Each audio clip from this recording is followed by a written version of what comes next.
This guy's power and mental state are enough for him to be a supervillain in Gotham. Am I supposed to take him on?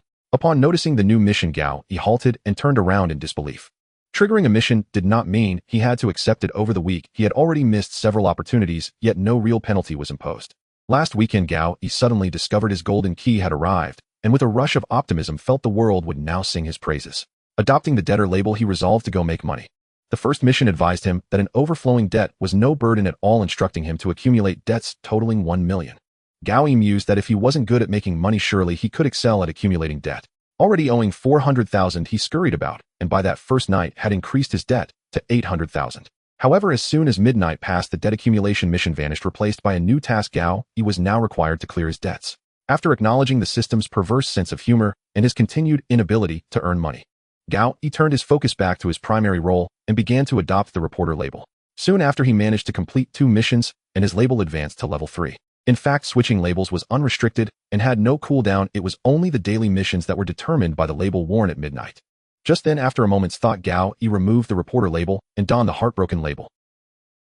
He stepped forward, crouching beside the elderly woman who had been sent flying by the assault, and began a preliminary check of her condition. The good news was that the kind-hearted aunt was still alive. The bad news was that she was hardly able to move, and fractures in her ribs and arms were highly likely. Lacking any professional medical background, Gao, he could only offer a few words of comfort before lowering himself further and slowly approaching the man at the rear of the carriage. Passengers who had retreated to another carriage remained true to modern nature. Once they felt temporarily safe, they took out their phones to start taking photos and videos. Noticing Gao advancing toward the man in the black sweatshirt, several onlookers began to cheer as if a fight were imminent. Take him down, take him down. Come on, big brother, without a coat in this bitter winter. Folks, who cares? It's rare enough to ride the subway and live a little, and now we get to witness a brawl. What kind of people are these? Having reached the middle of the carriage, Gao smirked and motioned for silence. He then pointed to the fallen aunt and quietly urged the onlookers to call the police, barely managing to regain control of the situation. The sudden label system, with its grotesque sense of humor and cold indifference. Yet every mission issued so far was within Gao Yi's reach, at least theoretically achievable. Whether it was amassing a debt of 1 million or gathering evidence against criminal organizations, nothing had exceeded his limits. Now a special mission had been issued, suggesting that the system believed Gao Yi had a chance to subdue this man. Of course, it was not a fleeting sense of justice and courage that impelled Gao Yi to deal with the supervillain in the black sweatshirt. For someone like him, a seasoned investigative journalist who had spent years undercover, justice was like underwear hidden beneath his clothes and quietly upheld in his own way. Typically, those people would flaunt their labels high on their heads, paranoid that no one would notice. Yet they proved to be the most unreliable. Ultimately, it was the mission reward that enticed Gao Yi. This ordinary item lottery, although it had yet to yield any truly valuable prize, was still regarded as better than nothing. The most attractive aspect was the extra tag capacity. It was in every sense a transformative bonus. Having 2 tags not only allowed different effects to synergize, but also doubled the number of morning missions. With 2 missions, he finally had the luxury of choice. No need to mindlessly follow orders. It was enough to transform Gao Yi from a passive bystander to a proactive master of his fate. In hindsight, this label system had emerged at the very nadir of Gao Yi's darkest days. A friend's collective embezzlement left him drowning in debt. His 4-year relationship came to an end, and the news story he had painstakingly assembled over months was snatched away by his superior. Even Gao Yi, renowned for his self-control and steady temperament, felt a hint of despair. Then, like something out of a novel, a legendary twist of fate emerged. This label system brought him an incalculable turning point and a future full of promise. In these circumstances, if he were to shrink back and forego a mission at the slightest risk, then Gao Yi would be condemned to a life of mediocrity. Hey, it's not like I'll get beaten up too badly. It's still better than that time I went undercover in the psychiatric hospital where the nurses really floored me. With an odd gesture of self-motivation, Gao Yi took a deep breath, quickened his pace, and came to a gentle halt about 2 meters away from the man in the black sweatshirt. As he closed the distance, Gao Yi was able to observe his opponent in greater detail, noticing nuances that had previously escaped him. The man's body bore visible signs of ill health. His wrist, exposed from under his sleeve, looked almost skeletal. His eye sockets were sunken, his lips pallid, and his cheeks were emaciated to a morbid degree. Yet his wretched physical state was dwarfed by the decay of his mental condition. At that moment, the man clutched his head with both hands and murmured, his voice trembling in a thick southern accent. Gao Yi strained to listen, catching only fragments. No, the Holy Grail is too terrifying. The game has only a few minutes left, and somebody help me. Gao Yi suddenly realized that despite the man's seemingly formidable combat power, he was not merely insane, but also gripped by intense terror. This presented a promising opening. Brother, what's wrong? Learning from the ant's ordeal, Gao Yi refrained from direct physical contact, instead whispering from about a meter to the side. The subway roared on at high speed, making it difficult to maintain one's stance without support. Still, Gao Yi lowered himself as much as possible, half squatting as he engaged in conversation, careful to keep his height from exceeding that of his seated counterpart. It was a tactic to lower the other's guard, a simple method of communication and negotiation. The man in the black sweatshirt then raised his head, his bloodshot eyes brimming with murderous intent as they fixed on Gao Yi. I mean no harm, I only wish to help. If you don't need me, I'll leave immediately. Gao Yi spread his hands in a gesture of complete openness, then added, but at least tell me what you've encountered. I can explain to others what happened so you won't be hounded by police or security later on. You don't know a damn thing. Who cares about your damn security guards? The man, his voice hoarse, roared in anger. Though extremely impolite and brazen, at least he had spoken, an essential basis for communication. Meanwhile, the system's prompt timely corroborated this. Seizing the moment, Gao Yi sat down directly across from the man, patted his thigh in affirmation, and said, I may not know exactly what you've endured, but I truly understand how you feel. My own life has been especially miserable lately. It was unclear whether the effect of the heartbroken label had taken hold, or if Gao Yi's well-honed communication skills were finally bearing fruit. The man in the black sweatshirt visibly calmed down and began to listen to Gao Yi's account. Very well, very well. The conversation is now in my control. Next, tell me about this so-called game. But just then a commotion erupted in the adjacent carriage. The human wall was forcefully pushed aside, and two men in subway security uniforms emerged. They turned their gaze towards this carriage and without hesitation ran over while shouting at Gao Yi and his counterpart. The police and investigatory bureau are on their way. Drop your weapons and get on the ground to surrender immediately. Gao Yi was never a man favored by the blessings of the goddess of luck. In truth, he suspected that in his previous life he had been a scoundrel, heartlessly abandoning the very goddess of luck, for how else could one explain the relentless misfortune that plagued him? At the tender age of 6, his parents perished in a car accident, leaving Gao Yi utterly alone and bereft of kin. Within the orphanage, the older children had formed their own tight little cliques, and the newly arrived Gao Yi found it impossible to blend into in time. Only one friend remained with him. 6 months ago, his sole orphan friend persuaded Gao Yi to act as a guarantor for a big project. It was only 2 months back when creditors came knocking that he learned his friend had swindled a vast sum and vanished without a trace. As the guarantor, Gao Yi inexplicably found himself saddled with a debt far beyond his ability to repay. When his friend spoke with heartfelt sincerity, Gao Yi never imagined that he would so quickly turn traitor, perhaps in a bitter twist of fate deserving of his orphaned life. Yet solace was not entirely absent. As a newly minted professional, Gao Yi joined a newspaper undergoing a digital transformation where a kindly superior placed immense trust in him by granting wide creative freedom. True to expectations, Gao Yi spent 3 months in rigorous training mastering the art of feigning dissociative and manic disorders in order to infiltrate a notorious psychiatric hospital. During 2 months undercover, he recorded damning evidence of nurses and doctors abusing illicit drugs, degrading patients with inhumane humiliation, and even resorting to violence. Hardships that left Gao Yi scarred in more ways than one. But when Gao Yi unreservedly handed over the fruits of his half-year ordeal to his superior callously dismissed him, awarding the accolade of a brave journalist unafraid to infiltrate a rogue psychiatric hospital instead to his favored protege. Though truly the hero of the hour, Gao Yi was relentlessly suppressed and defamed, ultimately forced to resign, deprived even of his salary for that month. Why had it come to this? Gao Yi questioned himself, though he understood that such queries yielded no solace. Only his spirit, tempered through trial after trial, grew ever more resilient. Yet upon seeing 2 security guards sprinting through the subway and meddlesome onlookers eager for spectacle, an unnamed fury welled up within him. He had clearly managed to pacify the dangerous man, and with a little more time, he was confident he could complete his mission and secure the system's reward. But at that critical moment, another interloper arrived, shouting, drop your weapons and lie face down and surrender. Damn, do they ever listen to their own nonsensical orders? Who needs the plural form? Who needs weapons? Must they not think and observe before acting? Of course, even more agitated than Gao Yi was the man in the black sweatshirt across from him. He rose from the metal seat, his gaunt figure standing as steadfast as a withered tree amidst the moving subway. The man brushed his hood back, revealing a buzz cut reminiscent of a hardened convict and eyes as lethal as those of a murderer. The 2 security guards were visibly intimidated by the surge of murderous intent and oppressive presence, halting some 11 or 12 meters away.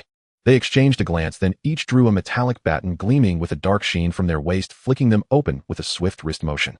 Wait, do subway security guards even carry such weapons? More accurately, one had never heard that the subways of Nankong City were equipped with specialized security. In the blink of an instant, as Gao Yi's mind raced, the man in the black sweatshirt sprang into action, kicking off with his back leg and charging at the security guard on the left with extraordinary speed. Before his opponent could react, a hook punch struck his abdomen, sending him hurtling through the air, his body transformed into a fleeting shadow across the carriage, coughing up a spray of blood mid-flight. A security guard in a cobalt uniform crashed to the ground and slid several meters, coming to rest before a group of onlookers. Moments earlier, a female anchor had exclaimed, the situation is shifting. Haha, these 2 villains are about to be taken down. The female anchor then let out a piercing shriek, prompting a throng of passengers to dash forward into the next carriage. Seeing his comrade flung away, the other security guard transformed his fear into rage, bellowing as he slammed his baton into the back of the man in the black sweatshirt, with faint sparks of electricity dancing about. Could it be that their batons delivered electric shocks? Typically, even top-tier corporate security wouldn't boast such weaponry. Yet for Gao Yi, it was a welcome twist. He took a moment to focus and review his mission. Special mission: subdue the rogue player and seize his gaming credentials 000145. With only 2 minutes left on the countdown, he decided that subduing his foe, by any means, even with outside help, was acceptable. But soon Gao Yi realized that his plan had fallen apart. The man struck on the back of the head showed no sign of surrender. Ignoring the blood streaming down his nape, he spun around and grabbed the collar of another security guard. Amidst the wails of his comrades, the man twisted slightly and with a flick of his wrist hurled the other guard aside, sending him crashing straight into the glass on the opposite side. Above the carriage, the subway bells rang out a melodious tune, while a cheerful female voice announced the arrival of the next stop, the station ahead. Hongshan Temple passengers, please prepare to disembark in advance. As the uniformed figure slowly slid down, the blood-spattered web-like glass revealed the stunning nightscape of Nankong City. No, you'd be better off fighting Batman. I feel that's where you could truly excel. Gao Yi maintained his well-honed calm, even managing a quiet sardonic remark in the midst of chaos.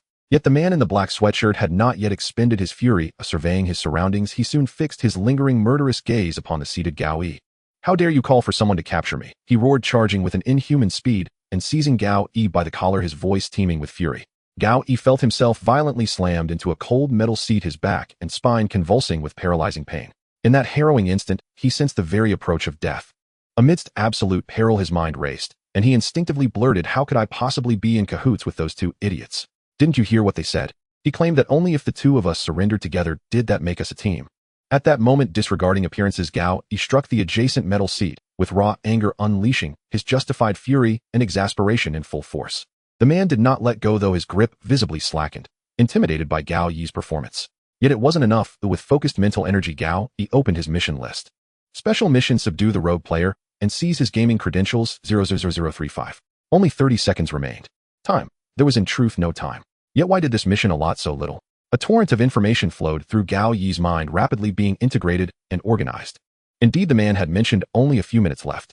Perhaps. With his thoughts racing, Gao Yi swiftly shifted gears, his tone laden with both concern and puzzlement, as he asked, by the way, do you still have time? Isn't the game about to start? At those words, the man visibly jolted, as if shaken from a stupor, and released Gao Yi. In a panic, he fumbled through his pocket until he finally produced a rectangular ticket-like slip of paper. Only a few seconds remain. Damn the holy grail game. How is it that I am left with only this one ticket? It's all. The man's tone betrayed unmistakable despair and pain, yet Gao Yi clearly no longer intended to engage with him further. In the instant, he sensed something amiss at the edge of his vision and looked up. Gao Yi had already aimed a yellow canister, with its spray nozzle squarely fixed at him. It was none other than the super anti-wolf spray he had won in tonight's lottery. Moments later, a barrage of irritating chemicals enveloped the man's face, provoking agonized shrieks as he instinctively tried to block the assault. Yet Gao Yi's actions were far from over. With a premeditated flick of his toe, he caught the falling baton, the one flung alongside the security guard, and claimed it in his grasp. Seizing the moment when the man wailed, Gao Yi activated the switch, causing the electrified baton to thrust directly into his mouth. A surge of current mixed with muffled cries, while shocked exclamations arose from the gathered onlookers. Confirming that the man had lost all capacity to resist in the final 2 seconds of the mission countdown, Gao Yi leaped once more to snatch the ticket that had fallen from his grasp, clenching it tightly. Special mission completed. Reward acquired: carry tag 1 rare, trait 1 common, item lottery chance 3. Acquired trait righteous heroism rare. At last. Yet even as victory was within reach, an unusual halo flashed before Gao Yi's eyes, plunging him momentarily into darkness. It was only long afterward that Gao Yi learned the enigmatic ticket cared not for its possessor's identity. It simply served to usher its holder into the game at a predetermined moment. The goddess of luck continued to mock him, though this time her jest was of even grander proportions. What is happening? Gao Yi regained his senses from the darkness. When he opened his eyes again, he was no longer in the subway carriage he had just been in. He stood up, rubbed his right arm that was aching from overexertion, and began to observe his surroundings. The first thing that caught his eye was a row of shelves, or rather a row of shelves cluttered with items in complete disarray. Half of them were filled with various fried snacks and cream-filled cookies, while the other half was stuffed with large bags of pet food. As he raised his gaze, the same shelves were neatly arranged in rows, turning further away and extending towards 2 cash registers. In the gaps between the shelves, he could see several figures, either leaning or standing, but none of them appeared to be shopping. Although the lighting was inexplicably dim, the signs and words on the walls indicated that this was undoubtedly a small chain supermarket. Notably, the text around him was clearly not in Chinese, yet Gao Yi instinctively recognized and understood it. The supermarket brand, named Huarong, was also unfamiliar to him. All signs indicated that this was no longer the Nankong city that Gao Yi was familiar with. In fact, it was very likely that he was no longer in the world he knew. Suddenly, the light strip above him buzzed and flickered twice before fully illuminating, finally, dispelling the unsettling darkness. At that moment, a plump man in a light blue uniform rushed out from a small side door, panting and cheerfully shouting into the supermarket, "Everyone, this is Manager Yamada. I've just activated the backup power. Everything is fine now." His tone was clearly self-congratulatory, reminiscent of a child boasting to his mother about not wetting his bed the previous night. Unfortunately, a palpable air of despair enveloped the entire supermarket, and it was evident that no one was interested in acknowledging him. Seizing the opportunity, Gao Yi also looked up to organize his understanding of the supermarket's layout. Although it was a chain, the total area of the supermarket was merely 300 or 400 square meters. The products on the shelves were not neatly arranged, the categories were chaotic, and there were some woven bags of agricultural products for sale with labels written on white cards by hand. The production dates on the goods showed a maximum discrepancy of over a year, leaving one to wonder how long they had been stored here. All signs indicated that this was a small supermarket far from the city center, if it could even be called a supermarket rather than a grocery store. However, up to this point, these were merely quite ordinary elements. An irresponsible manager and poorly trained staff hardly constituted news. On the other hand, the tightly locked glass doors, the scraps of meat and blood on the floor, and the customers with expressions of "I've seen a ghost" were standard fare for a horror movie. Just as Gao Yi contemplated whether to find someone to talk to and inquire about what had happened, he suddenly felt a sharp pain in his wrist. Turning his left hand, Gao Yi was astonished to find a bizarre red tattoo had appeared on the skin of his wrist at some point. It wrapped around his wrist like a bracelet, and between two lines some twisted characters that felt ominous were inscribed above, resembling some ancient secret language. The sharp pain gradually subsided, and as Gao Yi frowned in contemplation, a light screen projected from the inside of his wrist, appearing before his eyes. Player new, player TC-130, dungeon name Hearts Fog game, type Holy Grail 5 single player, main quest triggered, I survived for 12 hours in Huarong Supermarket 2, escaped the fog 3. Main quest reward 1, return ticket, slight increase in player's evolution rate, small chance to obtain random items, high chance to obtain random potions. The rewards will vary based on the completion level of the main quest. Following the prompts, Gao Yi waved to switch the light screen, and found that the options for attributes and bag were both inaccessible. Clicking them only displayed unlock after clearing the first game. The supermarket still maintained a fragile calm, and Gao Yi took the opportunity to start comparing his memories with the current situation. The man in black he encountered on the subway must be one of the players in this bizarre game. His mad ramblings, when combined with what he was seeing now, made rough sense. Player dungeon Holy Grail game. In other words, I have now replaced that person and entered this so-called dungeon as a player. Gao Yi summarized. Suddenly, he remembered something, focusing his consciousness. Name Gao Yi, equipped tags 2 journalist, LV3 common, heartbroken, LV1 common tag, abilities Nightwalker, higher probability of encountering unexpected events, and breaking news, truth above all, randomly obtain a confidential document each week. Ex-partner, gain a stronger empathy ability, able to soothe those in extreme emotional states. Daily tag task, conduct undercover investigations on a criminal organization with over 100 members and obtain evidence, completed unequipped. Tags debtor, LV1 common, good person, LV1 common, internet surfing champion, LV1 common, friend of elderly women, LV2 rare, holding traits, deception common, heroic spirit rare, remaining common, item draw chances 3, combination function unlocked. It is this tag system that lured me into the game with rewards. However, it seems that I have completed the previous special task, but the limit for equipping tags has been reduced to 2. There are 3 draw chances remaining. UID, better use them soon. Just as Gao Yi was still immersed in his new discoveries, the brief tranquility within the supermarket was abruptly shattered. Near the cash register and the exit, a middle-aged woman with a hoarse voice was being blocked at the door by several people seemingly arguing about something. Gao Yi's instincts as a journalist kicked in instantly. He naturally wouldn't miss this opportunity to gather information and quickly approached the center of the dispute. No, my daughter is still at home. Oh, I must go back, the middle-aged woman said, nervously ruffling her hair and speaking in an agitated tone. She was dressed in loose home clothing, wearing sunglasses at night. She appeared not very old, but her unmaintained skin had already begun to show wrinkles. Ms. Niga, you saw the man who just went out. The response came from the manager, who had previously boasted with a name tag that read Manager Yamada. He was sweating profusely, his greasy face, glistening hands clasped together in an attempt to persuade her. Besides, your husband is still at home. What is there to worry about?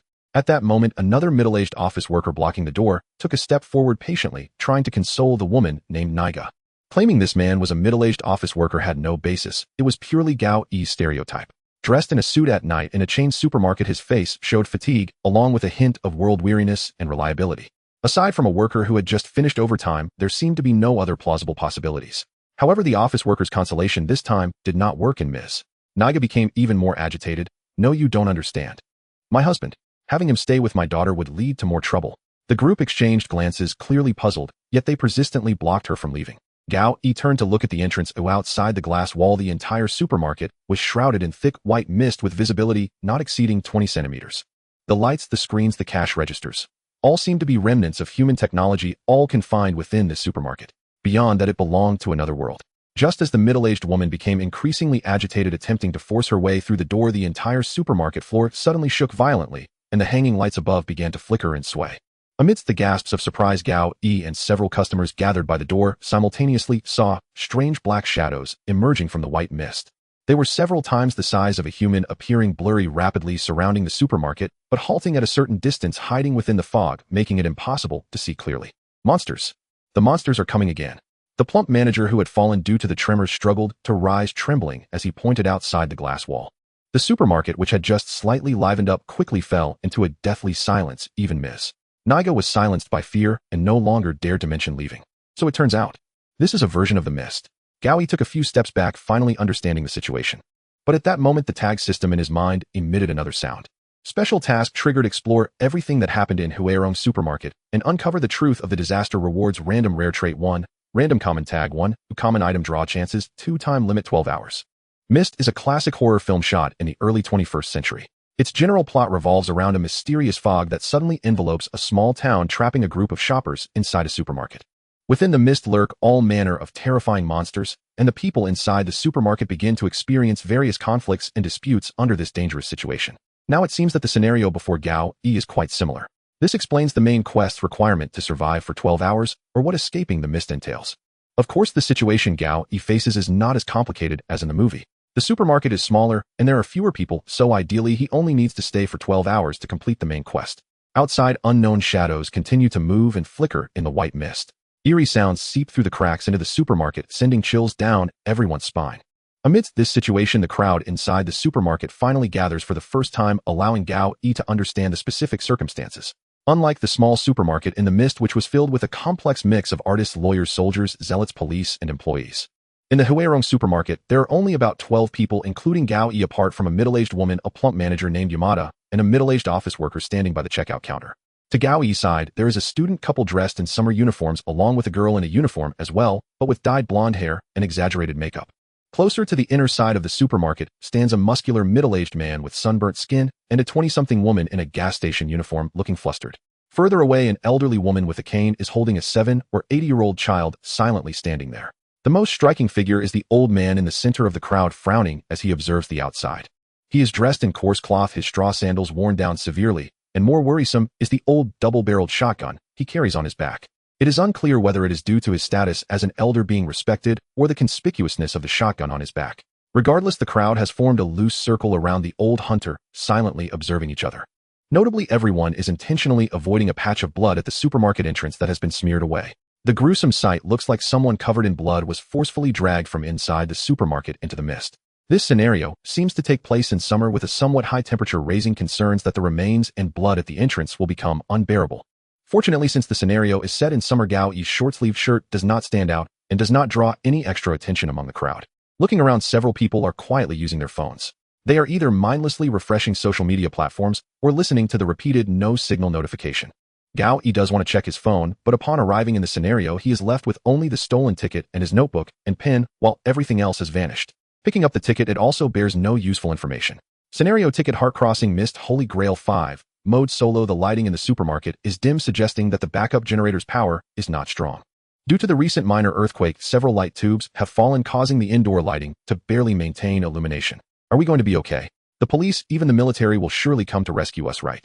The girl from the student couple seems to be the first to crack under the oppressive atmosphere of the supermarket, trying to rally everyone's spirits.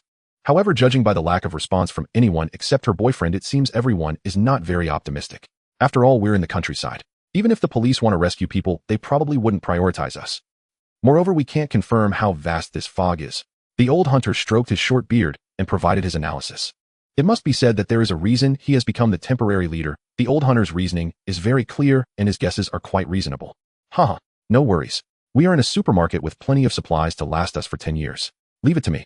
The plump manager, noticing that everyone seems to trust the old hunter, is obviously somewhat displeased and hurriedly laughs, trying to showcase his own importance.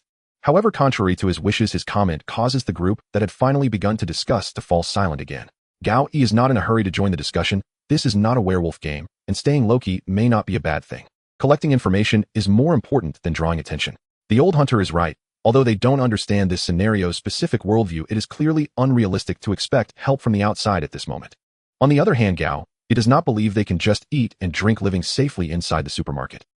In the main quest, the level I task is to survive for 12 hours in the Huerong supermarket, after which they can obtain the so-called return ticket. But it is easy to surmise that various unpredictable changes will occur during those 12 hours. If it were truly as simple as waiting in the supermarket to pass, they would easily clear the scenario. The player in the black hoodie on the subway would not be so fearful otherwise. It should be noted that this madman clearly gained a lot of benefits through these scenarios and games. His far superior physical condition and reaction speed are just one piece of evidence. Although he does not understand what Holy Grail 5 means, to maintain a careless attitude in such a situation would be pure folly. Just as Gao Yi is contemplating when to join the discussion and attempt to seize control, the middle-aged office worker in a suit suddenly yells, "Hey!" Though Gao Yi had just noticed his ashen face, he genuinely did not expect him to react this way. The others are clearly startled, and the already panicked young female employee almost stumbles and falls to the ground.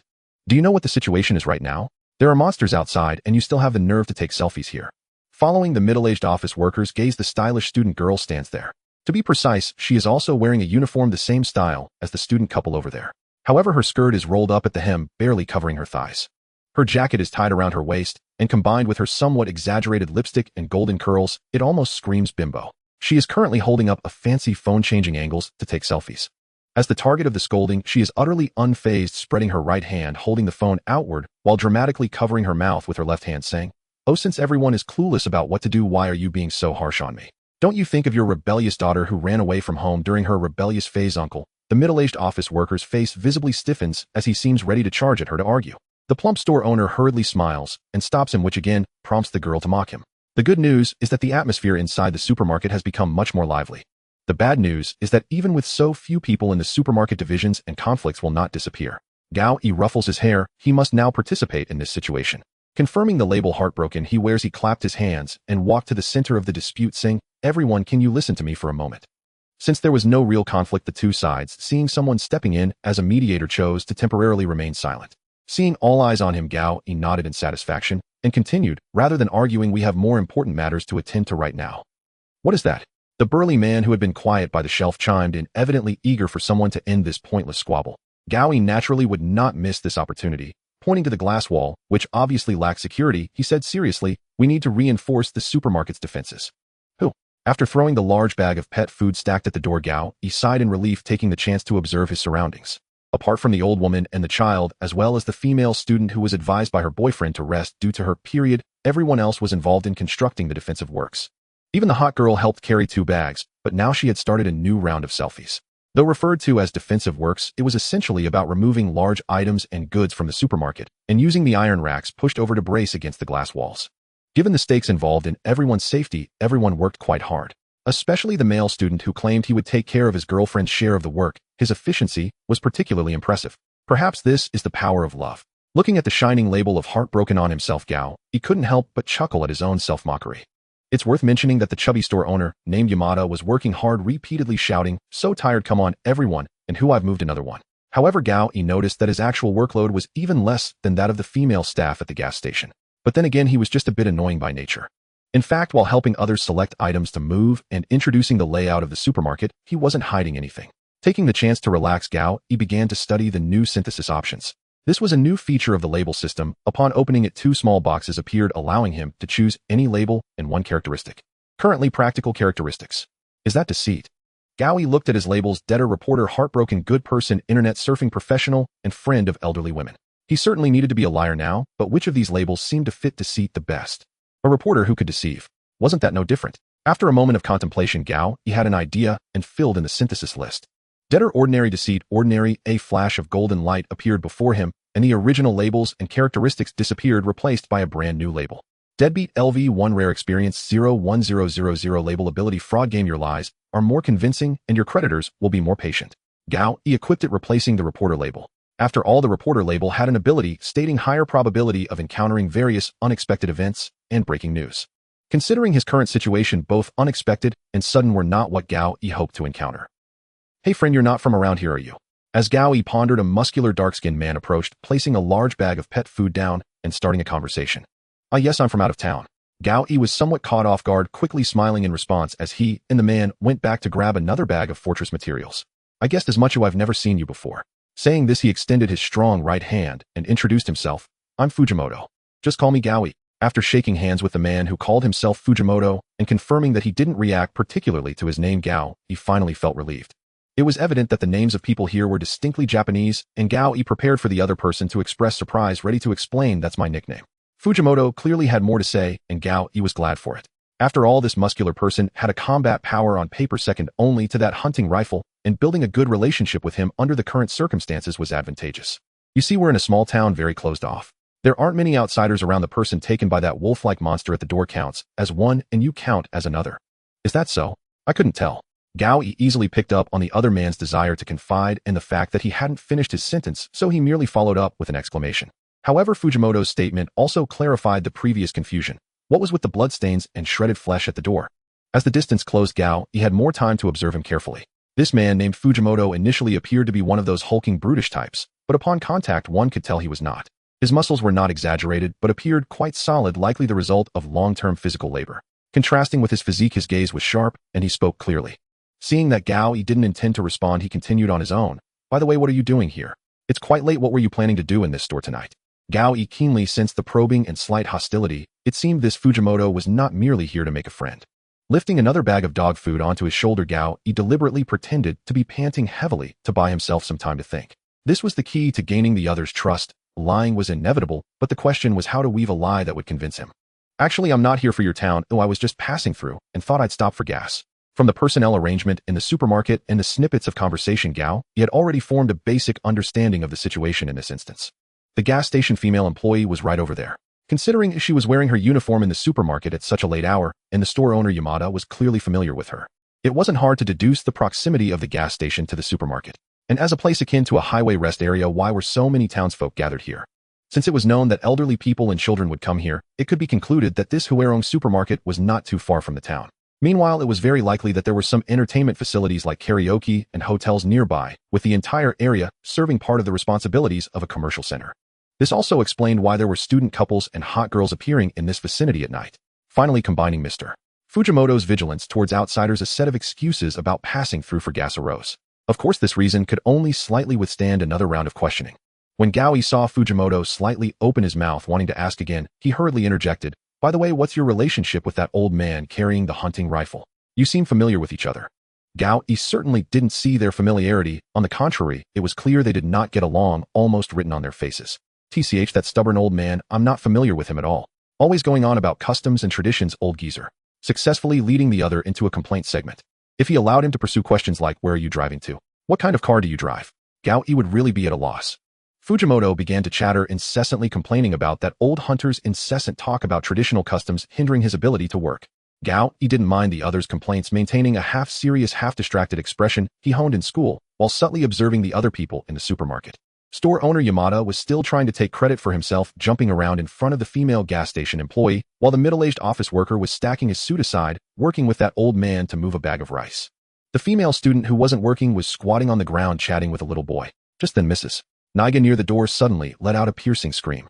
Gao Yi exchanged a glance with Fujimoto and hurriedly ran with the others towards the door. A few meters behind the glass door, Mrs. Niga was slumped on the ground, her face filled with terror as she pointed towards the glass wall. Following her direction, he looked towards where half the fortress had been completed. From the gaps between the iron racks and cloth bags, several furry thin legs appeared behind the glass wall. They moved quickly, and in the end, several pairs of glowing red eyes could be vaguely seen. In an instant, they vanished again. The lights in the supermarket flickered in response, adding an air of terror. The monster has finally made its appearance. Gao Yi sighed lightly, raising his left hand to summon the light screen. I survived for 12 hours in Huerong supermarket. Countdown 11632. The tranquility in the supermarket was broken once again, less than an hour after the instance began. What? What is that? The middle-aged office worker who had arrived first spoke with a tremor in his voice, stammering out the question. Judging by its appearance, it resembles a spider. The old hunter stroked his stubbled chin and rasped. Of course, everyone understood a creature nearly the size of a medium-sized dog could be no ordinary spider. What spider grows this large? What fog is this thick? Don't you remember that man before? How he died? Have you already forgotten? Panic laced with senseless bickering plunged the supermarket into an unbearable, suffocating tension. At that moment, the elderly woman, who had remained silent until now, let out a piercing guttural shriek, instantly seizing everyone's attention. The mountain god. The mountain god is enraged. It is your fault. You have defiled our ancestors' traditions by bringing outsiders' things into this village. The mountain god's colossal hand has already taken that outsider before, now it is your turn. Her eyes, slitted to narrow slivers, suddenly snapped wide open, pushing the supermarket's mounting dread to its breaking point. Quarrels erupted, voices roared, insults flew. Then came a bitter, hollow dispersal. The fragile calm forged by shared labor froze once more, shattered utterly by the monster's arrival, which obliterated the last vestiges of illusion. The terrified crowd scattered in silence, each lost in private thoughts, except Gao Yi. Cursed since childhood by fortune's fickle gaze, he had never dared hope for miracles. To sleep in a supermarket and awaken having completed the main quest, with prizes and serendipities raining down upon his face. That was beyond even his wildest dreams. Yet precisely because he expected nothing, disappointment held no power over him. Gao Yi stepped back several paces, distancing himself from the unraveling crowd, and began swiftly organizing all known intelligence. The origin of the mist and the creature remained unknown, but it was not pivotal. Gao Yi knew full well that with his unremarkable physique, even armed with that hunting rifle, and aided by others, he stood no chance of breaking through the creature's encirclement. Hidden. What truly mattered now was confirming the number and type of creatures, and mapping the mist's extent and properties. Ultimately, knowing why the mist or the creature appeared would not solve the crisis. Whether it stemmed from a toxic leak, a mad scientist's experiment, or the mountain god's wrath, none of it altered the present reality. In essence, Gao Yi faced 3 urgent priorities. 1. Gather as much intelligence as possible, uncover what transpired before his arrival, learn how the man the townsfolk called the one who died before met his end, and thereby deduce vital information about the creature and the mist. 2. Engage more people inside the supermarket, defuse conflicts, and unite their combat capability wherever possible. 3. Search the entire store for usable weapons, equipment, and clues, strengthening defenses to the utmost. After recording these points in his notebook, Gao Yi exhaled softly, relieved. This was his lifelong approach when confronted with an overwhelming problem: deconstruct it into smaller, manageable pieces, and solve them one by one. Back inside the supermarket, barely a dozen people now occupied the space, yet they had already fractured into distinct whispering cliques. Indeed, humanity is such a species. Place more than 2 individuals together and factions form, alliances fracture, and conflict ignites. The very genesis of politics and religion. Gao Yi sighed faintly and checked his mission log. I survived 12 hours inside Huarong supermarket. Countdown 110347. The first hour had passed. If measured against this baseline objective, he had already completed roughly 1/12 of it. Yet from another perspective, the inevitable turning point drew ever closer. There was no time left to hesitate. He needed to act swiftly according to plan. So indeed, he should begin by speaking with that group. Outside, the white mist remained dense and impenetrable, obscuring every attempt to glimpse beyond. It rendered the modest supermarket adrift like a fragile skiff in the abyssal deep, precariously balanced. Inside, the survivors had coalesced into 3 distinct camps. The old hunter, the elderly woman, and the young woman with fiery hair sat together in quiet seclusion at the rear of the store. Though puzzling, the young woman clearly aligned herself with them. The middle-aged woman, Niga, the student couple, and the 7 or 8-year-old boy formed the women and children group. Centered around the boy, they had laid out several bath towels on the floor near the central aisle, attempting gently to soothe him to sleep. Lastly, the middle-aged office worker, the muscular man Fujimoto, the store manager Yamada, and the female gas station attendant stood clustered near the entrance, still locked in heated debate. Where Gao Yi should go first to gather information was in truth no choice at all. The 2 elders had already made their aversion to outsiders unmistakably clear. Gao Yi, a pure outsider, would certainly not be welcomed. As for the women and children group, a mentally unstable mother, love-struck students, and a recently sleeping child. Frankly speaking, their knowledge likely offered little beyond what Gao Yi already possessed. With that reasoning settled, his decision became effortless. Calmly, Gao Yi approached the final group, the able-bodied adults. The 3 men and 1 woman were still arguing fiercely. My car is parked just outside. If we can reach it, we might escape. The office worker clenched his teeth, voice resolute. Fujimoto, the burly man beside him, nodded slightly and added, this mist must have limits. It surely cannot envelop the entire world. Impossible. Don't you recall those creatures outside? Didn't the guest try to leave and perish? The gas station attendant, visibly flustered, swept her bangs aside and retorted sharply. Only then did Gao Yi notice the round badge pinned to her chest, a cartoonish oil nozzle logo, and her name, Xiaohong. Well, her real name might not be Xiaohong. It could be a nickname or stage name. But at least that was how everyone addressed her. Yamada, the plump store manager, jiggled his double chin and concurred, Xiaohong is right. We should stay here and await rescue. The store has ample food and drink. There's no need to venture out. Then what of my family? Am I supposed to leave my wife and child behind at home? His voice rose again, drawing every eye in the supermarket. He strode aside, shrugged off his suit jacket, and began fashioning a makeshift spear from a mop handle and kitchen utensils. Fujimoto too ceased debating and silently prepared himself. Xiaohong tried to stop them, but found no words. Panicked, she paced in tight circles on the spot. Spotting Gao Yi approaching, she seized him like a lifeline and hurried over. Sir, please help persuade them. It's far too dangerous out there. Gao Yi smiled faintly at her tearful, pleading expression, then turned to the two preparing to leave. Excuse me. Could you pause for a moment? Fujimoto frowned irritably. What now? Are you going to stop us too? No, not at all. Gao Yi quickly waved his hands and added, if you're determined to go, please take Miss Niga with you. I recall she's deeply worried about her daughter at home. Helpful citizen trait unlocked. Experience 20 as anticipated. The newly acquired trait yielded immediate experience gain. His words caught the group entirely off guard. A brief, stunned silence fell over the supermarket. Gao Yi had been pondering what exactly this label system on him represented. In daily life, we subconsciously label the people we see: gender, occupation, personality, identity, status.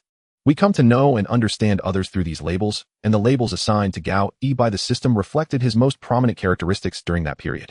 A journalist, a debtor with a large sum of money owed to a heartbroken individual who lost love, a generally good person, a professional internet surfer, a friend to elderly women. Once manifested by the system, each label would grant Gao Yi some enhanced abilities. Through upgrades, he could acquire more skills.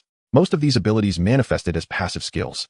According to the earliest system information, levels 1, 2, 4, 8 would grant new skills.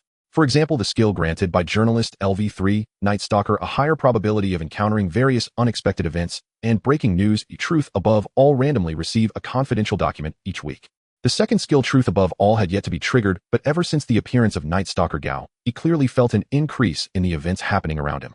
Today's inexplicably entered instance and game was one of those events. Although this system was still full of mysteries, why it existed, why it chose him. For Gao Yi, the urgent task at hand was to gain experience through actions and complete tasks, thereby upgrading his labels to acquire more abilities. Rather than hesitating and being indecisive, it was better to utilize everything that could be utilized and enhance oneself first. But the question was how to gain experience. In the attempts made a few days ago, Gao Yi gradually had some insights. When he posed as an employee and infiltrated a scam company, he was discovered and the experience for journalist increased. Yet during regular writing and data collection, he was indeed doing the work of a journalist, but the prompt for experience gain would not appear. In summary, Gao Yi believed the key was not himself, but rather how others perceived him. Only when others believed that Gao Yi's words and actions matched the persona of that label would the corresponding experience for that label increase. Otherwise, even if he utilized the abilities of the label, the experience points would not increase. Just like earlier, Gao Yi displayed a warm-hearted demeanor, not stopping the actions of a few people, clearly drawing the attention of others in the supermarket. As a result, the label Warm-Hearted Citizen gained a 20-point experience boost. This label was the product of a previous synthesis. Defeating the hoodie-wearing maniac in the subway, Gao Yi obtained a characteristic of bravery, and from the very beginning, he had been considering which label to pair it with for synthesis. Eventually, after a moment of indecision, Gao Yi made his choice. Good person, common bravery, rare warm-hearted citizen, LV1 rare label abilities. Utopia makes people unconsciously feel close and reliable, making it easier to gain trust and praise. According to the experience of the journalist label, the higher the level, the stronger the ability. What Gao Yi wanted now was to upgrade it to level 2 first and see what the next skill was. Back in the supermarket, he was saying his final goodbyes to the three who planned to leave. The burly man Fujimoto, the middle-aged office worker, and the frowning Ms. Niga were now ready to set off. Fujimoto and the office worker were holding makeshift weapons and shields, and frankly, they looked somewhat unreliable. Meanwhile, Ms. Niga still wore her sunglasses, making it difficult to gauge her expression. The store manager, Mr. Yamada, had just been vehemently opposed, but seeing that the group was resolute, he had no choice but to relent. Then, we are off. Don't worry, once we are safe, we will definitely call for your rescue. Fujimoto slightly nodded to Gao. He then cast a complicated glance at the depths of the supermarket where the old hunter was still smoking. The latter showed no intention of seeing them off, stubbornly directing his gaze towards the cat and dog poster on the wall. After expressing gratitude with phrases like, "If there is danger, remember to run back immediately.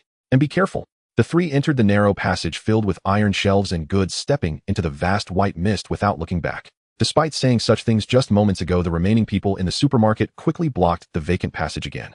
Gao Yi crouched down, waiting for any movement outside the supermarket through the gaps between the iron shelves and goods. More than a minute passed, and the anticipated bloodshed and wailing still did not occur. However, the sound of a car engine starting was also absent. Once again, an eerie silence enveloped the supermarket inside and out. Gao Yi recorded in his small notebook, listing possible conjectures. Is the monster's aggression not strong? Does the mist have soundproofing effects? Does entering the mist lead to an inability to call for help due to fainting or poisoning? Sighing, he flipped through the notebook again. The issue was information, it was simply too scarce. If this were a virtual game, Gao Yi would have already saved and tested sequentially. But this strange game that Gao Yi found himself in clearly contained the danger of death. No matter what, he could not take risks. This was also the reason he wanted the three inside the supermarket to leave, to let them bear the responsibility of exploring the path. Setting that aside, Gao Yi actually had some new speculations. Just like various video games he had played before, this peculiar game he was participating in had its emphasis. Perhaps this instance named Heart's Mist was not testing the player's combat abilities. Moreover, this instance itself still held deeper secrets. Turning his wrist, he summoned the light screen. One survived for 12 hours in Huerong's supermarket countdown. 103655 an hour and a half had passed. He could not delay any longer. Gao Yi turned to look inside the supermarket. The people who had just been focused on the outdoors had now relaxed again, returning to their previously scattered state. He wrote the next step in his notebook. 1. Collect information as much as possible to understand what happened before he arrived, how the man who died before mentioned by the townsfolk had died, and thus obtain information about the monsters and the mist. If he wanted to inquire about this, whom should he look for? Gao Yi scanned the surroundings again and made his choice. Near the supermarket checkout, manager Yamada was telling a rather awkward, dirty joke to a gas station employee named Xiaohong. So this is the difference between a cucumber and a finger. Huh. After telling the joke, the plump manager couldn't help but laugh, shaking the flesh on his face. Xiaohong laughed awkwardly beside him, seemingly not knowing why she didn't rebut or leave. But it was evident that she was uncomfortable, occasionally sighing when Yamada was not paying attention. Sorry. Gao Yi timed it perfectly, walking into the space between the two and saying, Ms. Xiaohong, I would like to ask you a question. Can we talk privately? Warm-hearted citizen, label experience 50. This sudden surge of experience made it seem like he was indeed acting in bravery. Before leaving, Gao Yi clearly noticed a flash of murderous hatred in manager Yamada's expression. Along with that, it seemed the light in the supermarket dimmed slightly. Forget it, the job of a warm-hearted citizen indeed makes one prone to hatred. Now the question is, how much does this Xiaohong really know? Beside the employee lounge in the supermarket, Gao Yi and Xiaohong stood still after confirming that no one was around. It was only at this moment that Gao Yi had the time to carefully observe the other person. Her medium-length black hair was styled into a refreshing bangs held in place by a hairpin, and she wore a black apron over the gas station uniform. Her legs were slightly bow-legged and trembled uncontrollably. Notably, her short apron revealed matching stockings, and she was surprisingly wearing a pair of bright red high heels, which were in stark contrast to her demeanor. At this moment, Xiaohong was lowering her head, her hands clasped together as her thumbs rubbed against each other repeatedly. If you don't want to talk to that Yamada, you can completely refuse. Seeing her like this, Gao Yi sighed and couldn't help but offer some advice. To be honest, compared to his own life, these strangers in the game instances were truly insignificant. However, seeing her so pitiful standing in front of him, Gao Yi still found it hard to simply ignore her. This was also the reason he became a journalist. Everyone would want to take advantage of him. I understand. Actually, manager Yamada hasn't done anything bad. Xiaohong's head drooped even lower, her voice growing softer. No, I can't be led astray. Gao Yi rubbed his hair and steered the conversation back on track. I want to learn more about the situation. Can you tell me what you were doing before the fog appeared, and what happened to the owner of the bloodstain at the entrance that you mentioned? Before the fog appeared. I don't have any recollection. I think I was trying to buy something. Xiaohong furrowed her brows, seemingly trying hard to remember, but yielded no results. Her hands rubbed against each other more intensely, clearly very anxious. It's okay, then tell me about the blood at the entrance. No longer needing to recall seemed to ease Xiaohong's tension, but the new topic clearly frightened her again, a shadow. And then there were tentacles. Strange tentacles suddenly reached out from the fog, grabbing a man and dragging him away. After bidding farewell to Xiaohong, Gao Yi made an excuse to go to the bathroom and pushed open the door to the employee lounge. To be honest, whether it was the extreme panic and fear, Xiaohong's descriptions were fragmented and unclear. After asking for a long time, he still didn't obtain much effective information. Helpless, he had no choice but to give up further inquiries. But one thing was very strange. In Mr. Fujimoto's account, the first victim was said to have died from some kind of wolf-like beast. Yet from the old lattice account, it was the giant hand of the mountain god. Gao Yi initially didn't pay much attention to the differences in what the two had said, believing the old lady was exaggerating. But now a third differing account had emerged. There was something wrong. Illusion. Mental attack. Gao Yi wrote down his speculations in his notebook and flipped through it again, sighing. After 2 hours, he hadn't gained any accurate information about the monster and the fog, only a pile of vague guesses. There was no way, or it was quite difficult to gather information in the foggy supermarket. Listening carefully, manager Yamada outside was talking to Xiaohong again, and he could faintly hear the sound of a child snoring. Gao Yi gently tapped his sore neck and refocused himself, searching the employee lounge. The space of the entire lounge was not large, and the only source of light was a flickering incandescent lamp. An old brown second-hand sofa was paired with a wooden coffee table that was nearly as old as Gao Yi, forming a small resting corner. On the coffee table were several paper cups left uncleaned, still containing tea leaves. Underneath, there were various promotional posters for products, many of which were held in the name of the Huerong chain supermarket. However, it was evident that this chain store, established in a remote area, had not conducted various buy two get one free in lottery activities as required by the parent company. It's not difficult to understand although this place belonged to a chain supermarket, it was completely independently operated, only hanging a sign. Otherwise, they wouldn't allow such unprofessional arrangements and displays on their shelves. Stepping onto the coffee table, the small window that reached the ceiling was tightly closed, and outside was still a vast expanse of white fog. Upon closer inspection, he could vaguely see some black shadows moving within, but he couldn't tell what they were. However, compared to when the game first started, these shadows had clearly become much more agitated. With a slight sigh, Gao casually summoned a light screen. I survived for 12 hours in the Huarong supermarket. Countdown 95423. There was no alternative. The entire supermarket did not have any clocks or similar items, and the only way to check the time was through a few customers' phones, and Gao didn't have one. In the end, he could only estimate the passage of time through the task countdown. He could estimate time through his bodily senses, but in this strange game it was best not to fully trust his instincts. Stepping down from the coffee table, he turned his gaze to the other side. 3 iron lockers often seen in Western teenage-themed movies stood there, their doors covered in stubborn adhesive residue from various items being stuck and torn off. Gao slowly opened the slightly stuck locker due to its dented state, inspecting each one in turn. In total, there were 3 employees in the Huarong supermarket. Accurately, 2 remained. One female employee seemed to have resigned, leaving the locker mostly empty with only some duty reports and inventory lists left behind. Notably, there was a letter placed inside the locker. Upon opening it, the letter contained accusations against another employee in the supermarket. The employee named Masaki Sho was accused of sexual harassment during work, often intentionally or unintentionally making physical contact with her, and her stockings had gone missing from the locker. Perhaps this letter was meant for the manager, but considering Yamada's character, it could only be said that a crooked beam leads to a crooked roof. The other locker belonged to that Masaki. Opening it, a foul smell immediately rushed out. Various papers and flyers inside had been carelessly crumpled together, and a shirt was wrapped around decayed pizza and loose pills. The large work uniform was covered in stains. Disheveled, tall physique, extremely poor hygiene. Gao could easily make basic character sketches.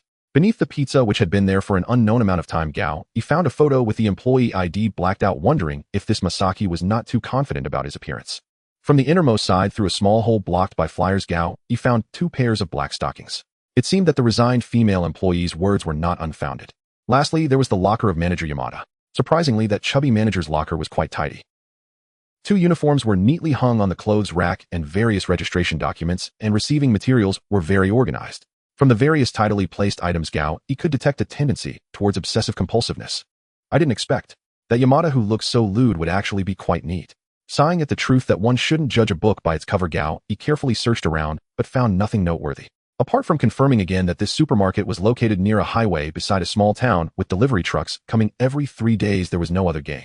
Many documents had their specific data and content covered in various stains. It was unclear if this was the work of the strange game. Closing the locker door, he returned various items to their original places and only took a fruit knife from manager Yamada's locker, tucking it into his waistband.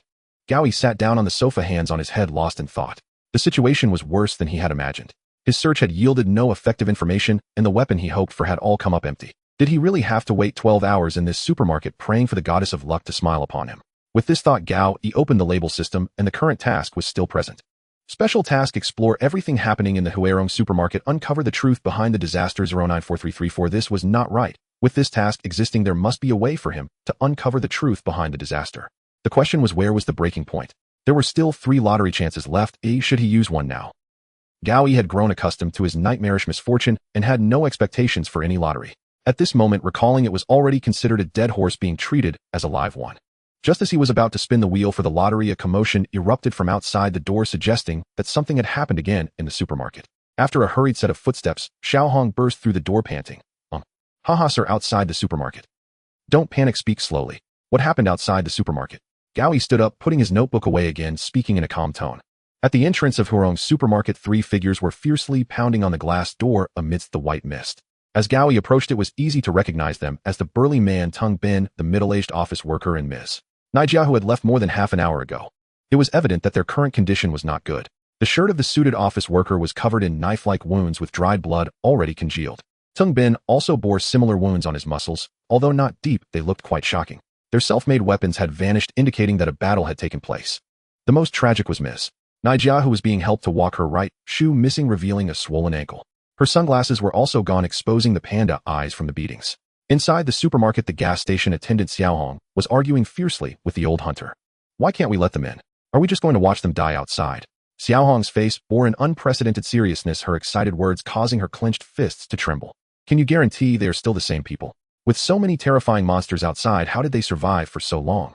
The old hunter kept his eyes tightly shut, refusing to budge. The glass door had poor sound insulation, and the muffled sounds of the three outside banging and pleading were clearly audible. Gao Yi could see the genuine pain and despair on their faces, yet the old hunter had a point. The mere fact that they could return was already filled with strangeness.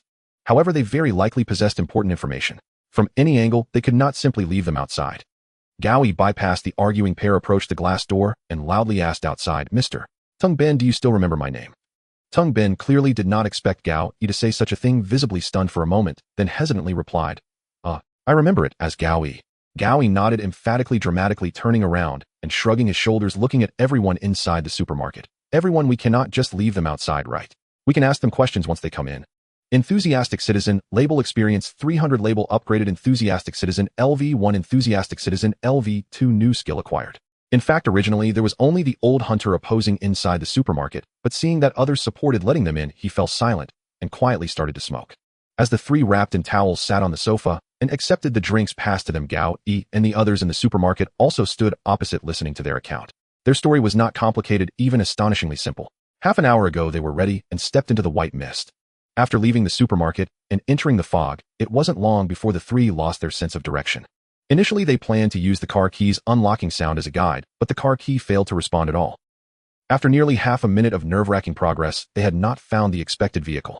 In the vast white fog, they could only see various shadowy figures around. They felt anxious in their hearts, and after a brief discussion, decided to return the way they came. However, they did not expect that leaving would be simple, but returning would be difficult. In such a large supermarket, it felt as if it had completely vanished. We didn't dare to separate and wandered around for who knows how long before finally seeing the lights here. "Oh, it's all your fault for insisting on leaving such a safe supermarket." "It's fine, everything is all right now." The store manager Yamada shook his fat face, his tone revealing pride, as if to say, "I knew it all along." "So did you encounter any monsters?" Gao Yi unceremoniously interrupted Yamada's self-satisfaction, diving straight into the main topic. The fact that all three of them could return safely exceeded Gao Yi's expectations. If there was any breakthrough point in this game, it was here. Regrettably, Gao Yi's hopes were once again dashed. "We only saw blurry shadows wandering in the fog. It was particularly frightening. I didn't dare to look up and just followed Brother Tung Ben.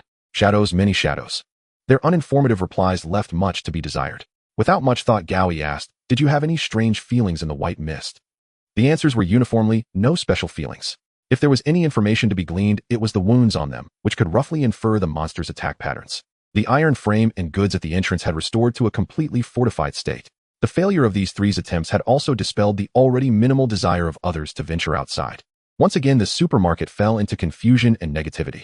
Like everyone else, the female half of the student couple suggested finding some blankets to serve as mattresses, while the old hunter gathered several men to arrange shifts for the night watch. Gao Yi stated that he would not be sleeping tonight and thus did not participate in the meeting. With over 9 hours remaining in the countdown, he certainly would not choose to take a nap. For him, time was both a friend and a crisis. Now Gao Yi was repeatedly flipping through his notebook, doodling on it, trying to find a breakthrough. He could not go outside the building, and there was nothing worth noting inside it. Perhaps the problem lay with the people. Special task: explore everything that happened in Huarong Supermarket, uncover the truth behind the disaster. 093325. Gao Yi looked back at his earliest notes regarding the potential causes of the fog. On the technological side, some kind of leakage or disaster. On the mysterious side, a curse from the mountain god. A conspiracy within the town. Raising his head, Gao Yi turned his gaze back to the interior of Huarong Supermarket. The student couple and Ms. Nijia were caring for the sleeping child. Store manager Yamada and the burly Tung Ben were moving sofas from the employee lounge to use as temporary beds.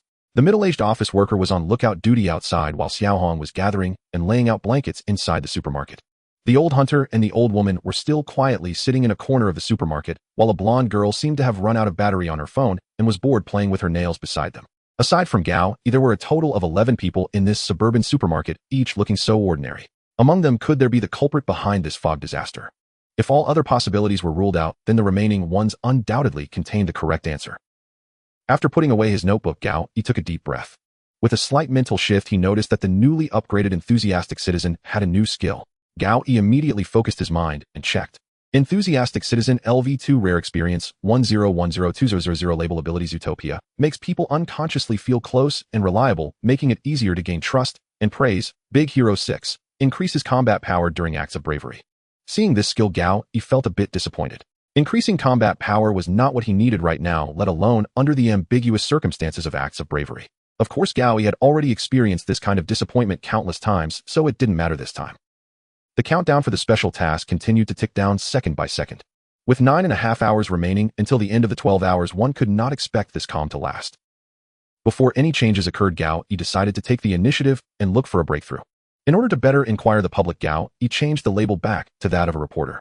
Name Gao Equipped labels: 2-2 Reporter, LV3 Common, Enthusiastic Citizen, LV2 Rare. Label abilities: Night Stalker, higher probability of encountering various unexpected events, and breaking news, truth above all. Randomly obtain a confidential document each week. Zootopia instills a sense of closeness and reliability in others, making it easier to gain trust and compliments. Superhero team combat power increases when performing acts of bravery. Daily label task: conduct undercover visits to a criminal group with over 100 members and obtain evidence completed. Unassigned labels: Deadbeat, LV1 Rare, Heartbroken, LV1 Common, Internet Surfer, LV1 Common, Friend of Elderly Women, LV2 Rare. Holding attributes: none. Remaining common item draw chances 3. Now Gao facing a deadlock with no breakthrough in sight, must hope for the appearance of unexpected events from the Night Stalker. After confirming that the label was correctly equipped, he took a deep breath and looked at the crowd in the supermarket. He then began a barrage of questions. What does the company I work for do? Why am I suddenly asking such questions? It's a sales company. Selling what? Just some small items. The middle-aged office worker on duty clearly did not expect Gao to ask such a question, but after a moment of hesitation, he provided an answer. Nearby the town. I haven't heard of any chemical factories or military bases. This area is too desolate. There shouldn't be such things. Uncle Tung raised an eyebrow and still answered Gao's question. After expressing gratitude, Gao added 2 more notes. Next to technology sector, a certain leak or disaster in his notebook. Among the 12 people present, including Gao, there was not a single individual well-versed in chemistry or biology. If one had to say who knew chemistry best, it would probably be the 2 high school students still in school. Moreover, there were no usable detection devices available. If there were any dangerous chemical factories or deeply secretive military bases near the supermarket, they could perhaps be the source of the problem. But in this remote wilderness, there truly were none of those. The cause and various properties of this white mist remained a mystery. Since this is no longer a world I am familiar with, I should broaden my thinking. Could it be that this world actually contains various forms of magic and spirits? Gao whispered softly, put away his notebook, and turned towards the elderly group. Is there any need to ask? It's you outsiders who brought all the foreign things, causing the mountain god to become angry. The already unfriendly-looking old woman suddenly became agitated upon hearing Gao's question, repeating her previous claims. What do you mean by foreign things? Gao squatted opposite her, feigning confusion. Everything here is foreign. The old woman exaggeratedly raised her hands, making a large circle, as if to encompass the entire interior of the supermarket. I understand. Gao did not question why she despised foreign things, yet still came here to shop, nor the fact that her clothing was obviously industrial products. Oh dear, don't listen to the old lady, as she has been shouting like this for over a decade, yet she still obediently comes here to buy foreigners' things. The girl playing with her phone beside her waved her hand without looking up, causing the old woman's narrowed eyes to widen in anger as she began to scold her attire. But this only drew another round of laughter from the girl. Asking the old hunter beside them yielded no effective response. I've hunted in these mountains for decades. There are plenty of wild beasts, but strange devices and buildings. I've never seen any. Is that so? Gao expressed his gratitude again, noticing that his experience as a reporter had increased. As he turned to leave, the girl behind him mockingly bid him farewell. Hey, it won't help you to be anxious. It's already 1 a.m. You should go to sleep, little brother. He responded with a forced smile, but still had no progress. Looking at his notebook, if neither the mysterious sector nor technology sector speculations were correct, then what could the answer be? Everyone's words sounded quite ordinary, yet when combined they clearly made Gao feel the strangeness. There must be some problem, something he had not yet discovered. No, it could also be that he had already discovered it, but had overlooked it. Looking at the last few individuals he had not yet spoken to, Gao approached the student couple and the sleeping child. The child was currently sleeping on the sofa while Ms. Nijia displayed a loving smile, gently patting his back. When Gao first saw this middle-aged woman, she had been wearing sunglasses. After going out into the mist, it seemed she had lost them somewhere and had not worn them upon returning. Her bare face was covered in bruises, clearly old injuries. Upon closer inspection, Ms. Nijia was wearing long sleeves and long pants, even in this summer, which also seemed to conceal the scars on her body. Ms. Nijia, does your husband use violence against you? This was not difficult to deduce, as the scars on her body were clearly long-term and accumulated. Domestic violence was a natural conclusion. Although he didn't fully understand the specific setting of this world, domestic violence is a topic that transcends any specific country or era. However, to Gao's surprise, Ms. Nijia displayed a look of astonishment, tilting her head slightly. Violence? No, none at all. Hearing this response, Gao frowned, a sense of confusion washing over him. He had considered the possibility of her hiding the truth, but what astonished him was Ms. Nijia's expression and attitude. This was not the expression of someone hiding family shame or evading reality. On the contrary, she genuinely seemed to know nothing, as if the so-called domestic violence had never existed. Then why do you wear sunglasses at night and long sleeves in the summer if not to cover up wounds? Wounds. No, Mr. Gao Yi. The look of confusion deepened on Ms. Nijia's face as she hesitated and said, "Isn't it winter now?" Huh. Gao Yi's furrowed brows tightened even further. Ms. Nijia's words seemed to have lost their logic. But then the words from the student couple beside him made it impossible for Gao Yi to remain calm. The male student shook his head in confusion, rubbing his hair as he asked, "Night? Wait, isn't it just past noon?" He exchanged glances with his girlfriend, simultaneously turning their phone screens towards Gao. He then added, "We came here to have lunch." Looking at the phone screen being offered Gao, he felt his hair stand on end. Above the couple's wallpaper, the current time was boldly displayed. 2:32 p.m. Impossible. Gao Yi couldn't hold back his voice for a moment as the details of the previous scenes exploded in his mind. Now recalling when he first arrived in this instance, everyone had already gathered, and the Blizzard Mountain Villa mode in the supermarket had been established. His understanding of this world came entirely from others' words, not only about time and seasons, but also about the events that occurred. A multitude of errors and contradictions had always existed which Gao Yi himself had overlooked. "Please keep your voice down, Mr. Gao Yi, don't wake the little one." Seeing Gao Yi suddenly shout, Ms. Nijia hurriedly waved her hand, bending down to check on the little boy's condition. With a sigh, she raised her hand to make an okay gesture indicating that he had not been disturbed. But at this moment Gao Yi was drenched in cold sweat, realizing the contradictions, and a greater mystery surged in his mind, making his tone inevitably tremble. This. Who brought this child here? Who brought him? Not only Ms. Nijia but also the student couple had puzzled expressions on their faces as if they did not understand what Gao Yi was asking. "Grandma, did you bring this boy?" Noticing the others were unresponsive, Gao Yi turned around and called out to the elderly lady sitting at the innermost part of the supermarket. If he remembered correctly during the first gathering, it was indeed the elderly lady who was holding this child. "No, I didn't. I saw him walking around by himself earlier and thought he was lost." The elderly lady frowned, squeezing her already wrinkled skin tighter. "Then how did this child get into the supermarket? Has anyone seen him?" Gao Yi circled around the supermarket shouting loudly, but the faces of everyone else were filled with confusion and bewilderment. Not only was the time wrong, but this space was also off. Gao Yi realized that his previous guesses and explorations had completely gone awry. This script was not the material world he was familiar with, but closer to a transcendent spiritual realm. None of the people here possessed complete memories, and they were unclear about what had truly happened in this world. This was the reason Gao Yi had been stuck in his exploration. When Gao Yi first arrived in this heart-trick mist, he saw the crowd in the supermarket and instinctively felt that as a player he had joined this event midway.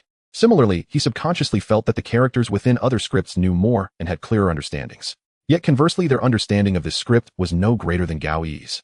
The little boy nearby seemed to have heard Gao Yi shout, rubbing his eyes as he slowly sat up from the sofa. Everyone in the supermarket was deep in thought. A Xiao Hong had even slumped down, sitting on the ground like a duck, painfully holding her head. Evidently, Gao Yi's question had awakened their memories, and the conflict between memory and reality began to surface. Just then the ground suddenly started to shake violently, the tremor evidently surpassing the mild shaking at the start of the script. The lights on the ceiling were shaking violently at this moment, and soon began to break and fall, with sparking wires swinging in the air. The tremors of the shelves intensified, first with various items falling, followed by the entire metal shelves losing balance, causing the arranged shelves to resemble a giant set of dominoes. Amidst the rising screams and curses, the light became flickering and dim. This was not the most terrifying part. Gao Yi did not need keen observation to notice that the glass wall outside the supermarket had been damaged, and a large group of dark figures emerged from the white mist, slowly approaching the supermarket. It was hard to describe what these creatures were, or whether they could even be considered creatures. They were tall, adult-shaped, but pitch black all over, with bandage-like strips floating around them. Even when near the light source, they appeared as complete darkness. It was as if they were the opposite of light, born unable to be perceived by humans. Gao Yi had previously brushed up on world mythology for a report on folklore, but this was the first time he encountered such monsters. No, that wasn't the problem.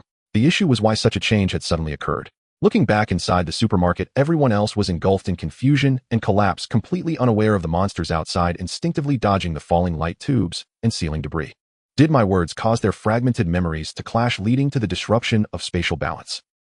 The hypothesis formed instantly. Those monsters were enormous, but beneath them a large mass of sticky tentacles had already breached the riddled barrier and entered the supermarket. No, he needed to stabilize this group of people. Gathering his thoughts, he swapped the label of reporter for deadbeat.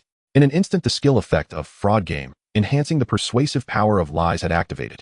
Gao Yi stepped onto the collapsed shelf to the side and yelled towards the interior of the supermarket, "Stop!" recalling it's all the mist affecting our memories that caused the chaos. As Gao Yi's words spread throughout the supermarket, the intensity of the earthquake significantly decreased by 2 levels, and even the tentacles that had just entered the supermarket slowed down a bit. Good, it seemed that this shout attracted quite a few people's attention. The mist outside should have effects on our spirits and memories. We've just been influenced, it's all right. The movement of the tentacles became increasingly sluggish, and the tremors beneath them also became less intense. Right, everyone calm down, and look at the faces of those around you. Aren't they all familiar to you? That's enough, don't dwell on what happened. He needed to find them an anchor point of fulcrum to help them regain clarity. The crowd in the supermarket was gradually returning to normal following Gao Yi's lead, raising their heads to examine each other. Even Xiao Hong, who was the most distressed, had calmed down considerably, sitting on the ground, hugging her knees, her body still trembling. However, she did not look at the others around her, but stared intently at Gao Yi. As the supermarket gradually settled, Gao Yi noticed that the tentacles quickly retracted and the monsters outside began to retreat. But unlike before, those dark figures had come much closer, and the white mist at the entrance was noticeably thicker, further reducing visibility. An inexplicable foreboding surged in his heart. If this happened again, Gao Yi might lose the chance to control the situation. In the entire supermarket, only the little boy was curiously looking around, seemingly excited by the recent thrilling experience. He appeared to be the only one who completely failed to comprehend what had happened.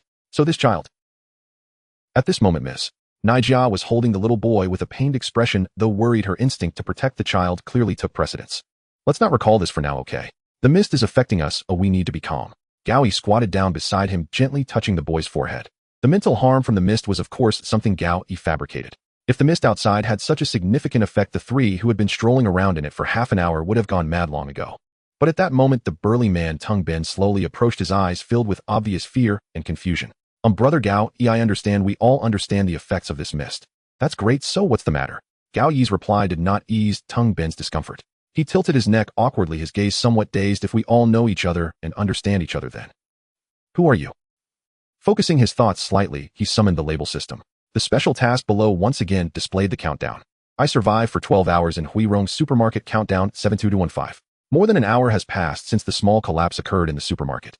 Relying on the skills honed from years of being an investigative journalist, along with the dual bonus of the deadbeat and enthusiastic citizen skills, he barely managed to stabilize the others. At this moment, Gao Yi was alone in the staff lounge. With the sofa moved out, he was leaning on a somewhat bent folding stool, toying with the item he had just won from the lottery. On that subway, after completing the act of bravery and seizing the ticket, Gao Yi received 3 lottery chances. Having been somewhat tense and not having high hopes for the lottery, he hadn't used his chances until now. Only now, having some free time, did he remember to use the 3 lottery chances. And just as was typical for Gao Yi since childhood, Lady Luck was once again playing tricks on him. The 3 prizes were a chocolate energy bar that could quickly restore stamina, only 1 stick, an endless lighter that could ignite infinitely. Its flame could only reach 3 centimeters at most, and an inflatable giant hammer that could attack enemies with a slight chance of causing a stun effect, over 1 meter in length, and it hurt quite a bit when striking. He had no idea how to use these at all. In comparison, the super anti-wolf spray he had drawn earlier actually seemed quite good, well, at least he had used it. As for these few items in his hands, Gao Yi truly didn't know how to describe them. Of course, having long been accustomed to a state of misfortune, he wasn't too disappointed. As someone who had never won any prize from a lottery where the number of participants exceeded the number of winners, having something in hand was already good enough. Oh, why be picky? The chocolate energy bar. Chocolate is delicious, and energy bars are useful, isn't that great? The endless lighter. It can be used infinitely. Although he doesn't smoke, he should at least help friends light birthday candles. Oh, but he has no friends. In any case, he wouldn't need to buy a lighter for the rest of his life, saving him some money. The inflatable giant hammer was even better during the holidays. While others had toys in hand, he would have the real deal. Comforting himself, Gao Yi continued to play with the lighter's cap, opening and closing it repeatedly. But why was he sitting alone here? On one hand, he claimed he wouldn't threaten others, and on the other hand, he didn't want his presence to suddenly disturb the others in the supermarket. Finding an unoccupied corner in the supermarket to stay in was indeed the more correct choice. Gao Yi had basically clarified the mechanism of this heart's deceptive fog. In simple terms, for some reason, the entire Huirong supermarket had been abstracted, becoming a space that could be described as virtual or spiritual. And the other townspeople apart from Gao Yi had all been directly pulled in. There was no scenario like in the movie The Mist, where a large group was shopping and suddenly discovered fog outside, then got trapped. From the very beginning, these people had been trapped in this supermarket. And this resolved quite a few previous mysteries, like why several eyewitness accounts differed. Just as several of them felt differently about the specific time and even the season, it was because their memories were incomplete. In their world, there was no accurate perception neither of space nor time. The previous chaos was precisely because Gao Yi's words had led everyone into memories, thus disrupting the fragile balance of this world. Knowing where the problem lies, and having calmed the people outside, there shouldn't be any issues. At worst, he'll wait another 7 hours and get the return ticket first. The introduction to this instance clearly stated that only by completing the main task can one obtain the return ticket. Although if he continued to wait, he could only complete the lowest level I-class main task, and the special task of the label system could not be completed. but at least he could survive. Living was the most important thing. However, that said, what exactly is the truth behind this script? Special task: explore everything that happened in Huirong supermarket and uncover the truth behind the disaster. Having already clarified the state of this world, this dreamlike existence should have a subject. Could it be that little boy whom nobody knows? How could he uncover the truth? Should he capture that little boy and interrogate him? No, those people outside are already on the brink of collapse. If another collapse happens, the monsters in the white mist might really come in. Better to wait a bit. Just as Gao made up his mind not to delve too deeply into this instance, aiming to complete the most basic main task, the door to the staff lounge was knocked on again. Who is it? A timid voice called from outside. It's me. It was easy to recognize. It was the voice of the gas station clerk Xiao Hong. Rubbing his neck, Gao stood up to open the door for her. Xiao Hong at the door still looked pitiful. Her head lowered, her hands nervously clasping and unclasping. What's wrong?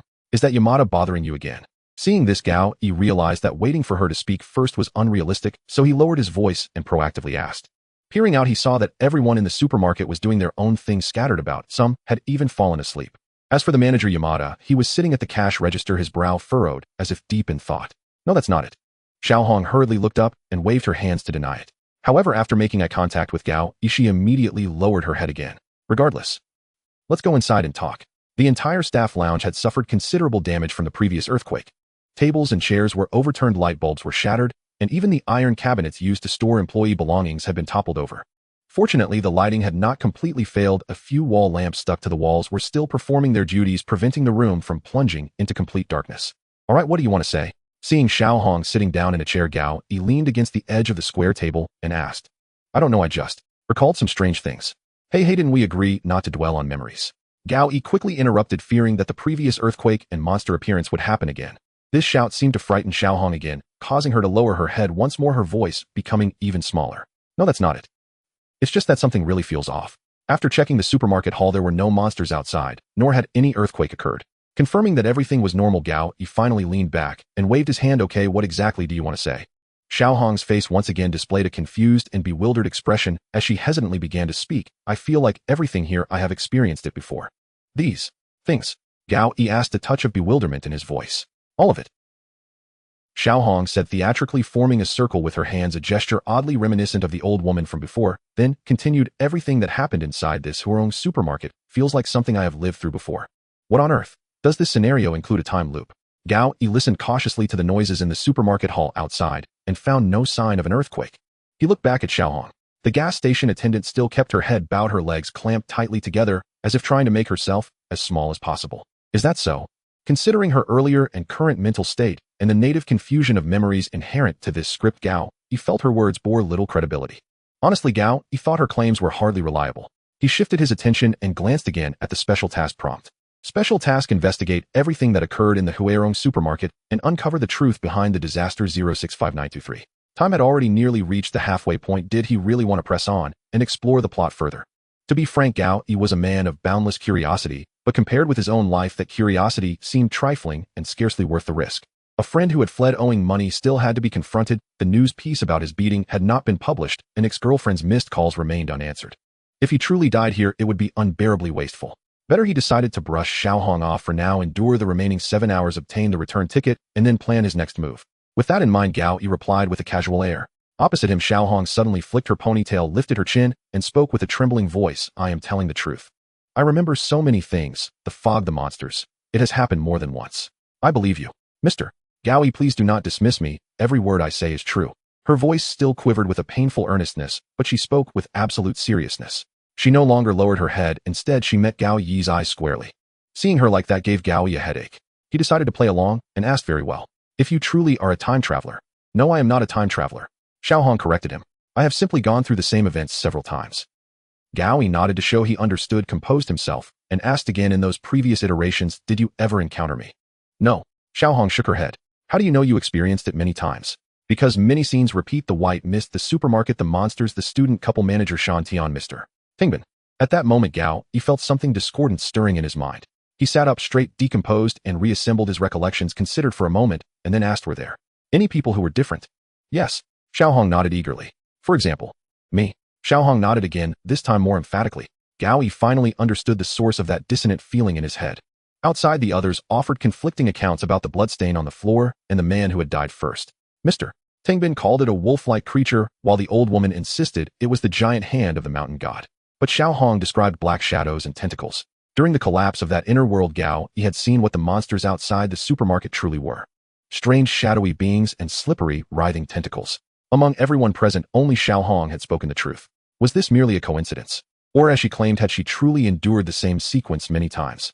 Gao Yi gestured for her to wait, then bent his head and took his notebook from his pocket, beginning to catalog the anomalies. Why did Xiao Hong say she had experienced the events repeatedly? She ought not to have seen the monsters, yet she accurately named their form. Why was she the only one to be correct? Suddenly the whisper of the man in the black hoodie from the subway before they entered the game echoed in Gao Yi's mind, too terrifying. The Holy Grail. Who will save me? Why had he been so frightened? That man had clearly possessed a formidable physique. Why had he shown no confidence and been reduced to such terror? Gao Yi flipped through the pages and produced the ticket tucked inside his notebook. Instance ticket heart bewildering, missed Holy Grail 5. Mode single player. Perhaps the Holy Grail 5 denoted difficulty, or perhaps the single player tag spoke to the script's cruelty. Was that fragment of information enough to justify such dread? Perhaps. Perhaps not. Gao Yi hurriedly wrote in his notebook. Maybe that man knew in advance how terrifying this script was. In other words, this scenario, this ticket, may have appeared more than once. Gao Yi's excitement surged. The intoxicating rush of a mystery about to yield itself was unparalleled. If his conjecture were true, what would that imply? The man in the black hoodie might have been forced into the game. If the script had truly been run many times, then what? It might mean Xiao Hong's memories were accurate. She had played through this scenario multiple times. Each run would reset the script and bring in a new participant.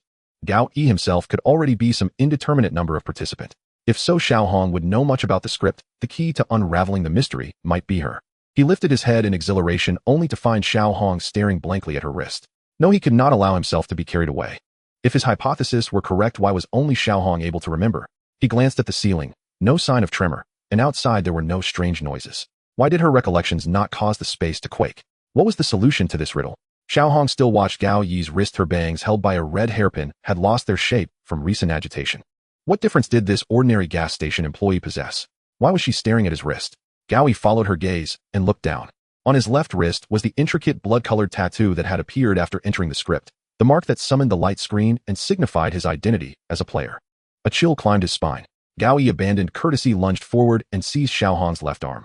With her startled cry, he forced up the sleeve of her white shirt. On the pale skin of her left wrist was the same blood-red tattoo that marked him. Gao Yi drew a deep breath, slowly released her hand, and watched his trembling pupils narrow with focus. The mystery had been solved. Of course, Xiao Hong was also a player, another soul trapped within this script. The riddle was solved. It turns out that Xiao Hong, like Gao Yi, did not belong to this copy world, but was a player who entered from the outside. This explains why she could describe the correct appearance of the monsters, and why her memories did not lead to the destruction of space. Since she is not a native of this world, she is not bound by certain rules.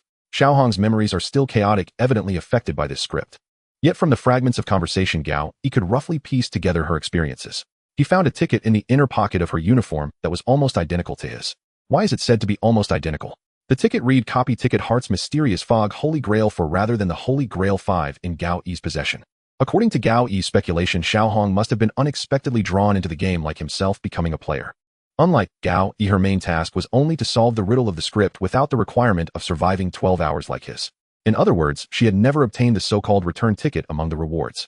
Therefore, she had never been able to return to the real world.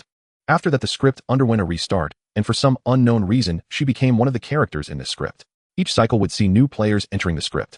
At first, Xiao Hong tried to communicate with them, hoping to complete the task and leave the script. However, most of the entering players could not communicate. Some would directly rampage in the supermarket, while others inexplicably rushed into the fog and vanished.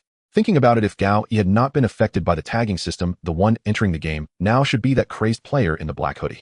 Of course, the endings were mostly the same. Space, shattered monsters appeared, and the script concluded. The script would restart after a period. A new round would again bring in new players. Under the influence of this space on memory and perception, Xiao Hong in the cycle found it increasingly difficult to maintain her sense of self. This game repeated itself time and again until Gao Yi's arrival. I am not called Xiao Hong, but I can't remember what my name is anymore. At this point, Xiao Hong could no longer hold back her tears, sobbing as she wiped her eyes with her sleeve. With a slight sigh, Gao Yi raised his hand, but didn't know how to comfort her, merely patting her shoulder gently. Saying something like "I understand your feelings" at this moment would be too insincere. Looking at the sobbing Xiao Hong, Gao Yi's thoughts raced. First, he ruled out the possibility of other players being present in the supermarket. Just a quick confirmation through her exposed wrist and her actions would suffice. Then he carefully considered the information that could be utilized. Unfortunately, even though Xiao Hong could be considered to have experienced a sort of time loop, under the hypnosis and influence of memory and spirit, as well as the fact that most game sessions ended quite quickly, the information Xiao Hong could provide was limited. It could only be said that it corroborated many of Gao Yi's speculations from the side. I feel I really can't hold on much longer, though every time those monsters rush in and kill everyone. Xiao Hong finally stopped her tears, but her tone added a layer of fatigue and fear. Similar to his conjectures, facing those monsters heat-in was basically a delusion. Not to mention Gao Yi, an ordinary person. Even that madman in the black hoodie on the subway would not be able to take down that horde of monsters. This also aligned with Gao Yi's previous judgment that this script did not test the player's combat abilities. Those who wanted to engage in direct combat naturally would not have a good outcome. This resolved quite a few of his doubts. But now the question was, what should he do? Looking down, Xiao Hong was still trying to recall more information, constantly rubbing her hair with both hands. What should he do? Gao Yi raised his wrist, looking at the main task. I survived for 12 hours in the Huirong supermarket. Countdown 60905. There are still 6 hours left. By now, Gao Yi had practically grasped the operational pattern of this script. Though he had not fully understood everything, he had already confirmed where the danger zones were. He just needed to wait on the safe hillside for the rescue plane to arrive. However, if he chose to research the script again, attempting to conquer it, it would undoubtedly be dancing on a minefield. Dangerous and not necessarily rewarding. From a purely self-serving and rational perspective, Gao Yi understood that he should remain completely still and wait for time to pass. As for Xiao Hong in front of him, he could lie to her, telling her to wait a bit longer before resolving things. After all, once the time was up, he would get the return ticket and everything would end. As for Xiao Hong, she wouldn't die if she would enter the next cycle.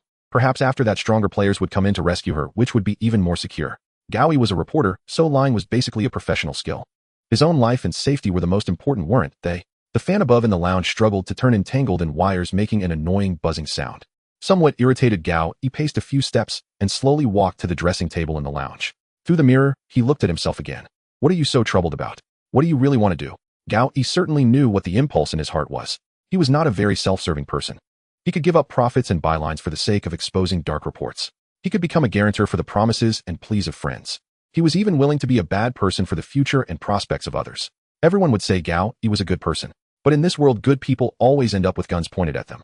After so many years, being a good person has only brought Gao Yi insults, mockery, and debts. At some point, the figure in the mirror grimaced and spoke, its mocking tone piercing into Gao Yi's mind. You're such a fool. Didn't I tell you to always think of yourself first and never be fooled again? Now you want to act like a saint. Rubbing his eyes, the mirror returned to calmness. Was it the influence of this script? It seemed to manifest on a spiritual level. To be honest, Gao Yi had always known that the saying good people are rewarded was just a self-comforting joke. But at the very least, those who do good shouldn't face retribution, right? That. Xiao Hong's words pulled Gao Yi back from his struggle. She looked up, seemingly recalling something. I remember a bit more. This outfit I'm wearing isn't mine. It appeared on me inexplicably, and it seems to have changed before. Hearing this, Gao Yi felt a flash of inspiration cut through the calm sea of his mind. In that instant, all the scattered clues converged. No longer entangled with the so-called good or not, he dashed 2 steps to the side of the toppled storage cabinet, abruptly opened one, and began rummaging. I see. Did I say something wrong? Xiao Hong seemed startled, her reddened eyes and slightly narrowed pupils gazing up cautiously at Gao Yi, who was checking something. It's nothing, I just figured it out. Gao Yi placed the item in his pocket and shook his head. There was no need to get hung up on what was right or wrong. He is who he is. All the actions in this life were never meant to be a good person, but simply because he truly wanted to do those things. Gao Yi was willing to help, guarantee to give up fame and wealth in pursuit of the truth, not because he was so righteous. He simply wanted to believe in his friend's hope for reports to be published and believed it was the right thing to do. That was enough. And now he was going to do what he wanted to do. Gripping the inflatable hammer in his hand, Gao Yi took a deep breath and turned to look at the still somewhat confused and trembling Xiao Hong. His tone became peaceful again, calm once again. Like himself, come on, let's go shatter this damned world. The light sources inside the supermarket were already scarce, and the internal atmosphere, shrouded in white mist, was inevitably unsettling. The deformed door, warped by the earthquake, was pushed open, emitting an irritating metallic scraping sound. Gao Yi, holding an inflatable giant hammer, walked out of the staff lounge, followed by Xiao Hong, who seemed somewhat confused about the situation. At this moment, the entrance had been surrounded, and nearly everyone in the supermarket had gathered around. Uncle Tingbin, the office workers' manager, Yamada, the old hunter, Ms. Niga, 3 students, and an elderly lady. Their expressions were grave, fearful, and anxious. Clearly, the recent screams and cries from Xiao Hong inside the room had attracted considerable attention. The reasons varied, but everyone looked somewhat puzzled. Some were wondering what had just happened inside the room, while others were curious about the object Gao Yi was holding. Of course, none of that was important. Looking at the crowd before him, Gao Yi nodded in satisfaction, needing no effort to gather them. The stage for the finale had already been set. The white mist outside the supermarket seemed to grow denser, and the shadows became agitated and distorted. Gao Yi took a deep breath, tilted his head back, slightly squinted his eyes, and directed his gaze toward the ceiling. Do you know? Since I arrived in this world, I have discovered that the puzzles have multiplied, yet I can hardly find a single answer. Interestingly, Gao Yi used the pronoun you, but did not specify who that person was. It was as if that person should know who they are. Gao Yi's voice was steady and calm, as if recounting an ancient tale unrelated to himself. Let's not discuss that background for now. Oh, every individual is filled with mysteries, yet none contain the answers. Ms. Naiga, anyone can tell that she has long been a victim of domestic violence, yet she herself remains unaware. This is because she is merely an image in someone's mind encompassing her injured exterior, but lacking the reasons for her suffering. Ms. Naiga in the crowd looked at her hands, and a dazzling halo seemed to appear around her. A swirl of white smoke began to rise from her body, causing her to dissipate, as if she were being sublimated. Moments later, Ms. Naiga vanished from within the supermarket, as if she had never existed. Strangely, the others in the supermarket showed no reaction, well, except for Xiaohong. Without looking down, maintaining a tone of contemplation, Gao Yi continued his narration. The middle-aged office worker, I don't even know his name, but I suppose he can't recall it either. And as for his work, I only know he sells things, but I couldn't tell you what. Because you haven't delved into a deep conversation with him, have you? The middle-aged office worker in a suit wore a puzzled expression, clutching his head, seemingly struggling to remember, yet finding nothing in his mind.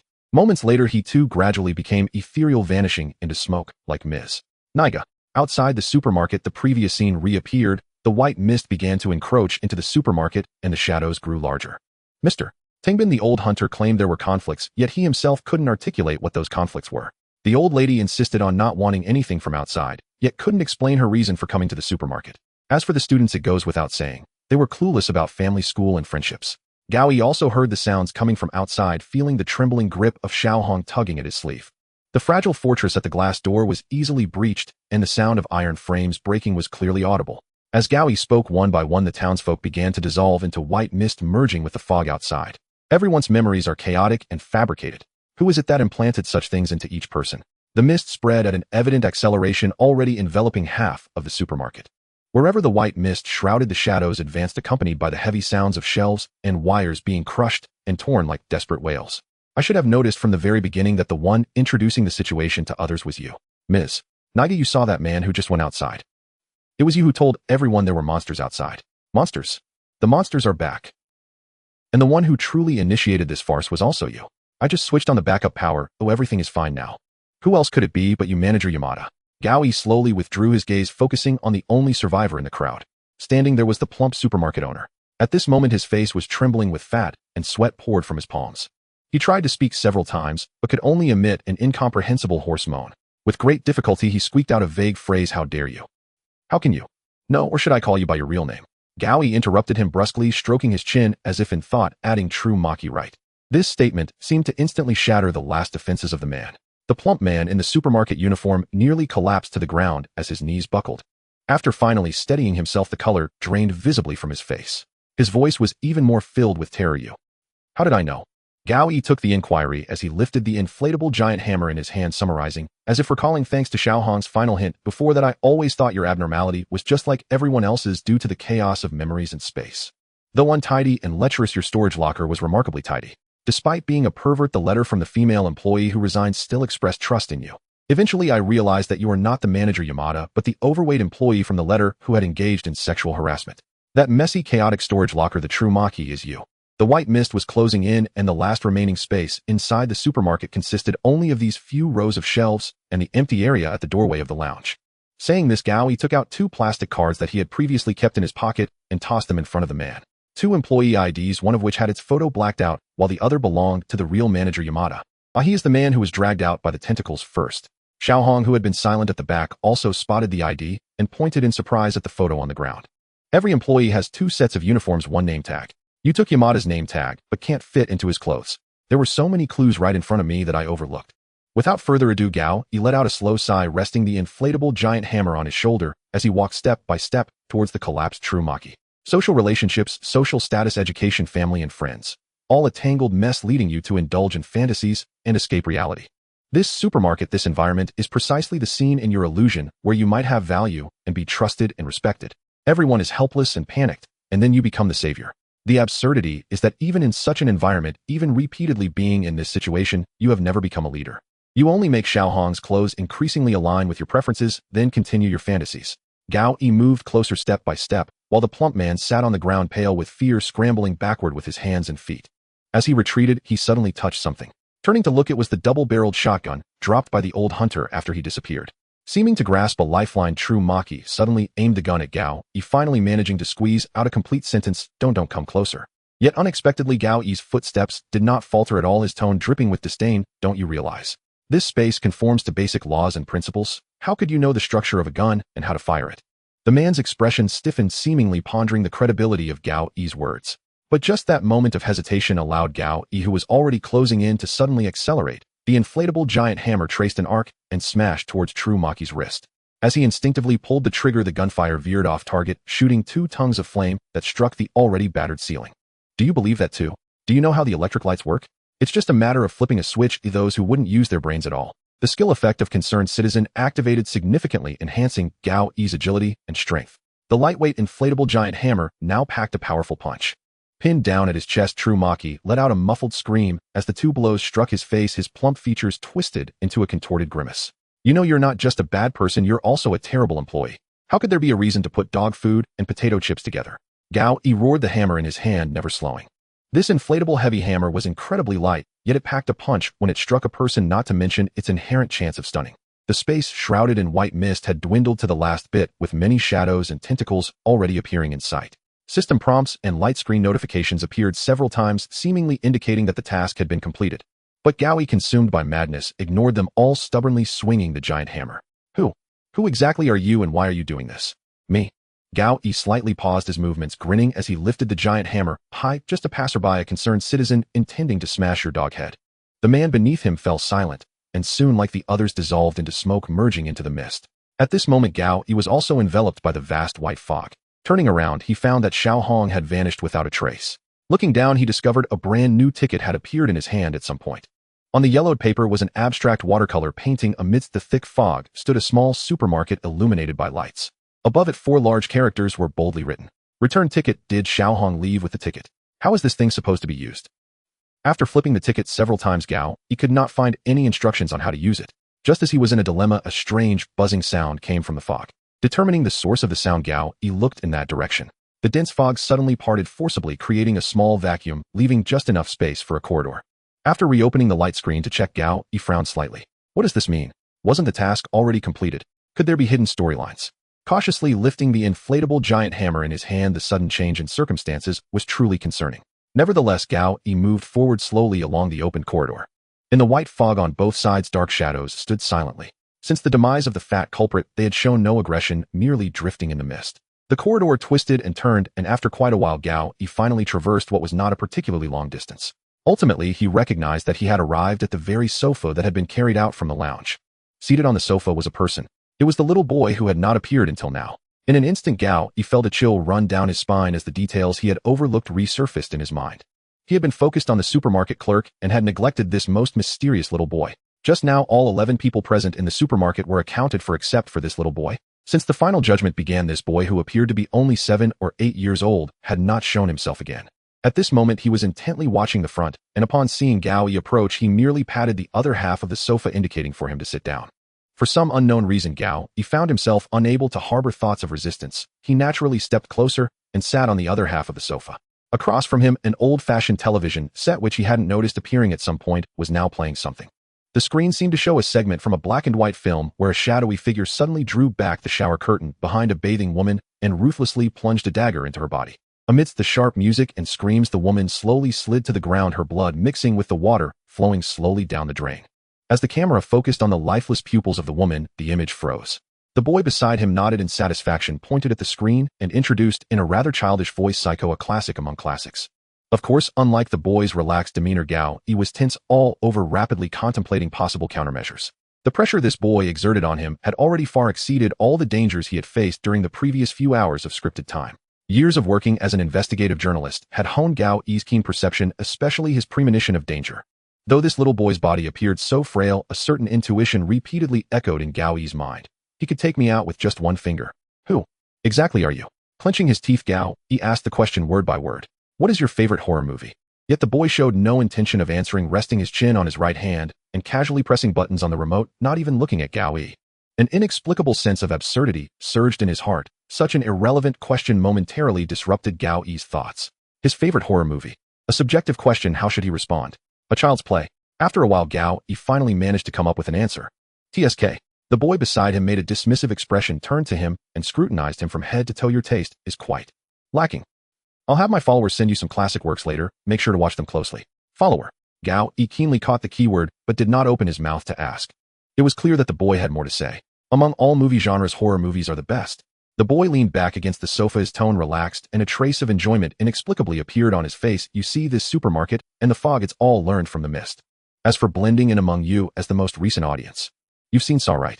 Gao Yi found it challenging to keep up with the boy's train of thought, so he could only respond stiffly. Upon receiving a positive response, the boy nodded in satisfaction and continued, I've always wanted to make a movie myself, picked a stage, and exerted influence. But unfortunately, I never found good actors. That girl was not bad, but she couldn't take on a major role, so I made her a supporting character.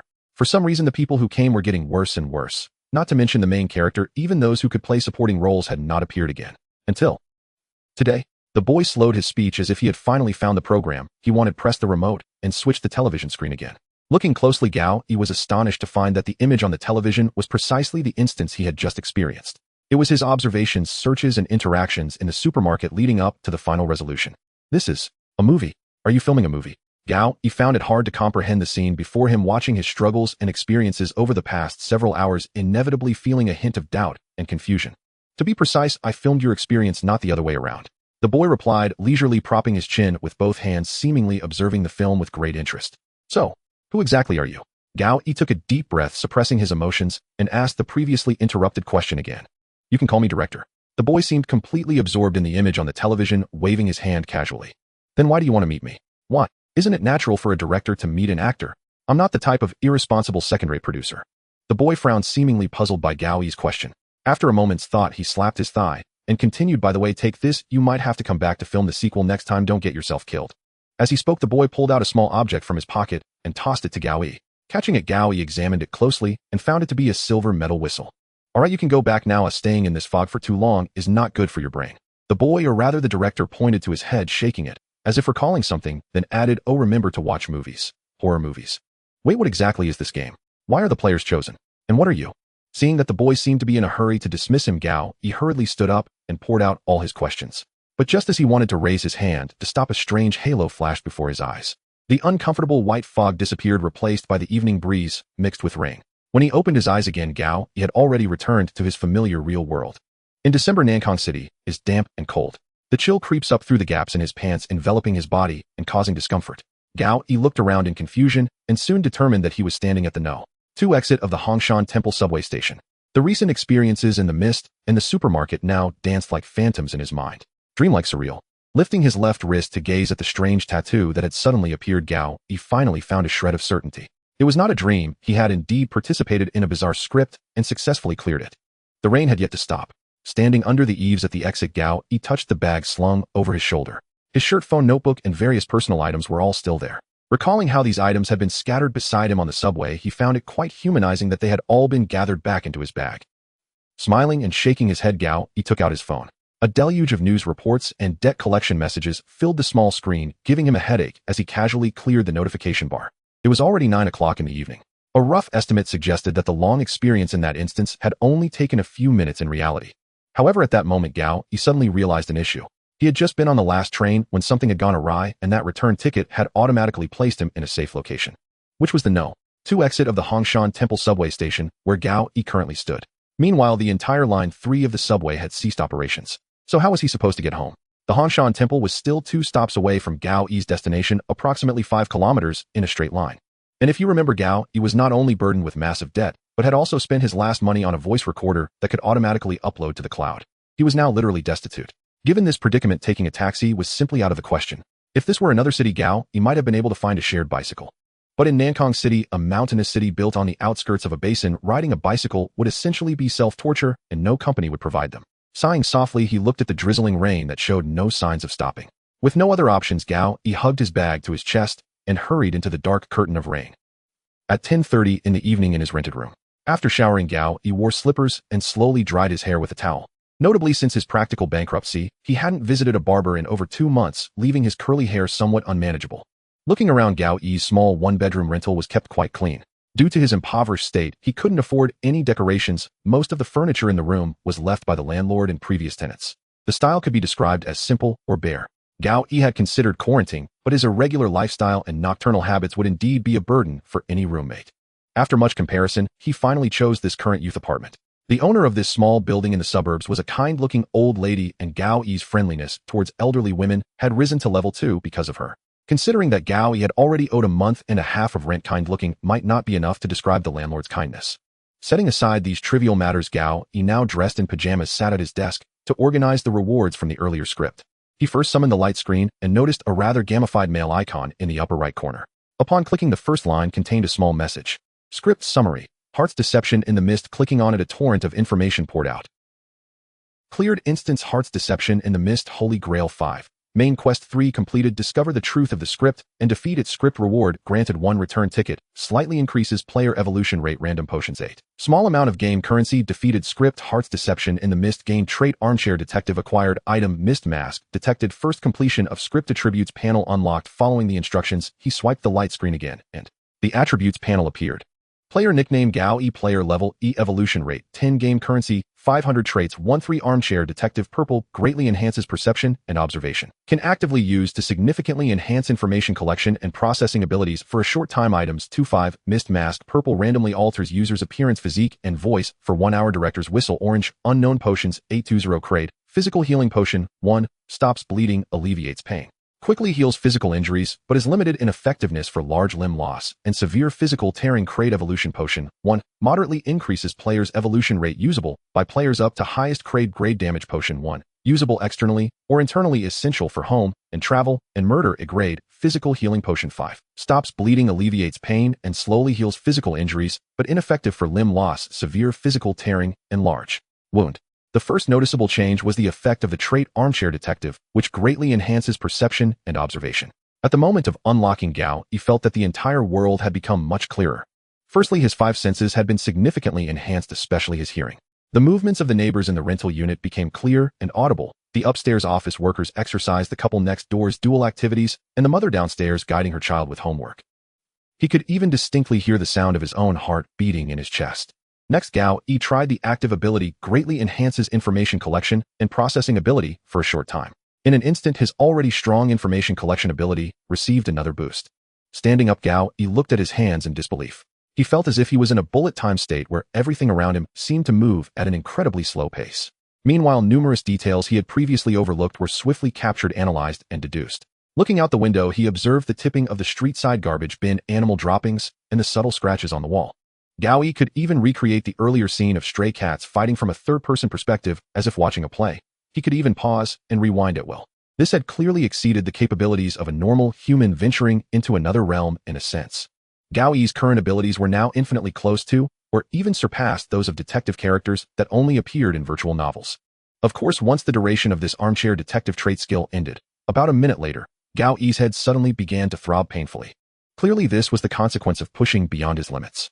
Perhaps as the player's evolution rate increased, he could better utilize this ability. But for now, Gao Yi could only use it once within 24 hours, which would be enough to keep him feeling as if he had been awake all night for several hours. The script rewards also included 2 items. As for the director's whistle given by the little boy director, he had no idea what it was for. On the other hand, the mist mask was quite straightforward. According to the instructions, Gao Yi rubbed it lightly on his forehead, and a pale swirling mask appeared on his face. Just as described, it could randomly alter the user's appearance, physique, and voice for 1 hour.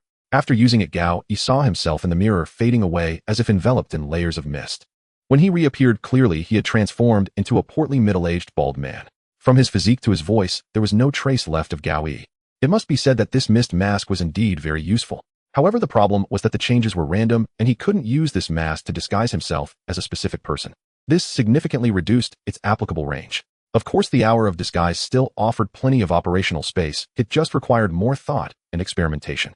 As for the remaining rewards, there were 2 tickets and 8 bottles of potions. They were all one-time use, and Gao Yi couldn't conduct any experiments with them. He could only store them safely for now, preparing to start gathering information tomorrow and plan from there. Opening the light screen again, Gao Yi looked at the bottom of the attributes section. The last line boldly stated, "Next game countdown 15 days, so in other words, I have to participate in the game again in at most half a month." Gao Yi murmured, tapping his right hand's knuckles on the desktop twice, seemingly having made a decision. But before further planning, he had one more reward to claim. In his label system, he had also completed a special task. The special task has been completed. Rewards obtained: 1 random rare trait, 1 random common tag, 2 chances for ordinary item lottery. Having relaxed Gao, he had no reason to refuse and casually opened the lottery. Of course, Lady Luck did not grant him mercy today, just because he had conquered the script. Item: Super Signature Pen. Quality common. Type tool. Effect: it can automatically help you sign when you need a signature. Note: are you still troubled by the numerous letters from fans? Are you still worried about the signed shirts needed for commercial collaborations? The Super Signature Pen will be your top choice. Honestly, this is something even someone as optimistic as Gao you wouldn't have thought could be useful. But if this Super Signature Pen is just better than nothing, then the next item will be incredible. Item: Empowering Nail Clipper. Quality common. Type buff item. Effect: using this nail clipper to trim your nails will cause your fingers to feel a fiery pain, dealing extra fire damage with attacks. What is this? Gao sighed, placing the nail clipper and signature pen in front of him. At least that inflatable hammer was decent. He comforted himself. Unfortunately, when Gao tried to take out that inflatable giant hammer, he discovered it had completely deflated. Upon closer inspection, its durability had surprisingly dropped to 0. Hey, such a garbage item has a durability limit. What's the point of that? Gao slammed the table, unusually agitated. Checking again, the durability of the super anti-wolf spray he had used on that black hoodie on the subway was down to only 50%. This means that the anti-wolf spray could only be used twice. Most of the items drawn from the lottery are consumables, so I can't rely on them too much. Gao summarized. Of course, aside from this disappointingly useless lottery, there were other gains. Firstly, the latest tag actor. Actor LV1 common. Experience 0100. Tag ability: King of Comedy. Your performance will be more persuasive. An actor, huh? I thought it would be a more advanced tag. Gao found this ability quite decent, as he often needed to disguise himself. But on the other hand, how does one upgrade this tag? According to previous deductions, upgrading a tag relies on others' recognition.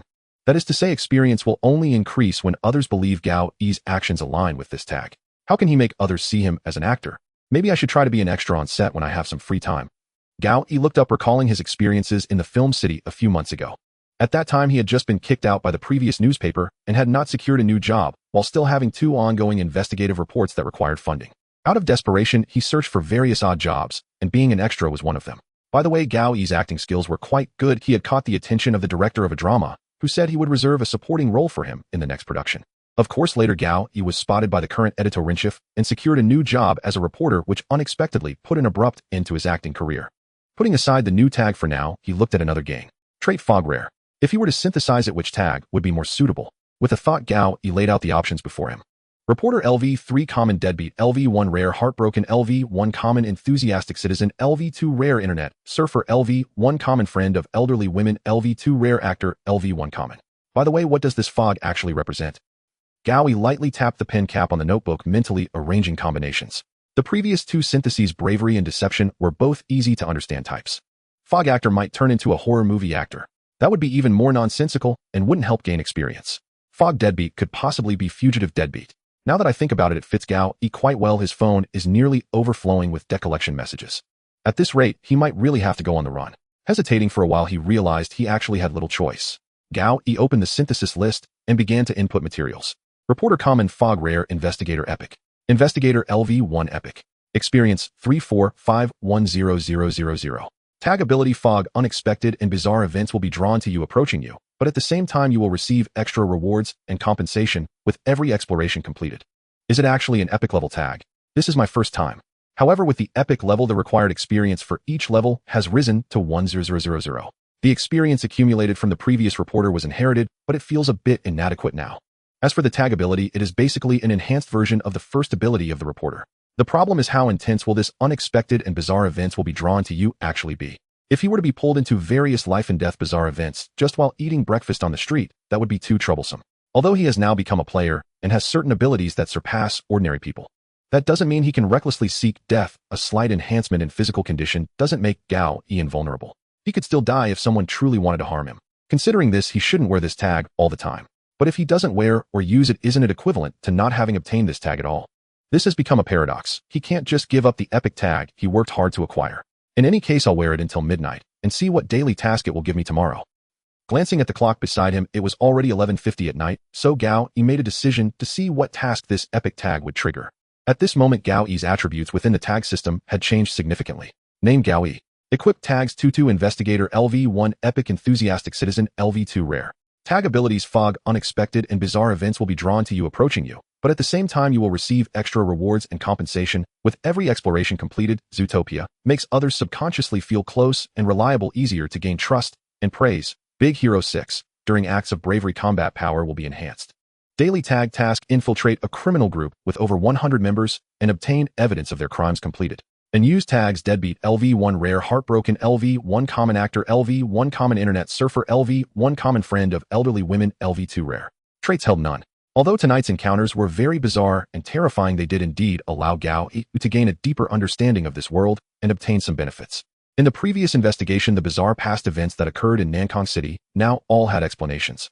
It is evident that this unknown game has profoundly influenced the calm and mundane world Gao Yi resides in. What will the future hold? Half a step into the extraordinary realm, Gao Yi rested his hands behind his head, leaning back in the swivel chair, lost in thought. Tomorrow I still need to gather intelligence.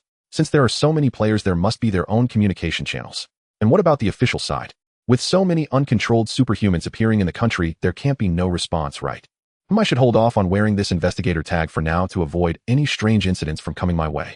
Just as Gao Yi made up his mind, waiting for midnight to arrive, a sudden knock at the door echoed from the entrance. Someone is here. Under the enhancement of the armchair detective, Gao Yi had already heard the footsteps. However, he had not fully adapted to this new ability and was completely unprepared for a visitor. It was only when the knocking truly sounded that Gao Yi realized the visitor was there to find him. In an instant, his earlier relaxation vanished, and he abruptly stood up. He listened carefully to all the sounds outside the door, lightening his footsteps as he slowly made his way to the kitchen, gripping a kitchen knife in his hand. Who could it be? Should he pretend not to be home? No, if it was someone looking for trouble, pretending not to be home would solve nothing. Now that he calmed down and thought about it, the scene of fighting with that man in black on the subway must have been captured by quite a few people. Those people would likely have uploaded images of his face to various social media and short video platforms.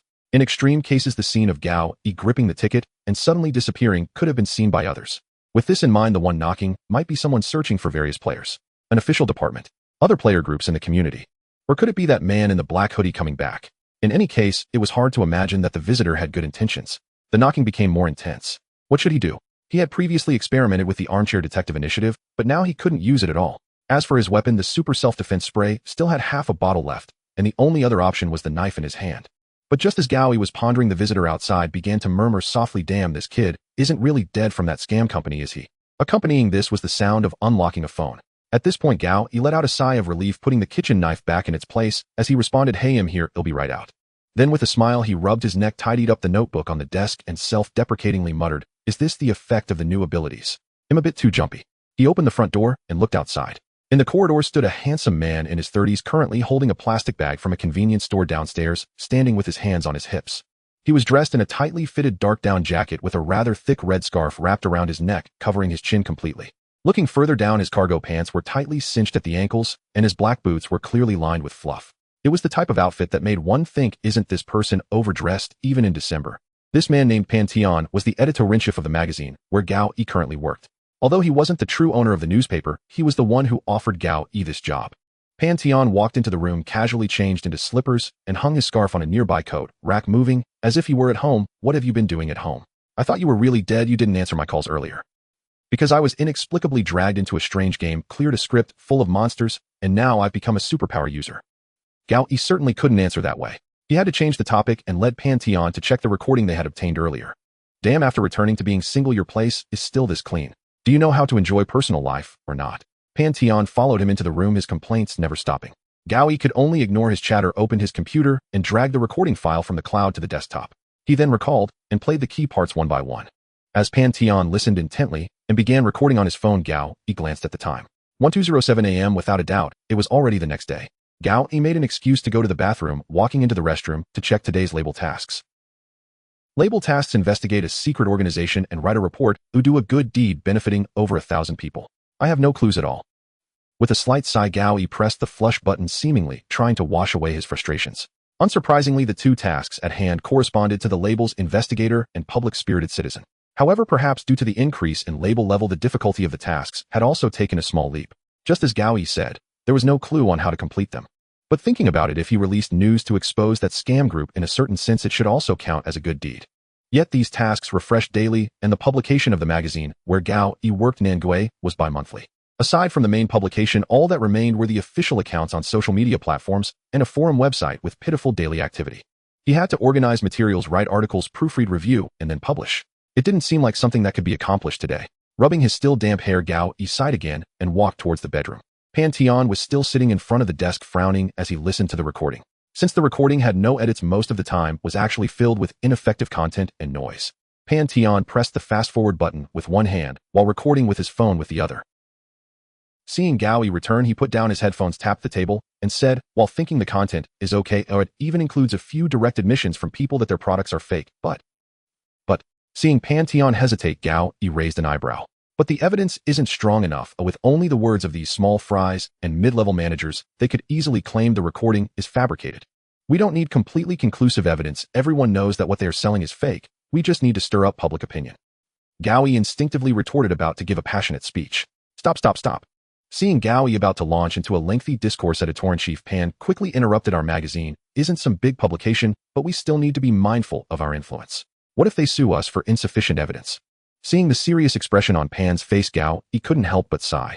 He certainly understood this logic, but thinking of that scam company called Jin Huang Security openly selling things like super energy tea and self-defense underwear, and targeting the middle-aged and elderly, scamming them out of their pensions and savings accumulated over a lifetime as well as their homes.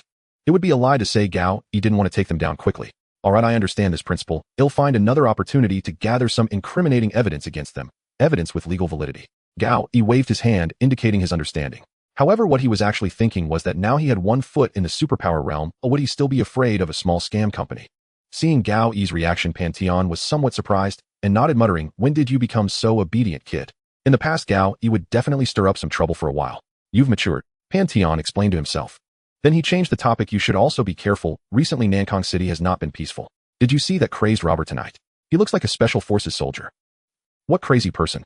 Pan Tian paused for 2 seconds, confirming that Gao Yi wasn't joking, and then said somewhat unexpectedly, what were you doing tonight? Didn't you check your phone at all? I was filming a horror movie in a supermarket wrapped in white mist. Gao Yi certainly couldn't answer that way, so he just made some casual replies. Damn, as a reporter you need to maintain your news instincts. Pan Tian grumbled as he unlocked his phone, flipped through a few times, and pulled up a short video, playing it on the desktop. The video was filmed from inside a car, and the vlogger seemed to have been filming a short clip for his family.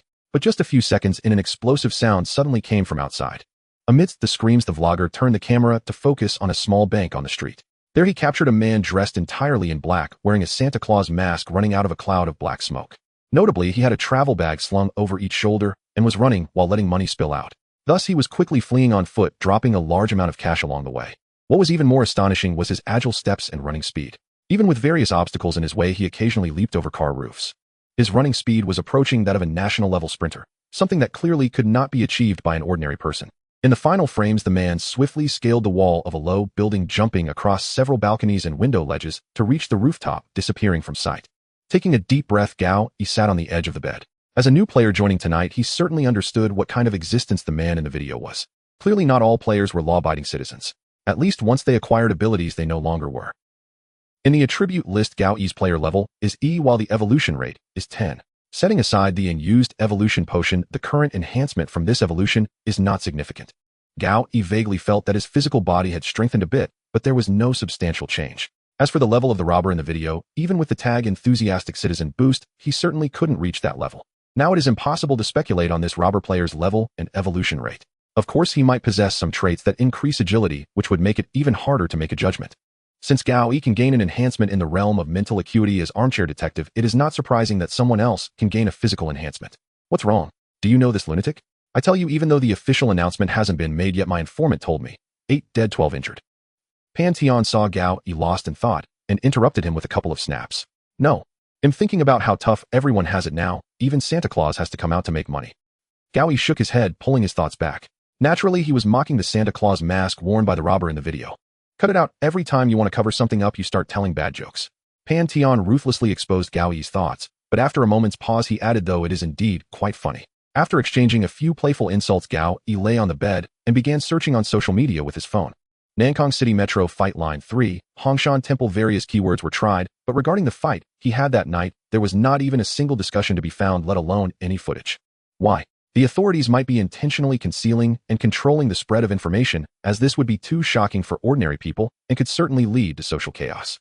Imagine a bunch of people suddenly turning into superhumans, starting to gain supernatural powers. It's terrifying to think about. But for Gao Yi, he had been encountering more and more strange incidents and news lately. It seems that with the increase in the number of players, it is becoming increasingly difficult to keep these matters hidden in the shadows.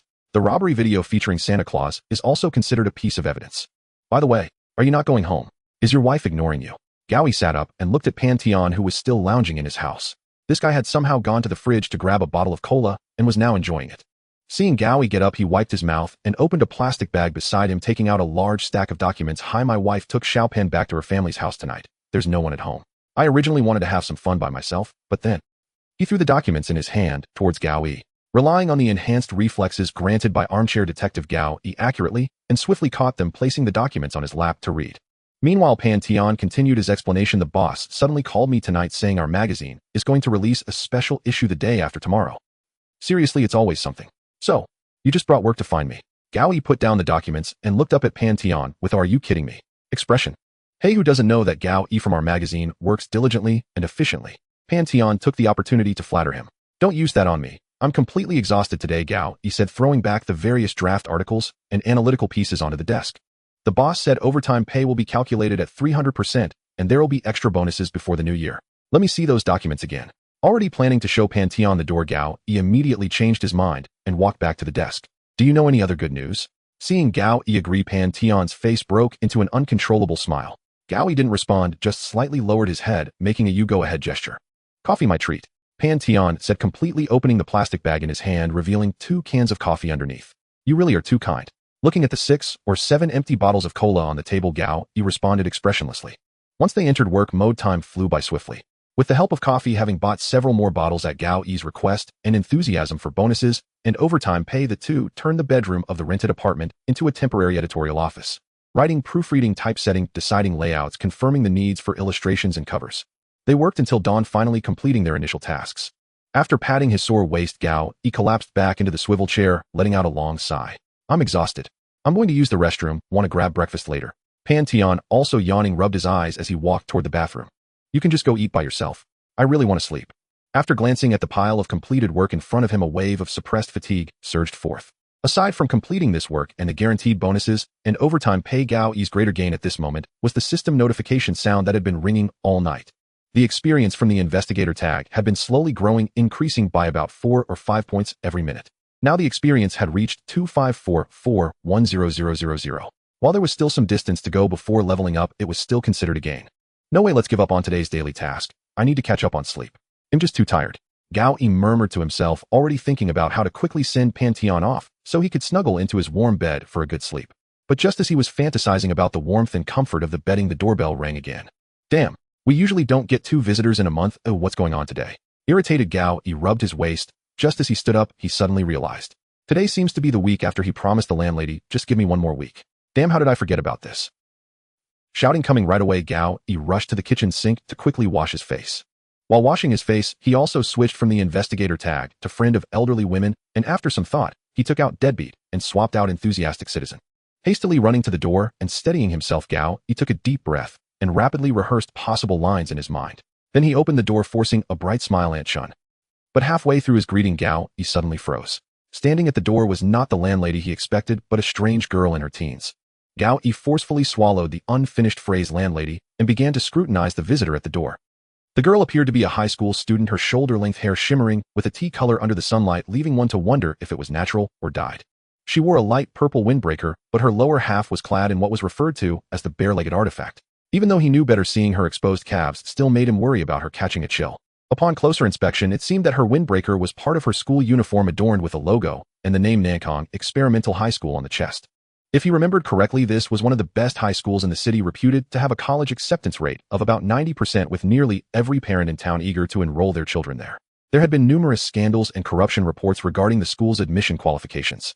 Of course, with Gao Yi's academic performance and dedication to learning during his student days, he was naturally far from being a candidate for such a prestigious institution. Who are you? Gao Yi withdrew his gaze and looked at the girl's face. While she wasn't extraordinarily stunning, the vibrant essence of youth that couldn't be fabricated still shone brightly. I'm here to collect the rent. The girl displayed little emotional fluctuation, seemingly unfazed by Gao Yi's earlier mention of landlady. Oh, where is Granny Chan? Knowing he couldn't evade this predicament, Gao Yi asked this question. He certainly saw that she was there to collect the rent, as the cardboard in her hands was the same one the landlady used with documents detailing the information of the tenants. This included when the rent was due and whether it had been paid. She got injured and needs to rest for a while. I'm her granddaughter. Oh, you must be Zhao Zhao. I've heard Granny talk about you often. Gao Yi clapped his hands, finally clarifying the situation, and quickly expressed concern. Granny Chun is injured. What happened? Is it serious? She accidentally fell and has a slight fracture, so she can't come to collect the rent for the next few days.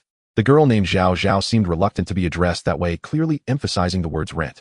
At this point, Gao Yi recalled more information about this girl. Previously, in order to gain experience for the friend of elderly women title and establish a connection with the landlady, he had sought to avoid being kicked out for not being able to pay rent. Gao Yi spent considerable time listening to the landlady's ramblings. Although she had a building for rental, she often felt lonely. Her children worked in distant cities and rarely visited her. Fortunately, her granddaughter returned to Nankang City for high school. Even though she was a boarder, their opportunities to meet increased significantly. Li Zhao Zhao. That should be her name. Quietly observing the growth of his deadbeat title experience, Gao Yi began to contemplate how to navigate this rent collection. It must be said that Gao Yi did not intend to default on the rent. He was simply financially strained. With no savings habit and having spent substantial amounts on buying information, bribing informants, and acquiring equipment.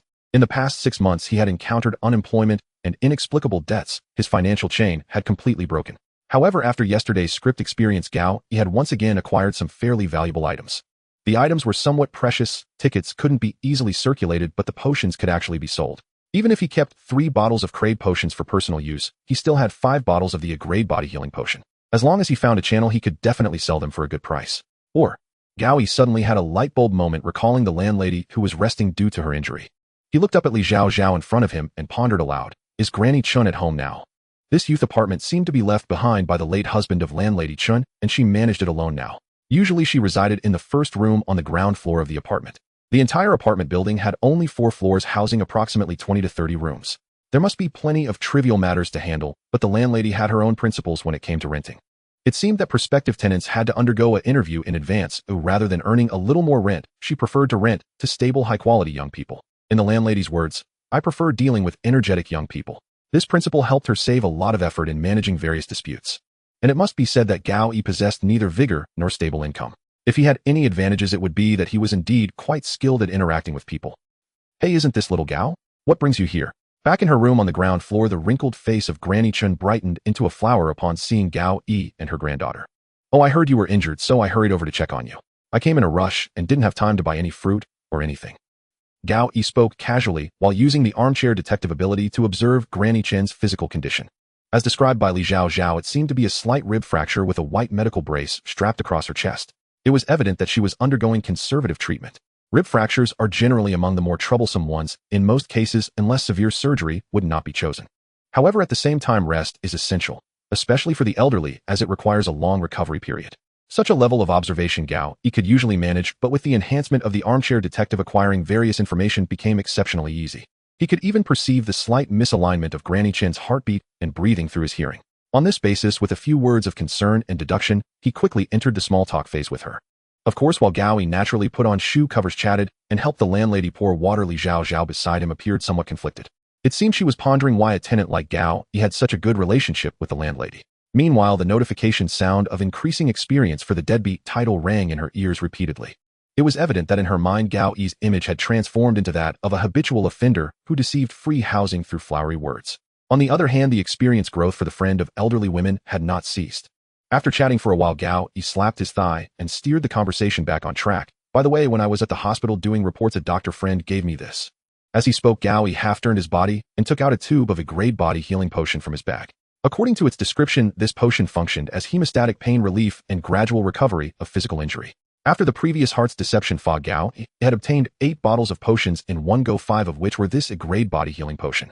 Other skills and equipment could be tested at any time, but this particular item could only be used after an injury. Gao Yi had suffered losses due to equipment malfunction before. A long-term report, without testing the recording equipment's battery life, had rendered dozens of hours of material worthless. Since then, regardless of the device or item, he ensured to test it in advance before formally using it. This tube of Agrade body healing potion, if its specific effects couldn't be confirmed, how could he judge when to use it and how much healing it could provide? And now, with an injured person right in front of him, Gao Yi had an excellent testing opportunity. Not to mention that by doing this favor, the urgency of the rent issue would also diminish. Even the experience for the friend of elderly women could increase again. This was simply a triple win. He won 3 times. However, when Gao Yi handed the agreed body healing potion to Granny Chun, Li Zhaozhao, who had remained silent beside him, suddenly reached out to stop him. Wait, let me see it first. His movement was halted, yet Gao Yi remained unruffled, casually handing over the grade physical recovery serum. Li Zhaozhao, seated on the single-person sofa, accepted the vial and examined it with solemn scrutiny. What kind of medicine is this?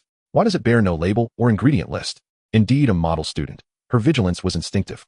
Yet Gao Yi had long prepared his explanation. It's a nutritional supplement not yet commercially released. I obtained it directly from a physician friend. Naturally, the claim raised eyebrows. Li Zhaozhao's gaze sharpened with unmistakable skepticism. Which doctor would dare dispense an unapproved substance?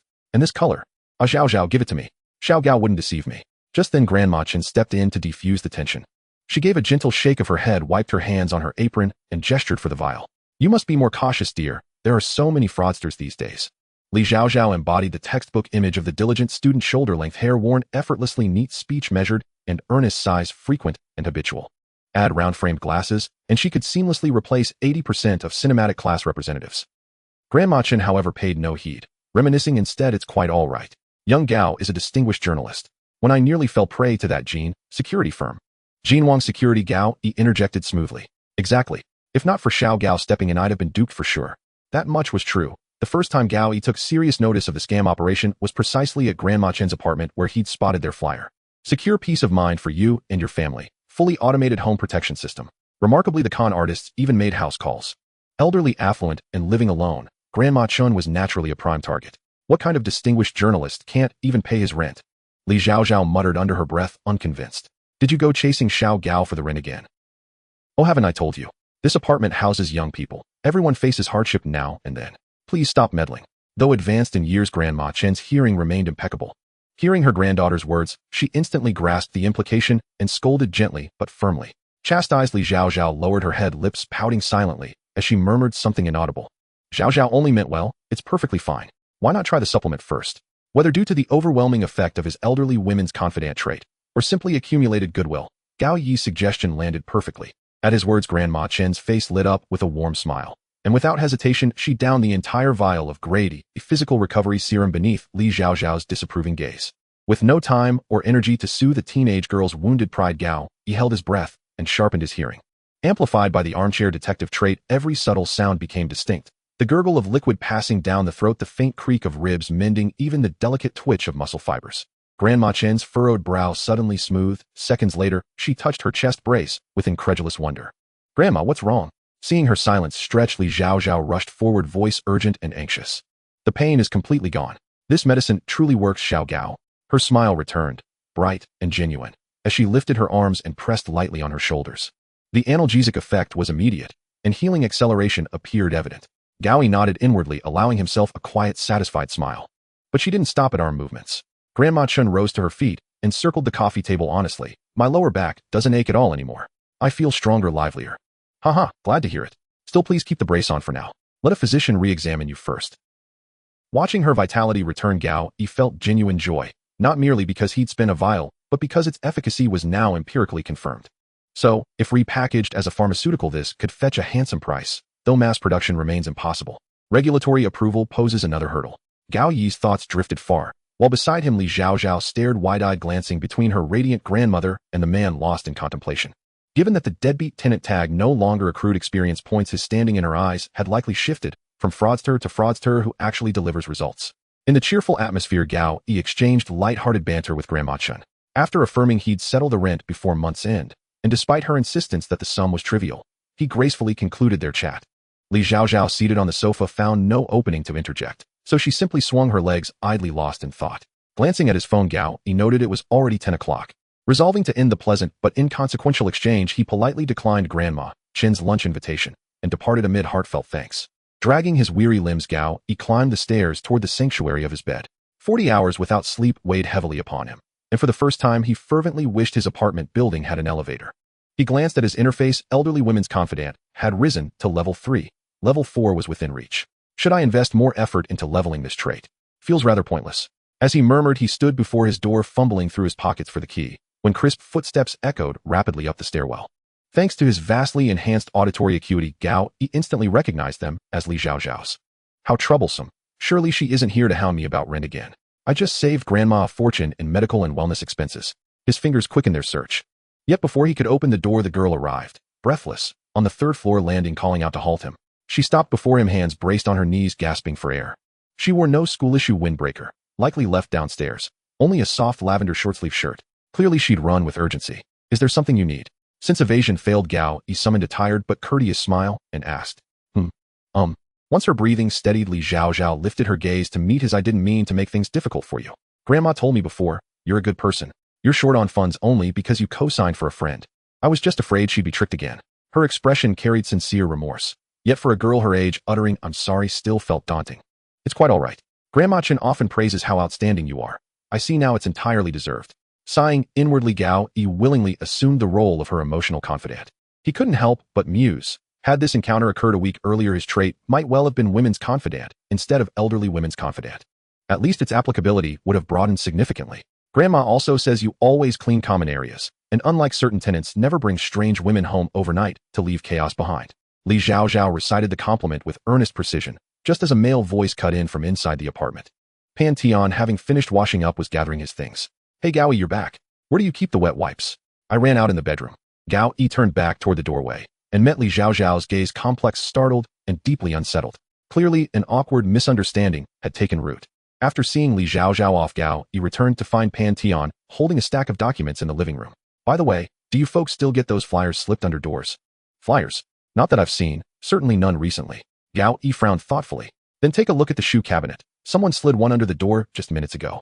Following Pan Tian's gesture, Gao Yi spotted a small yellow slip resting atop the cabinet, corset-textured, reminiscent of traditional rice paper, or even joss paper burned for the deceased. Yet what truly stunned him wasn't the paper's strangeness, but the words inscribed upon it: noon. Tea restaurant downstairs. Let's discuss your heart, Phantom Mist. Gao Yi closed his eyes briefly and exhaled. The trouble he'd feared had finally arrived. After seeing off Pan Tian, Gao Yi returned to his solitary state, sitting at his desk, carefully examining the paper in his hand. The black ink seemed to have been written with a brush, the characters elegant and upright. Even someone like Gao Yi, who was a novice in calligraphy, could tell at a glance that the skill was quite high. However, the current issue was clearly not about the handwriting, but rather the content. Noon downstairs in the tea restaurant. Let's talk about your heart's deceptive fog. A simple few characters, yet they carried immense information. Evidently, the matter Gao Yi had been worried about had indeed occurred. Although he did not know how the other party had discovered it, his identity as a player had clearly been revealed. The fact that they are looking to chat with me suggests they are at least not officials, otherwise they would have come directly to my door. Similarly, they are unlikely to be organized violent crime groups. Thinking this over, Gao Yi took out the notebook he carried with him and began to organize his thoughts. It was not surprising that his identity as a player had been discovered. Although the video at that time had been restricted, it was not unexpected for someone with ulterior motives to find out. The question was how the other party knew where Gao Yi lived and how they knew the name of the quest, Heart's Deceptive Fog. Could it be that I've been wearing this investigator label all along, attracting strange occurrences? Saying this, Gao Yi opened his phone again to check the time. 1040 a.m. The downstairs tea restaurant should refer to the one next door to the apartment which Gao Yi had visited once before. To be honest, the taste was decent, but it didn't suit his palate, so he had not returned as a repeat customer. With a deep sigh, Gao Yi set the note with the information down. In any case, the visitor did not display any obvious malice and sought dialogue in a manner that granted him some initiative. For Gao Yi, who was in a state of extreme information deprivation, attempting to communicate was undoubtedly necessary. Resolving his mind, Gao Yi began to think about what preparations he needed to make. However, this meant he wouldn't be able to sleep. At precisely 1140, Gao Yi went downstairs.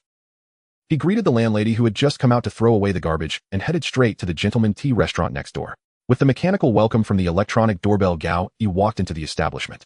The restaurant was not particularly large, barely able to accommodate 10 sets of tables and chairs, along with a hollow counter that allowed a full view of the kitchen, thus forming the entire indoor layout.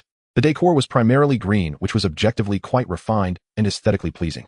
However, to be honest, the overall impression was more akin to a poorly operated art gallery than a restaurant. Perhaps this is also the reason for the poor business. At this time, close to meal hours, there were only 2 groups of customers in the whole restaurant. Excluding the couple at the door, Gao Yi's gaze was quickly drawn to a man in the corner. It was a kind of intuitive feeling that embedded the thought that person is a player directly into Gao Yi's mind. Taking a deep breath, Gao Yi explained to the approaching waiter that he was there to find someone, then slowly walked towards the corner. Along the way, he subtly changed his label. After a moment's thought, the labels he now wore were actor and deadbeat, both of which could provide subtle advantages in direct communication. Once seated in front of the other person, Gao Yi took the opportunity to scrutinize this suddenly appearing player more closely. The man's face appeared quite young, probably just in his early 20s. However, in stark contrast to that, his attire was rather bizarre, caught between mature and trendy. Despite it being winter, he held a paper fan in his hand, lounging with his legs crossed, slowly fanning himself. He wore a Zhongshan suit, but in a bright red color with 2 black patterns running along the buttons, forming an intricate design. On his face, he wore large round-framed sunglasses obscuring his expression, paired with meticulously styled hair, resembling a fortune-telling charlatan. Moreover, there was a conspicuous black mole on the right side of his chin, which added an air of mystery to him. Of course, these were not the strangest aspects.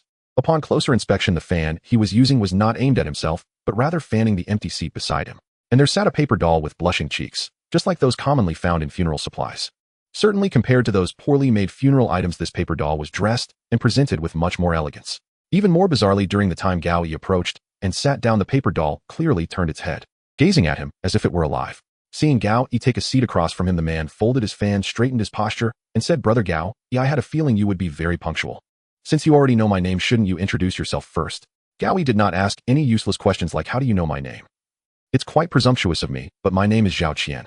The other party showed no sign of annoyance, smiling as he tapped the fan against his palm and introduced himself. A moment later, Zhao Qian gestured with his right hand towards the paper doll beside him. "This is my daughter Yi. Come, Yi, call him brother." Before Gao Yi could fully digest this statement, the paper doll beside him actually tilted its head and sweetly called out, "Bro, bro." Swallowing hard, Gao Yi decided to accept the brother title. "So what brings you to me?" Determined not to dwell on issues like why can a paper figure talk, or how did he end up with such a daughter, Gao Yi returned to the main topic. "Hey, let's say it this way, we are all players, so it's only natural to communicate and help each other out." Zhao Qian adjusted his sunglasses, his tone light and cheerful. Gao Yi took this statement literally and had no faith whatsoever. To trust a suddenly appearing stranger's goodwill was less believable than thinking Santa Claus would rob a bank and then buy gifts for good children. "Since you're unwilling to say, how about I take a guess?" Gao Yi propped his chin with one hand, leaning slightly forward, determined to seize the initiative in this conversation. "Oh, then give it a try." Zhao Qian across the table seemed to take an interest as he stroked the head of the paper doll beside him, reclining back in his seat. Seeing this, Gao Yi did not hold back and began narrating his reasoning. "You know I'm a player, know where I live, and know my name. That isn't surprising. The issue is, how do you know about Heart's deceptive fog? Last night the Black Hood player I encountered was in such a panic, yet he clutched that ticket tightly because it was his only lifeline. And you knew he was holding Heart's deceptive fog, and that those who came out of that script were worth meeting." Gao Yi stared directly at the other party, his tone unwavering as he drew his conclusion. "In other words, you know what level of difficulty that ticket represents and who possesses it. I guess that ticket is one you handed out, right?" "Heh." Zhao Qian slightly lowered his head, revealing his eyes from above the sunglasses, making genuine eye contact with Gao Yi for the first time. "Brother Gao Yi, you truly are someone who has cleared the Holy Grail 5 quest." He paused slightly before stating the latter half of his sentence, "But you guessed wrong on one point." "Which point?" "I didn't force that ticket on them. Every person who went in was begging me for the ticket." "Are you asking them for help?" Gao Yi's tone was clearly skeptical as he had faced that player in the black hoodie directly on the subway. Although the man was out of his mind, that kind of fear could not have been feigned. Across the table, Zhao Qian seemed to have noticed Gao Yi's various doubts and began to explain with a smile. "Last night, that person was frantically looking for tickets on the forum, but he himself couldn't afford them, neither cash nor game currency." Gao Yi seized upon the key word and interrupted him. At the same time, he began to recall that there seemed to be a column for game currency in his attribute list. If he remembered correctly, a game called Mind-Bending Mist had given him 500 game currency. "Oh, it's our players' communication forum. Don't worry, it's completely legal. Shall I invite you in later? If you fill in my name as the inviter, I can also get a return gift." Zhao Qian spoke rapidly, his thoughts jumping around. "Forum." Meanwhile, the paper doll named Yi opened her mouth again, maintaining a somewhat eerie smile and speaking in a voice that contradicted her appearance. "Right, the forum is where we players exchange information, trade items, and accept tasks." Zhao Qian really resembled a very patient father, turning his head to explain to the paper doll. Of course, it seemed more like he was speaking for Gao Yi's benefit. Back to that player in the black hoodie. Gao Yi kept his poker face, not letting the absurd scene before him affect him. Shrugging, Zhao Qian continued, "You should have noticed that although there are changes every so often, we players must participate in a copy. Next game countdown 15 days. Recalling the last line of the attribute list, Gao Yi nodded. "In simple terms, those people are the ones whose time is running out, but do not have tickets. I'm just helping them for free." Zhao Qian still wore a cheerful expression, his tone light, as if he were genuinely doing something good. This also resolved many of Gao Yi's previous doubts. For example, as the director mentioned, most of the later players were not great, and Xiao Hong said everyone she encountered were incomprehensible madmen. It now appeared that it was Zhao Qian who was providing tickets for Mind-Bending Mist, and those players who entered were all desperate or even already gone mad. What does Holy Grail 5 mean? Gao Yi thought for a moment and still asked his question. "Oh, the game is divided into 4 types: Holy Grail, Sword, Star, Coin, and Staff, with difficulty increasing from 10 to 1. Zhao Qian did not hesitate and answered as a matter of course. Tarot cards. Gao Yi quickly found the corresponding information in his memory. Yes, it's tarot cards. To be precise, it's the minor arcana. Zhao Qian touched Yi's paper head, waved to the waiter to come over, and asked Gao Yi while looking at the menu, "What do you want to eat?" "No, thank you." Gao Yi turned to look at the paper doll named Yi, who was now tilting her head and staring at him. Strangely, there was a hint of cuteness about her. Regardless, Gao Yi still lacked the interest to dine together with this paper doll. Shrugging, Zhao Qian ordered a huge amount of food from the waiter, all of it main dishes. For some reason, the waiter seemed not to see the paper doll beside him and had no objections. "Do you have any questions?" After the waiter walked away, Zhao Qian turned his attention back to Gao Yi. Looking at his sunglasses, Gao Yi slightly lowered his head and asked the most critical question, "Why did you come to find me?" Hearing this, Zhao Qian smiled and did not answer directly, instead changing the subject. "You may not know, among the 4 types of scripts, Holy Grail is generally considered the hardest, as it tests more of the player's judgment, spirit, and wisdom." His narration evidently had not ended, and Gao Yi found no reason to interrupt, sitting up straight to continue listening. The vast majority of players are racing against time, participating in the simpler scripts of levels 9 or 10 as seeking a peaceful night. Level 5 is considered something higher players can challenge, not to mention Holy Grail 5. And you unexpectedly cleared it on your first attempt as a player. After a lengthy detour, Zhao Qian finally returned to Gao Yi's question. After saying that, he leaned forward, resting his hands on the table, lowering his voice. "I'm curious, how did you manage to do it, and what benefits did you gain? What if I tell you? Are you planning to forcibly seize it?" Gao Yi showed no fear, crossing his arms and raising an eyebrow. No. How could that be? The game does not encourage us to kill each other. In reality, if a player dies, all their items and abilities will disappear." Zhao Qian smiled and shook his hand, leaning back against the chair. "I just want to be friends with you and give you a gift." Saying that, Zhao Qian reached into his red Zhongshan suit and pulled out a ticket, placing it on the table and pushing it toward Gao Yi. He also wrote 2 lines on it with a pen. "This is the forum's website. Remember to add it later, and you won't be a black user anymore." After a slight hesitation, Gao Yi still took the ticket and examined it carefully. West City Strange Affairs Sword 7, Mode Multiplayer, Start Time 084732. According to what you said, many players will still lack tickets, yet you can still produce a ton of tickets to give away. Did you master some production channel? Placing the ticket down, Gao Yi raised his head again. "Well, it's a secret." Zhao Qian still wore that cheerful expression, paired with his round sunglasses, resembling a swindler on the street. "Secret? I don't lack tickets, so why do you think I would want this?" Gao Yi returned the ticket on the table, his tone flat. "I heard you're quite short on money, and as far as I know, this ticket is in the hands of a valuable person." Saying this, Zhao Qian took out his phone and manipulated it. Turning the screen toward Gao Yi, there was a wanted notice glaring back at him. "Wanted Zhang 2, reward 1,000 game currency, or 1 million cash, life, or death, not considered." The photo below was of an unremarkable man who even looked somewhat dull. However, the crimes listed beneath were shocking: murder, rape, robbery, theft. To say he was guilty of every crime would not be an exaggeration. After a moment's contemplation, Gao Yi took the ticket again and examined it closely. The ticket depicted a rather ordinary little town with no discernible clues. After a while, Gao Yi raised his head again, looking at the smiling Zhao Qian across the table, and lifted the ticket in his hand, asking, "Why do you think I would accept this ticket?" "The hexagram said so." "Hexagram?" Gao Yi was taken aback for half a second before asking it out again. "Yes, why? Can you believe in various games and copies, but not believe in hexagrams?" Zhao Qian raised his hand to sip tea, but his left hand waved in front of him a few times as if he were casting a spell. On the other side, Gao Yi's expression grew darker as he put his phone back in his pocket and spoke again. "Did your hexagram tell you that I plan to leave now?"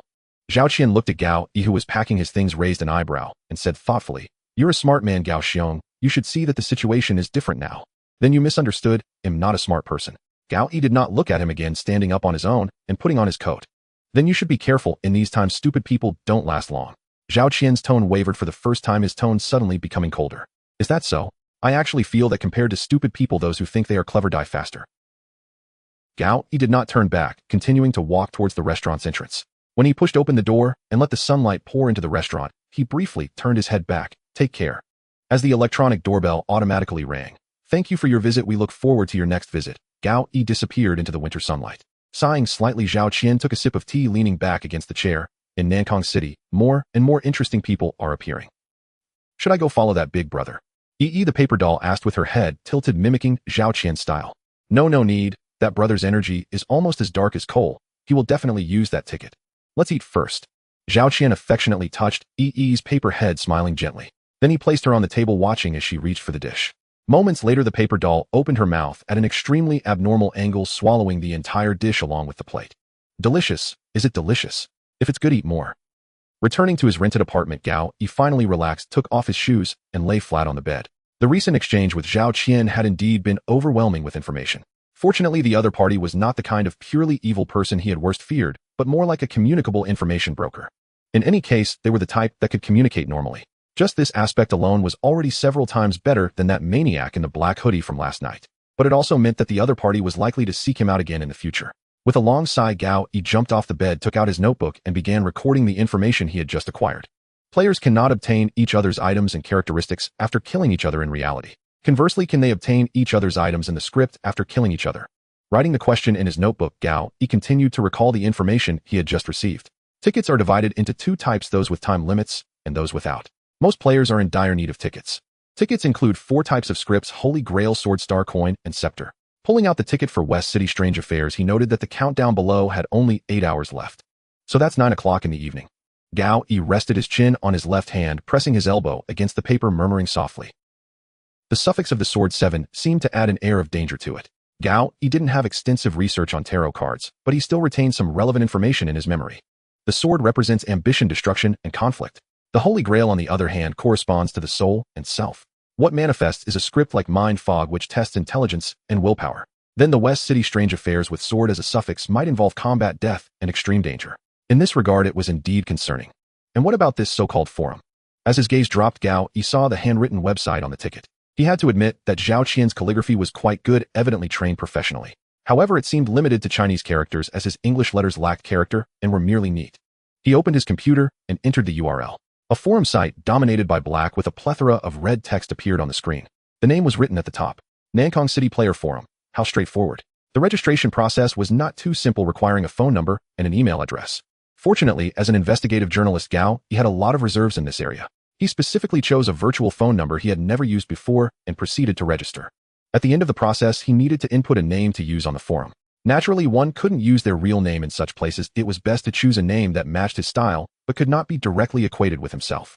After a brief thought, Gao Yi entered the 3 characters investigator as his forum name. This was a new label synthesized by the tagging system yesterday, discreet, yet containing a connection. However, just before clicking confirm, Gao Yi suddenly paused the mouse. Wait a minute, if, as Zhao Qian said, this forum would involve various communications and transactions. Should I give myself an extra layer of identity for external transactions and bounty exchanges to ensure safety? After a moment of contemplation, Gao Yi added 2 strokes to his name. Investigator Snake.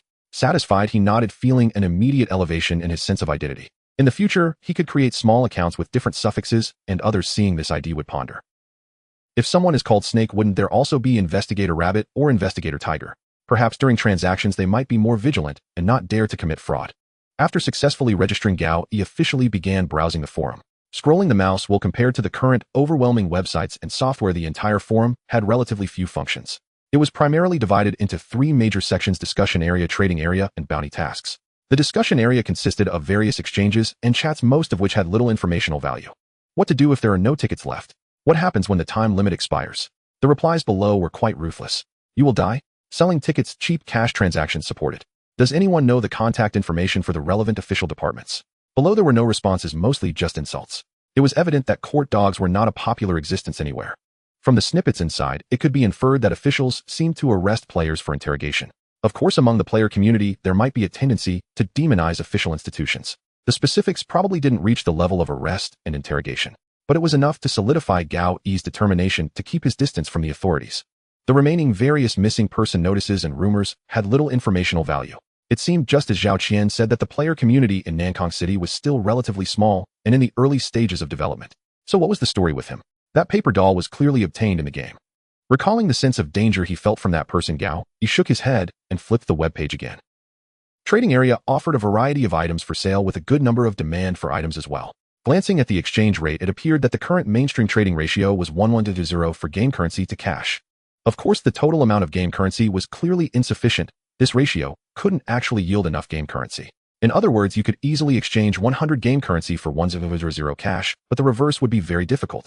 How much? My 500 game currency would be worth 500,000. Gao Yi slammed his thigh, feeling that paying off his debts was within reach.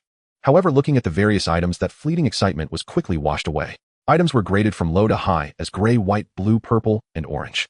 According to the educational posts in the forum, higher grades also existed, just that they had never been seen. Most of the items for sale in the trading area were white or gray level. Their effects were generally not outstanding, with slightly enhanced punching speed and strength gloves, as well as boots that increased movement. While enhancements were limited, many also had negative effects. Low-level equipment was essentially exorbitantly priced, with some demanding as high as 800 game currency. Purple equipment was even rarer. He had only seen requests for it and never seen it for sale. Summoning the light curtain, Gao Yi once again examined his item inventory. Items 2-5 Mist Mask. Purple greatly enhances mental resistance. When worn, when actively used, randomly changes the user's appearance, physique, and voice for 1 hour. Director's Whistle. Orange, unknown. These two items should be quite valuable. That inexplicable whistle, although its use was unknown, was of orange quality, so it must not be bad. The Mist Mask had an excellent effect, with its ability to change appearance being a supernatural power. On the other hand, the effect of greatly enhancing mental resistance required wearing the mask to take effect, which posed several limitations. After all, this mask was somewhat conspicuous. At least in the real world, it was impossible to wear it at all times. Unless in an environment like a comic convention or Halloween, it would definitely attract unnecessary attention. What about potions? Level potions were not sold at all, indicating that they had not flowed into the market. Meanwhile, the level body healing potion that Gao Yi tested on the landlady this morning was priced at up to 60 game currency. 60,000. Enough for 3 years' rent, and there's still some left over. Landlady, do take care of your health, and let me stay a bit longer. Gao Yi couldn't help but convert that amount into cash and compare it with his various debts. Moreover, the grade of evolution potion was not only related to the evolution rate it provided, but a level evolution potion meant that level players could also use it. So Gao Yi was even less likely to use that level evolution potion now, given that he was only a level at the moment. Flipping through the forum interface again, the last section was bounty tasks. Currently, there weren't too many wanted individuals, only 3 in total. In addition to the Zhang Butcher that Zhao Qian showed him at noon, there were only 2 others, both of whom were not shown in full. One was the Santa Claus he had seen in last night's video. Their wanted notice had no frontal view, only a screenshot from the video. The bounty was 200 game currency. There was another one who not only had no frontal view, but also no photo. The information was very incomplete, only known to be female. Yet her bounty reached 300 game currency, not knowing what she had done. There was no further information on the website for now, and Gao Yi rubbed his sore neck, turning his swivel chair to face the window. Opening the attributes list, he looked at his 500 game currency. Gao Yi couldn't help but think that converting it into 500 cash could directly pay off most of his debts. But this was undoubtedly an act of killing the goose that laid the golden eggs. Thinking of the maniac in the black hoodie he encountered last night, the wanted criminal he saw in the video, and Zhao Qian from this morning. They all possessed extraordinary abilities and skills far beyond the average person. If they were to attack him directly, what chance of victory would he have? Calming down, he realized that in this world, which had clearly become no longer peaceful, enhancing himself was always the most important thing. Gao Yi made up his mind to convert this 500 game currency into direct combat power. With firm determination to make a purchase, Gao Yi first contacted several sellers on the forum. The first few he found were selling the A-grade evolution potion. Most of their quotes were around 40 to 50 game coins, which was quite expensive. According to the sellers, the A-grade evolution potion could provide A-grade players with a 3 to 6 evolution rate. The specific effects varied somewhat. It seemed that the higher the evolution rate, the smaller the enhancement. Gao Yi found 2 sellers willing to provide delivery services and purchased 4 bottles. Indeed, the delivery industry has developed significantly. Of course, it wouldn't do to have someone deliver directly to his apartment, as that would undermine all his disguises. After a moment's thought, Gao Yi chose to have the sellers deliver the goods to 2 storage lockers in downtown. After placing the items, he just needed to provide the password, and then wait until the area was crowded to retrieve them. As for payment, he could use the same method. If he was truly worried about someone monitoring through surveillance or tracking him from a distance, he could also find someone to collect the items on his behalf. In any case, he had a mist mask that could alter his appearance, so he could always find a solution. In fact, he could have bought all 4 bottles from both sellers at once, but Gao Yi decided to split the purchase into 2 batches from different sellers. This was a way of not putting all his eggs in one basket. Ultimately, he spent 178 game coins, leaving him with 322. Of course, Gao Yi had considered the possibility of the other party taking his money and not delivering, but it seemed that this Nankong City player forum had a corresponding supervision mechanism. Although the players group has only been around in the city for 3 months, they had already established their own operating mechanisms. On the other hand, Gao Yi had a vague feeling that this forum was not so simple and that there might be some official forces backing it. Otherwise, it would be impossible to explain the enormous bounty notices and their extremely strong organizational capabilities. Clearly, this was not something an individual could accomplish. At noon, Zhao Qian had used the term completely legal. Perhaps there are related government departments behind it. Fortunately, I didn't use my own mobile number. Gao Yi murmured softly, jotting down 2 notes in his notebook. To be honest, he was not an anarchist, but he was indeed wary of various official institutions. If Gao Yi truly believed that any crime could be adjudicated through judicial processes, he would not have become an investigative journalist. Just think about that Jinhuang security scam company, which could operate rampant sales activities and distribute flyers everywhere. The backing behind it was evidently not some small-time character. In any case, Gao Yi was not someone who could be recruited. This was a significant part of his stubborn personality. Of course, if this player forum had official endorsement behind it, Gao Yi would indeed feel a bit more at ease. Although these players claim to have acquired supernatural abilities and evolved capabilities. But that was only relative to ordinary people. Comparing them to regular military forces was truly unfair. A few security personnel or police equipped with taser guns could easily subdue a player like Gao Yi whose enhancements were limited. Not to mention that even the strongest individual has limits. Even if you were truly invulnerable, don't you still need to sleep, eat, and use the restroom? No one can remain vigilant 24 hours a day, and no one can avoid making mistakes forever. While Gao Yi did not wish to have too many entanglements with official forces, it would certainly be foolish to make an enemy of them. Putting all that aside, Gao Yi still wanted to spend his money converting it into combat power. With over 300 game coins left, he set his sights on a blue equipment called Specialty Belt. Its effect was to slightly increase agility and reaction speed while worn. When actively used, it could unleash the wearer's potential for 3 minutes, greatly enhancing agility. Of course, the seller mentioned a negative side effect: prolonged wear would accumulate fatigue in the body. If worn continuously for 12 hours, the knees would be unable to bend for the next 12 hours. Its price was 299 game coins, perfectly within Gao Yi's budget. 300,000, that's enough to buy a car. Gao Yi could only feel his heart bleeding profusely watching the precious silver slip away. But to be honest, this transaction was worth it. Agility was exactly the enhancement Gao Yi most desired at this moment. With the armchair detective significantly enhancing his senses, Gao Yi could quickly acquire and process information and situations nearby. However, if he knew where the danger lay, where the enemies were, and what he should do without sufficient speed to act, it would still be in vain. This specialty belt precisely met Gao Yi's pursuit of agility. On the other hand, its active skill could also be paired with the active skill of armchair detective.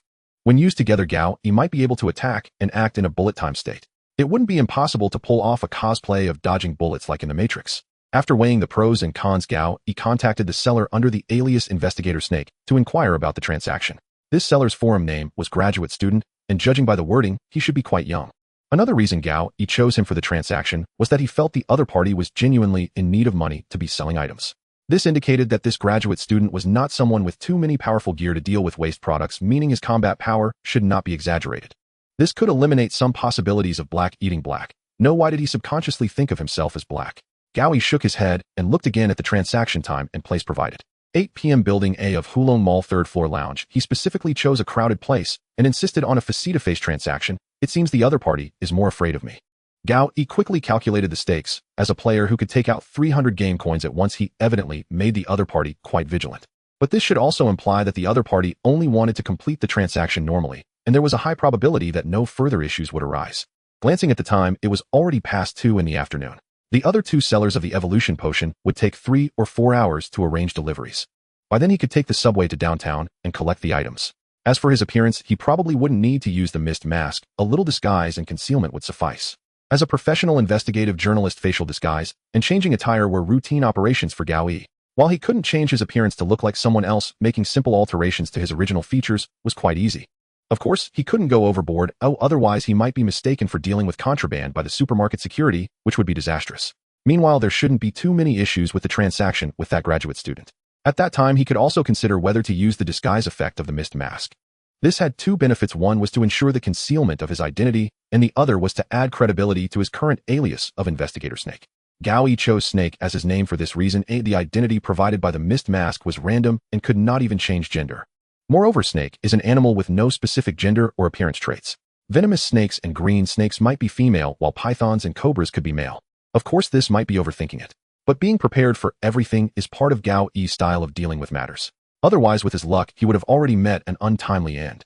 Speaking of bad luck, could today's transaction really go smoothly? He still had doubts in his heart, but regardless, he would do his best. With time still on his side, perhaps it was time to take a break. With that thought, Gao Yi took a deep breath and looked at his bed. Relaxing his body once more, he spread his arms and fell onto the warm, soft mattress. Sleep now, sleep well. Gao Yi wouldn't know that after these 2 hours of sleep, he would find it hard to fall asleep peacefully for a long time afterward. The piercing sound of the alarm clock rang out from the room. With bloodshot eyes, Gao Yi suddenly opened them and struggled to get out of bed, heading to the other side of the room to turn off the phone alarm. Everyone must have experienced waking up from an afternoon nap only to see an empty room bathed in dim twilight, feeling as if they have been abandoned by the whole world. Of course, for Gao Yi, who was already accustomed to solitude and a reversed day-night schedule, such negative emotions did not affect him much. At this moment, he was grateful for the decent infrastructure provided by his landlady, as his bedroom was equipped with a radiator. Otherwise, getting up in this weather would be a form of torture. However, it must be said that waking up and working at various inhumane hours had become Gao Yi's daily routine. The most regular schedule he had after becoming a journalist was actually during the months he was undercover in a mental hospital. During that time, he indeed maintained a healthy routine of going to bed early and getting up late. Of course, being forcibly administered sedatives and occasionally getting beaten by the nursing staff is another matter. Glancing at the time, it was already 5:30 in the evening. There were only 2.5 hours left until the agreed trading time. Change clothes, tidy up equipment, check the latest news and information, and communicate with the seller. Rubbing his dark circles, he walked towards the sink to wash his face while murmuring his plans for the evening. He was the type who needed to plan everything in detail beforehand, probably due to his innate bad luck leaving him with no expectations for believing in the arrangements of fate. Take traveling as an example. Some people can wander aimlessly, suddenly discovering beautiful landscapes and delicious treats hidden in the alleys. Whereas if Gao Yi did not inquire and arrange in advance, he would arrive at a tourist spot only to find it closed for the day or reach a restaurant that had closed down the previous week. With a long sigh, he looked at the two time-sensitive items in his hand. The two daily tasks from the tagging system, he couldn't see a way to complete them at the moment. Tag tasks 1. Investigate a secret organization and compile a report. 2. Perform a good deed benefiting over 1,000 people. Investigating a secret organization and doing good deeds are both things that are more about chance than certainty. On the other side, the ticket for West City Strange Affairs Sword 7 had a countdown that changed to 032722, which meant there were only 3.5 hours left before it started. It was said that a wanted criminal named Zhang Tu would enter this script tonight. A reward of 1 million. Gao Yi couldn't help but swallow hard. That amount of money was indeed tempting. Shaking his head, he reminded himself to stay calm. He had just entered the first script last night and was still an absolute novice. Was he really going to confront a merciless wanted criminal in the second script? That would definitely be a death wish. Gao Yi was indeed someone with a sense of justice and believed that Zhang Tu deserved to die. But that didn't mean he had to put himself in danger risking his life.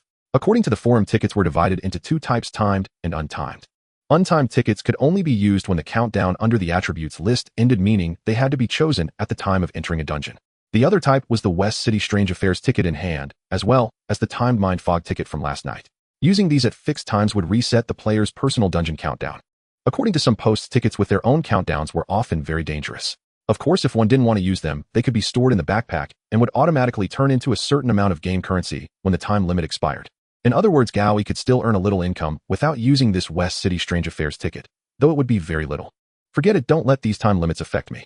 No need to use the ticket, no daily tasks today, or just focus on the trade. Gao Yi splashed his face with cold water again, looking at his red-rimmed eyes in the mirror, and made a mental note: I must sleep well when I come back tonight. It was now 6:50 p.m. The chain store in the city center was packed with people. Looking up, the entire supermarket appeared as a sea of red. Half of the crowd was preparing for the upcoming Christmas next week, and the other half was gearing up for the Spring Festival 2 months later. On this rare weekend, many chose to go out and purchase New Year goods and supplies. Especially with the recent frequent strange occurrences, many had taken to hoarding food and daily necessities at home. The end result was that Gao Yi had to squeeze through for half a day before finally managing to reach the storage lockers. At this moment, he was dressed in a thick down jacket and jeans, wearing a baseball cap with an oversized brim. He had originally wanted to wear sunglasses, but that would be inappropriate at night and would instead make him stand out more. So he opted for a wide scarf to cover the lower half of his face. Let's see 1578. Softly reading the messages on his phone, Gao Yi pressed the numbers. As expected, one of the locker doors on the right popped open with a bang, revealing a brown paper bag. This place is indeed more professional, unlike that person who directly tossed the potions into the locker. Gao Yi muttered, stuffing the potions into his bag before placing it in the backpack on his wrist. At the same time, he casually surveyed his surroundings. With the superb observational skills provided by the armchair detective, Gao Yi easily confirmed that there were no signs of being followed. Good, it seems that these two merchants I chose are trustworthy. He casually deposited the remaining payment into another storage locker, setting a timer so that the password would be automatically sent to the seller in half an hour. This was also a feature of the forum. In any case, the designer of this forum put in a lot of thought. By the way, game currency can be materialized, appearing as red glowing coins that feel substantial in hand. Looking at his phone, it was just past 7 o'clock. Gao Yi did not delay any longer and casually picked up the paper bag, walking towards the other end of the commercial street. Following the address given by that graduate student player, he headed towards Building A of the Hulong Shopping Mall. The Hulong Shopping Mall was located in the central business district of Nankong City and was truly a landmark building. Dining, clothing, luxury goods, film, furniture, and games could be found here, making it a comprehensive shopping destination. Naturally, this also brought a huge flow of people. Even though there were undercurrents in Nankong City during this time, the ordinary people's desire for entertainment and consumption would not diminish.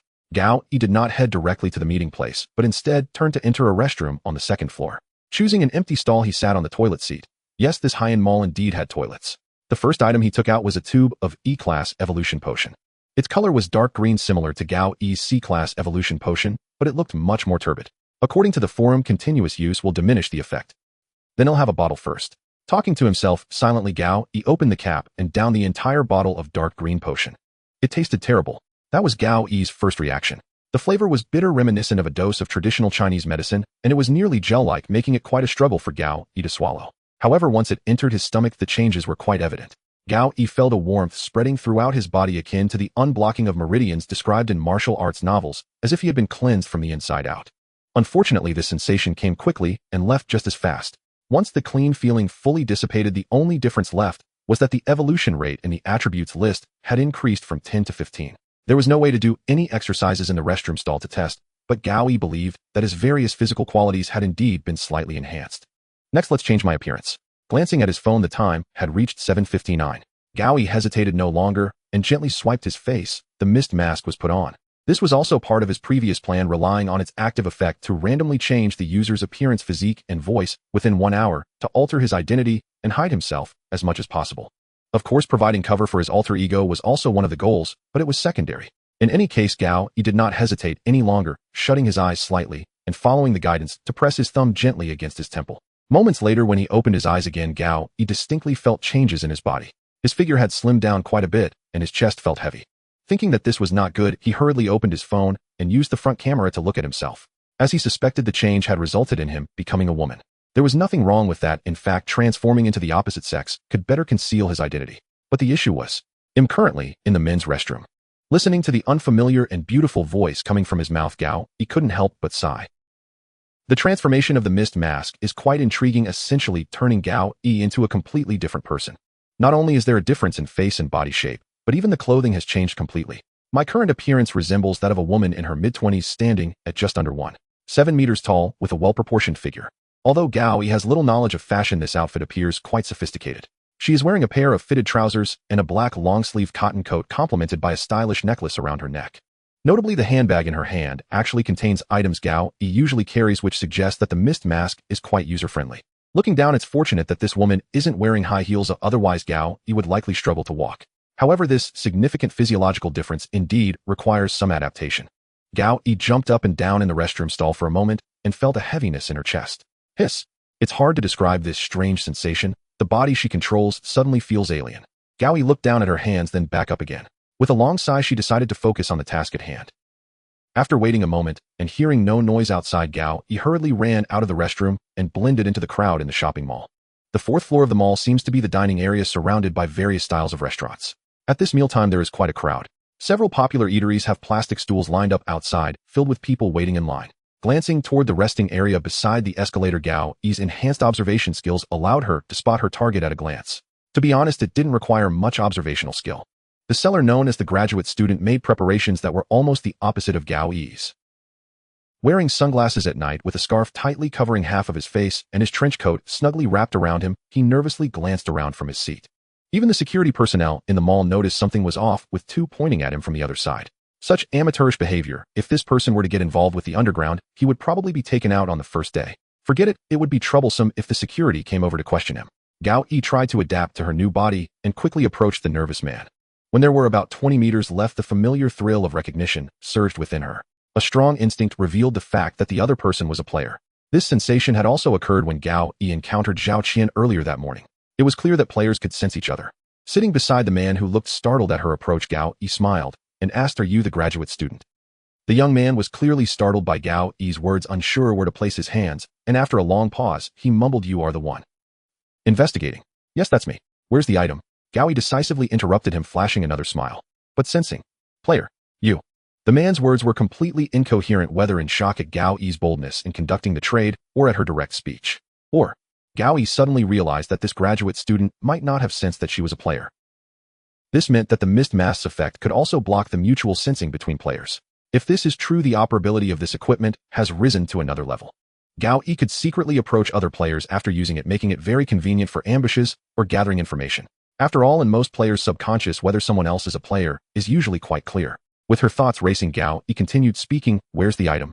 "Oh, it's here." The man seemed to finally return from his shocked state and suddenly lifted his trench coat, revealing a belt around his waist. Is this person really tying the trade goods to himself? Well, I can understand it to some extent, as this special skill belt is indeed a belt that can increase agility when worn daily. "Where's the money?" The graduate student's face turned red as if he finally mustered a bit of courage to ask. Gao Yi sized him up and a guess formed in her mind. This guy looks like he's just in his 20s, he wouldn't be very bad at communicating with the opposite sex, would he? With a sneer, Gao Yi took out the game currency she had prepared and placed it before him. 299, just a click. No, that's not necessary, I trust you. What is this? Do we know each other well enough for you to trust me? Gao Yi couldn't help but shake her head internally.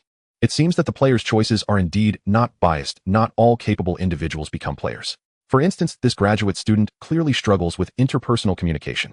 Forget it, Ollie, perhaps he has strengths in other areas, but that has nothing to do with her. As the man unbuckled his belt, Gao Yi casually glanced to her right. The two security guards who were pointing earlier no longer seemed to pay attention to this side. It appears that the arrival of this beautiful woman has dispelled much of their suspicion. This could be considered an advantage of the female body, as she is naturally perceived as low threat. This is also why female agents of the same level are often more lethal and terrifying than their male counterparts. The number of people who have been deceived by appearances and met their demise could circle the globe in a year. Gao Yi reminded herself once more. Thinking about it, the observation boost from the armchair detective was once again proving its worth. Gao Yi suddenly noticed that someone in the crowd who was looking at their phone was fixating on her. This gaze was not one of curious observation, but rather some form of surveillance. No, he wasn't the only one. Slowly turning her head around, Gao Yi discovered 4 others who were watching her. Their surveillance wasn't particularly sophisticated, but was still adequately discreet in the crowded mall. Had Gao Yi not been alert, she might not have noticed. At this moment, the graduate student had taken off his belt and was handing it to Gao Yi. Here, this is the special skill belt. But Gao Yi showed no intention of being polite, snatching the belt, leaning forward and lowering her voice. Hey, what are you trying to do? Are those people yours? What? What people? The man's panic was evident, and Gao Yi could even hear his heart racing. She couldn't tell whether he was startled by the questioning or by having a woman so close to him. This reaction didn't seem like an act. It looked as if those people were indeed from a third-party force. Having disguised herself with the mist mask, it was unlikely for her to be tracked, so it was probably this guy. Have you mentioned having this belt to anyone else? Gao Yi asked solemnly. I posted about it on the forum. I mean in real life. The graduate student displayed a contemplative expression, and after a while he slapped his thigh. I think I mentioned it to a brother I met during the last dungeon, but he said he didn't have enough money. Gao Yi couldn't help but press her forehead and sigh. Seriously, she was only thinking about ensuring the seller wasn't too dangerous, not realizing that a foolish seller could also lead to trouble. Casually taking the belt and wrapping it around her waist, Gao Yi stood up, and without looking back bid farewell to the graduate student. All right, hurry up and leave. Be careful on the streets tonight. Huh. The graduate student looked confused, watching Gao Yi head towards the nearby escalator and descend. He stood there for a while, unable to comprehend what had just happened, touching his neck and feeling his inexplicably quickening heartbeat. Finally shaking his head, he packed away the game currency and stood up, intending to leave. Meanwhile, Gao Yi heard the long unheard system notification sound ring out again in her ears.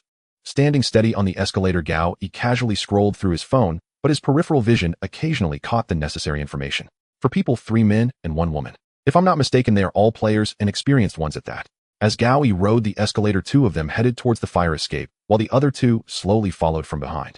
They were not in a hurry, maintaining a certain distance, seemingly unconcerned about losing track of him. Keeping their distance makes sense, as players can sense each other. Those few clearly understood this. Yet they seemed unafraid of losing him at this tracking distance. Do they have some tracking methods? Gao Yi frowned slightly, but what caught his attention more than these 4 pursuers was the description in the special task. Elude suspicious players in the investigation bureau while ensuring your true identity remains undiscovered. The suspicious players must be these 4. What is the investigation bureau? His mind raced, and Gao Yi suddenly recalled the words shouted by 2 security guards while running on the subway last night.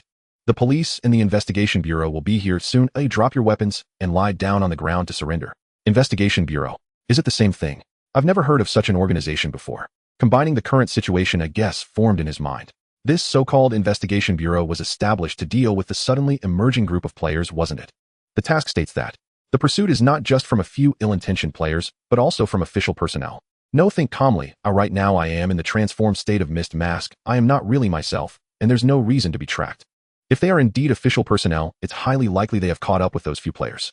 Just as Gao Yi's thoughts reached this point, a few visibly abnormal individuals entered through the main entrance of the downstairs mall, currently scanning the first-floor hall. Although they were dressed in plain clothes, their posture and gait still revealed the fact that they had undergone professional military training. Even if they were not former soldiers or armed police, they had received relevant training. They were intentionally trying to hide, but under Gao Yi's observation with armchair detective, it was still quite obvious. This means they had only just tracked down this Hulong Mall rather than having ambushed here beforehand. This is actually good news, meaning the entire mall has not yet fallen into complete encirclement. Stretching his neck, Gao Yi glanced at the time.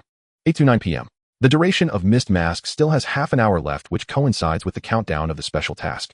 It seems the system also believes I should escape before reverting to my true self. With a slight movement of thought, Gao Yi adjusted his tag settings. To enhance his approachability, he retained the enthusiastic citizen to make transactions more intimate. The effect of super soldier combat power will increase when performing acts of heroism might be useful. Meanwhile, Deadbeat was replaced by Actor to enhance his acting skills, which he indeed needed right now. As for other combat power, Specialty Belt and Armchair Detective's active effects used simultaneously should give him about 2 minutes of explosive power. But that would also lead to Gao Yi falling into a period of weakness, so it should only be used in the most urgent and final moments. The system's item props still available include half a bottle of super anti-wolf spray and an unknown effect empowered nail clipper. Unfortunately, the previous inflatable giant hammer has already been rendered unusable, otherwise it would have been a usable weapon. Gao Yi deliberately slowed his pace, walking slowly within the mall. Behind him, the 4 tracking players dispersed again, maintaining a distance of about 50 meters. Below, the number of Investigation Bureau personnel continued to increase, with no less than 20 entering the mall, reasonably inferring there were likely more monitoring and surrounding them outside. Even just considering Block A of Hulong Mall, the internal space is quite vast. Just counting Gao Yi's half, there are at least 4 escalators, 2 elevators, and 2 fire escapes. Yet this level of transport facilities is somewhat inadequate for handling dense crowds. The entire mall was bustling with people, especially on the second floor where Gao Yi was located, seemingly because many clothing stores were on sale, attracting numerous customers. Gao Yi was not in a hurry, occasionally pausing to observe outside the shops. In his peripheral vision, those 4 tracking players were still behind him, seemingly fixated on his specialty belt. In fact, Gao Yi had anticipated this, judging from the forum blue quality gear was indeed very rare and sought after. Although Zhao Qian had mentioned that the game does not encourage players to kill each other, in reality players lose all item abilities upon death. Yet as long as you can make others voluntarily hand over their items, it should be fine. A few strikes, a few kicks, and some harsh words overpowering the few. Robbery knows no geographical or ethnic boundaries. It is a traditional skill of humanity spanning thousands of years. No need to elaborate, these few were likely thinking the same. This is also why they have yet to act. They are probably waiting for Gao Yi to leave the mall and go to a less populated place. Their task has no time limit. As long as they can snatch the gear, it counts as victory. However, speaking of which, the seller of that belt has the money on hand, or wouldn't it be easier to rob him directly? I can't understand. Meanwhile, further back, the personnel from the Investigation Bureau had already formed a large net subtly surrounding these 4. This is like a mantis stalking a cicada while the oriole is behind. The only problem is that Gao Yi seems to be the cicada. In this mutual competition among 3 forces, the essence lies in one word: chaos. Once the other 2 parties start fighting, the benefits will go to the one who remains. Not to mention those from the Investigation Bureau actually haven't noticed him. They are here to capture those 4. From this perspective, all he needs to do is shop a bit longer, waiting for those few to fall into the vast net of the law, allowing himself to leave safely. Of course, such simple luck has never belonged to Gao Yi. Looking down again at the exit, that graduate student was being escorted out of the mall by 2 men. It seems his seller has already been captured, considering what he saw on the forum about officials capturing and interrogating all players. He hoped that the graduate student would remain loyal and not betray him, and that the Investigation Bureau personnel would not check the surveillance. That seemed a bit unrealistic. Perhaps due to a shift in directives, Gao Yi clearly felt the encirclement tightening around him. It appeared he had also made it onto the list of those to be captured. The good news is that this face and its corresponding investigator snake are just disguises. As long as he waits for the duration of Mist Mask to end and then handles the corresponding phone number, he should still be safe. The bad news is that there are now 2 factions within the mall, with dozens of people watching him, ready to act at any moment. These 2 factions consist of one unified command and well-trained regular troops, while the other comprises players with superpowers who are ruthless. Gao Yi couldn't help but let out a long sigh, cursing the goddess of luck once again in his heart. He looked at the time; it was already 8:34. In any case, he could not wait for the Investigation Bureau personnel to finish preparing and tighten the encirclement. Gao Yi made a decision, turning and entering the children's playground area on the second floor of the mall. Here, many tired parents with children were present, and the cries and screams created a symphony of children's music. Gao Yi planned to take the initiative here. On the second floor of Hulong Mall, there is a children's paradise. At 8:39 p.m., despite being called a children's paradise, most of the area consists of various toy stores and doll shops. From time to time, one can see noisy children crying and rolling on the ground, demanding various overpriced toys, while the parents nearby watch the prices with solemn expressions. Consumerism ruthlessly extends its claws toward children, allowing the traps woven by desire to ensnare every parent's wallet. Gao Yi glanced back, noticing that the 4 pursuers were still there, showing no signs of leaving. It seemed that as mantises they were completely unaware of the yellow sparrows behind them. The encirclement of the yellow sparrows had loosened slightly due to Gao Yi's pull. Since the children's paradise is a closed area with only a single exit, and it is a children's area, those without children would not come here to buy a large number of overpriced items. The pursuers from the Investigation Bureau found it impossible to blend in. At this moment, they were afraid of being exposed, not daring to enter directly, and were waiting for further instructions. This gave Gao Yi a brief window of operation. Of course, the robbers had clearly not considered this aspect, and were following behind, quite naturally. Walking slowly deeper into the paradise, Gao Yi quickly calculated his plan in his mind. Habitually, he began to list his objectives one by one. First, the best-case scenario was to escape perfectly without encountering any pursuers. Then he could safely remove his disguise and go home to sleep with the special skill belt, while also collecting the rewards for the special mission. The next best outcome would be to expose his true identity and appearance, abandon the special skill belt, but manage to escape successfully. In this case, the mission rewards would be unattainable, and he would be in great danger. But in any case, he still managed to escape unharmed. The worst-case scenario would be being caught, which would mean losing all control and not being able to dictate his own fate. Considering Gao Yi's relationship with the goddess of luck, losing control of his fate was essentially waiting for death. Being caught is my loss, the end of the disguise is my loss, being injured is my loss, exposing my true identity is still my loss. Quickly, Gao Yi calculated this in his mind. At this point, avoiding confrontation was no longer an option. The first step was to deal with these four mantises. Stopping once more, Gao Yi casually turned his head, looking around the interior as if searching for something. He then nodded slightly and walked quickly to the right. The four pursuers observed this, but did not hastily quicken their pace, still leisurely trailing behind. Gao Yi assigned them code names based on their appearances: the woman, the short one, the fat one, and the thin one. Due to fears of exposure between players, they carefully controlled their distance, not getting too close. Even after intentionally turning sharply and making several turns, Gao Yi still couldn't shake them off. When he disappeared from their line of sight, it seemed that the pursuers were not overly concerned. From this, Gao Yi formed a basic judgment. These individuals likely possessed some tracking ability. Although he did not know if it was a characteristic ability or an effect from their equipment, this conclusion should be correct. Through polling and experimentation, Gao Yi could basically confirm that the one with this ability was the only woman among the four. The other three were merely following her. At the same time, the tracking method employed by them did not allow for real-time awareness of Gao Yi's location. It was more akin to seeing some kind of mark left by his actions. Like crows following breadcrumbs, the woman could see the route Gao Yi had taken. This was confirmed by her method of tracking. After several consecutive turns, the woman would certainly retrace Gao Yi's steps without opting for shortcuts or approaching him directly. Could it be her glasses? Gao Yi had noticed long ago that she wore a pair of technologically advanced glasses on her nose, which did not match her clothing style at all. This is a breakthrough point, but where should I make my move?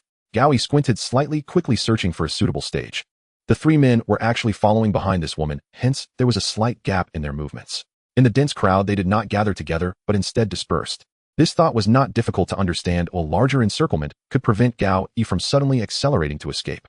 On the other hand, it also provided Gao Yi the opportunity to deal with them one by one. The target has accelerated. Damn it, has he been discovered? A man's voice came through the earpiece, laced with a hint of urgency. The prey they had been tracking for so long suddenly accelerated, disappearing from sight after a few turns. What was even more frustrating was that in this children's paradise, the crowd surged with a large number of frantic parents following their children, greatly limiting their speed of movement. Don't worry, my enemy tracking glasses are still effective. The target hasn't gone far. The red-haired woman lowered her head and quietly reported to her companions while inwardly mocking them. Temporary partners are just unreliable, too timid. They had clearly locked onto the information regarding that blue object. They should just make their move. As a result, they had managed to successfully trade, passing the item into someone else's hands. The several fools were quite pleased, saying it's better for the item to be in a woman's hands, but it's easier to rob. Damn it, we're out here robbing, and this is all the ambition we have. From the red-haired woman's perspective, amidst the crowd, a faint blood-red thread was gently swaying, extending forward. This was the special effect of her enemy tracking glasses, which could track fleeing enemies. With this thing, they had successfully carried out 3 heists. As long as they targeted soft persimmons, they would not encounter much resistance. Following the trail, the red-haired woman frowned. Why did this guy suddenly start going in circles? Could he have noticed her? Looking up, she saw counters filled with various colorful trinkets all around, and in the center, a huge square machine was filled with cotton fluff.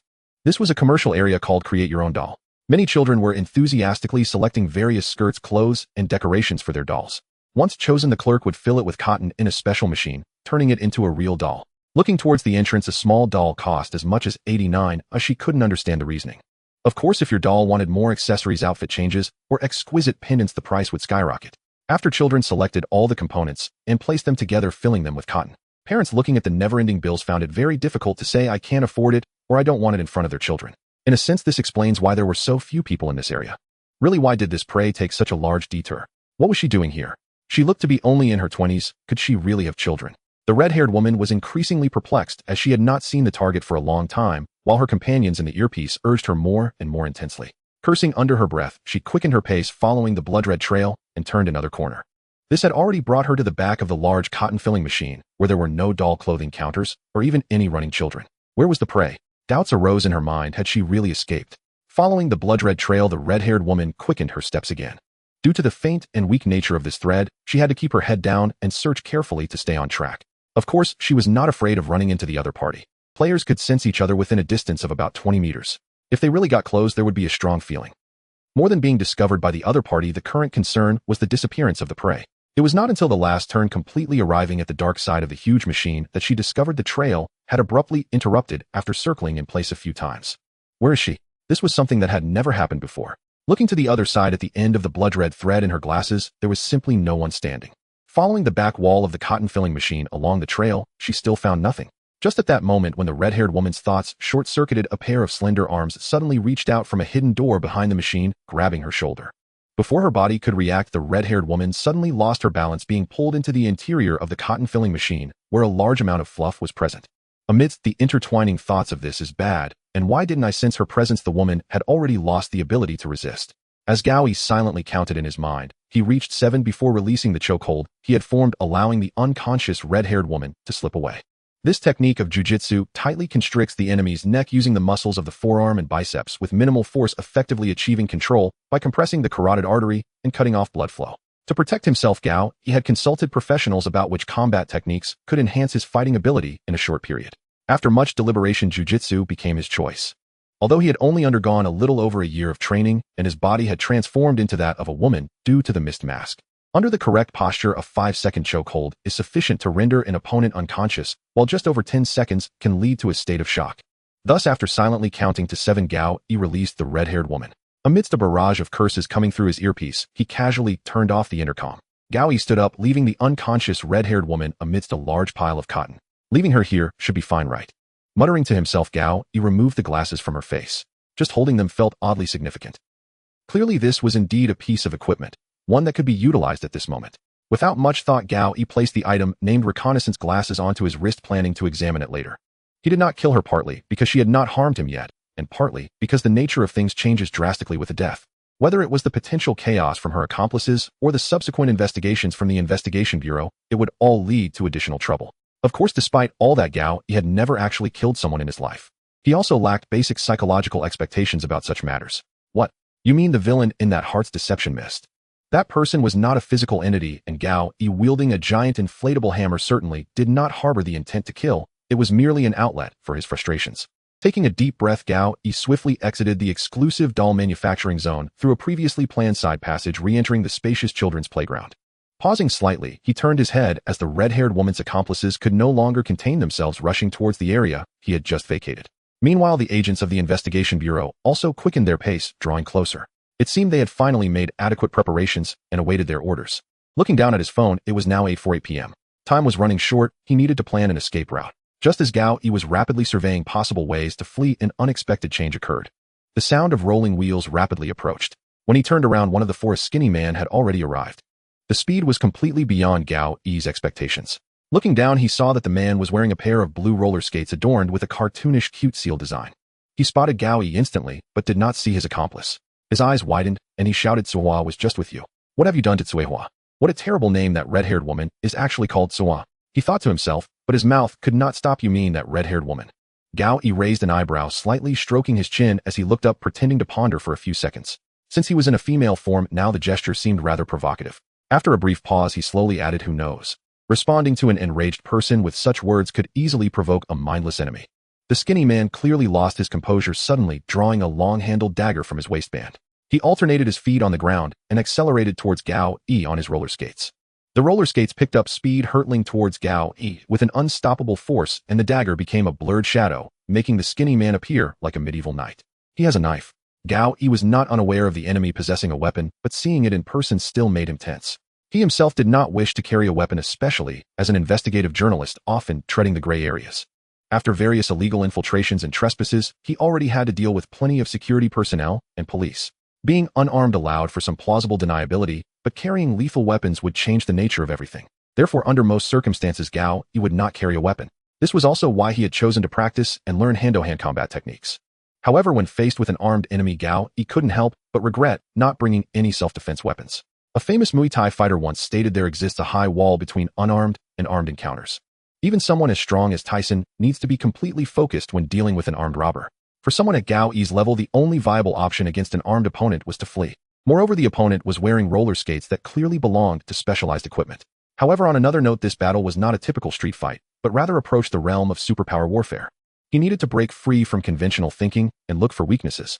The distance between them was not too great, just over 20 meters, and before the opponent could fully accelerate, he was already upon him. But Gao Yi, who had received prior warning, reacted faster. Faced with a potentially injurious or even fatal attack, he did not hesitate or hold back at all. In an instant, he pressed the central disc ornament of the special skill belt, activating its active effect. For 3 minutes, it would unleash the bonus potential, greatly enhancing the wearer's agility. His body instantly accelerated as Gao Yi dove forward, rolling to the side to create distance. Behind him, the skinny man on roller skates sped past his body, leaning slightly, crouching down as he extended the long knife to its full length, relying on speed to strike. The blade glinted as it brushed past the edge of Gao Yi's clothing. That was close. If it weren't for the agility boost from the special skill belt, that knife would have struck him just now. The effect of the mist mask was essentially an illusion rather than a true transformation.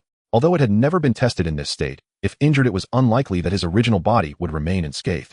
In any case, the most perilous first strike had been evaded, granting Gao Yi more time to react. However, the skinny man did not pause in his movements. With his feet crossed, he abruptly skidded to a stop, turning to charge again. It was clear that he had undergone specialized training for this equipment. No, this broad terrain was too unfavorable for him. Looking up, Gao Yi made a swift decision as he reached the center of the road, dashing forward once more. Ahead lay another area of the children's playground, Block Paradise. The Block Paradise is undoubtedly one of the most popular areas for children. Here they can unleash their unrestrained imagination, creating any beautiful thing that belongs to them. Parents can rest assured and let their children play freely without the need for constant supervision. This is evident from the relaxed expressions of the adults nearby, engrossed in their phones. Of course, when the children come back with thousands of yuan worth of building blocks, the smiles on their faces often fade. However, today the parents have a good helper to resolve the situation. As Gao Yi jumped into a large pile of building block structures, loudly instructing the children within to leave, many nearby had already noticed the gleaming long knife in the hands of the thin man and the frenzied expression on his face. Amidst the screams, Block Paradise finally provided space for Gao Yi and his opponent to fight. This is a good thing, at least innocent bystanders would not be harmed. Of course, one might say that he himself was on the innocent side as well. Gao Yi's mind raced as he observed the surroundings. The thin man's 2 accomplices were temporarily lost in the previous area. The personnel from the investigation bureau had already sealed off the exits to the children's paradise and were evacuating regular customers. It seemed there was still time before formal intervention. Confirming that external interference was at a distance, Gao Yi shifted his attention back to the battle at hand. At this moment, the two were situated within a vast structure made of Lego blocks resembling a train station. Of course, a miniature version. Ticket booths, platforms, tracks, and snack shops, even a multitude of passengers waiting for their trains were vividly depicted. In the distance, a well-crafted toy train was intermittently whistling as it raced across the Lego fields. It goes without saying that this was the reason so many children had gathered here. This store clearly had a sense of design, with various large and small uniquely shaped Lego models and buildings filling the entire area. The colorful merchandise on display was strategically placed within these structures, enticing children to choose them. Of course, considering the weight, children might not be able to carry them to the checkout.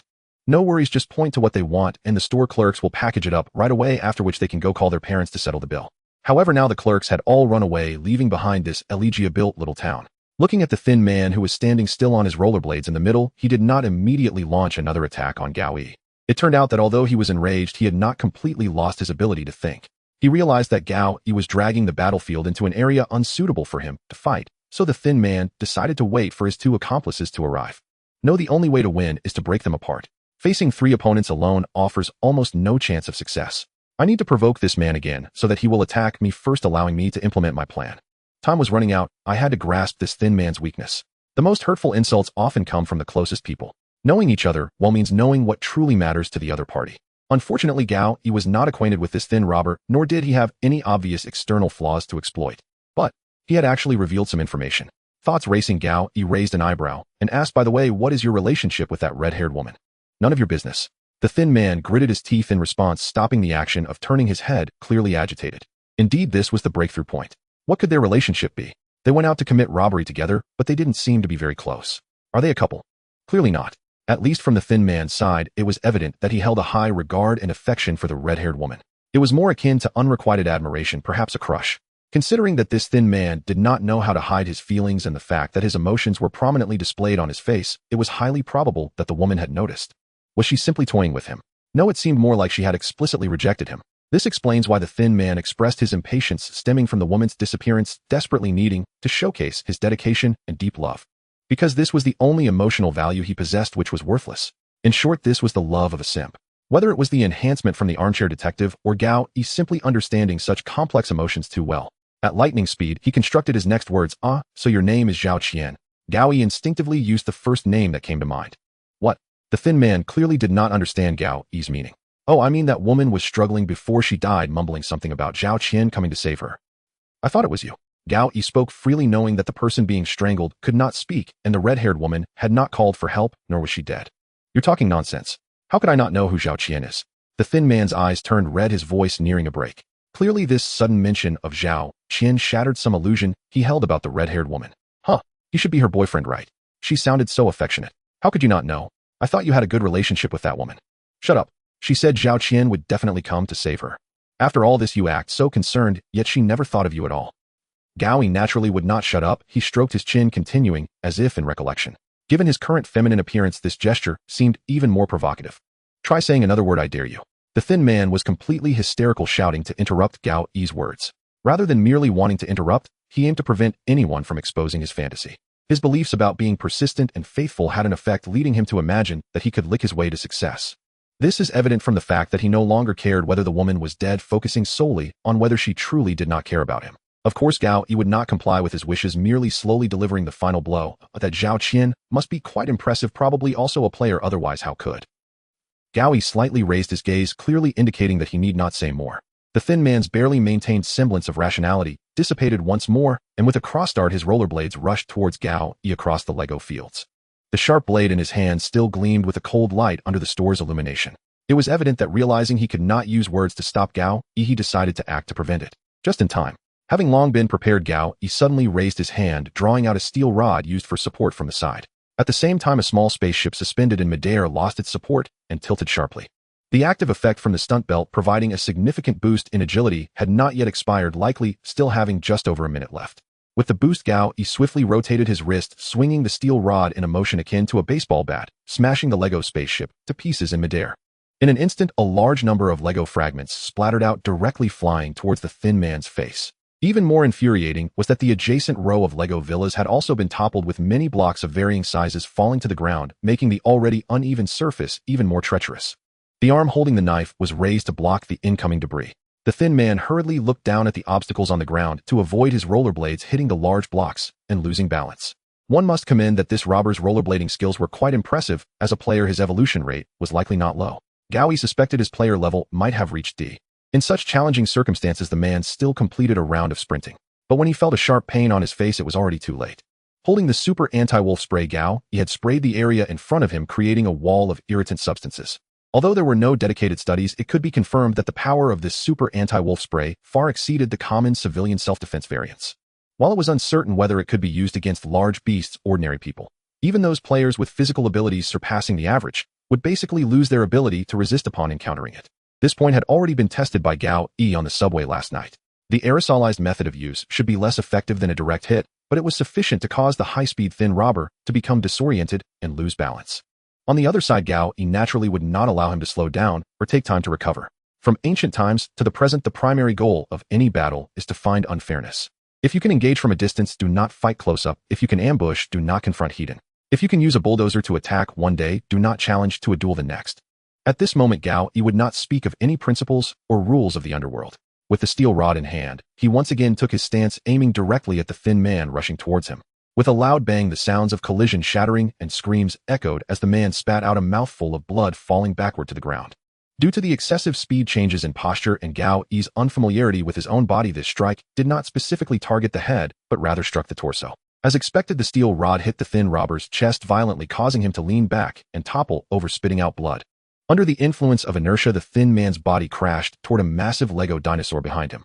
Amidst the sounds of crashing, colorful Lego fragments burst forth. Meanwhile, the thin man's long knife slid across the ground, producing a harsh scraping sound as it traveled far away. The body on the ground had already gone still. Although he still breathed, the two blows were likely enough to incapacitate him. But before Gao Yi could breathe a sigh of relief and celebrate this brief victory, he looked up to see the last two of the four pursuers, the heavy-set man and the short one, had arrived not far away. This battle was not yet over. Time. The key is time. At this moment, Gao Yi no longer had the luxury to look down at his phone. Out of the corner of his eye, he caught sight of the remaining two approaching, and he covered his mouth and nose charging out of this Lego paradise. The effect of this super anti-wolf spray was indeed remarkable. The large amount of irritating gas that had diffused made it unsuitable to linger in the shop any longer. Gao Yi wiped away a tear, gripping an iron rod with one hand, and dashed out of the mist-filled room. Turning to look, the two pursuers were closing in only a few dozen meters away. Leaning against the wall, Gao Yi gasped heavily. Although he had taken down another pursuer, the current situation was not optimistic, with two more still at large. However, more troubling than them was the state of his own body. It seemed the time limit of the special belt was approaching, and the fatigue from overexerting his legs was gradually surfacing. The limitation did not stop there. Unlike the usual soreness in his legs, the active effect of the special belt had caused Gao Yi's knees to become stiff, making them difficult to bend. The lack of flexibility in his knees directly made running and jumping difficult. Though uncertain of its effects, Gao Yi knew this was not the time to hesitate. He pulled out a bottle of E-class physical healing agent from his backpack and poured it into his mouth. As the liquid flowed down his throat into his stomach, the painful areas began to warm slightly, and his movements seemed to lose some of their stiffness. He was not overly worried about his stamina, as he had prepared the chocolate energy bar he won in a previous lottery. It was obtained in the Heart Mist dungeon, and its effect was to rapidly restore stamina. Though there was only one, he could no longer afford to be frugal. As he chewed, two distinct footsteps approached, one light, one heavy. Needless to say, these were the remaining two robbers, the fat man and the short one. Judging by their speed and actions, they seemed to be the weaker members of their gang. Time. The limit of the mist mask was nearly up, and his trump cards were indeed few. In terms of combat, only the active effect of the recliner detective remained, but it could only last for 1 minute. As for that director's whistle, he had no idea about its principles or effects. He couldn't place his hopes on something so uncertain. And then there was. As Gao Yi struggled to devise a strategy while listening to the rapidly approaching footsteps, just a few meters ahead, the small train that had been circling in Lego Paradise had somehow come off the track. At this moment, it was rushing towards the fallen thin man, honking its horn. If it were just this toy train, it would be inconsequential. What was alarming was that a small boy had unexpectedly appeared from somewhere, hurrying towards the train. He looked to be about 7 or 8 years old, and his parents seemed to be nowhere in sight, excitedly running towards the small train. How dangerous! The two remaining robbers were nearby. Instinctively, Gao Yi wanted to shout to stop the boy, but in a flash of inspiration, another idea came to him. He indeed had another trump card to utilize. The crowds in the children's paradise had been dispersed by 80%. Especially in the area where the battle had just occurred, there were no more onlookers nearby. Even the most curious individuals had instinctively moved back to a distance of over 100 meters. The place that had been bustling just minutes ago was now silent, leaving a battlefield for the players. In this quiet hall, the sound of the whistle that had not been very noticeable became particularly piercing. The small train was quite small, but the sound it made was loud, presumably designed to attract more customers. From the results, it indeed had a significant allure for the children. Amidst the long wailing, the fat man rushed through the shop, sliding to a halt in front of the fallen thin man, crying out as he slid, "Big brother, what's wrong with you?" As he spoke, he reached for his left wrist, pulled out a vial of medicine, and poured it into the thin man's mouth, all while sobbing, "This is the last one, big brother, you can't die on me. Can you be a bit more of a man? The prey is still standing, let's get to work." Behind him, the short robber glared with a fierce expression, scanning the surroundings, feeling anxious that he had not sensed other players nearby. Today had been rough. He had originally just teamed up to make up the numbers, planning to squeeze a soft target, but unexpectedly encountered a tough opponent. In such a short time, the strongest and smartest in the team had all gone down, and the short one was already feeling the urge to retreat. Even if he was dull, he had already noticed the unusual activity outside, and the possibility of the investigation bureau's personnel arriving kept surfacing in his mind. Anyway, he wasn't familiar with these two, or should he run first? While the short one was caught in this dilemma, a voice with a strong sense of justice suddenly came from the main road ahead. "What are you doing? Let go of that child." "Huh? What the hell?" The thoughts of the two robbers were abruptly interrupted, and they both bore the same confusion. Following the voice, a stylishly dressed woman, wearing glasses, stood in the middle of the road, blocking the boy who had picked up the train behind her. To be fair, these two robbers had not noticed the boy at all, and had no reaction to his taking the train. If Gao Yi had not shouted out, they likely would not have discovered what was happening, let alone harm the small boy. The fat man kneeling on the ground looked utterly bewildered, stammering as he opened his mouth wide. "You. What the hell do you want?" "What do I want?" Gao Yi listened to the system notification sound and couldn't help but snicker. "I'm here to do the right thing." In the distance, the remaining onlookers picked up their phones, recording this rare battle. The investigation bureau personnel wanted to intervene, but couldn't withstand the overwhelming number of shooters, so they had to give up. It was unclear whether the previous actions appeared to be genuinely saving the child, or if Gao Yi's current image aligned more with the good person in the eyes of the public. With that shout, applause and cheers unexpectedly arose around him. Truly, some people never tire of watching a spectacle. He waved the boy away, and as expected, his previous actions had been recognized by the system. Or rather, Gao, he had through his actions earned the label of Good Samaritan from the onlookers. First, the experience points for the Good Samaritan surged considerably, and he was about to level up. On the other hand, the skills associated with the Good Samaritan label had successfully triggered. Super Team combat power will be enhanced while doing the right thing. Feeling the change in his body, Gao, he smiled again. Very well, his condition had finally returned a bit. As the wailing little train faded away in the boy's arms, the two robbers seemed to have regained their composure. The fat man sprang up with surprising speed for his size, glaring at Gao with a face full of rage. Are you the one who harmed my brother? What nonsense. Who else could have caused him to fall like this? Gao did not respond to the foolish question and instead quickly observed the two men. Based on the combat power of the two robbers, their player levels were approximately between E and D. They were stronger than him, but only to a limited extent. In terms of equipment, each of them wielded one or two main items, but they likely had no more hidden cards left. Their combat power was indeed not too strong, otherwise they wouldn't resort to such acts of robbery. However, facing two opponents while in poor condition still required more wisdom and thought. The fat man's equipment. That metal arm guard on his right arm looked intimidating, but Gao couldn't tell how it was used. The short man out of nowhere pulled out a wooden crossbow and was currently loading an arrow. A ranged attack. That's troublesome. Even if the arrowhead was not poisoned, just being struck would be enough to incapacitate him. If they coordinated closely and shared a unified intent, it would be nearly impossible for Gao to confront them head-on. But, in reality, they did not have such resolve. The fat man was filled with rage, seemingly furious for the fallen boss. But the short man was clearly hesitating. Hesitation represented doubt in his heart, and doubt indicated that he was contemplating and weighing his options. A thinker provided an opportunity for persuasion and guidance. Hey, aren't you guys going to leave? What are you planning to do here? Don't you see the investigation bureau people are coming? Gao feigned nonchalance as he slowly stepped closer to the wall, reducing the likelihood of being ambushed from afar. The fat man seemed to just realize this, lifting his head to look towards the entrance. Clearly, the departure of the onlookers and the appearance of the men in black suits confirmed that Gao's words were not empty. The thin man, however, had evidently anticipated this, glaring at Gao with a dark expression, speaking sternly. Stop wasting time. Leave behind the glasses and the belt, and he'll let you go. Good sign. This indicated they were entering a negotiation phase. Arguing and justifying during battle was meaningless. Once negotiations began, the only question was the amount of leverage. The short man wanted the enemy detection glasses and the special belt, which was quite greedy of him. If it were just the enemy detection glasses, being able to safely leave and complete the special task would not be an unacceptable price for Gao. After all, they were originally stolen from that red-haired woman, so he wouldn't feel remorse in discarding them. But the special belt was genuinely purchased for 300 game coins, totaling 300,000 cash, which Gao could not afford to abandon. Notably, the short man didn't even ask about his female companion's whereabouts. It seemed their relationship was far from what he had imagined. As expected, upon hearing this, the fat man abruptly turned around, his flesh shaking as he shouted at the short man. What do you mean? The big brother is lying here. Do you want to run away? Unlike the short man, the fat one seemed to truly care about his brother, and upon sensing his companion's retreat, he panicked. He's no big brother. I only teamed up with you because I received orders from above. Once I get the belt, my task is complete. Who cares about you? The short man didn't indulge the other, immediately firing back. Orders from above. To get this belt. This seemed to explain why they didn't go for money and insisted on pursuing him. In that case, they were not ordinary robbers. Was there a larger force behind them? But before Gao could finish his thoughts, the fat man let out a loud roar, lowered his head, and lifted his right hand, which was holding the arm guard, to shield his head. In the midst of his furious roar, he evidently activated some kind of equipment effect, suddenly accelerating and charging towards Gao. Alright, this fat man was not as foolish as he had imagined. Although there had been an argument, the short man was still his teammate. Ultimately, the root of all conflicts was still Gao himself. Regardless of the situation, as long as they defeated this prey, everything would be resolved. The fat man's thinking was simple and straightforward, but correct. This sudden attack, while not completely unexpected, still pushed Gao to his limits to evade. The active effect of the special belt had completely worn off, and the after effects brought on increasing pain and fatigue in his legs. Even though the combat power boost from the concerned citizen tag was present, movement remained a bit strenuous. Moreover, combat power is a rather abstract concept. In reality, one cannot use a detector to measure each person's combat power value. Not to mention, it is influenced by many additional factors.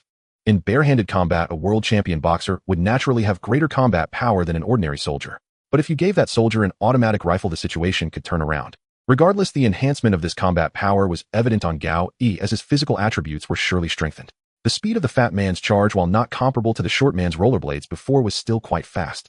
Gao suddenly lunged to the side, dodging the first impact. To his shock, the fat man's charge did not stop, crashing into a nearby concrete pillar and completely breaking it. Such an impact could shatter buildings. How much power did that require? No, it seemed more like this impact inherently possessed some ability to crush buildings. Gao Yi's thoughts raced as the short man raised the crossbow, aiming to shoot. The time was nearly up, he had to act. Gao Yi slightly closed his eyes, concentrating his thoughts, and activated his final trump card. The active effect of the armchair detective was suddenly triggered. When he opened his eyes again, everything before him seemed to slow down.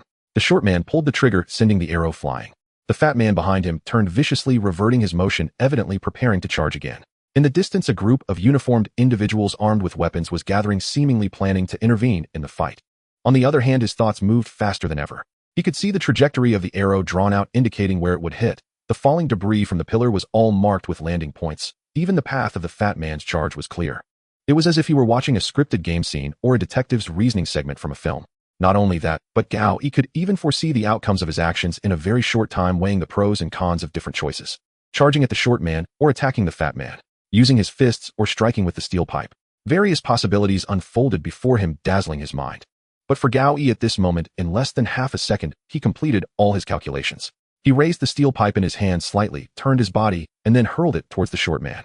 The meticulously calculated trajectory deflected the incoming arrow, the slight deviation allowing the steel pipe to realign and accurately strike the short man's right wrist. A scream mixed with curses erupted, but Gao Yi paid no mind to the temporarily incapacitated short man. He turned, partially leaping forward and darting into a blue curtain. The fat man was completely frantic, charging once more, crashing through a nearby wall in pursuit of Gao Yi. He paid no attention to the sign above that indicated the area name. Mirror maze. Upon entering, the fat man felt regret wash over him. This maze, composed of numerous mirrors, completely erased the robber's sense of space, causing him to spin in vain and roar, unable to find the enemy's location. Suddenly, Gao Yi's figure appeared beside him. He raised his arm guard and struck with full force, but only shattered another mirror. Panic and impatience filled his heart. Instinctual fear of hunters awakened in his mind. Now the roles of hunter and prey had reversed. The fat man shouted loudly in the mirror maze, clumsily chasing after Gao Yi's phantom, but all he broke were mirrors. His exposed skin was cut and bloodied. The pain was suppressed by a surge of adrenaline, but the blood accumulated with fear and despair within. He could not comprehend where the other had gone, nor could he understand why he could not sense the other as a player. It wasn't until a shard of broken glass pierced his right shoulder, sending him crashing into a pile of glass, that the fat man's psychological defenses completely crumbled. Sister, I was wrong. Spare my life, I was forced into this. At this moment, the fat man was already in tears, collapsed between two pieces of glass, wailing as he tried to retreat. It was evident that, having lost the ability to attack with his right arm, he was completely terrified. He directly referred to Gao Yi as sister. It wasn't hard to understand that these so-called robbers were essentially engaging in acts of overwhelming the weak. Those weapons were merely for intimidation. In reality, they hadn't seen much combat themselves. If they truly had confidence, why not showcase their skills in the dungeons? Looking back, the true leaders and capable fighters among these four were actually the woman and the thin man, who were taken down first by Gao Yi. The remaining two were essentially devoid of brains and capability, and even their courage was the smallest. Speaking of which, had he really been cornered by these third-rate robbers? But now the issue was no longer with these robbers. Gao Yi listened closely. The active effect of the armchair detective had ended, and the consequences of mental exhaustion were fully manifesting, with after effects becoming increasingly apparent. Yet he gritted his teeth, listening to the sounds outside the maze. The fully armed team had not yet started entering, but they were clearly prepared. From the footsteps and the faint sounds of radio chatter, Gao Yi could confirm that the number of people from the investigation bureau approaching was no less than 20. There were guns. Gao Yi looked down at his phone. It was now 8:59 p.m. The effect of the mist mask on his face was also about to wear off. Turning to look, the fat man no longer dared to raise his head, still curled up and wailing. Game coins, potions, and that arm guard of yours, take them off, and it'll spare your life. Although the crisis was imminent, it did not stop Gao Yi from lifting a shard of glass to squeeze the last bit out of the fat man. The fat man, having lost his will to resist, hesitated for a moment before quickly pulling out everything he had, leaving nothing behind. Gao Yi didn't have time to check each item, so he stuffed them all into the backpack on his wrist, planning to confirm later. Inside the maze, he could already see the figures in black uniforms. It appeared the investigation bureau had realized that the battle between the mantis and the cicada had come to an end. They knew that it was now time for the yellow sparrow to appear. Escape was of course impossible. If he just walked out and surrendered, they probably wouldn't shoot immediately, right? If he had to insist, his actions could be considered self-defense. But Gao Yi still did not intend to give up the chance to control his own fate. He dared to charge into this deadened place precisely because he still had a final trump card. With a wave of his right hand, a ticket appeared in his grasp. It was the ticket Zhao Qian had provided him at noon. West City Strange Affairs, Sword of Justice 7. Mode multiplayer, start time 11:13. Suddenly memories flooded back, and the irritating fortune teller's voice surfaced in Gao Yi's mind. The divination says you will definitely enter this dungeon. Was he really being forced to enter this dungeon? He didn't know what that guy's true purpose was. Sighing deeply, feeling the changes in his form, the effect of the mist mask ended, and his original body seemed to return. he wouldn't have a chance to rest properly. This thought crossed Gao Yi's mind in the last moment before the white light flashed.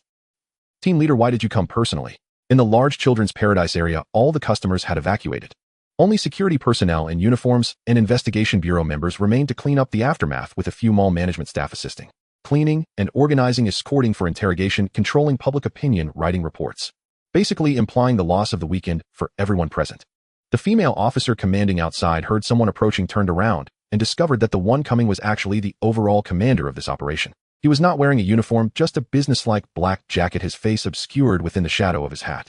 After scanning the room, the man referred to as the team leader slowly spoke. Have all the people been captured? All 4 robbers have been subdued, only that female player is still missing. Looking at the scattered Lego bricks and debris, the empty mall, and the damaged columns, the man couldn't help but sigh. Another troublesome character has appeared in Nankong City. Pain, excruciating pain. Gao Yi first felt a sharp sting in his brain. The after effects of the armchair detective were simply unbearable. Even though he had undergone previous tests, he couldn't help but cradle his head and groan. This agony completely exceeded the limits of human endurance and could not be resisted by mere willpower. Upon reflection, it was clear that this time the after effects far surpassed those of the previous tests. It seemed that the consumption during the use of the armchair detective was actually a drain on his mental strength. Once the duration ended, it naturally converted into pain that transcended limits. In the recent fight, Gao Yi had extensively shifted scenes, calculated strategies, and simulated actions. This ultimately resulted in the unbearable pain he now experienced. The brief moment felt like a literal torment for Gao Yi. It was as if his brain had been thrown into a pot of boiling oil, frying until golden brown on both sides, then forcefully stuffed back into the back of his head. Struggling, Gao Yi reached for his backpack and pulled out a tube of E-class bodily healing agent, gulping it down fiercely. As the liquid coursed down his throat, the pain began to ease. Although the mental anguish did not belong to the physical realm, the analgesic effect of the E-class bodily healing agent still took effect. After a brief period of endurance, Gao Yi finally managed to catch his breath, lying down to calm his breathing. The recent battle remained vivid in his mind, or it felt as if blades and arrows were still slicing through the air before him. Gao Yi had fought before, but this was his first time in such a fierce and life-threatening battle. Fortunately, he emerged victorious in the end. The current question was, where was he? The last memory he had was of accepting the equipment from the overweight robber, while outside, armed members of the investigation bureau surrounded him. How did he manage to escape? The ticket. Yes, he must have entered the script through that ticket. Reaching into his pants pocket, Gao Yi pulled out the familiar ticket. West City Strange Events Sword 7 Mode Multiplayer. Rubbing his still throbbing head, Gao Yi slowly sat up. The first sense to recover was touch. A soft tickling sensation came from his palm, warm and comfortable. Looking down, Gao Yi noticed he was sitting on a brown blanket with a small single bed beneath him. So it turns out everything before was just a dream. I'm just an ordinary student who has just gotten up to go to school. Ooh, all those powers and battles were merely figments of my imagination. Gao Yi expressed his boring sense of humor to the air and stood up to observe his surroundings. Unlike the dire circumstances at the beginning of Mind Fog, the starting point of this West City Strange Events could be described as cozy. In short, Gao Yi found himself in a classic bedroom typical of American teen movies from the late 1980s to early 1990s. An expensive portable cassette player and an old-fashioned radio that required an antenna, movie posters and sports stars covering the walls, and a bright window offering a charming street view exclusive to detached houses. All of this signified to Gao Yi that this family was wealthier than the middle class, and that the bedroom's owner was a young male in his teens. So it turns out I'm playing the role of someone else's son. What a rare experience. After sorting out the situation, Gao Yi began to share dark humor about his orphan status. This was his way of relieving stress, though it was not well received by those around him. Naturally, aside from the superficial layout of the room, Gao Yi stood up and looked around, still discovering some hidden details. The floor, desk, and window seat showed signs of daily maintenance, yet there were no traces of use. The desktop was as clean as new, but it had been a long time since anyone had written or read there. This was evident from the dust on top of the books on the shelf and the pens that had long since run out of ink. The radio's knob was rusty and immovable. The cassette player was simply sitting there with the dust inside the headphones, clearly the result of at least 1 or 2 years. So I'm lying in a bedroom that hasn't been occupied for at least 1 or 2 years, but is cleaned occasionally. Gao Yi stroked his chin, slowly summarizing. It was only when he felt the fine stubble on his chin that he suddenly realized he had returned to his original body. It seemed that the fog mask also had some negative effects. This confusion of personality might worsen with increased usage. He would have to use it in moderation. Resolutely, Gao Yi raised his left wrist and summoned a holographic screen. Player Gao Yi. Instance name West City Strange Events. Game type Sword 7 Multiplayer. Main quest triggered. I survive in West City for 48 hours 475432, or until the number of remaining players in the instance is 5 or fewer 105. 2. Resolve this disaster. 3. Main quest reward 1 return ticket, a slight increase in player evolution rate, a small chance to obtain random items, a high chance to receive random potions. The rewards will vary based on the completion level of the main quest. As expected, the familiar main quest appeared before him. West City should refer to this in the ticket for West City strange events and must be the place where Gao Yi currently found himself. What exactly is this disaster? He took out his notebook and temporarily jotted it down on paper. Strangely, while the phone and wallet in his belongings could not enter the script this notebook was able to pass through effortlessly, he was uncertain what the criteria were. Checking his backpack, Gao Yi then realized that he had indeed collected quite a few spoils. First, there was the special skill belt he had purchased for a hefty sum and the enemy tracking glasses obtained from the red-haired woman. The overweight robber's gear was called Reckless Arm Guards, which enhanced strength and could be activated for a charge, enabling him to crash like the robber did. The earnings from game currency and potions were meager. That robber was indeed somewhat poor, with only 27 game currency and a bottle of E-class evolution potion to show for it. In summary, we can conclude the changes in Gao Yi's various attributes a day later. Player nickname Gao Yi. Player level E. Evolution rate 18. Game currency 50. Traits 1-3 Armchair Detective. Purple significantly enhances perception and observation. When actively used, greatly boosts information collection and processing capabilities for a short duration. Equipment 5-5 Fog Mask. Purple randomly alters the user's appearance, body shape, and voice for 1 hour. Director's Whistle Orange Unknown. Enemy tracking glasses. Blue tracks a specified target within 100 meters, revealing traces along its path. Reckless Arm Guards. Blue allows for a powerful charge within 15 seconds. Special skill belt. Blue releases physical potential for 3 minutes, greatly enhancing the wearer's agility. Potions 920 Class Bodily Healing Agent 1, stops bleeding, alleviates pain, and quickly restores bodily injuries, but is limited against large limb loss and severe physical tearing. Class Evolution Potion 1, moderately increases player evolu. Both pieces of equipment were of blue quality with similar items in the forum priced at several hundred game currency. Even selling them would fetch a good price. Of course, he would have to sell them using his own alternate identity, otherwise he might get tracked down. He would need to create a few more animal investigator personas to consult some professionals. Then there was.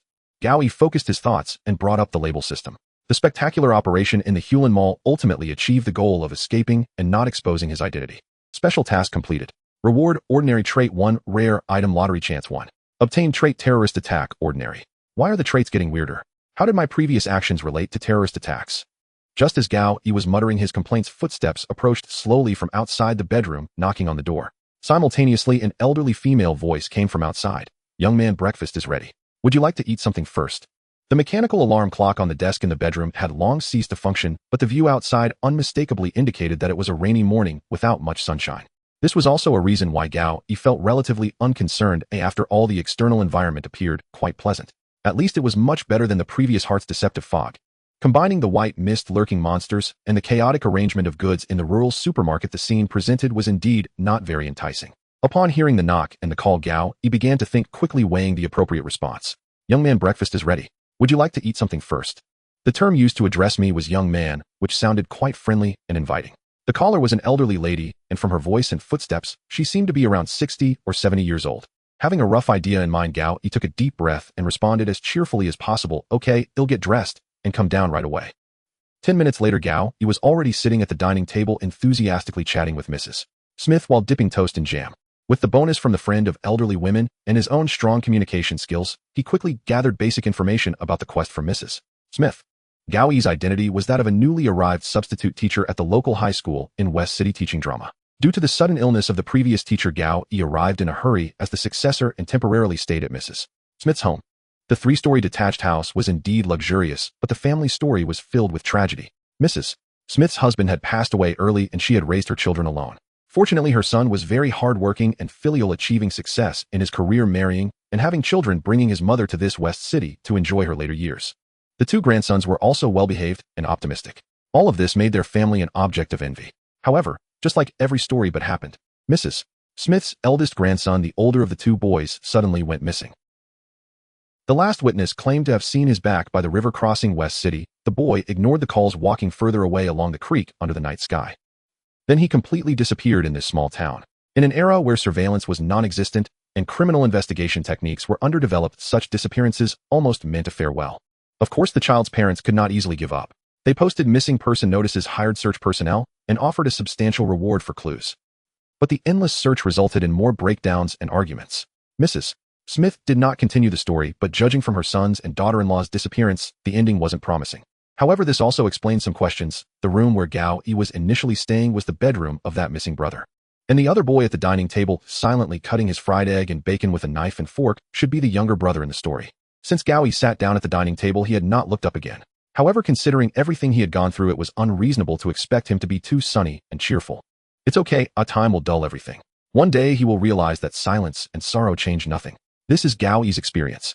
After taking another sip of warm milk, Gao Yi steered the conversation, beginning to inquire about more details within the quest. Mrs. Smith, do you know what the calamity is? Calamity?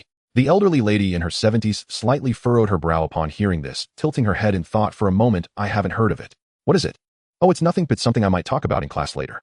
Gao Yi chuckled. It wasn't some well-known event or thing in the city. At least it ruled out the possibility of participating in the human purge plan. The main quest too stated resolve this calamity.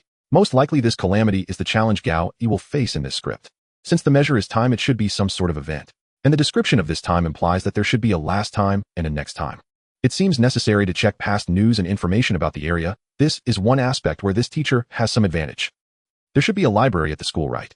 Gao Yi, having already immersed himself in the role, was organizing his plan while confusion arose once more. From the information previously gathered, a quest's difficulty level of 910 indicates it is quite simple. Although the rewards are meager, the vast majority of players can pass smoothly, while a level of 46 suggests that only crank players can handle it. The West City mystery he is currently in is rated at 7A, estimated to be a quest suitable for drank players.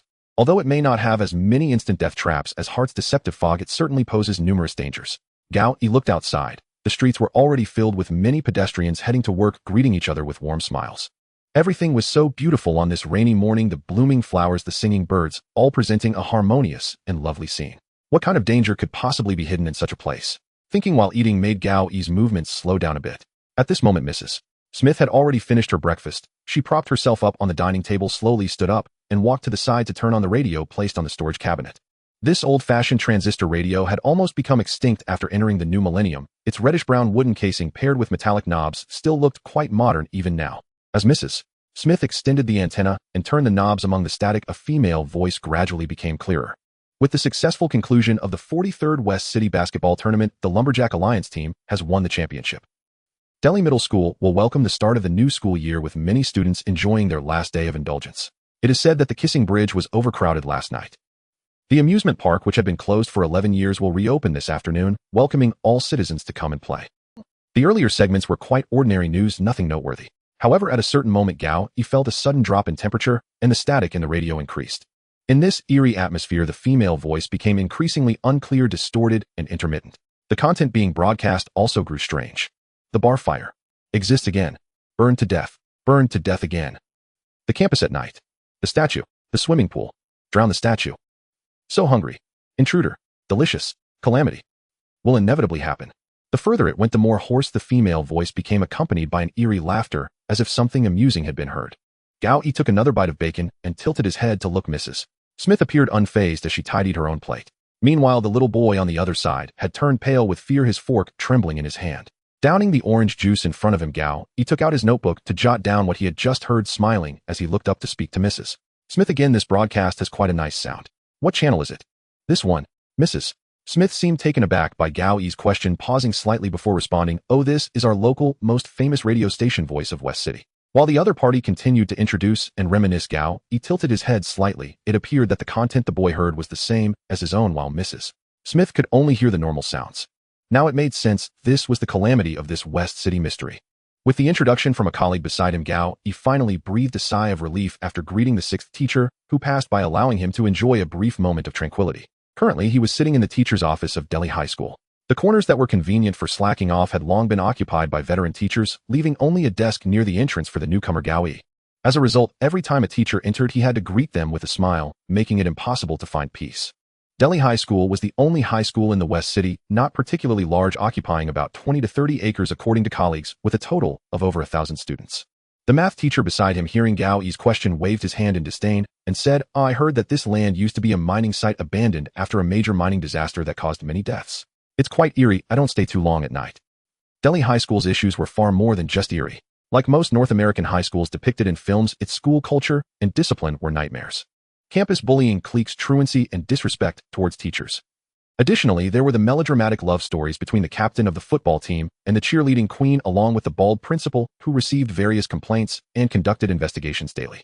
With this as a foundation, combined with conservative religious traditions and the severe lack of police presence in West City, Delhi High School achieved a truly high birth and death rate. Working in such a school, it was no wonder that his predecessor suddenly suffered a cerebral hemorrhage and could not continue teaching. Notably, the lady who received him, the director of education, was in a similar position, though he wasn't sure what they called it. When she saw Gao, she immediately said, "You must be the new teacher Gao." It seemed that his name and appearance were not secrets in this world. This further solidified Gao's determination to create a few more aliases for himself. Today seemed to be the first day of school after spring break, and the students' faces were filled with reluctance and annoyance. No one liked the end of a holiday, but to be fair, this spring break was also a foreign concept to Gao. However, considering that he often took breaks during his school days, he wasn't missing this week much. His thoughts drifted back to the past and slowly returned to the present.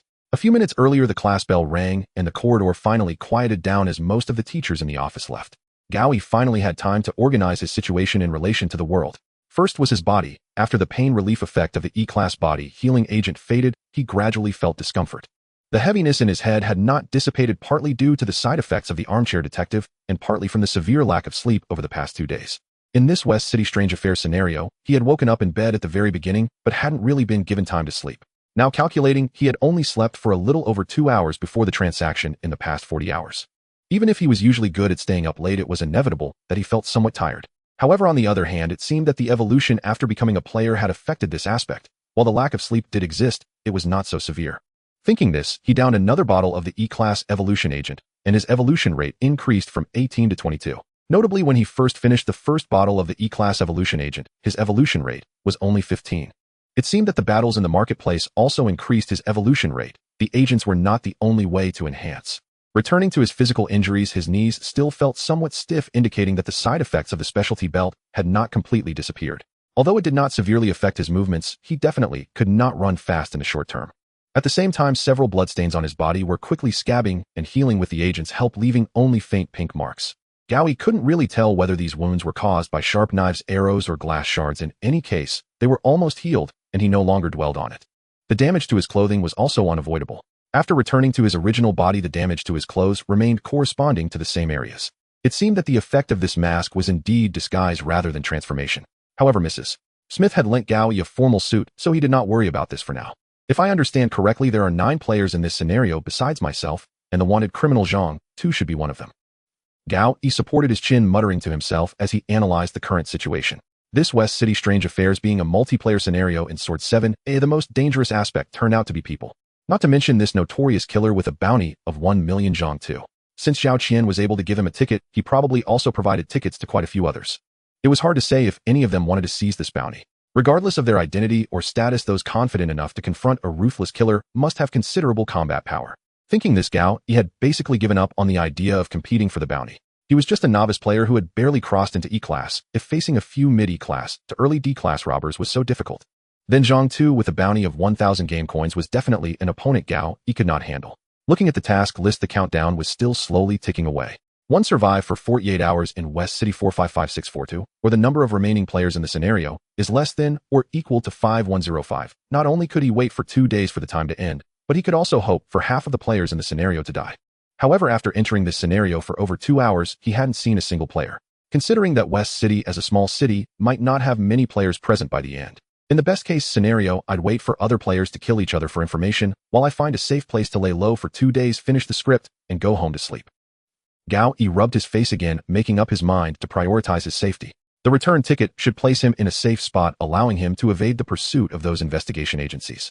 Then he would return to his beloved little room and enjoy a good sleep. Gao's thoughts raced, already wondering what to have for breakfast the day after tomorrow. Ding-a-ling-ling-ling-ling. The intense class bell rang at an inopportune moment. The bells of this era were literally bells, metal discs struck by a small hammer to produce sound. As the corridor filled with the annoying noise made by various teenagers again, Gao realized that his classroom time was approaching. Yes, as a substitute teacher for the drama elective, he really needed to go to class and teach.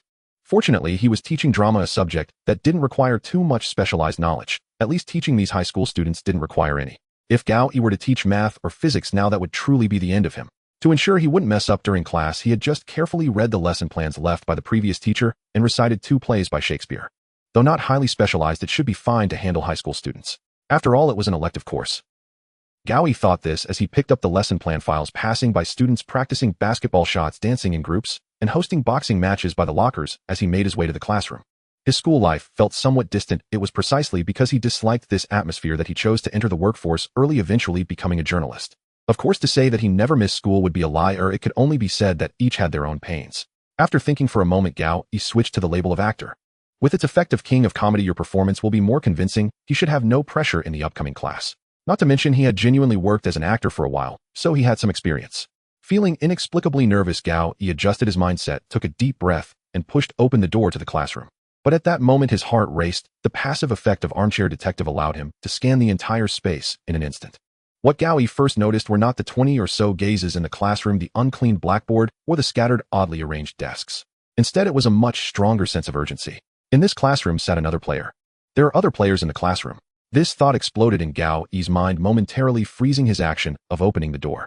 The students in the classroom obviously noticed the teacher's entrance, but most showed little reaction, continuing to chat in small groups.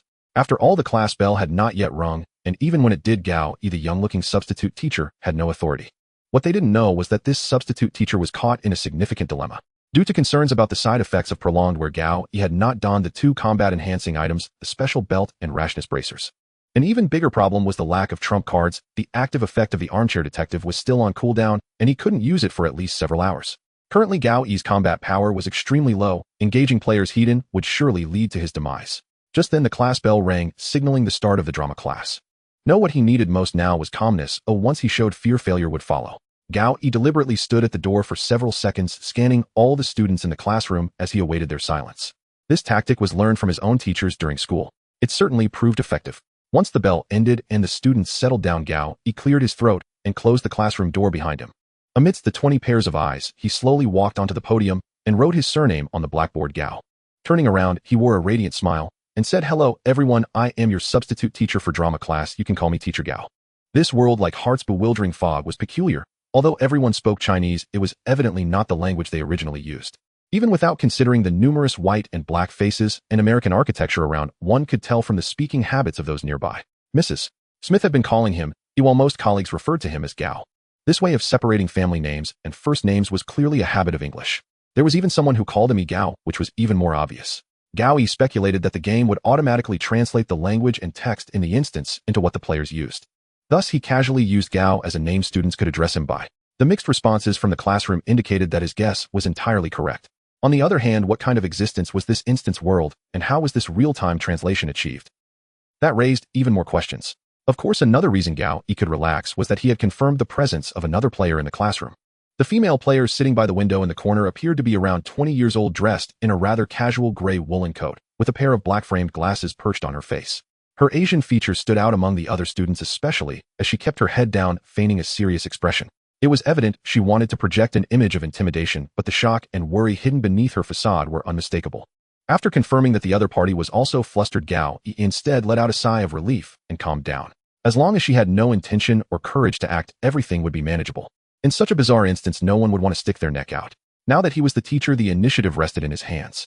Gao once again prepared his words and scanned the classroom. "You should already know about Teacher Roti's situation. If all goes as expected, we will be spending this semester together." The students' responses were tepid. Although they were still listening, their interest was clearly waning. "Alright, does anyone want to introduce what Teacher Roti covered in the last class?" Gao glanced around, and as expected, no one showed interest in answering. "Then I'll call on someone. That student in the far corner, what's your name?" To be honest, the speech tactics learned during school still proved useful. The girl player sitting in the back clearly lacked this skill. Her expression twisted for a moment as she struggled for a long time without speaking. Fortunately, at that moment, her deskmate, a frail boy, came to her rescue. "Teacher Gao, her name is Yi Jia Gong. She is the transfer student who joined today." "Oh, so it's Gong Yi Jia." Gao mentally noted the name and offered another smile. "I see, sorry, Gong. No problem, I'll take it from here." Having completed his probing, Gao saw the opportunity and did not press further. It seemed that, like himself, the other party had also gained an identity to enter this instant city. The only difference was that he was the teacher while she was a student. Entering this world filled with oddities and anomalies, one could not act recklessly like in a single-player game. Not to mention whether one would be affected by the so-called disasters within the instance. Being too ostentatious would also attract the attention of other players, turning oneself into a live target. The correct choice was undoubtedly to act according to his identity. For this reason, Gao had already planned how to conduct this class. "Everyone, I guess you don't particularly enjoy Teacher Roti's classes, do you?" With that one statement, Gao Yi captured the attention of most students in the classroom. As all gazes turned to him, he continued to speak slowly. I actually think his classes are quite chaotic, and the lesson plans he wrote are baffling. As Gao Yi spoke, he flipped open the lesson plan in his hand, pulled out a few sheets of paper, and waved them around. Ultimately, if he were tasked with teaching a bunch of good students, he would surely be at a loss. But if Gao Yi were to become the king of children and impress a bunch of bad students, he excelled at that. By the way, you all have the scripts for the plays, right? Take them all out and tear them all up and throw them out like I am. As he spoke, Gao Yi slowly tore the lesson plan into shreds and scattered them across the classroom, prompting cheers. That teacher Roti primarily taught history and offered elective drama classes with a classroom style that was rigid and boring. It was mostly him talking endlessly while students copied long passages. Criticizing superiors and teachers was always the most effective icebreaker. Everyone had their grievances. Under Gao Yi's direction, the students in the classroom were all excited, laughing as they tore the papers into pieces and threw them into the air. Of course, the female player named Gan Yijia was the exception. The content of today's first class is to imitate our former drama teacher. Does anyone want to be the first to give it a try? Amidst a burst of laughter, students eagerly signed up. Moments later, the classroom at the end of the corridor had become the noisiest place in the entire school. It is worth noting that when Gao Yi shared some acting experiences, the experience points for the actor tag also saw a slight increase. Of course, happy times always pass quickly. The 50-minute class flew by, and when the dismissal bell rang, the students surprisingly sighed. It's all right, everyone, there's no homework, and we'll have the same class tomorrow. By the way, Gon, could you stay a moment? Gao Yi smiled as he bid farewell to the students packing their bags and called out to the female player. Once the classroom was empty except for the two of them, Gao Yi slowly walked towards the door and closed it tightly. Turning around again, he looked at the player. The girl named Gan Yijia had a serious expression and was already standing leaning against the window, appearing ready to escape through it at any moment. Her right hand was hidden behind her, suggesting she likely had her weapon there, perhaps a dagger or something similar. She was evidently extremely nervous, but forcefully spat each word through clenched teeth, trying to make her voice sound intimidating. I warn you, the game coins and potions I have are all outside the instance, and I don't have anything valuable on me. If you dare to act, the whole instance will know you are. Hey. Gao Yi waved his hand, interrupting her rapid-fire speech, casually leaning against the podium and speaking leisurely. Why can't I just be here to make a friend and seek cooperation?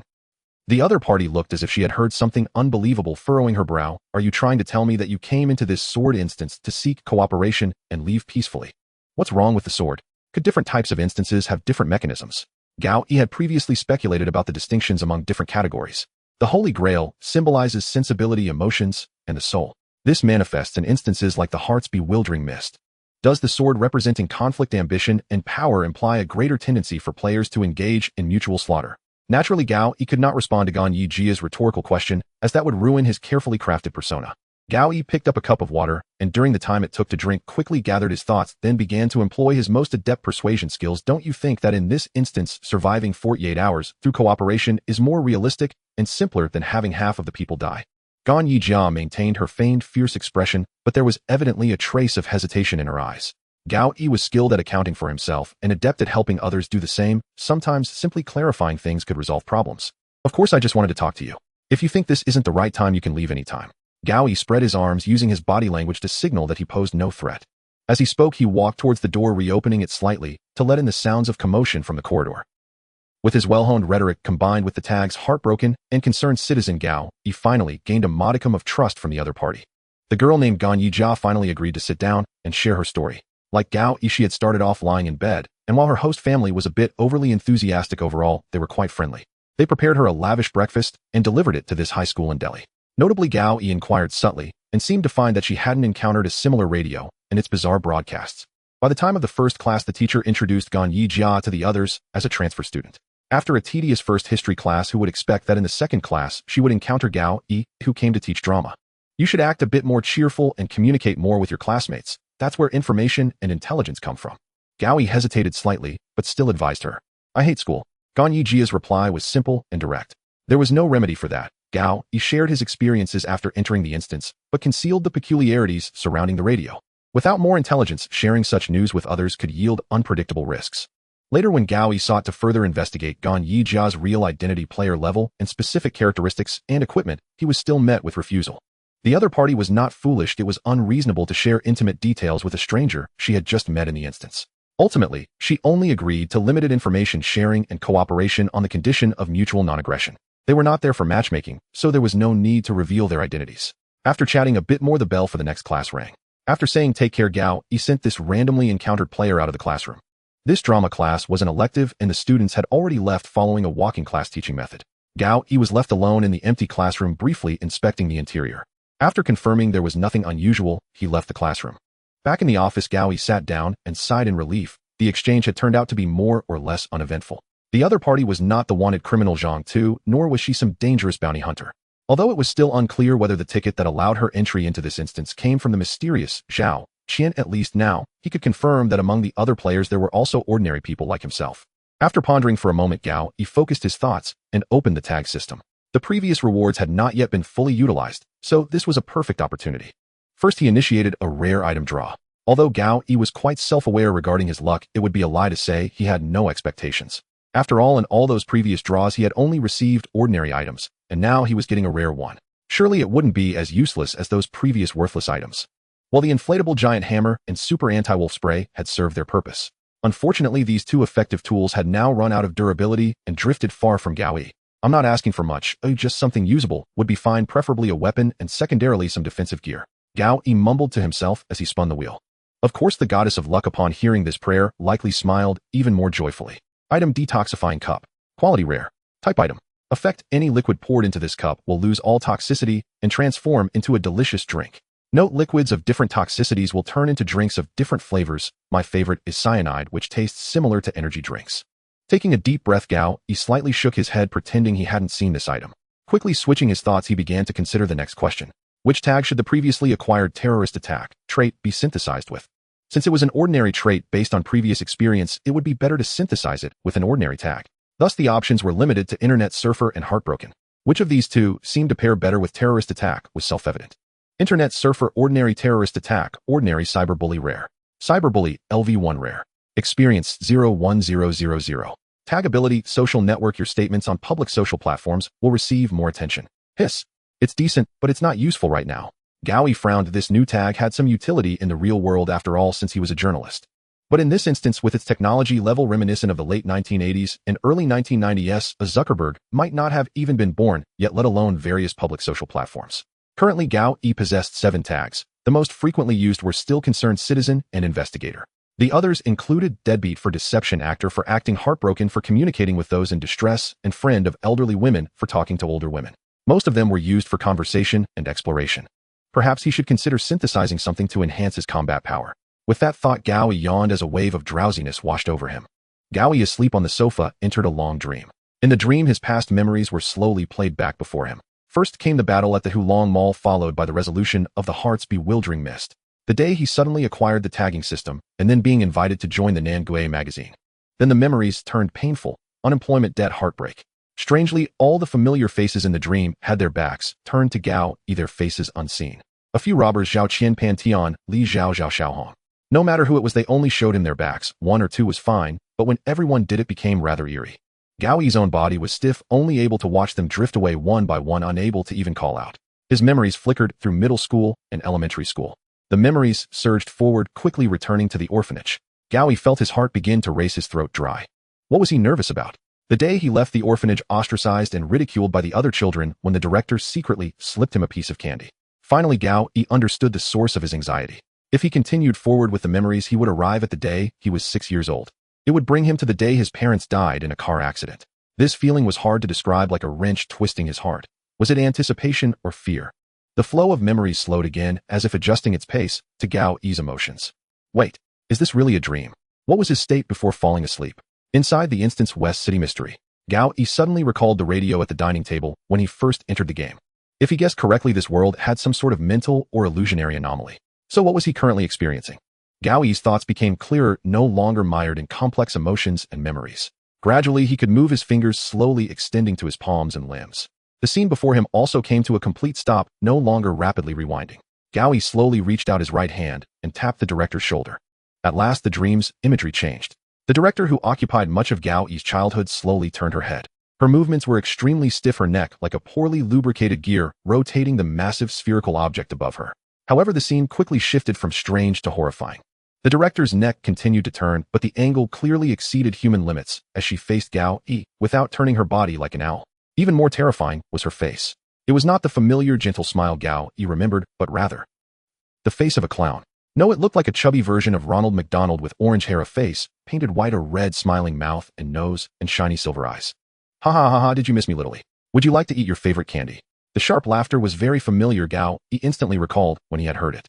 It was the background laughter of the radio at the breakfast table. The system could not be opened, nor the equipment.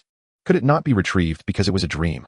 After seeing its true form, he calmed down, instead feeling that it had become rather cliché. Taking a deep breath, he began to ponder possible responses. The clown's lower half gradually transformed, the director's patched skirt disappearing, replaced by a loose clown suit. It reached out its cartoon-gloved hands towards its voice filled with even more laughter. Would you like to continue watching your memories? I can bring the dead back to accompany you. Ha ha ha, do you want that? Do you want to live with them forever? Was this an illusion or a mental attack? It seemed to lack the ability to harm in dreams. He naturally did not believe it. Such baseless promises were equivalent to the vows of elementary school couples. As he contemplated how to extricate himself, a distant, ethereal female voice echoed from afar. Teacher Gao. Teacher Gao. Immediately after, there was a jolt, and the entire dream space cracked. The clown in front tilted its head and vanished in a puff of smoke, leaving only a fading laughter. In a more violent jolt, he suddenly opened his eyes, the scene before him returning to the ceiling of the teacher's office. He propped himself up, turning to see a female student who had awakened him. With a slight recollection, he recognized her as one of the students from the last drama class. Her expression was somewhat serious, and before he could ask, she bit her lip and conveyed the message. Teacher Gao, 2 people from the police department are here to see you. After a brief pause, he managed to digest the encounter from his dream and the words of the female student. Oh, okay, you'll go right away. As he said this, he began analyzing his recent experience while walking towards the principal's office. It seemed that the so-called disaster in this instance could influence players within dreams or mental realms. That clown's face feels so familiar. While putting on the specialty belt, he muttered softly. The clown he saw in the dream was clearly not the one from Gotham who had a love-hate relationship with Batman, yet he had a vague sense of familiarity. But after recalling for a long time, he could not remember a corresponding image. I wonder how strong its combat power is in reality. If it only exists in the mental realm, then it would be simpler. The mist mask's mental resistance should be enough to handle it. As he quietly analyzed, he had arrived at his destination. The principal's office was just upstairs from their grades teacher's office, and it certainly didn't take long to get there. After slightly adjusting his belt to ensure it didn't show, he knocked on the door. Please come in. A dejected middle-aged male voice. It must be the principal. Upon entering, the first thing he saw was the principal's shiny bald head.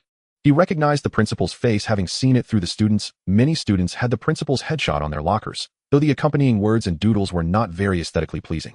As the door opened wider, the familiar sensation surged again. Inside the room, 2 individuals in police uniforms, 1 male and 1 female, were seated on the sofa in the principal's office. Another pair of players, and this time there were 2. The 2 on the sofa exchanged glances, clearly recognizing that the newcomer was a player. The leading male officer pondered for a moment, then turned to the bald principal and said, You go talk to that student first. We will discuss the situation with this teacher. All right, sure. The bald principal seemed relieved, wiping the sweat from his forehead as he dashed out the door. He held the door that was about to close and quickly assessed the 2, trying to gather more information. Noticing Gao's tension, the female player smiled and spoke. Don't worry, even if this is a treasure sword instance, as long as you are not a wanted criminal or an uncontrollable player, we won't act recklessly. Who are you exactly? Gao maintained a distance that allowed for a quick escape as he followed their question with his own. Well, the female player tilted her head, seemingly searching for the right words. You must have heard of the Investigation Bureau, right? Through the words of the 2 players in police uniforms before him, he gradually came to understand what the Investigation Bureau was. Its full name is the Investigation Bureau of Anomalous Phenomena and Supernatural Hazards. Investigation Bureau is merely a colloquial abbreviation. In reality, it is a long-established department. In the past, various incidents, such as true dragons, appearing deities, descending supernatural events, and even UFO sightings were all handled by their department. Of course, the Investigation Bureau used to be a small organization marginalized from the mainstream. However, starting this year, the game emerged. Wait a minute, so what did you rely on to solve various supernatural events before this, Taoists? Hi, monks. Gao interrupted the narration, his curiosity getting the better of him. Oh, at that time, most of the members were various folklorists, geologists, and the like. Most of those events could be scientifically explained and resolved until the emergence of this game and instances. Gao interjected, picking up where the female player left off. The female player, appearing to be a couple of years older than Gao, nodded, tucking her hair behind her ears before continuing her story. When the first player to receive instance rewards appeared, the Investigation Bureau received the news and went to investigate. As they captured the player, the experts within the Bureau quickly reached an astonishing conclusion. This is a supernatural realm far beyond our technological level and understanding. It completely breaks our existing paradigms, seemingly established on another scientific edifice. Next came the paperwork to report, applying for more experts to come for research and bringing in various experimental equipment. With more people and items, more space was needed, and with larger spaces, security was required, and with more security personnel, more administrative agencies were needed. I see, so you gradually grew into a colossal entity, effectively becoming the official agency managing this matter. So why are you here? Gao Yi interrupted again, sitting on the sofa. He didn't want to relinquish the control of the conversation entirely. Naturally, the other party noticed this point. The man who had remained silent leaned forward, his gaze fixed intensely on Gao Yi's eyes. This middle-aged man in his 40s had a square face, and the muscles in his arms stretched his old-fashioned police uniform, making him appear very broad-shouldered. Naturally, their police uniforms were obtained in the instance, unlike the ones Gao Yi was familiar with, but this did not diminish their imposing presence. He stared at Gao Yi's glasses and spoke each word with deliberate emphasis. Do you know Zhang Tu? I've heard of him. This level of interrogation and questioning would naturally not pry open Gao Yi's lips, who, under the effects of the old debtor deceit, his expression remained calm. The man maintained his steady gaze, and after a few seconds, seeming to find nothing, he lowered his head. He pulled out a crumpled piece of paper from his pocket and laid it on the coffee table in front of Gao Yi. It was a wanted notice, and the person depicted was none other than the notorious Zhang Tu. Oh, that wanted criminal. I wondered why he sounded so familiar. Is he the one with a bounty of 1 million? Gao Yi naturally wouldn't show any signs of abnormality. He slapped his thigh and raised an eyebrow slightly in response. Showing too much familiarity with this wanted criminal might lead the other party to misunderstand, thinking he was a high-risk character like a bounty hunter. Such acting was still necessary. In simple terms, we have clues indicating that this Zhang Tu is currently within this instance. The female member of the investigation bureau picked up the thread and explained to Gao Yi. Confusion, panic, feigned calmness, and inner restlessness. After going through a routine of performances, Gao Yi raised his tone slightly. Is this true? Check your main quest. The middle-aged man inexplicably pulled out a cigarette, lit it for himself, and slowly began to speak. Main quest. That said, he indeed hadn't looked at it since waking up. But one doesn't know until one looks. I survived for 48 hours in West City 434637, or when the remaining number of players in the instance is less than or equal to 585. It's only been a little over 4 hours and 2 players have died. Gao Yi was indeed somewhat shocked. The current situation exceeded his imagination. In such a short time, he had only just encountered 2 groups of players, and on the other side 2 had already perished. We suspect that it was Zhang Tu who made the move. The body of a player we found earlier had injuries consistent with his weapon's characteristics. The female member of the investigation bureau finished speaking and lifted her cup to drink water, but noticed a dead mosquito floating inside, so she had to put it down. This wanted criminal being worth 1,000 game coins indeed makes sense. In this situation, can one really expect to end after 40 hours and leave safely? Shouldn't they take action? Even if they can't confront him directly, they should gather more intelligence. Seeming to notice Gao Yi's contemplation, the middle-aged man took a deep puff of his cigarette and turned to blow the smoke towards the principal's seat. Don't think about confronting Zhang Tu directly. He should be at level with a 7,080 evolution rate, among the very top tier in Nankong City. This makes things even more troublesome. If what he says is true, this level would indeed be hard for me to contend with. Previously, a few robbers barely broke through the level with 3 at a level. Gao Yi could hardly face them directly, needing to rely on various item tags and utilize the terrain for sneak attacks. A level with a 7,080 evolution rate likely exceeds human limits in physical quality and should not be something he can handle. I understand. Gao Yi clarified his thoughts, tapped the coffee table twice, and then asked, but you shouldn't have come just to warn me about this, right? This wasn't a difficult judgment to make. The students and the unusually tense principal mentioned earlier hinted that other abnormalities had already occurred. The 2 individuals before him exchanged glances, and it was the woman who began to explain in simple terms. 5 students from this high school, after attending your class, inexplicably chose to skip school and went to the newly opened amusement park in the area. You might not be familiar with the school culture here. This is a normal situation. Gao Yi casually quipped, waving his hand to signal them to continue. The female member of the investigation bureau, seemingly undeterred, continued to narrate the situation. 4 of them are missing, and the one who returned claims that a clown took his classmates. As he walked towards the next room with the 3 others, Gao Yi exchanged names with the 2 members of the investigation bureau. The man introduced himself as Team Huang, presumably a shorthand for Captain Huang, as he showed no reaction to Gao Yi's cold joke about the anti-vice squad. The woman named Tanji mentioned that she was recruited by the investigation bureau only after becoming a player. It seems that the forum's portrayal of the investigation bureau is indeed somewhat demonized, but it hasn't reached the point of abducting individuals for human experiments. At least in the dungeon, they maintained basic courtesy towards those they could unite with. Of course, if they knew that Gao Yi had fought fiercely with other players in the real-world market, witnessed and recorded by hundreds of onlookers, they might not have been so friendly. The one who acted was the investigator Snake. What does that have to do with me, Gao Yi? Comforting himself, Gao Yi was determined to keep this secret. After a few steps, the 3 of them arrived at an empty classroom next door. It was currently the break time after lunch, and the vast majority of students were either hanging out outside or resting on the playground, making the teaching building unusually quiet. What are you asking if there are no students who want to study at this time? Then allow me to remind you once again, Duri High School is a place with both high birth and death rates. Wanting to study earnestly here is akin to practicing baseball pitching in a prison. Not to mention that a bunch of delinquents are wandering around looking for students to borrow lunch money. Unlike those who suffer bullying, who are all handsome and beautiful, even if they are beaten up by a crowd, their youth won't be wasted like in a typical Kamingafich film. In reality, the ones who face bullying the most are those with introverted personalities, no power or influence at home, and some physical or appearance flaws. The boy trembling in front of Gao Yi is one of these victims of bullying. Since Duri High School doesn't have a conference room or anything similar, the principal chose the empty classroom next to his office for the questioning. The moment he stepped into the room, Gao Yi recognized this surviving student. It was the boy who had helped Gan Yijia out when she was being questioned in class. I had asked for his name in class if I remember correctly. Mike, can you tell me and the two officers again what happened? Gao Yi switched to the heartbroken label. The effect of calming someone in extreme emotions worked well here. Upon seeing the familiar teacher, Mike visibly calmed down, swallowing hard as he began to recount his previous ordeal.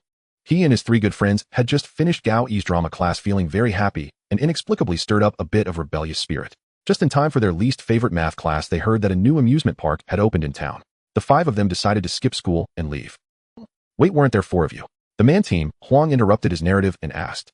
Well, the new student Gan heard about our plan and said she wanted to come too. Originally George said we shouldn't let girls join, but I still let her come. Mike's clothes were completely soaked, his pants had rips, and one lens of his glasses was cracked, making him look quite disheveled. To keep warm and dry off, he was draped in a towel that faintly smelled of disinfectant, likely taken from near the swimming pool. Whether it was from catching a cold or from fear, his speech was somewhat illogical, and he trembled constantly. Gao Yi didn't ask who George was. He could guess it was one of his three buddies. The key now was to let him calm down and finish recounting his experience. It's not your fault. Take your time. The officers will surely help your friend. Looking over, the two members of the investigation bureau seemed to have no objections to Gao Yi's questioning. Perhaps, as mentioned earlier, their target is that wanted criminal Zhang Tu. The story in the dungeon was merely a backdrop, not worth such concern. Under Gao Yi's reassurance, Mike gradually calmed down and began to narrate. Gan Yijia joined them, and the five of them headed to the amusement park. That amusement park was nothing like it was described. When we went, none of the rides were functioning. Mike paused, his voice somewhat hoarse. The pendulum ride was out of order, the roller coaster was out of order, even the carousel was missing. There was only a small shop where you could shoot targets to win stuffed animals. Mike, can we speed this up? Can you first tell us what danger you encountered? The student Mike suddenly got caught up in the details. This was a self-protection mechanism, as he was avoiding certain memories that followed. Of course, Gao Yi had to push him a bit to make him talk faster. All right.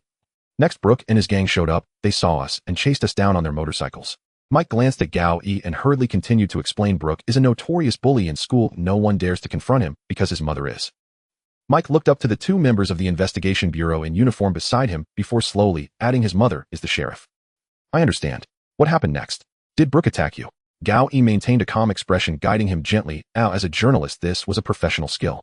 No, they grabbed George and held him against the kissing bridge. Those bastards pressed George against the railing and said they would throw him off. We were all terrified, not knowing what to do. Brooke had a knife and reportedly a gun. None of us dared to approach him, and as a result, Mike suddenly lifted his head, a glint of excitement flashing in his eyes. That transfer student Gan was truly amazing. She single-handedly drove all those bullies away. Brooke even lost a tooth and ran away holding his bloody mouth. But his mood quickly sank again. George was really pushed off the bridge. Although it wasn't high and there was water, it was still very dangerous. We saw him lying motionless by the river, still bleeding, and we were all terrified, rushing down the nearby slope to try to help him. And then the key moment came. Gao Yi easily caught the shift in his emotions. Clearly the memories that followed were the source of his fear. What happened next? Tanji couldn't help but ask curiously, and Mike's face displayed a very strange expression. His brows furrowed as he struggled to recall, but found nothing. Seeing this, Gao Yi changed his approach. Do you remember what you saw at that time? This question seemed to finally help Mike recover part of his memory. He suddenly looked up again at Gao Yi, his eyes filled with terror. Red balloons. I saw so many red balloons. The moment the iconic red balloon appeared, Gao Yi realized something was amiss. This horror film, adapted from Stephen King's novel, once held the record for the highest box office for a horror movie in cinematic history. To call it a classic would not be an exaggeration. The only problem was that Gao Yi had never seen this film. He actually enjoyed watching movies, but horror was a genre he wasn't particularly fond of. It wasn't due to cowardice, rather his profession as an investigative journalist meant his life was already filled with thrills and chills. There was no need to seek out scares in films when one could simply look at the dark side of society. Now that's a horror show unfolding in reality. Of course, if you asked Gao Yi whether he regretted not watching it, there was a bit of that feeling. The good news was that based on his experience in the mind's fog, the storyline of the instance bore little resemblance to the movie's original content. If one had to say, there was only a subtle correlation. With this in mind, Gao Yi successfully comforted himself and shifted his attention back to the present. After Mike mentioned red balloon, he fell into a sort of catatonic state, twitching and repeating nonsensical phrases like floating floating. Fortunately, his parents had been notified and had arrived at the school taking him away. Watching the bald principal's troubled expression, one could guess his hairline would recede a few more centimeters tonight. Once only 3 players remained in the empty classroom, Gao, he pondered briefly and asked, "Do you know when those 2 deceased players died? Don't you know to check the light screen from time to time to confirm the time and various changes?" A middle-aged man called Huang Tuan furrowed his brow and retorted, "I was sleeping at that time." Gao, he raised his head defiantly. Noticing the awkward atmosphere in the chat, Tanji intervened, saying, "The first victim probably died around 10:30 in the morning and the second at 11. The time difference isn't too far apart." "I see." Gao lowered his head in contemplation, and the Huang Tuan across from him clearly understood his thoughts. "That Gan Yijia is a player. I've seen her once." Gao smoothly responded to the inquiry. It was evident that the timelines did not align. Gao's drama class began at 10 and ended at 10:50. Without a doubt, it would take some time for Gan Yijia to go to the amusement park and then encounter danger. Even the latest victim at 11 o'clock didn't match the timeline. This meant that regardless of what Gan Yijia experienced, she was still alive. Gao opened the main quest list again. "I survived 48 hours in West City 424813, or have the number of remaining players in the instance be less than or equal to 585. After a moment of thought, of the 8 players remaining aside from himself and the 2 members of the investigation bureau, adding the wanted criminal Zhang Tu and student Gan Yijia, there were still 3 he had not encountered. Gao raised his head again, looking at the 2 in front of him. "So are you planning to search over by the bridge next?" "No," Huang Tuan coldly replied. "We are looking for Zhang Tu to warn the other ordinary players." Gao paused slightly, waving his hands in the air before choosing his words. "This instance feels quite dangerous. Are you really going to prioritize that wanted criminal? Zhang Tu poses a greater danger." Huang Tuan's square face remained expressionless, his tone flat. "We came here mainly because we heard a new teacher started at the school and suspected they might be a player." Tanji smiled and explained beside him, clearly responsible for lightening the dark atmosphere of conversation surrounding the middle-aged man. This was indeed a line of thought. Players all entered this West City under some newcomer identity. New transfer students, new police officers, new substitute teachers. Gao had considered this as well, but he truly felt powerless to prevent the leakage of such information. What about Gan Yijia? She's also an ordinary player. Shouldn't the investigation bureau handle her?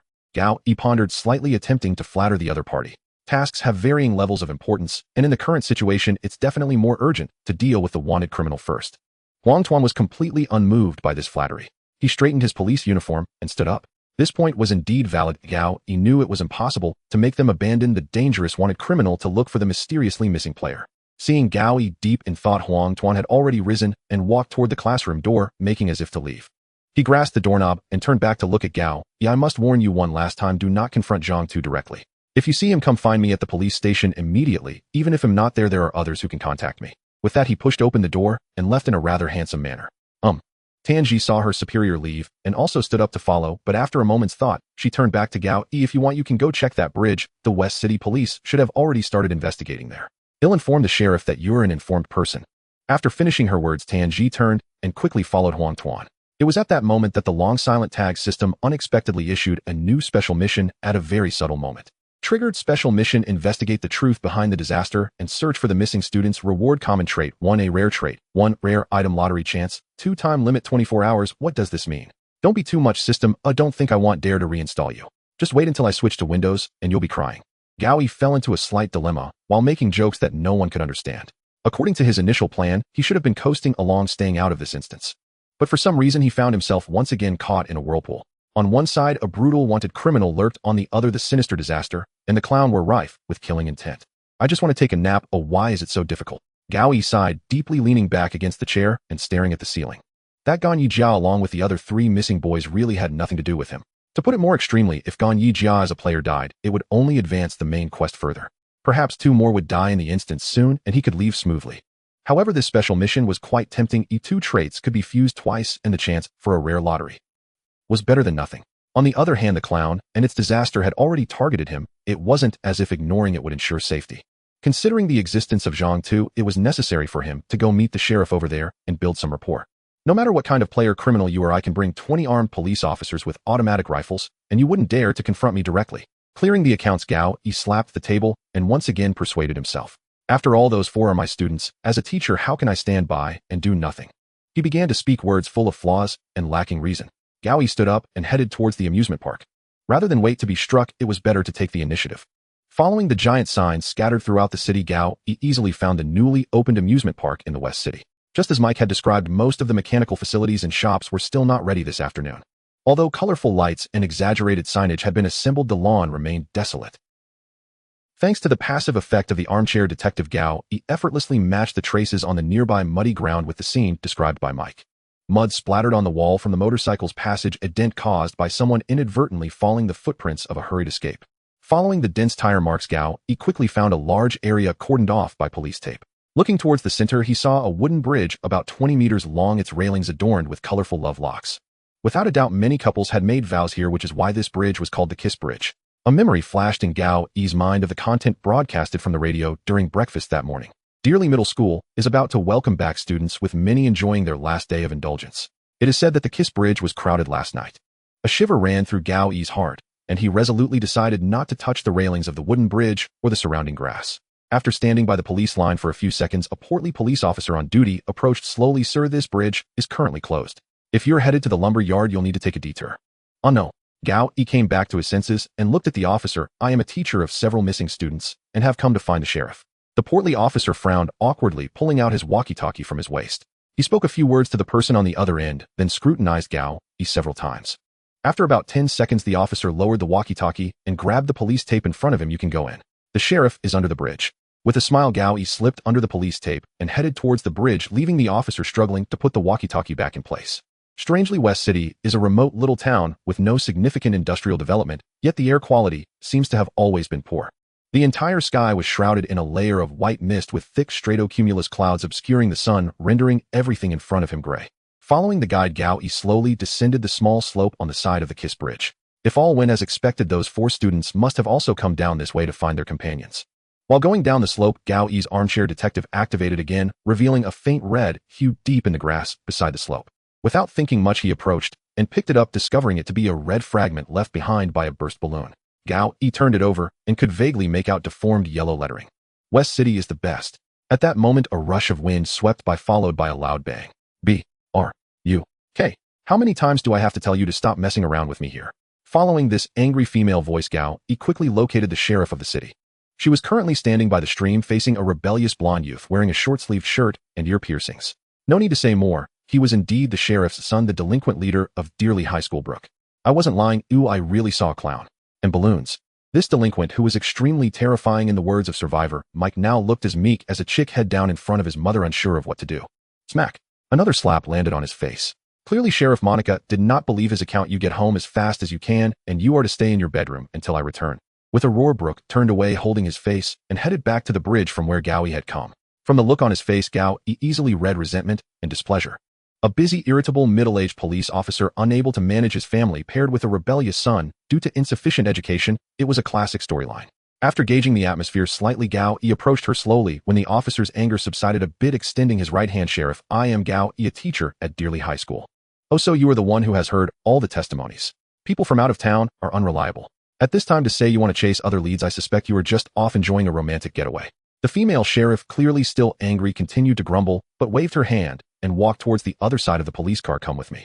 Taking advantage of the moment, Gao-Yi finally had time to observe her closely. She had practical yet unkempt brown short hair, a well-maintained athletic build, and a police handgun positioned for quick access at her waist. In her 40s or 50s, some wrinkles were inevitably creeping up her cheeks, along with dark circles and fatigue from long nights and hard work, which bore a slight resemblance to Gao-Yi.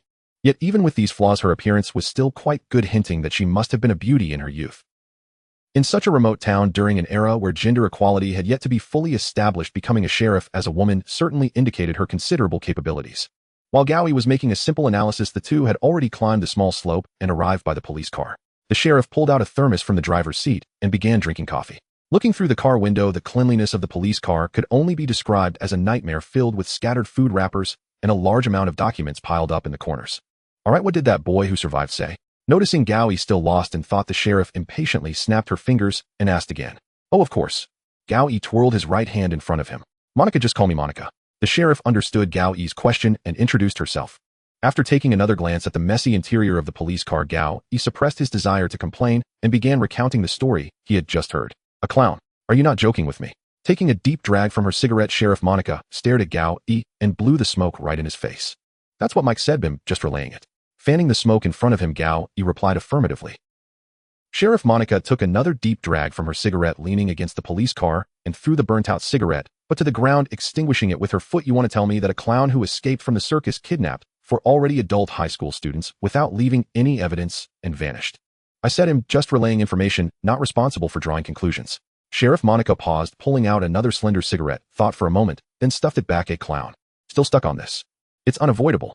For players like Gao, they naturally understand that this world inherently contains the bizarre and abnormal.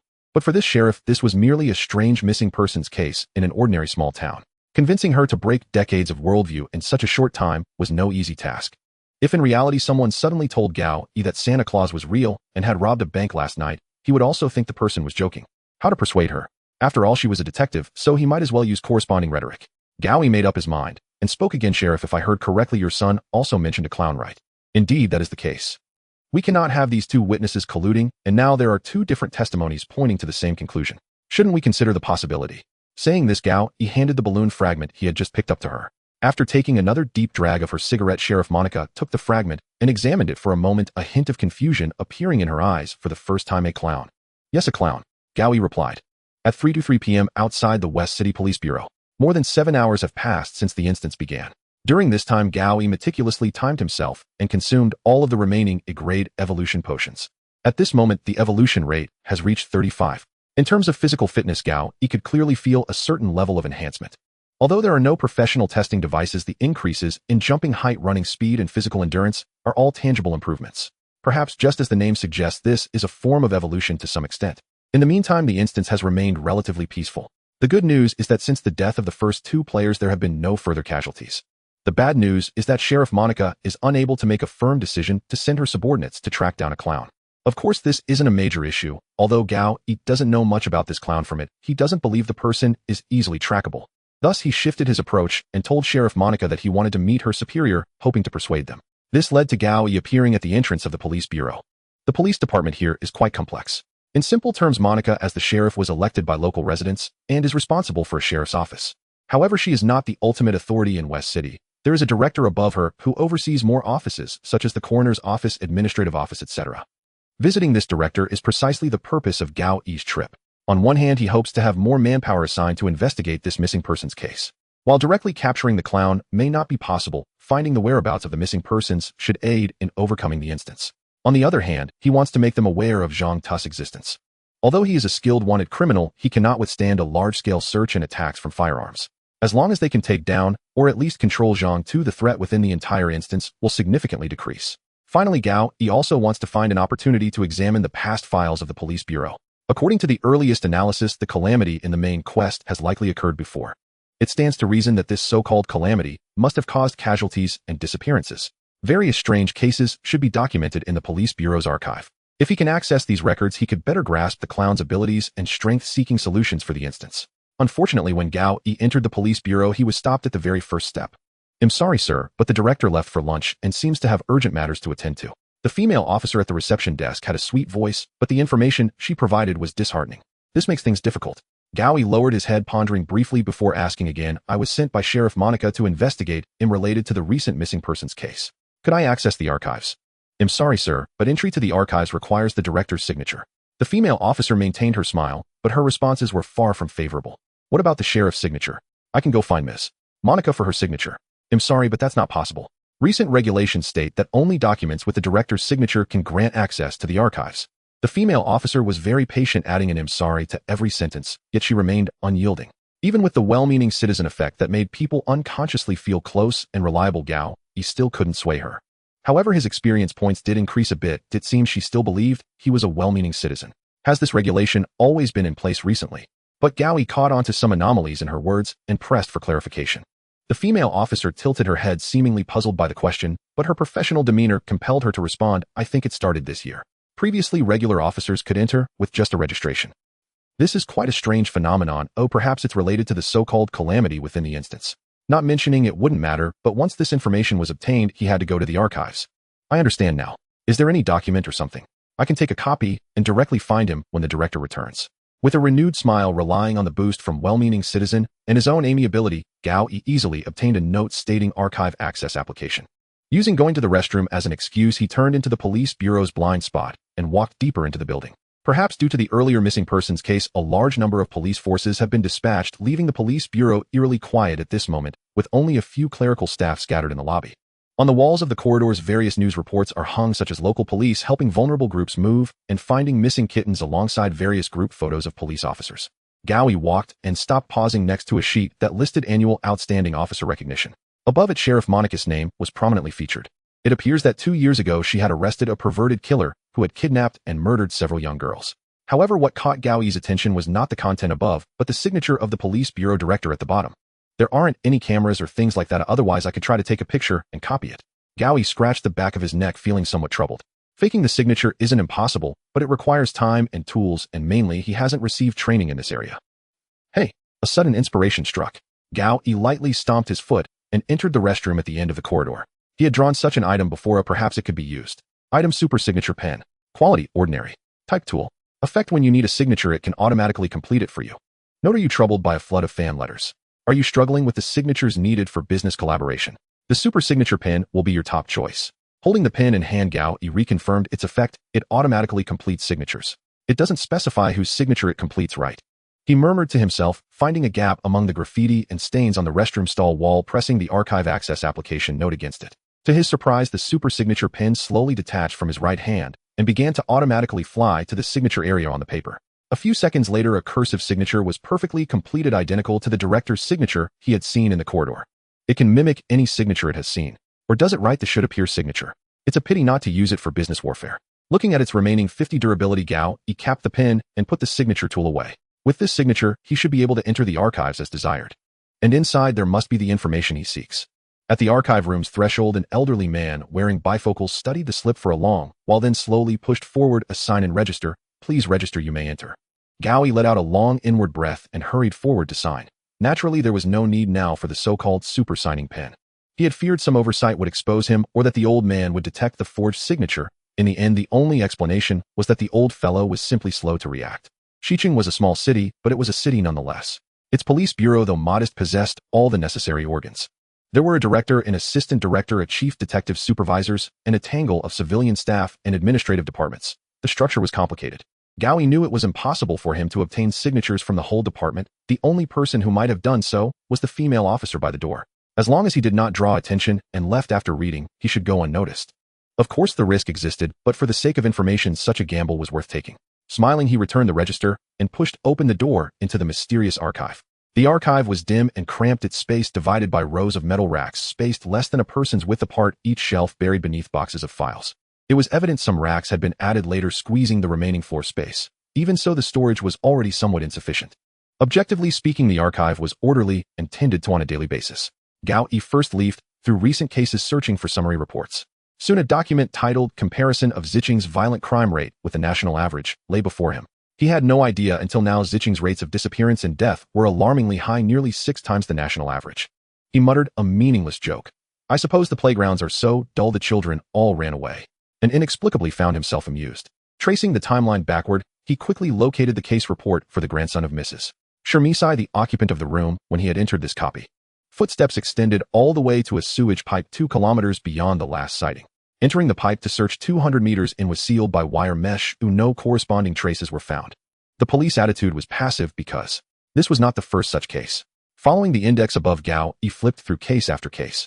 1988, 1 child missing. 1986, 2 cases. 1984, 2. 1979, 1. 1978, 34 child disappearances. Gowie inhaled sharply. Clearly such extreme anomalies signaled the presence of some variable. The copy's present year was 1989. 11 years ago then. Suddenly Gowie recalled something. He drew out the notebook he carried and began to scan it. Sure enough, in the morning radio he had heard the same time marker. The playground sealed for 11 years would reopen this afternoon. The broadcast announced inviting citizens to come and play.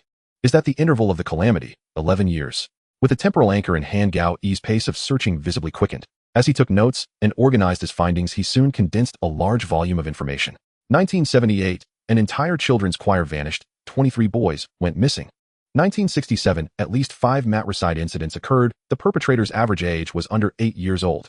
1956, the mayor's household, 17 people in all died on the eve of Halloween. The coroner listed the cause of death as excessive fright. 1945, shortly after the end of the Second World War, a war orphanage was set ablaze. The death toll could not be tallied. Further back, Xiqing police records were extremely incomplete, likely because no stable organizational structure existed then to keep proper archives. In short, Xiqing has always been beset by calamities, and every 11 years there seems to be a concentrated outbreak. Gao Yi rubbed his chin as he made his notes. Unless something unexpected intervened, the main quest's this time's calamity would mean an event poised to occur now 11 years later. A careful analysis revealed a common thread among these major cases: the involvement of children and adolescents. Xiqing's high disappearance rate was largely composed of missing children and teenagers. So the clown mainly preys on children and adolescents. Gao Yi asked himself, but found the thought contradicted by one fact. I'm hardly a teenager anymore. So why would the clown come for me? There was no answer. He could only tentatively attribute it to the mechanics of the copy. The last file depicted 3 boys hanging themselves while a crowd watched. In the corner of the crowd, a battered clown's face stared fixedly beyond the frame. Gao Yi smiled faintly and closed the file. After returning the lowest files to their place, he rose to his feet, feeling a familiar ache in his legs. He lifted his shirt, removed the stunt belt from his waist, and placed it back in his pack. The reckless bracers and enemy-seeking goggles were unnecessary for daily wear and could add stacking negative effects. Thus, on a normal day, he only wore the stunt belt to boost agility, taking it off from time to time to rest. While tidying his pack, he suddenly remembered and took out the mysterious director's whistle. This film is based on horror too. Could it be connected to that boy who called himself the director? The image of the little boy named Director rose in Gao Yi's mind. What use was the whistle? Could a single blow compel the clown to bow in submission? After a moment's thought, he shook his head, tossed the whistle back into his pack, and abandoned the idea. Unknown to him, this small action had triggered a battle on the other side of Xiqing. At that moment, Huang and Tanji were walking slowly through an abandoned factory when, without warning, a bell tinkled sharply. Tanji snapped a small turtle pendant from her waist into her palm, alarmed. She had expected the chime to lessen, but instead it grew more insistent. Is it still purple-grade equipment? This intensity? Tanji looked at Huang, her eyes edged with fear. Could it be orange-grade? The blue device known as the turtle detector emits a bell when a higher-grade piece of equipment appears within range. Tanji had performed experiments before and was familiar with the bell's sound upon detecting superior gear. But this ringing exceeded anything she had heard. We've already met 3 people, all ordinary-level players. Excluding Zhang Tu and the missing girl, only 1 person remained unseen. Huang bowed his head and thought, his tone still steady as he said, so it is Zhang Tu after all. Within the Nankong Investigation Bureau, we've only ever seen purple gear at most, yet we must move faster. With that, the 2 investigators quickened their pace. Between the opposing parties, the gears of fate began to turn. Inside the archive room, the light remained dim. He returned all the documents to their original positions and also placed a few misaligned files into the correct boxes. Having completed all this, Gao Yi finally let out a long sigh and stood up. The people around him never quite understood his slight obsessive-compulsive tendencies and his insistence on tidiness. Looking back, these habits were cultivated during his time in the orphanage. That orphanage was not large, consisting merely of 2 small buildings with yards. Although there were policy subsidies, raising such a large group of children was still quite a challenge. In this situation, the matron still tried her best to provide the children with comfortable beds and bedding. Of course, having personal space was somewhat of a luxury. In the spacious room, dozens of beds were arranged in rows, serving as their bedroom. The only place where the children could store personal belongings was the small cabinet beside their beds. Not to mention the various public facilities that were scarce in number. They had to be returned to their original positions after use, or else others would not be able to use them. According to the rules, the children had to take turns being responsible for the cleanliness of the bedroom. This was intended to cultivate their sense of labor while also addressing the lack of staffing at the orphanage. Sometimes staff members would angrily question a child who left a mess, saying, "Do you think this is your home?" For them who had no parents, the orphanage was indeed home. Every time there was an inspection by leaders or visits from socially caring individuals, a thorough cleaning was necessary. Of course, these leaders and caring individuals were good people. They often spent their precious time and money genuinely hoping to help children who had lost their parents. However, it must be said that they also held a certain aloofness. This was not their fault, but those scenes were indeed etched in Gao Yi's heart. Gao Yi remembered that during the first few days after arriving at the orphanage, he was in a daze, not talking to anyone and naturally having no friends. Fortunately, the matron took good care of him, coming to chat every day. Why am I suddenly feeling sentimental? Shaking his head, Gao Yi drove the memories away, took a deep breath, and pushed open the door to the archive room. But the scene outside was no longer the familiar police station. In front of him was a small patch of dirt with a rubber track less than 100 meters long in the center, cracked and raised, serving only as decoration. In the corner on the right, 2 of the 3 swings were broken, and the only intact one was also on the verge of collapse. In front of the accommodation building on the left, there was a stone platform that would heat up in the summer sun, where the matron would bring children with limited mobility to bask in the sun. Gao Yi was all too familiar with this place. Before him was the orphanage where he had stayed for nearly 10 years. Not only does he have abilities in the spiritual realm, but he can also create realistic illusions. Gao Yi murmured to himself. He had thought the clown's abilities were limited to dreams and slightly influencing reality. However, it now seemed that his powers were stronger than he had imagined. He touched his left wrist, summoning the light screen.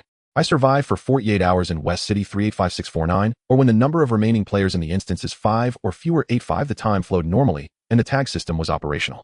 Unlike the previous dream, this was indeed the real world. This meant that this was merely some sort of illusion or mirage. Now that I think about it, is the reason I'm being targeted because I'm investigating it. What miracle is connected to you? Gao Yi's analysis and complaints ran parallel as he glanced back at the direction he had come from. As expected, the original green archive room door was no longer visible and had transformed into a familiar large iron gate. Pushing gently, the iron gate was naturally locked. Being entangled with the clown was not necessarily a bad thing, at least it meant he was on the right track. Gao Yi was not in a hurry, as long as he knew in his heart that all of this was fake, there was essentially no danger. On the contrary, there was a possibility of grasping the clown's weaknesses or behavioral logic to prepare for the upcoming strategy. By the way, I haven't been back for over a year, I suppose this counts as a visit to old grounds. With that thought, Gao Yi stopped lingering and walked slowly toward the small building on the right. Those who had never been to the orphanage often held unrealistic fantasies about it. In their imagination, it should be a place filled with the song of birds and fragrant flowers, with a bunch of smiling, lovely children singing and dancing around the matron. Such fantasies only made it harder for them to accept the truth upon seeing it. Gao Yi had seen countless kind-hearted individuals and university volunteers come in with good intentions only to leave in silence, tears, or even vomiting. When they entered the orphanage and walked into the classroom, seeing rooms full of children with cerebral palsy, polio, and disabilities. Seeing children lying vacantly on the floor with hardly any who could speak coherently. That feeling was like falling from heaven into hell. They were all good people. Many sacrificed their own rest time hoping to come help and do good deeds. But the world Gao Yi had grown up in was still too cruel for them. Having so many abnormal children was no coincidence.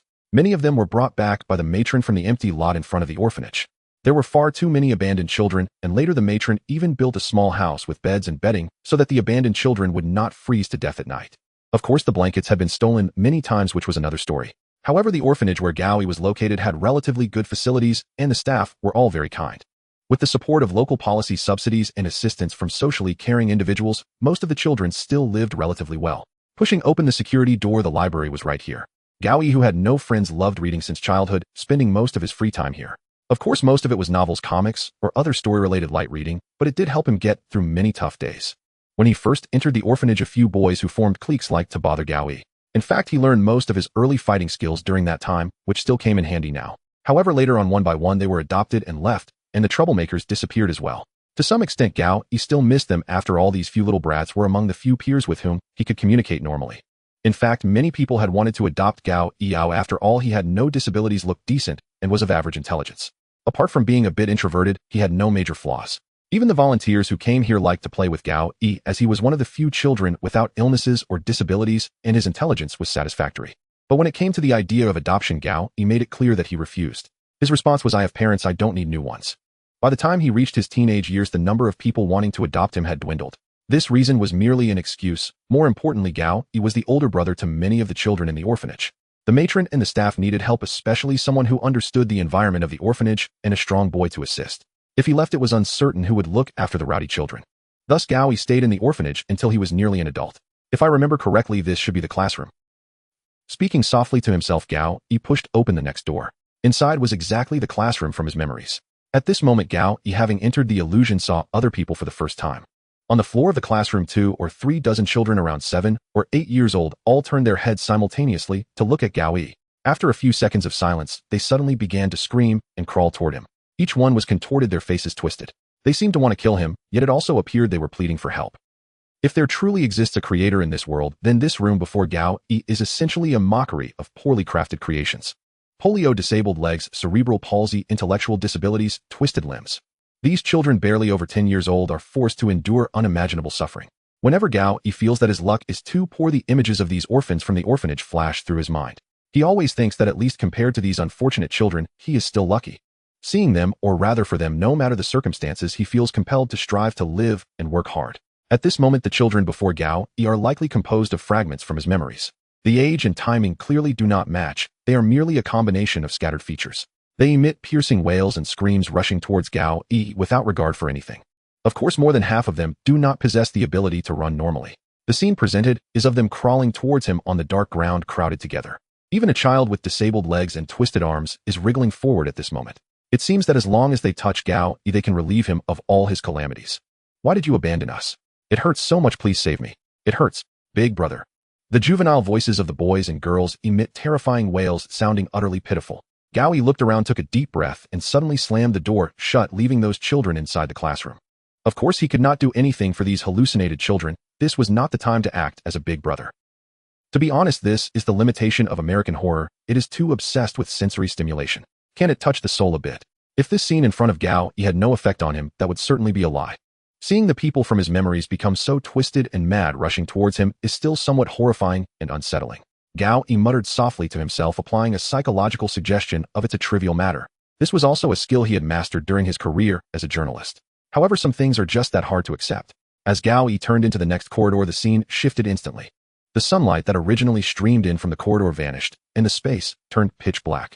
Continuing forward in the darkness, a faint red light appeared in his field of vision.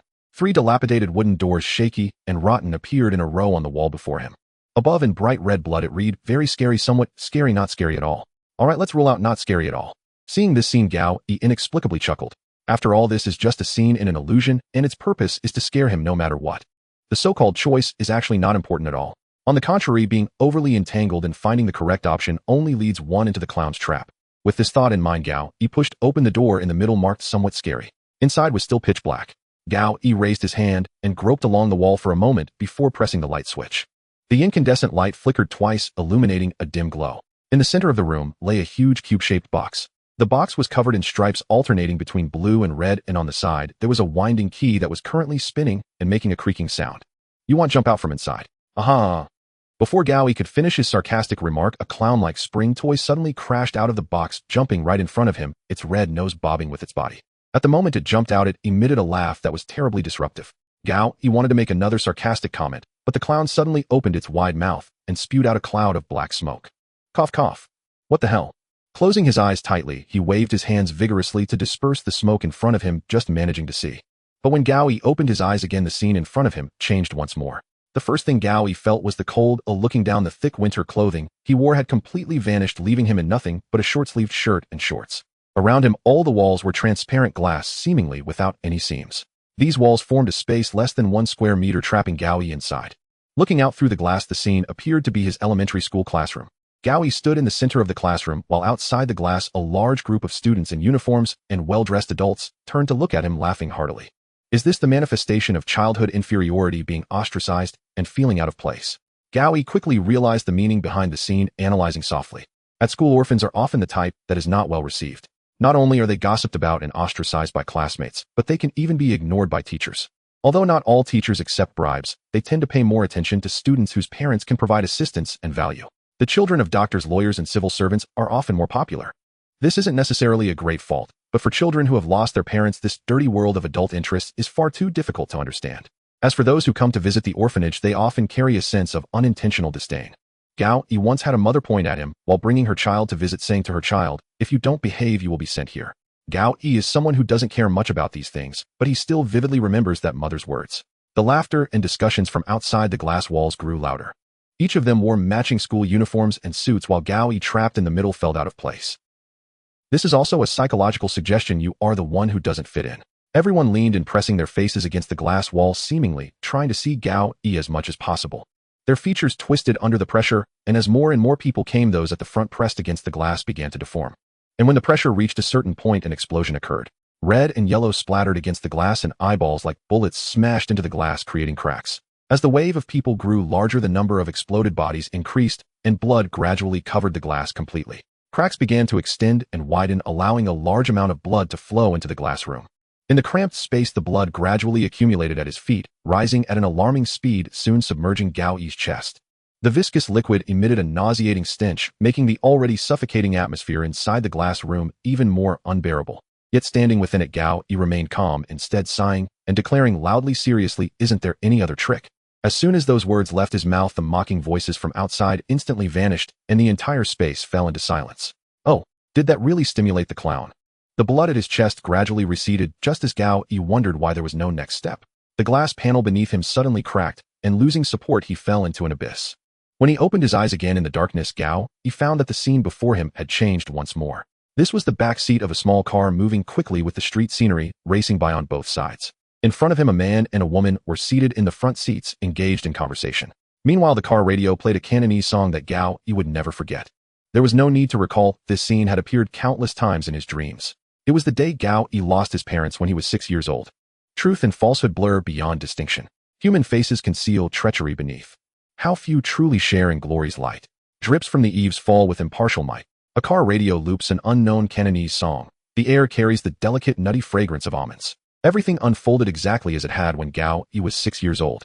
His heart pounded fiercely. He longed to claim utter indifference, but his body betrayed him unflinchingly. The vehicle accelerated relentlessly. Gao Yi strained to move, only to find his torso bound motionless at the center of the rear seat by the seatbelt. His parents chatted idly ahead about the weather, just as they had on the day of the accident. Naturally, they remained utterly unresponsive to his attempts to speak, continuing only to drive faster and faster. Gao Yi leaned forward with all his strength, stretching the seatbelt just enough to turn his head toward the dashboard. 220 km/h, the speed of a Formula One racing car. Honestly, have you ever considered switching careers? Let's open an amusement park together. We'd make a fortune. Realizing he could not alter reality, Gao Yi took 2 deep breaths and inexplicably addressed the empty seat beside him. Partly this was idle wit, a nervous reflex to ease mounting tension. But partly Gao Yi had grasped something vital. From the moment he entered this illusion, he had been engulfed by a torrent of chaotic, disjointed, and terrifying visions, seemingly random, shifting without warning. Yet upon careful reflection, every transition between scenes shared one unmistakable trait: Gao Yi's own emotional state. Each time he acclimated to his surroundings, his fear receding, his composure returning. The situation shifted instantly, the scene dissolving without delay. Thus the crux lay entirely within himself. That was why he now drew a slow, deliberate breath to steady his spirit. That was also why in the previous scene he had engaged the clown in dialogue. As expected, upheaval struck once more. A plume of white smoke erupted beside Gao Yi, vanishing to reveal the clown seated calmly in the rear seat. At that very instant, the car plunged into a tunnel. Shifting air pressure pressed painfully against his eardrums. A dim yellowish light and monotonous repeating walls cast an oppressive, suffocating gloom. The clown did not move his body, only twisted his neck at an unnatural angle, drawing his pallid, painted face close to Gao Yi's. Hee. Do you like the gift I prepared for you? His laughter was chilling, like a predator toying with its prey or a child giddy with anticipation for dinner. The car surged forward, pinning Gao Yi helplessly into his seat under crushing force. Without warning, the side windows vanished, unleashing turbulent winds that roared through the cramped cabin.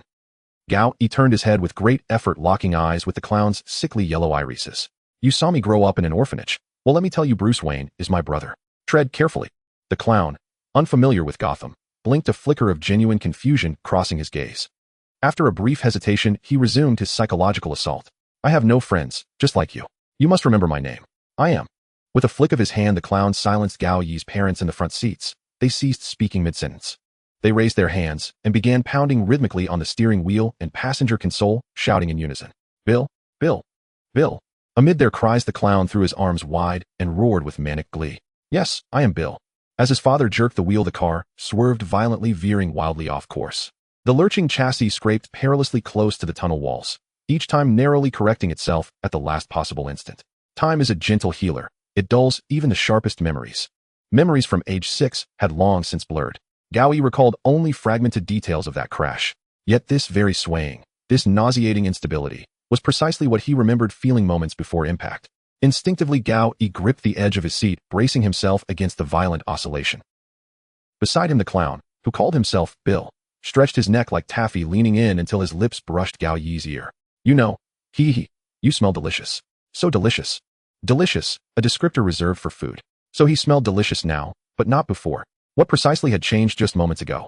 It was emotion, fear specifically. It fed on human terror. That explained why it labored so meticulously to construct these illusions, layering subtle suggestions across every scene step by step. It didn't merely feed on fear. It feasted upon those who were afraid.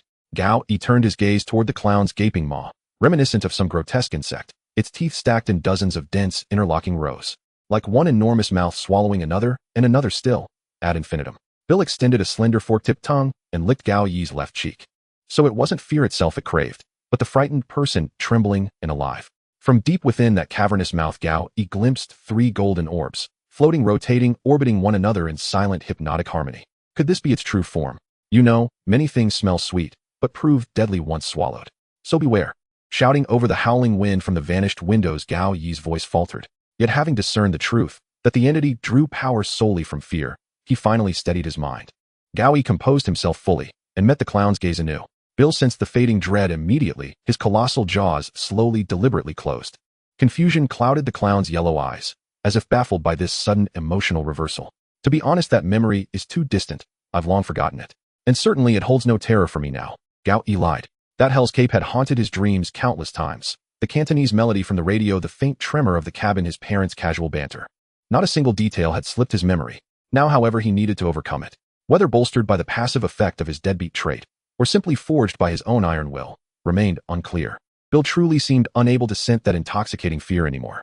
His eyes widened in disbelief as he stared at Gao Yi, then with one final gesture forward made a last desperate bid. Before Gao Yi, his parents finally turned around, heedless of the car's breakneck speed, and fixed their hollow gazes on the rear seat, whispering in voices thick with eerie cadence. "Xiao Yi, we miss you so much. Come join us." And Gao Yi, seated quietly in the back, ceased all movement, simply watching them in silence. Beside him, Bill shut his enormous mouth, perplexed, sensing no trace of fear emanating from the man before him. "Honestly, I never thought I'd witness this moment again." A complex expression softened Gao Yi's features, nostalgia entwined with quiet release. With those words softly spoken, he withdrew the mist mask already prepared and fastened it over his face. Its passive ability, greatly enhanced mental resilience, activated instantly. The world fractured before his eyes, leaving only the clown's stunned visage behind. "Don't come looking for me. I'll find you." As the space dissolved, his voice lingered like mist in the air. Reality warped, then snapped back. When he opened his eyes again, he stood once more in Xiqing. He blinked, regaining awareness, and surveyed his surroundings. He no longer stood in the police archive room, but inside a small, dimly lit parking lot. Night had fallen without warning, the streetlights flickered erratically. Yet it wasn't the darkness or the faulty lights that stirred dread in him. Across from him, some 10 meters away, a man in a regulation uniform wearing a baseball cap and gripping a massive axe stood frozen, his eyes blazing gold, his face contorted in raw terror. An inner pulse warned Gao Yi this was a player, an exceptionally dangerous one, a profoundly dangerous player. In a secluded parking lot, the lights were sparse. The golden light flickering in the man's eyes across from him was something Gao Yi was very familiar with. Just moments ago, he had seen the same glow in the gaping mouth of the clown Bill. That was the essence of the clown, the colors of 3 floating spheres. A man in a light green jumpsuit stood dazed beneath the street lamp, holding a long-handled axe. Just as Gao Yi returned to reality and realized the person across was a player, he instinctively thought he had encountered the wanted criminal Zhang Tu. However, upon closer inspection, he found that the man's appearance did not match the wanted poster, suggesting he was not the one. The man seemed to be mumbling something indistinctly, and even though Gao Yi possessed the armchair detective skill, he still struggled to understand. Moments later, the man suddenly turned around, hefting the axe onto his shoulder. He stared intently at Gao Yi and abruptly shouted, "Are you daring to come back?" The golden light in the man's gaze remained, his body somewhat stiff, but after shouting that one line, he took a stance, raising the axe toward Gao Yi. Hey, it's all fake." "Never mind, it seems shouting won't help." Gao Yi called out loudly a couple of times, realizing he couldn't wake the other up, and hurriedly began to equip his gear. The active ability of the enemy detection glasses was temporarily unusable, but the passive night vision function was quite effective in this environment. The reckless arm guards could enhance defense, and their active ability was decent. Gao Yi had already strapped them onto his left arm. The passive effect increased physical resistance, but the side effect was that body temperature would gradually rise with use. This was also why Gao Yi was hesitant to carry them frequently.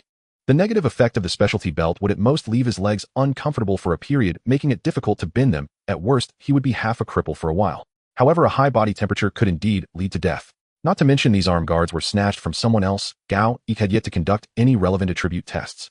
In summary, they were not very reliable. In comparison, the specialty belt was much more useful. The agility attribute could be applied in various situations. Gao Yi had already worn it during intense battles, proving its reliability. At this moment, Gao Yi had no choice but to quickly equip all 3 pieces of gear. Meanwhile, at the other end of the parking lot, the burly man with the axe continued to glare menacingly, his golden eyes filled with killing intent. At the same time, his words indicated that he was a man with a story. If it weren't for you, they wouldn't have died. Needless to say, his situation was similar to Gao Yi's, having been drawn into the illusion by the clown Bill. It appeared he was even more deeply trapped than Gao Yi. On the other hand, this also revealed certain characteristics of the clown. Firstly, it could appear in multiple places at the same time, harassing and attacking several individuals. Secondly, its influence on reality was evidently limited. If Gao Yi was not mistaken, the encounter with the other player was orchestrated by the clown. Its goal was evidently to incite the two trapped in the illusion to attack each other, leading to mutual destruction. This should also be the reason the clown planned to appear in the car at the end of the illusion. It would further provoke and taunt until Gao Yi lost control of his emotions and sought to attack. In reality, he would likely be in combat with the player in the jumpsuit. This also confirmed that the clown's influence on reality was rather ordinary. Otherwise, why not simply act in reality once the target was trapped in the illusion? The good news was that Gao Yi had now escaped the illusion's interference and further grasped information about the clown bill.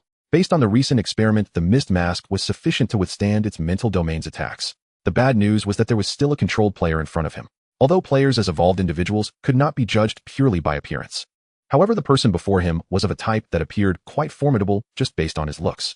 Setting aside the axe in his hand, just the muscles under the uniform and his robust physique did not seem to match Gao Yi's weight class. What to do? Gao Yi had options at this moment. He could simply turn and flee. Even with the clown's guidance, the other party would unlikely be able to pursue him. However, that would likely leave the other party to die. Gao Yi had seen the true form of the clown bill in the illusion with its wide-open mouth full of sharp teeth. If he truly fell into extreme panic and fear, he could very well be consumed. Considering the past cases he had seen in the West City Police Department's archives, being eaten in such an illusion would likely result in death. Turning his wrist, he opened the light screen and Gao Yi once again confirmed the main quest. I survive for 48 hours in West City 365929, or until the number of remaining players in the dungeon is less than or equal to 575. Did another player die just during that time? Was it another attack by the wanted criminal Zhang Tu? Or had the people from the investigation bureau already dealt with Zhang Tu? Regardless, the current situation was that if there were 2 more deaths, the dungeon would directly end. Gao Yi would also receive a return ticket to leave the dungeon. During the last Heart's Mist, the return ticket had a time limit of about half an hour. This meant that once the main quest ended, unless Gao Yi planned to stay in West City long-term, he would need to leave within half an hour at most. Calculating the costs, if he activated the active effect of the specialty belt to escape, he might not even need it, merely letting the man before him become the clown's food. Then the number of people in the dungeon would only be 6, and possibly after a while the number would drop to 5 or fewer, causing the dungeon to end. That was far too unacceptable. Gao Yi had already made up his mind to take down that clown bill. A quick end to the dungeon was the last thing he wanted to see right now. The man before him, trapped in a situation similar to his own, indicated that he was also investigating the truth of this dungeon and had not wasted time and energy scheming against other players. From this perspective, he should be a potential ally. Not to mention, if he allowed the clown to devour him, the fear generated could also become a source of power for the clown. The man across from him began to move slowly, the golden light in his eyes growing ever more intense. Then you shall be buried with them. The man roared, gripping the top of the axe handle with his left hand and holding the tail with his right, raising the entire axe high above his head. His steps suddenly quickened as he charged at Gao Yi with incredible speed. With heightened focus, he lowered his center of gravity, ready to evade any attack at any moment. Gao Yi stretched his arms and muttered softly to himself, "There's another reason." Just moments ago, he had again felt the lightness and strength of his body. This was the enhancement of his combat power. As expected, the Good Samaritan tag activated once more. I am also acting in the name of justice right now. Weapons are still a significant problem. Since the end of the first dungeon, Gao Yi has been in a state of extreme weapon shortage. In the Heart's Deceptive Mist, there was an inflatable giant hammer as a lottery reward that could be used. Unfortunately, as an ordinary item, it was completely insufficient and wore out immediately. After that, during the battle in the Hulong Mall, the issue of lacking weapons became evident. The first robber was dealt with barehanded, and the subsequent ones were dealt with using iron rods, shards of glass. Whatever he could find, he used. Previously, there was also a super anti-wolf spray for some assistance, but that was already used up. Gao Yi also wanted to bring some weapons himself, but this isn't an online game where you can wield a two-handed sword, longbow, or staff simply by having them. Most of these weapons require long periods of practice to exert their maximum efficacy. After entering the West City mysteries, various explorations and inquiries were fine, but once entering combat, the problem of lacking weapons became apparent. Gao Yi had indeed considered this matter previously. He genuinely planned to leave the archives and see if he could steal a gun from the police station. Unfortunately, before he could put his plan into action, he was dragged into a hallucination. Upon returning to reality, he found himself in this parking lot. A massive axe swept over his head, striking the metal skin of a white van with a dull thud, followed by a sharp screech from the tearing sound. Gao Yi rolled to the left to dodge another round of attacks, his thoughts remaining uninterrupted. The man before him, whose eyes glimmered with golden light, grew increasingly furious, swinging the axe with tremendous force, as though he had endless brute strength. Still want to escape? Do you want to run away like that day? He roared, stepping forward again, twisting his waist to sweep the giant axe towards Gao Yi.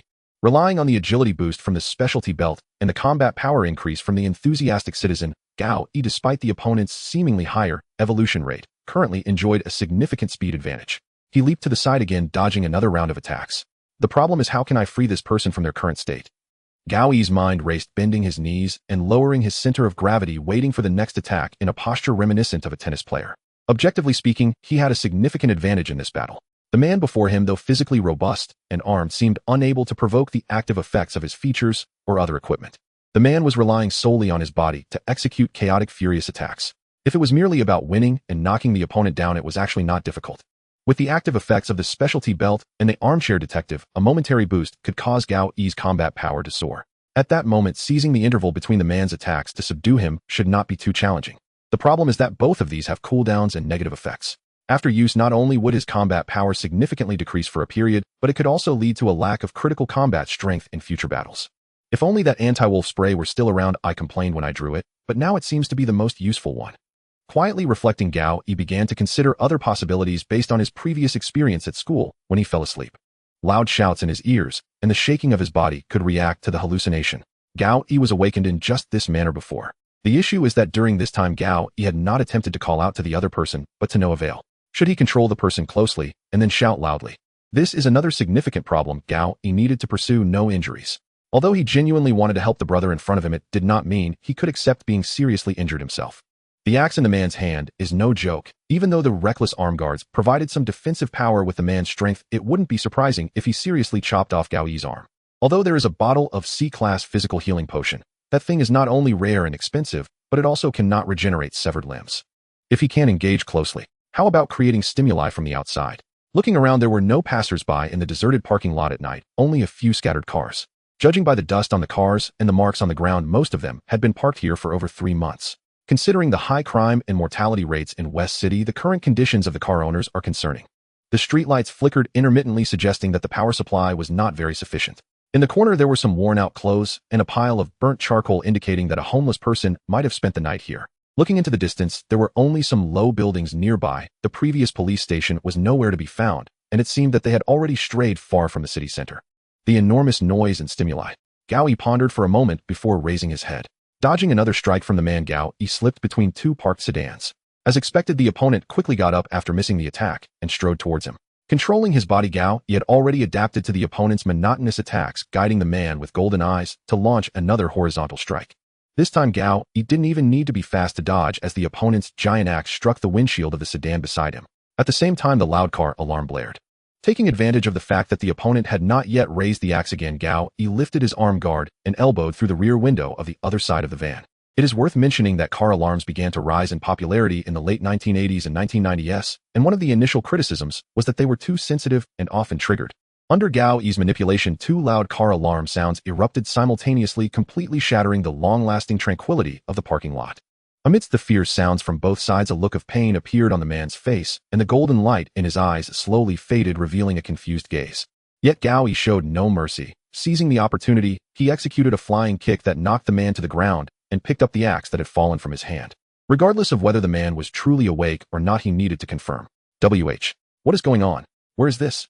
The man cried out in despair as he fell to the ground, but as he lifted his head, confusion clearly outweighed the pain. Seeing the other person finally break free from the illusion and control Gao, he couldn't help but breathe a sigh of relief and slowly said, "In any case, I'm a bit hungry. How about we go have a meal first?" The night deepened, its weight pressing down as thick stratus clouds ruthlessly blotted out the moon, plunging the city into impenetrable darkness. After threading their way through a derelict warehouse and crossing the small river where countless people had vanished without trace, Gao Yi and his companion finally returned to the heart of West City. Near the amusement park, they found a Chinese restaurant and entered, though the axe had been carefully wrapped and disguised. They chose this place for 2 reasons. First, Gao Yi had long suspected that the amusement park, reappearing after an 11-year absence, harbored something deeply amiss. This restaurant stood directly adjacent to it. While dining, they could discreetly observe their surroundings and remain vigilant. Second, it served Chinese cuisine. Though every dish on the menu was utterly unfamiliar to Gao Yi, he selected several ordinary meals based solely on their names. Paying proved trivial. Gao Yi had earlier discovered some cash in the desk of his predecessor's office, likely left behind by the former teacher. Given that his substitute teaching assignment had not yet reached payroll timing, and that today's lesson had gone remarkably well, this modest sum seemed inconsequential. And if all else failed, he could always accrue experience toward his deadbeat label. They sat at the outermost table where floor-to-ceiling windows framed the newly erected amusement park beyond, its lights blazing, its atmosphere electric with false merriment.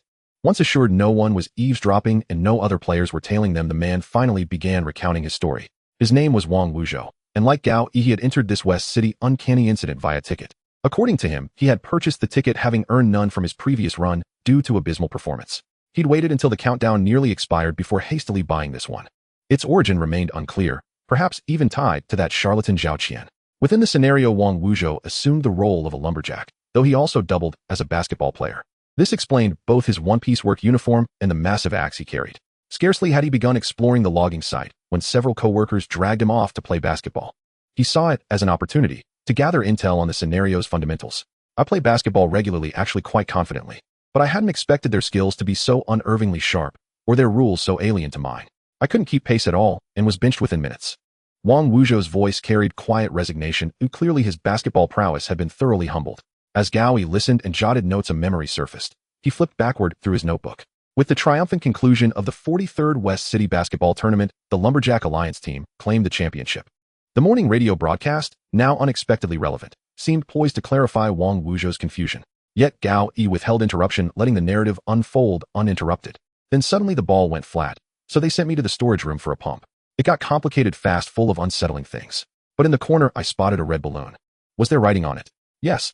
Yellow letters. They read West City's finest. At Gao Yi's prompt, Wang Wuzhou recalled the detail and slammed the table in realization, startling the waiter who'd just arrived with dishes. He quickly apologized and accepted the tray.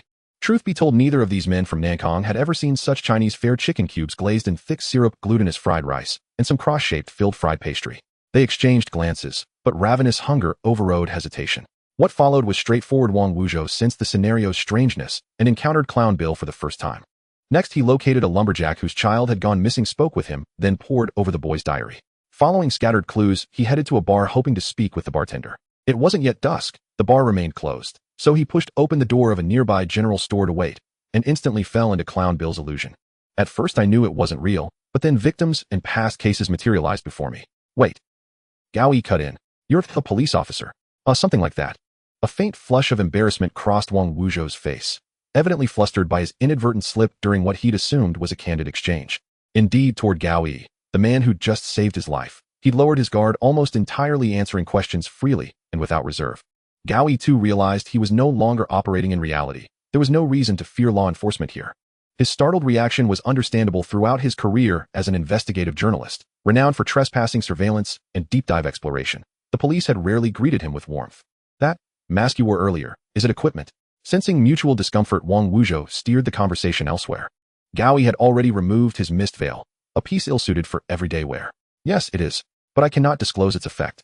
No, not at all. Wang Wuzhou waved his hands, then speared a syrup-glazed chicken cube onto his plate. I was wondering, why didn't you simply kill me back then? Do you wish to die? Gao Yi picked up a golden, oddly shaped fritter and bit into it, revealing crab claw inside. No, but this scenario is a sword after all. I never imagined meeting someone like you. With his free left hand, Wang Wuzhou gestured, vaguely searching for the right word, before settling at last on a kind person. Didn't I already explain? I intend to eliminate Clown Bill and pursue a higher-tier main quest. Oddly enough, hunger must have dulled his palate. Even this sour, spicy soup, whose seasoning defied culinary tradition, tasted surprisingly rich. Notably, since explaining his intentions to Wang Wuzhou, Gao Yi's model citizen label had been steadily accruing experience. It had now advanced to level 3, potentially making him the first to unlock 3 distinct label abilities. After ladling himself another portion, he looked up at Wang Wuzhou and posed the question that had haunted him throughout the entire scenario. So, what does sword truly signify? Does killing other players grant any bonuses? Wang Wuzhou's gaze turned strangely distant. He didn't even swallow the dumpling in his mouth before lifting his eyes to Gao Yi. That look held the quiet incredulity of someone observing a child who believes the world has only 3 continents. You truly don't know? I genuinely do not. Wang Wuzhou swallowed, not just the dumpling but a tide of unspoken questions, then replied, simply put, in a sword scenario, slaying another player yields not only greater quantities of medicine and game currency, but also allows you to seize 1 additional trait and 1 piece of equipment from the fallen. So that was the meaning behind Gan Yijia's words at the 51st high school in the morning. I warn you, all my game coins and potions are left outside the instance, and I don't have anything good on me. If you dare to make a move, the entire instance will know about it. So this is a cosmic safety declaration, huh? Looking back, it was fortunate that she encountered Gao Yi at the beginning. If she had run into that wanted criminal Zhang Tu, or any other dangerous player, she would likely have met a dire fate. Of course, considering she is now in the hands of the Joker Bill and her life is uncertain, one cannot speak of luck or misfortune. Seeing the contemplative expression on Gao Yi's face, Wang Wuzhou seemed to misunderstand something and leaned forward, saying, I still stand by this thought. You saved my life, so all these game coins and potions on me belong to you. I can't remove the traits, but the equipment. Just leave me 1 item. Gao Yi, coming back to his senses, waved his hand and poured himself a bowl of soup, saying, I told you I'm not after your stuff. As a civic-minded citizen, experience points 100. If it were you, you'd probably do the same. As a civic-minded citizen, experience points 200. I just genuinely want to help. As a civic-minded citizen, experience points 300. The upgrade of this label really is swift. Could it be because it aligns with my usual habits? So in the future, I need to consider the difficulty of experience growth when synthesizing labels. However, Wang Wuzhou across the table appeared somewhat troubled. He was clearly not the type who is good at expressing his emotions, and it seemed that this situation of being in debt to others made him quite uncomfortable. He put down his chopsticks and thought for a while before raising his head seriously and honestly telling Gao, "Brother Gao, to be honest, I'm not good at social niceties, but I will remember the grace of you saving my life. From now on, your matters will be my matters. Don't worry, we are all players now. I will definitely get into some big trouble that will require your help, alright?" Gao Yi understood this type of person, insisting that it was no problem would only make the atmosphere awkward. With that said, Wang Wuzhou seemed to accept it for the time being and resumed eating. Speaking of which, Gao Yi was indeed a bit hungry. Since the undercover operation at the Mind Maze Fraud Company, he hadn't eaten lunch or dinner. The next day's breakfast was minimal, and at noon he saw Zhao Qian hardly eating, and in the evening he had no chance to eat. Upon entering West City Mysteries, he had consumed quite a bit at Mrs. Smith's in the morning and then skipped lunch to investigate. Counting it up, he had only eaten breakfast for 3 consecutive days. However, for Gao Yi, this was rather normal. Of course, having gastritis was also quite normal. This meal of American Chinese food, although a bit strange, actually tasted decent. While listening to Wang Wuzhou's stories, he had only taken a few bites. At that moment, having finally managed to get a few bites of fried rice, he suddenly remembered something and looked across the table asking, "By the way, have you encountered those 2 people from the investigation bureau? I have seen them. They found me this morning." Gao Yi clearly noticed the change in Wang Wuzhou's expression. Investigation bureau did not seem to be a pleasant term for him. "You don't seem to like them much. I thought you all belonged to the court, just in different departments." Gao Yi took another sip of soup and jokingly remarked. Upon hearing this, Wang Wuzhou's expression became noticeably serious, even neglecting to eat the dumplings in front of him. "Brother Gao, that's a complete misunderstanding. Our police and the investigation bureau are entirely different entities." "Oh, I thought they were similar." Gao Yi's professional instincts kicked in, and he unconsciously employed some interviewing techniques. Being too accommodating to the interviewee often fails to yield the most sincere responses. Sometimes you need to challenge them with "Really? I don't believe it." With this little provocation from Gao Yi, Wang Wuzhou's depiction of the investigation bureau became much more nuanced. Although his words were somewhat emotional and clearly subjective, the information was still quite substantive. The investigation bureau is a department that has not been established for long, just a little over a year. Moreover, due to the increasingly serious issues regarding players and instances, as well as the necessity for public opinion control, the power and influence of the investigation bureau have been growing. Inevitably, they have had conflicts of authority and responsibility with the police regarding investigation and law enforcement. As a national department, the Investigation Bureau holds greater authority in many matters. This includes being able to forcibly take over certain cases and issuing orders to retrieve documents. Furthermore, many incidents are handled without informing the police entirely, using confidentiality and safety issues as excuses. Of course, what angers Wang Wuzhou the most is not these issues. The Investigation Bureau actually recruits directly from players without any additional training or preparation. How can they ensure the purity and reliability of their team? Wang Wuzhou suddenly took a gulp of soup, saying angrily, "When they go out to enforce the law, they still use our police's name, failing to provide proper reassurance to the public, nor do they have any formal disciplinary arrangements." This description is quite abstract, lacking specific examples, but Gao Yi understood the gist of it. Recalling the woman named Tan Ji in the Investigation Bureau this morning, she claimed to have been recruited only after becoming a player. In other words, the Investigation Bureau recruits members from players, leading to a disparity in the quality of personnel. Although the 2 people he met this morning were decent, considering that most players are ordinary people and they suddenly possess superpowers, the average quality of these individuals is likely not very high. Moreover, due to the corrupting nature of power, their average competency is probably quite low. And due to the confidentiality of the Investigation Bureau, they often conduct tasks in the name of the police. This has led the police to bear a lot of blame that should not have fallen on them. It's no wonder Wang Wuzhou harbors some resentment. "Okay, I understand now." Gao Yi closed the lid of his pen again and shut his notebook. After Wang Wuzhou's account, he finally grasped the reason behind the Investigation Bureau's poor reputation. "By the way, Brother Gao, what do you do for work? You seem quite accustomed to listening to others." After eating a dumpling, Wang Wuzhou made small talk. "Just a journalist." As he spoke, Gao Yi picked up a piece of fortune cookie from the plate. This rolled golden brown cookie is a specialty of American Chinese restaurants. Inside, there is a small piece of paper with some ambiguous fortune written on it. The one in Gao Yi's hand, however, appears quite abnormal. This death here does not mean truly dying. Is it another clown? It seems he hasn't let go of himself. Shaking his head, he put the slip of paper into his pocket. Gao Yi looked at the food that had been sitting there for a while and finally felt he could enjoy it without any psychological burden. Just as he picked up his spoon and planned to take a couple of bites of fried rice outside the left side floor-to-ceiling window, the lively amusement park suddenly ignited in flames, followed by a series of explosive sounds. Gao Yi and the others turned to look as a large number of citizens playing inside the amusement park screamed and fled. Something unexpected had happened. After settling the bill, Gao Yi and Wang Wuzhou burst out of the restaurant, glancing towards the amusement park on the side. In the dark of night, the amusement park illuminated by flames appeared particularly conspicuous, as if an additional layer of chocolate syrup had been squeezed onto a shining cream cake. Without time to complain, and having barely eaten, Gao Yi activated the holographic screen to check the information. I survived for 48 hours in West City 393711, or the number of remaining players in the instance is less than or equal to 575. Wang Wuzhou hesitated and offered a guess, looking at Gao Yi, whom that clown doesn't seem like the type to create such an exaggerated scene in reality. Although we can't really call our current world reality either, otherwise what do we call the world outside the instance? Reality within reality. Gao Yi silently added this to his thoughts, but refrained from voicing this nested complaint. The pressing question before the two was, what should they do next? If their speculation was correct, the explosion at the amusement park was likely caused by players. The question was, what was the purpose? Why create such an explosion? Currently, there were 7 players remaining in the instance, including Zhang Tu and Gan Yijia, 2 members from the Investigation Bureau, and Wang Wuzhou. Even if they couldn't determine Gan Yijia's fate, at most only 2 players were unfamiliar. There were not many plausible reasons for players to create such a commotion in this instance. It could either be a battle with other players or the influence of the clown's illusion. Considering the amusement park was regarded as the clown's territory, the answer should not be difficult to guess. A player ventured here only to be influenced or controlled by the clown, resulting in this explosion. Gao Yi stroked his chin, making a conjecture. In any case, we need to go in and take a look. Wang Wuzhou beside him could hardly contain his excitement, unsure if it was his profession's instincts kicking in. Of course, as a journalist, Gao Yi was also very interested in the cause of the explosion. Whatever had happened inside was most likely related to the players. After a brief discussion, Gao Yi and Wang Wuzhou decided to move closer to the center of the explosion to gather information. The amusement park had quieted down significantly. The explosion and flames had forced many teenagers and children who had come to play to flee. However, they did not go far and quickly formed a wall of onlookers around the perimeter of the amusement park. Gao Yi and Wang Wuzhou squeezed in from the outside, heading towards the center. As they moved against the flow of people towards the center of the explosion, a few teenagers exiting suddenly stopped and exclaimed in unison, "Teacher Gao." Turning around, they saw 3 boys and 2 girls in casual clothes, their expressions half reflecting the lingering panic and half the joy of seeing a familiar teacher.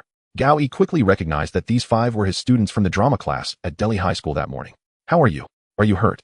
The students all shook their heads, though this was not what Gao Yi was most concerned about. After a few polite exchanges, he hurriedly asked the critical question, "What happened inside? Why was there an explosion?" The students exchanged several glances, but could not respond. They stuttered and asked each other, not managing to clarify the situation for a long while. After a while, Gao Yi could only deduce their complicated romantic entanglements and the reason for their gathering.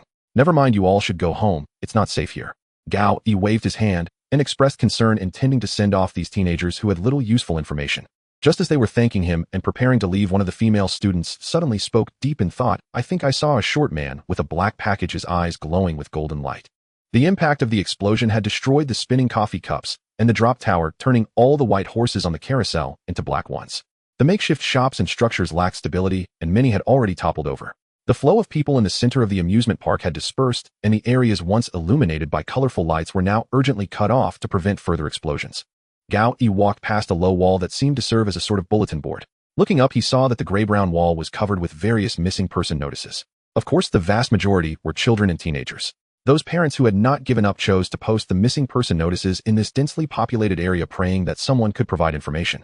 However, considering the existence of that clown named Bill, such remnants of hope were almost solely the future despair of the families. Looking at these notices, both new and old, the earliest disappearance had occurred more than 10 years ago. This meant that some parents had been searching for their children in this cursed city for over a decade. With a slight sigh, Gao Yi glanced at Wang Wuzhou beside him, whose eyes also reflected a complex emotion. Stepping over the shattered glass and plush toys with cotton spilling out, the two finally reached the center of the explosion. Compared to a journalist, the police clearly had more experience handling such matters. It looks like homemade dynamite with average power. The further explosions were likely caused by other combustible materials and oils nearby. Wang Wuzhou inspected the area, dusted off his knees, and stood back up. Gao Yi nodded slightly, indicating that he understood. But now the question was, where was the mastermind behind the explosion? The girl had mentioned a clue: the short man, with eyes glowing with golden light. If nothing unexpected happened, it should still be the work of the clown Bill.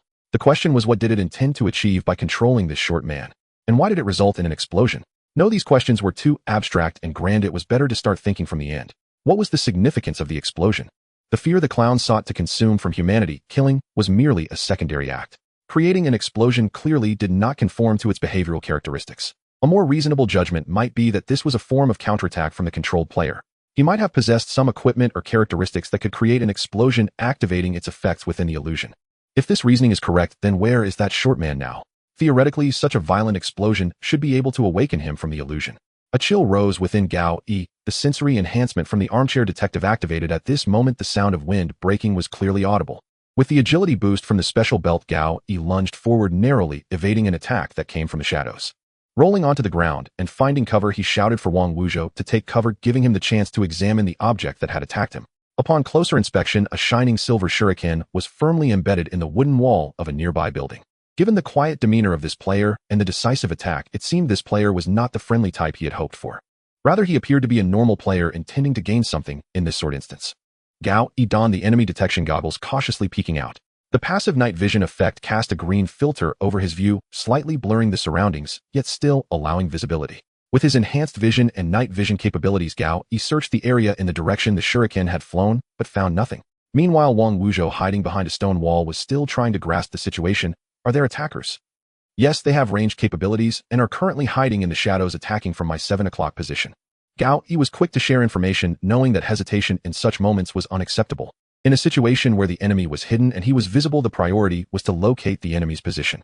The active capability of the enemy detection goggles was indeed impressive, able to track enemies, but it also had significant limitations. It required direct line of sight on the entire body of the target for 5 seconds to enter tracking mode. In the current situation, Gao Yi couldn't even catch a glimpse of that player's figure. At this moment, he was fully equipped with the special belt brawny bracers and enemy detection goggles, boosting his combat power. After a brief thought, Gao Yi also put on the fog mask to prevent being dragged into an illusion by Joker Bill again. After all, this amusement park was the enemy's territory. These pieces of equipment all had side effects, and combining them would be quite painful, but there was no time to worry about that now.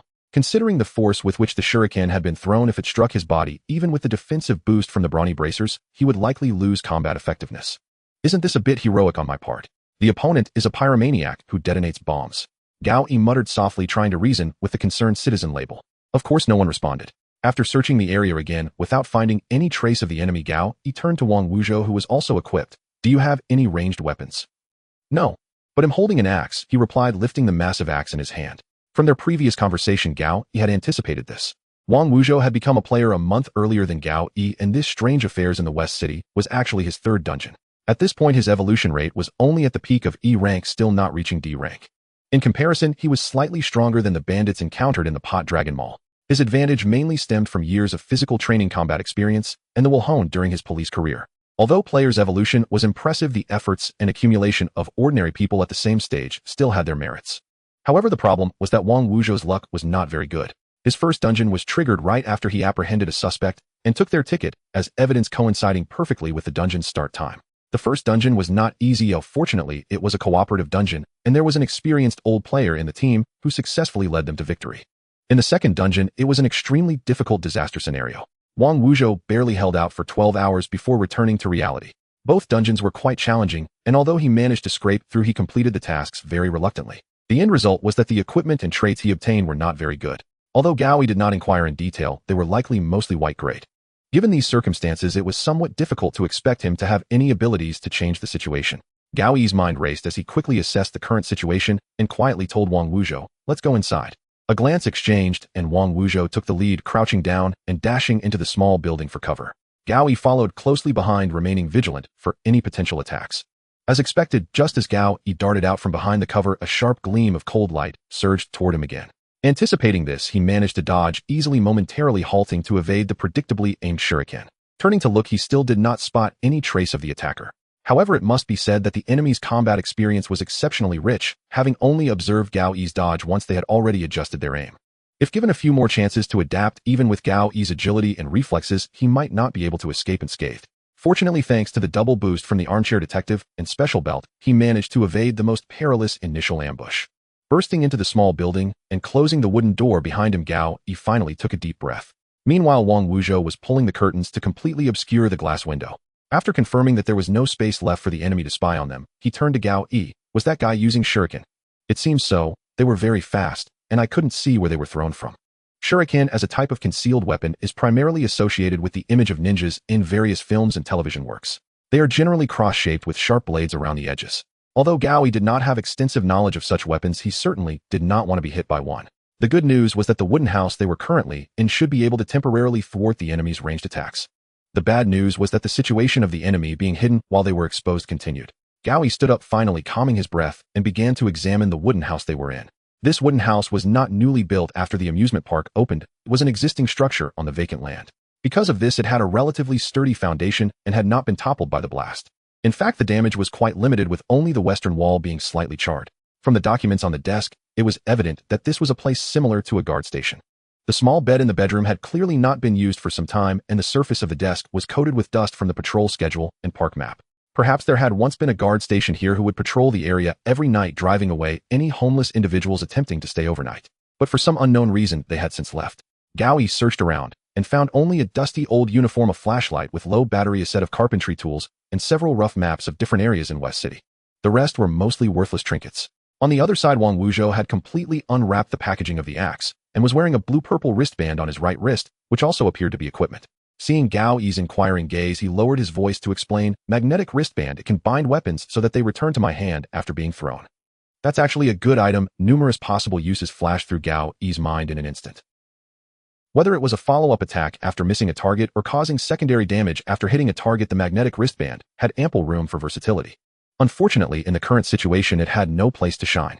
The prerequisite for all attacks was to locate the enemy. Under the pitch-black night sky, the central area of the amusement park was divided by various complex facilities and shops, making it impossible to capture the enemy's trace. If only there was some light. Wang Wuzhou, cautiously observing by the window, quietly complained about the current situation. Light, huh? Close to the window, Gao Yi slightly stretched his head to look towards the west side of the amusement park. There stood the most classic amusement attraction, the carousel. I think I know how to create some light now. Gao Yi smiled again. A carousel? Wang Wuzhou's voice brimmed with confusion, pausing for a long moment before adding, "What on earth is it for?" Gao Yi did not answer directly. Instead, he returned to the center of the cabin and retrieved the map they had found earlier. Though it depicted the amusement park before its completion, the surrounding topography remained largely accurate. With swift, precise markings, Gao Yi summarized their current situation. The enemy was likely a single individual, the short man described by the students. As a player, this adversary demonstrated exceptional stealth, sporadic, yet highly threatening ranged attacks, and possibly even the capacity to trigger explosions. The motive behind the ambush and surprise assault remained unclear, for now, but mutual hostility among players was standard within this sword trial. The core challenge remained unchanged, reversing the asymmetry where the enemy held the shadows while they stood exposed. The simplest solution was to flood this space with light. Though Gao Yi possessed night vision via his enemy detection goggles, it proved insufficient to locate the foe's silhouette. With both allies lacking effective ranged weaponry, pinpointing and closing in on the enemy became their foremost priority. Could we simply buy time? Surely such explosions and fires will draw firefighters and police. Wang Wuzhou followed Gao Yi's logic and voiced his question after brief reflection. As a public servant, he instinctively considered leveraging external authority, forces native to the trial. I've weighed that option, Gao Yi replied without hesitation, but given the enemy's probable capacity to engineer explosions, this cabin offers no true sanctuary. Chief Monica and her unit were almost certainly already en route. Once armed officers arrived, and given Gao Yi's established rapport with them and his demonstrable innocence, they could readily harness that authority. Yet the critical question lingered: would the enemy grant them that time? Gao Yi deeply distrusted surrendering fate to chance or to others' hands. Rather than wait, he chose to strike first. After explaining his rationale for action, Gao Yi picked up his pen once more and marked the map. If I'm not mistaken, the carousel operates on independent power. The switch should be near its control console, likely shut off by staff upon departure. Activating it would illuminate this entire zone, a towering two-tiered beacon of light. Wang Wuzhou appeared the archetypal brawler, yet his mind was sharp, keeping perfect pace with Gao Yi's reasoning. Moments later, he raised another question. But is the enemy truly hiding only in darkness? You said even your night vision goggles couldn't detect him. Precisely. Yet I suspect his invisibility or camouflage is intrinsically tied to the darkness itself. Gao Yi rested his wrist against his jaw and spoke slowly, leaning over the wooden table. This inference was not difficult to reach. Two key reasons supported it. First, an assessment of equipment rarity within the game. Earlier investigations confirmed that low and mid-tier trials selected players exclusively from the same geographical region. Nankong City's trials had existed for only 3 months, and most participants remained at rudimentary levels. Blue-grade gear exceedingly rare, purple-grade virtually unseen. Cross-comparing across the player base, acquired gear tended to be modest in power. Even blue-grade items rarely surpassed human limits by any significant margin. A device capable of absolute invisibility would almost certainly be purple-grade. Yet Gao Yi doubted his adversary possessed such elite equipment. Had the enemy wielded overwhelming gear or evolutionary superiority, he could have launched a direct close-quarters ambush. No need for furtive long-range strikes. His preference for ambush and stealth revealed a lack of confidence in confronting two opponents heat-in. The second reason lay in his choice of timing and terrain. The trial West Side hauntings commenced at 8 a.m. Why wait until nightfall to strike? And why select an amusement park designed to plunge its grounds into absolute darkness as the battlefield? Weaving together these anomalies and clues, Gao Yi concluded the enemy likely possessed gear or innate traits that diminished his presence or granted partial invisibility, specifically within darkness. Hence he had chosen this very location, the heart of the darkened amusement park, as his arena. Hence to Gao Yi's repeated failure to spot him. Reconsidering the explosion, it now seemed deliberate, not a desperate act as previously assumed. Perhaps Clown Bill had briefly seized control only to be cast off. That blast was in truth a trap, an engineered lure designed to hunt players. With only 7 survivors remaining in the trial, eliminating 2 more would complete the Thierry main quest outright. The enemy likely calculated precisely this, and prepared to act. This was his domain, shaped deliberately by time and place. To shatter this advantage, they needed light. Inside the wooden cabin, Gao Yi and Wang Wuzhou stood ready. Wang gripped the axe handle firmly. His magnetic wristband secured the weapon as he crouched behind Gao Yi. Gao Yi had fashioned a small shield from the splintered tabletop, now wedged securely beneath his forearm guard. Though the enemy wielded shuriken, concealed weapons, they remained fundamentally cold steel. Shuriken, cross-shaped projectiles, were engineered for maximum surface damage, not penetration. Their piercing power was inherently limited. Rudimentary as it was, this makeshift shield could withstand several strikes. Proceed as planned. In 5 seconds. Gao Yi double-checked the stability of his stunt belt, then turned to Wang Wuzhou behind him for final confirmation. In truth, it was unnecessary. Wang was a seasoned officer, far more experienced in tactical operations than Gao Yi. Less an instruction, more a ritual to steady his own nerves. After all, under the plan, Gao Yi would draw the enemy's fire, creating the opening Wang needed to reach the switch. Understandably so, Gao Yi's enhanced agility and defense made him far likelier to evade shuriken strikes. Nor could one ignore that he had already dodged 2, surely earning himself a measure of the enemy's focused ire. 5 seconds vanished in a breath. Gao Yi took one last deep inhale and lunged, bursting past the cabin's threshold. The enemy struck faster than anticipated. A shuriken whistled in from the right, striking from the opposite direction of the previous assault. Gao Yi lacked time to dodge outright. Fortunately, the projectile aimed for his torso, and the wooden shield intercepted the fatal blow. Though unharmed, the impact's violent recoil surged through the shield into his arm, numbing his right limb. He did not break stride. Instantly gauging the attacker's approximate position, he whipped his head around, only to find nothing. As planned, he charged straight toward the carousel's opposite side, a cluster of bumper cars cordoned off by sandbags. Behind him, Wang Wuzhou burst from the cabin in turn, racing toward the switch. Gao Yi had to hold the enemy's attention. Gao Yi paused, pivoted sharply toward the right, the direction of the last attack, and shouted, "Is that the best you've got? Can't even land a single hit." In many MMORPGs, the tank role in a team often possesses a skill called taunt. Its effect essentially forces nearby enemies to attack the user.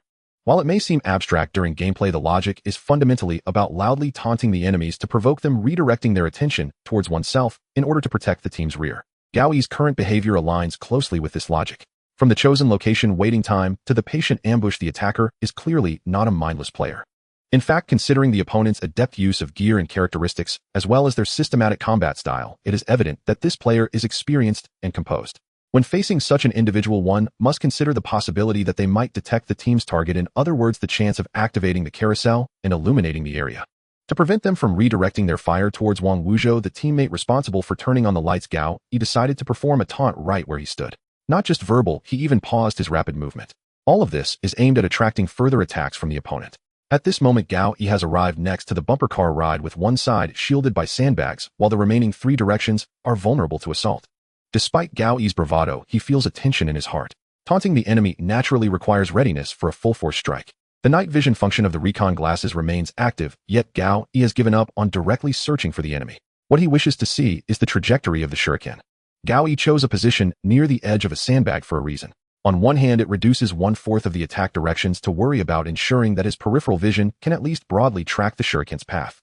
On the other hand, it also provides him with an escape route. Whether it's the active agility boost from the stunt belt for dodging or the activation of reckless arm guards to crash through a side sandbag, both can ensure safety in an unavoidable situation. At the very least, he won't be vulnerable to a finishing blow resulting in severe injury or even death. However, ideally, Gao Yi certainly does not wish to rely on the active abilities of his equipment. After all, they come with rather troublesome negative effects, whether it be stiffness in the knees or elevated body temperature, which would greatly restrict subsequent combat and movement. The heavy sound of breathing is distinctly audible, focusing his attention on the heightened senses bestowed by the armchair detective, making Gao Yi exceedingly alert at this moment. The dark noise in his field of vision, the calls of unknown insects, the smoky scent of flames, and the slight bitterness on his tongue. In the darkness, Gao Yi steadies himself against the sandbags, vigilant of every sound around him. The area nearby has completely lost vitality. The amusement park, once bustling a half-hour ago, has become a desolate graveyard. To the side half of a doll shop and the rotating cafe are still ablaze, and the sizzling sounds have infused the air with an unpleasant burnt odor. He must seize the opportunity and discern that flash of cold light. Gao Yi glances aside, noticing Wang Wuzhou has seemingly entered the control room next to the carousel. This means he is essentially safe now, and the next step is to wait for him to find the switch and activate the carousel. The key lies on his side. The sound of wind cutting through. Gao Yi reacts swiftly, making a judgment the moment the cold light appears. This dart is difficult to evade, but it can be blocked. Lowering his body, Gao Yi raises a shield made from a wooden table, and with a thud, he firmly catches the dart. The familiar sensation of impact resonates in his arm, but a sense of dissonance also rises in his heart. This dart does not seem intended to pierce him. Given that this shield exists, the angle of attack for this strike feels a bit too straightforward. It's as if it was deliberately meant for him to catch. The attacker is not a simpleton, so why would they not adjust the angle or method of attack? Or perhaps this time the assault has already changed. Simultaneously, a faint scent of gunpowder fills his nostrils, and Gao Yi almost instinctively throws the shield, which is embedded with 2 shurikens, away. The moment the shield leaves his hand, an explosion strikes it back, crashing violently against Gao Yi's raised reckless arm guards. This shuriken is unlike the previous 3, as it actually carries an explosive effect. Though the shockwave was somewhat mitigated by the shield, and the reckless arm guards absorbed part of the damage, Gao Yi is still significantly affected by the blast. His entire body leans back, flipping over the sandbags and crashing into a pile of bumper cars. It hurts. The impact from falling isn't too bad. He lands right in the seat of a bumper car, but his calf strikes the metallic engine cover, resulting in a dull pain. The wooden shield made from decayed wood finally reveals its unreliability at this moment. Several wooden spikes fall, propelled by the shockwave, shooting towards Gao Yi like shrapnel, with a few already deeply embedded in his skin. Give me a victim tag, and my XP will probably surge every day. Without time to treat his wounds, Gao Yi merely pulls out a wooden spike from his neck and groans slightly. Fortunately, wearing the mist mask, although its mental resistance hasn't activated, yet its protective function as a mask prevented the worst-case scenario, injury to his eyes. It's worth mentioning that the mist mask does not have the small holes typical of ordinary masks for the eyes and nose. Instead, it is a smooth oval mask without any fixed straps at the back. As long as it gently rests against the face, it won't fall off regardless of the situation. As for visibility, it can be said that one can see, but the principle remains unclear and can only be attributed to supernatural forces. Gao Yi understands that he cannot afford to waste time now. He hastily gets up, enduring the intense pain, and peeks out from behind the sandbags. It is at this moment that Wang Wuzhou finally completes his task. With cheerful music playing, a 2-story carousel lights up. It resembles a golden fountain with various horses rotating and rising, casting light across the central area of the amusement park. The originally silent seats, the collapsed amusement equipment, and even the burning small house are now bathed in a golden sacred glow. Unfortunately, Gao Yi has no time to enjoy the beauty of the moment. His focus is intensely concentrated, maximizing the visual enhancement provided by the armchair detective. In motion, somewhat perplexed, the enemy, who wishes to hide, is here. Behind the shattered coffee cups of the rotating cafe, as the light arrives, a small figure dressed in dark blue sportswear appears. He seems startled by the sudden music and light, quickly leaping down from the platform and running in the opposite direction of the carousel. He can escape, but in any case the situation has already changed.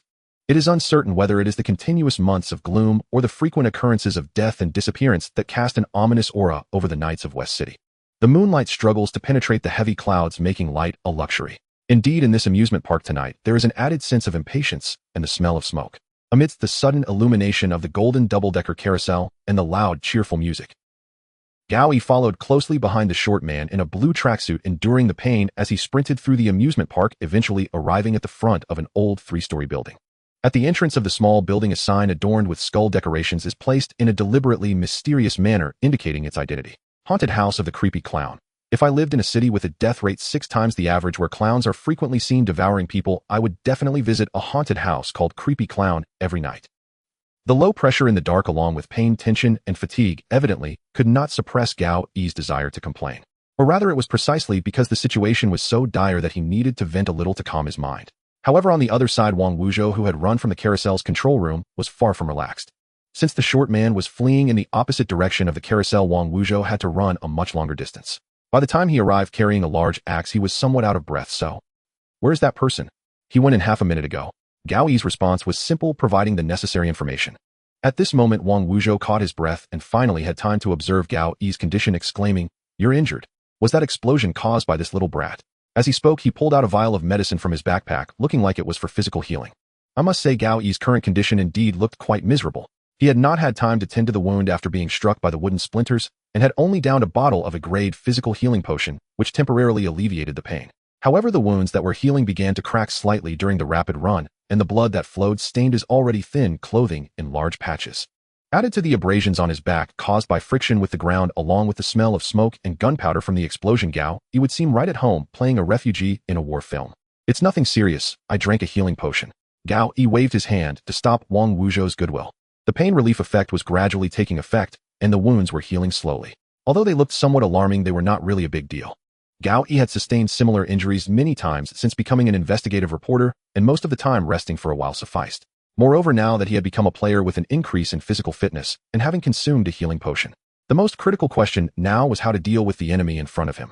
This creepy clown-haunted house, like the small wooden house they had just been in, was not newly built when the amusement park was established. On the contrary, it was an old house that was much older than Gao Yi himself. This dilapidated old building used to be a gathering place for many homeless people and rowdy teenagers. At one point, it even became a base for a small gang. Gao Yi learned about this information from the old night watchman's map, which specifically marked this building. From his somewhat resentful annotations, it was clear that half of his workload came from this old house. With the opening of the amusement park, it was also transformed into the so-called creepy clown-haunted house. It seemed to have been operating previously, but following the explosion, all the visitors had left. Considering various angles, it was highly likely that this place was related to that clown bill. Gao Yi also kept an eye out alert to potential hints and allusions. Should we chase in? Wang Wuzhou, however, was not thinking so much, only focusing on the attacker who had fled inside. Ever since Gao Yi saved him from the illusion, he had been very eager to listen to Gao Yi's various thoughts, always asking for his opinion before proceeding. One could say that in this instance Gao Yi was indeed the more adept one. At this moment he indeed had different thoughts. Gao Yi's enemy detection glasses had already locked onto the enemy. The faint blood-red thread from the door of the haunted house led directly inside. Currently the haunted house was in a power outage, and it was easy to imagine that the interior was equally dark. They already knew that the enemy possessed some form of stealth capability in the dark. Entering the haunted house under such circumstances was indeed unwise. Considering the decisiveness with which the enemy had entered the haunted house, it was very likely that this was a prepared point of retreat. It would not be surprising if various traps and hidden weapons were set up inside. Furthermore, the complex and narrow space within the haunted house along with the dim environment would cause Gao Yi and his companions to lose their numerical advantage. So, are we just going to wait outside for the police inside the instance to come? Wang Wuzhou appeared somewhat puzzled and inquired again. The two of them were currently pressed against the outer wall of the haunted house, wary of potential sneak attacks from the windows. The enemy had been inside for a while. It would not be surprising if they were preparing for the next attack. Of course not. As I mentioned before, we can't rely on the reliability of the forces within the instance. Gao Yi shook his head slightly. Wang Wuzhou as a police officer was indeed being a bit too law-abiding, still thinking about adhering to the law at such a moment. He paused for a moment and continued. We don't go in and we can make this person come out. Come out. How do we make him come out? Wang Wuzhou looked puzzled, but his words suddenly caught in his throat.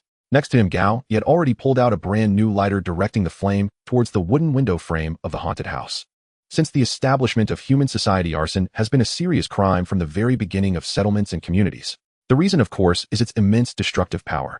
To this day, humans inhabit communities that have undergone industrialization with buildings constructed of steel and concrete, yet fire remains an extremely dangerous presence. Not to mention the dilapidated wooden houses.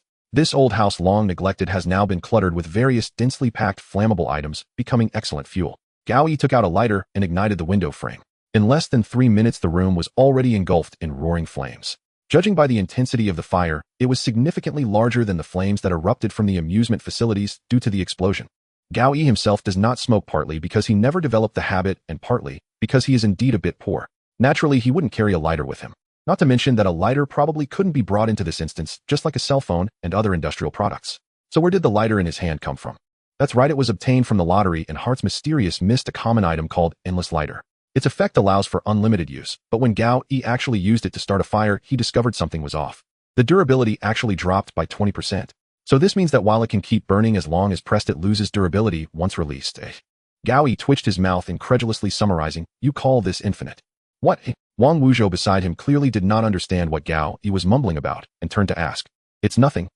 Considering the other unreliable ordinary rewards, this one at least has some utility." Gao Yi shook his head, readjusted his mindset, and refocused his attention on the haunted house before him. The flames had been burning for a long time, and the decaying old wooden house was covered in flammable materials with the heat rapidly expanding under the increasingly swelling evening breeze.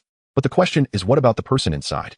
After igniting the fire, Gao Yi and Wang Wuzhou took a few steps back, choosing a safe position to monitor.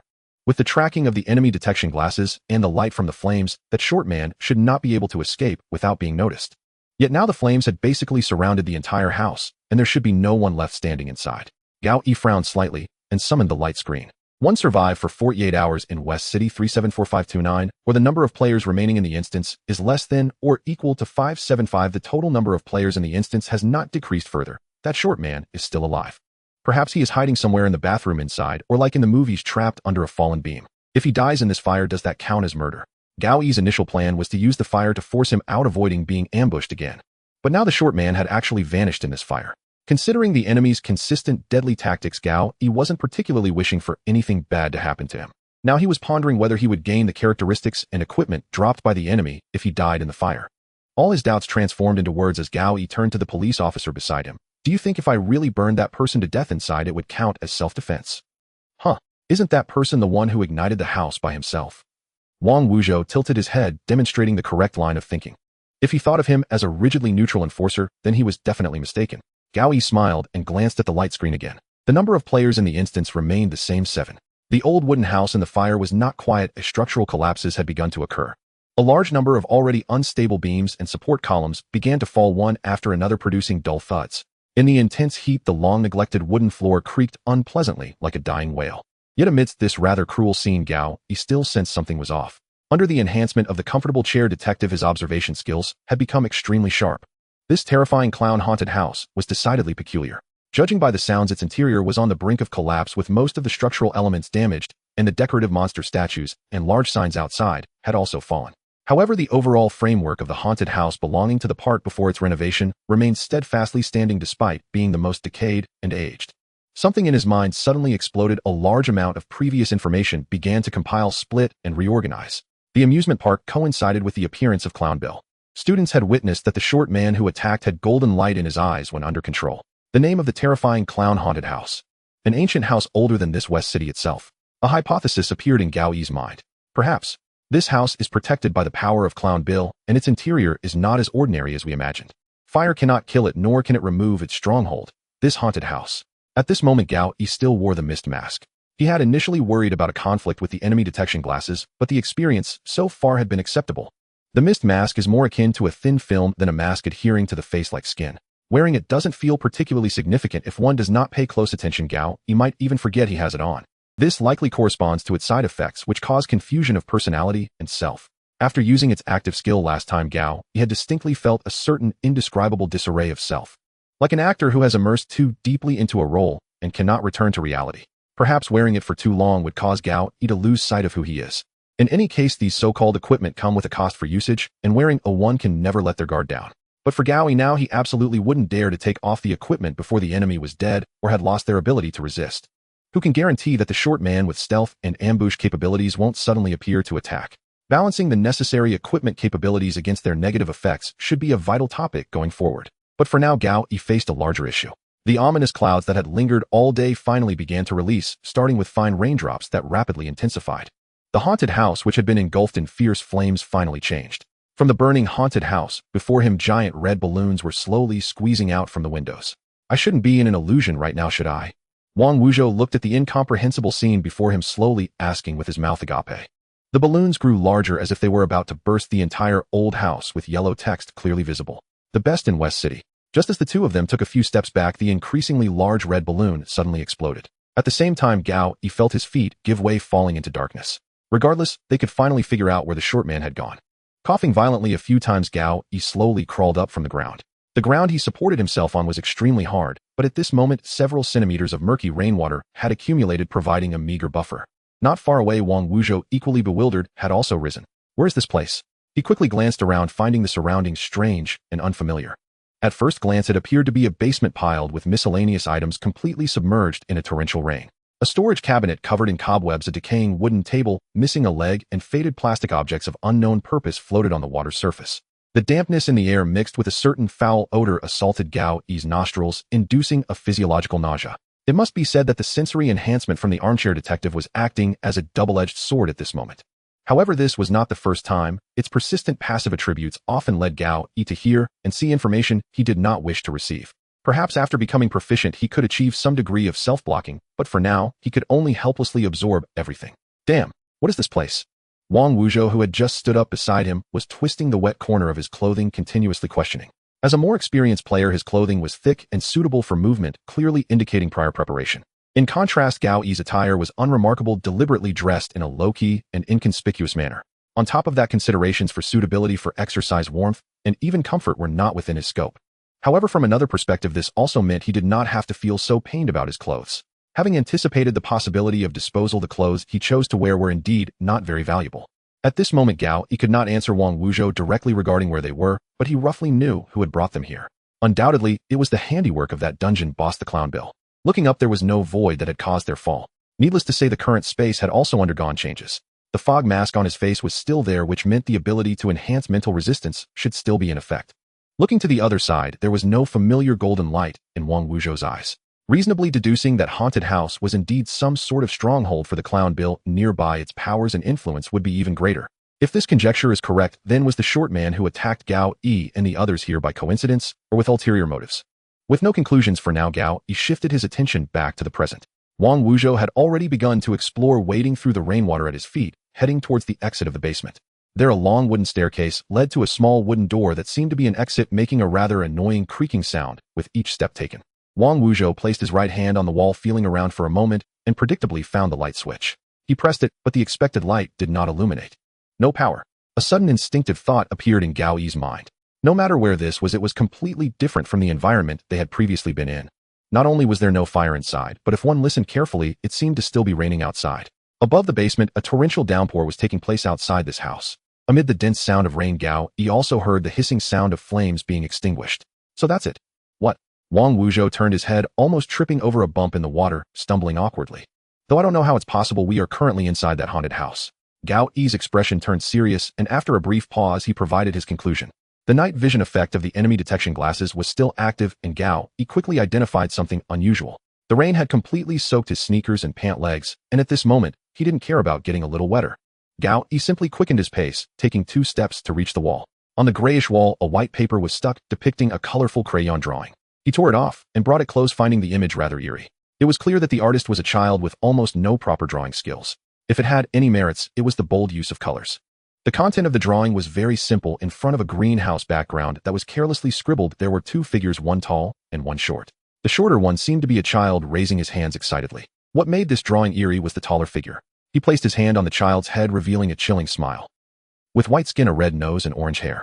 It was a clown. In the lower right corner of the crayon drawing, there were still 2 lines of small text.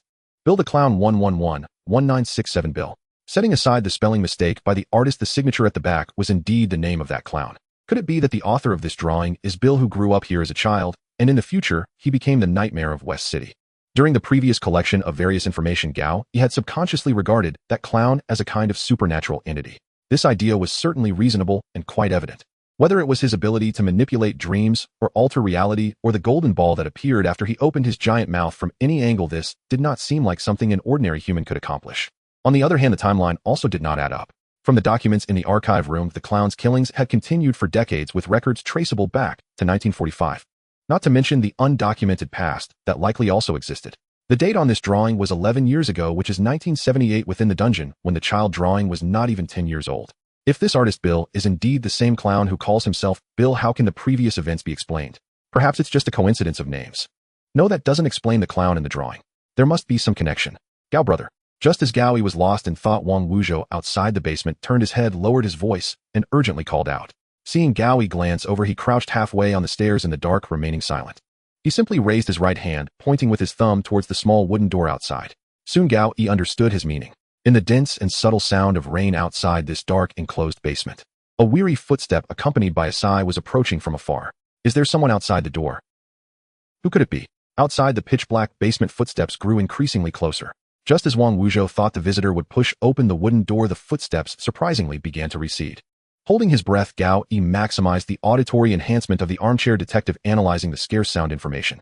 The weight was not too heavy, and there were signs of dragging footsteps indicative of fatigue or injury. A faint sigh, very familiar. Indeed, it was the short man who had attacked them and hidden in the haunted house. Wang Wuzhou on the stairs turned his head, exchanging a brief glance with Gao Yi. Undoubtedly neither of them intended to let this ambusher escape. After a brief pause, the two suddenly burst out of the wooden door. Turning their heads, they spotted a drenched short man standing at the end of the corridor. A familiar thrill surged in the hearts of the three, and without needing to say more, they all recognized themselves as players in this bizarre game. In the dimly lit corridor, the three stood on either side. Seeing two figures rush out from the basement, the short man in a dark blue tracksuit displayed an unmistakable shock on his face. However, Gao Yi's attention was clearly not on the other's expression. A sense of discord rose in his heart. Something was off, very off. Although the previous search and pursuit had been urgent under the enhancement of the armchair detective Gao, he had still carefully observed the opponent. After all, it was essential to guard against escape or disguise as well as to assess the items the man carried.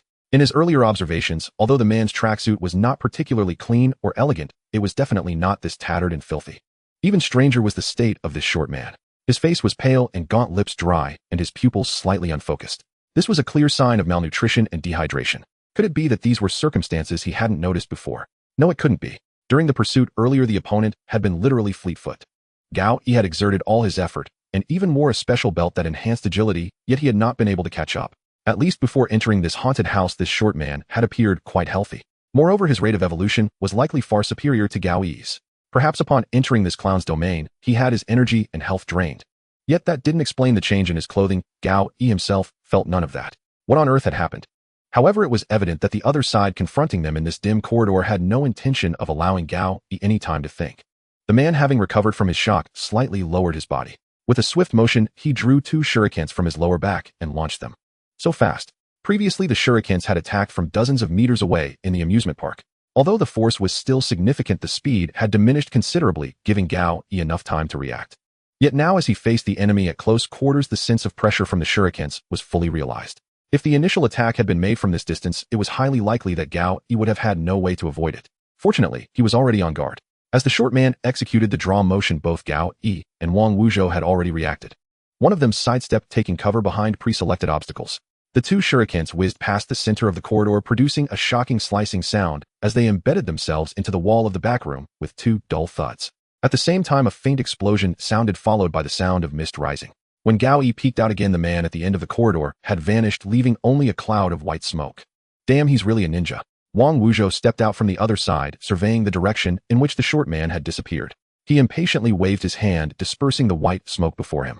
Just as Wang Wuzhou was about to step forward, Gao Yi suddenly reached out and grabbed his arm. This grip halted Wang Wuzhou's outstretched right foot in midair. Watch your step, Gao Yi coldly reminded from the side. Wang Wuzhou looked down to see that the once empty corridor floor was now covered with a layer of iron balls. These spherical objects, composed of numerous sharp spikes, could hinder an enemy's movement once scattered on the ground. If one were to step on them carelessly, ordinary sneakers would not withstand their piercing effects. Of course, if there were height-increasing pads or something, it might be a different story. In any case, getting injured on the soles would significantly limit movement. Such scattered traps were indeed indicative of a lot of things, unlike a singular piece of equipment. Seeing Wang Wuzhou escape the danger zone, Gao Yi slightly propped his chin and fell into deep thought. Initially, he had assumed the short man's shurikens were a type of game equipment. However, the opponent had now demonstrated three distinct weapons: the white smoke ball, the iron ball trap, and the shurikens. Moreover, the way he produced these different items did not seem to come from a bag tattooed on his wrist. Perhaps this is some kind of trait capability to produce various ninja gadgets. Gao Yi murmured, formulating a hypothesis. On the other side, Wang Wuzhou appeared far less composed. In a panic, he used his shoes to push the small iron spikes on the ground aside, clearing a path, while questioning Gao Yi. What should we do? This environment is perfect for that kid to escape. Should we pursue him? Following his gaze, there was another staircase ascending at the end of the corridor. If nothing went awry, the enemy had likely gone upstairs. Gao Yi, however, remained deep in thought. What are you still thinking about? If we let that kid set more traps, it will be troublesome. Wang Wuzhou frowned, puzzled, and asked again. Gao Yi merely removed his mask and glasses, rubbed his dry eye sockets, and placed a finger to his lips. Shill. Listening carefully outside the haunted house, the sound of rain intensified, but the crackling of flames had yet to fade. At that moment, Gao Yi finally clarified the various doubts he had before. He shook his head, readjusted his enemy-finding glasses, and looked at the blood-red tracking line on the ground. I have a better idea. Damn, how unlucky can I be? In the dimly lit living room, a short man leaned against the bed, sorting through the few resources he had left. From his highly disrespectful words and irritable expression, it was evident that he was in a bad mood. The man's surname was Zhou, and those in the underworld liked to call him Nail, both mocking his short stature and alluding to his vicious nature. He didn't mind the nickname too much, at least it sounded decent. This time Nail had managed to snag a low-priced sword ticket through his connections. In preparation, he borrowed money at high interest to upgrade his gear and bought several potions. He planned to enter the dungeon and take out a few unsuspecting players to loot some gold. According to his plan, selling the acquired gear would not only pay off his debts, but also leave him with some profit. Little did he know the situation in West City Mysteries was even more complex than he imagined. Not long after the start, when he first encountered a player, he was already prepared to strike. However, upon closer inspection, he was nearly scared out of his wits. The enemy turned out to be the notorious wanted criminal Zhang, too, from Nancon. This big brother worth 1,000 game coins was certainly not someone Nail could afford to provoke. On the other hand, the other party showed no interest in his street phrases and was ready to attack the moment they met. In just a few seconds of confrontation, Nail realized he had no chance of winning. Even after spending a fortune on upgrades, he was not on the same level as the opponent. Fortunately, his previous high-interest loans and experiences from 3 dungeon runs had allowed him to accumulate a few trump cards. One was a blue piece of equipment, the Lucky Necklace, which increased his evasion ability. This item cost him 700,000 in cash, proving that you get what you pay for. The other was a special reward he acquired after backstabbing 2 teammates during his last dungeon run. Ninja Blue in dark environments can enter stealth mode. When activated, can use various ninja weapons and tools for a period of time. With this enhancement to his combat power, and just reaching great evolution rate, Nail's fighting capability was indeed impressive. Previously in the real world, he had completed several thefts using his stealth ability and the weapons provided by the ninja. Although the gains were modest, he gained a stronger understanding and control of his abilities. Some might ask, with such a level of ability, why not engage in more stylish criminal activities? Not to mention robbing a bank in coordinated red uniforms. At the very least, he could have done something like the people he met in the mall, right? Remember, Nail was a streetwise person. This was not something he started doing after becoming a player. Even before the emergence of this game and dungeon, he had already been an obscure little thug. His growth trajectory was not complicated. His family fell apart with no one to care for him. He received no education during his student years, and when he entered society, no one paid him any mind. With no skills whatsoever, he joined various casual gangs early on, constantly skirting the edges of the law. Of course, living in a modern country with good public order, the kind of plot he imagined from old Hong Kong films would not occur. Instead, he became a frequent visitor to detention centers regarded as a key focus by local police. It was precisely because he had a clear understanding of the consequences of breaking the law that Nail refrained from engaging in major crimes that would attract attention. Of course, this isn't because I'm scared. Once I clear a few more dungeons and become strong enough, I'll see who dares to mess with me, he reassured himself. Now entering the dungeon, Nail was no longer bound by the law and began to set his sights on murder. After a hard struggle to escape Zhang Tu's pursuit, he cursed a few unknown mothers only to check the main quest and find that 2 players had already died in the dungeon. Thinking it over, he decided to wait until nightfall. After dark, his ninja trait would have greater room to play. After a long search for a location, Nail, who was completely unaware of the dungeon's storyline, chose this amusement park. From his perspective, it was not hard to understand. The darkness required by the ninja trait, while not necessarily complete blackness, at least needed to lack obvious light sources nearby. To ensure he wouldn't be quickly affected by the dungeon's forces, the darkness must be deep enough and the space should be open to facilitate the use of long-range hidden weapons. Given the omnipresent amusement park posters, it was understandable why Nail chose this place. But was there no influence from Clown Bill in this? Surely there was. Upon entering the amusement park intending to cut the power with an explosion to disperse the visitors, Nail hadn't considered one crucial question. Why would other players enter an amusement park that had exploded and was shrouded in darkness? You could say it was fate, or you could say it was Clown Bill's clever arrangement. In the end, the 3 of them met. Nail had initially planned to attack the solo player, but didn't expect to encounter 2 at once. However, all preparations had been made, and he was in a position where he had to act. Gritting his teeth, he thought at worst he could rely on his stealth to escape. After a brief and unproductive moment of thought, Nail threw the shuriken he held. But to his surprise, the slightly frail-looking, bespectacled, curly-haired guy reacted incredibly quickly. As for the subsequent events, the carousel inexplicably started. Nail never figured out why it suddenly lit up, and he was forced into the haunted clown house. Little did he know this haunted house had no exits and the outside was set on fire. Initially, Nail was frantic, but as he spun around for who knows how long, the flames showed no signs of entering, and he gradually stopped worrying about it.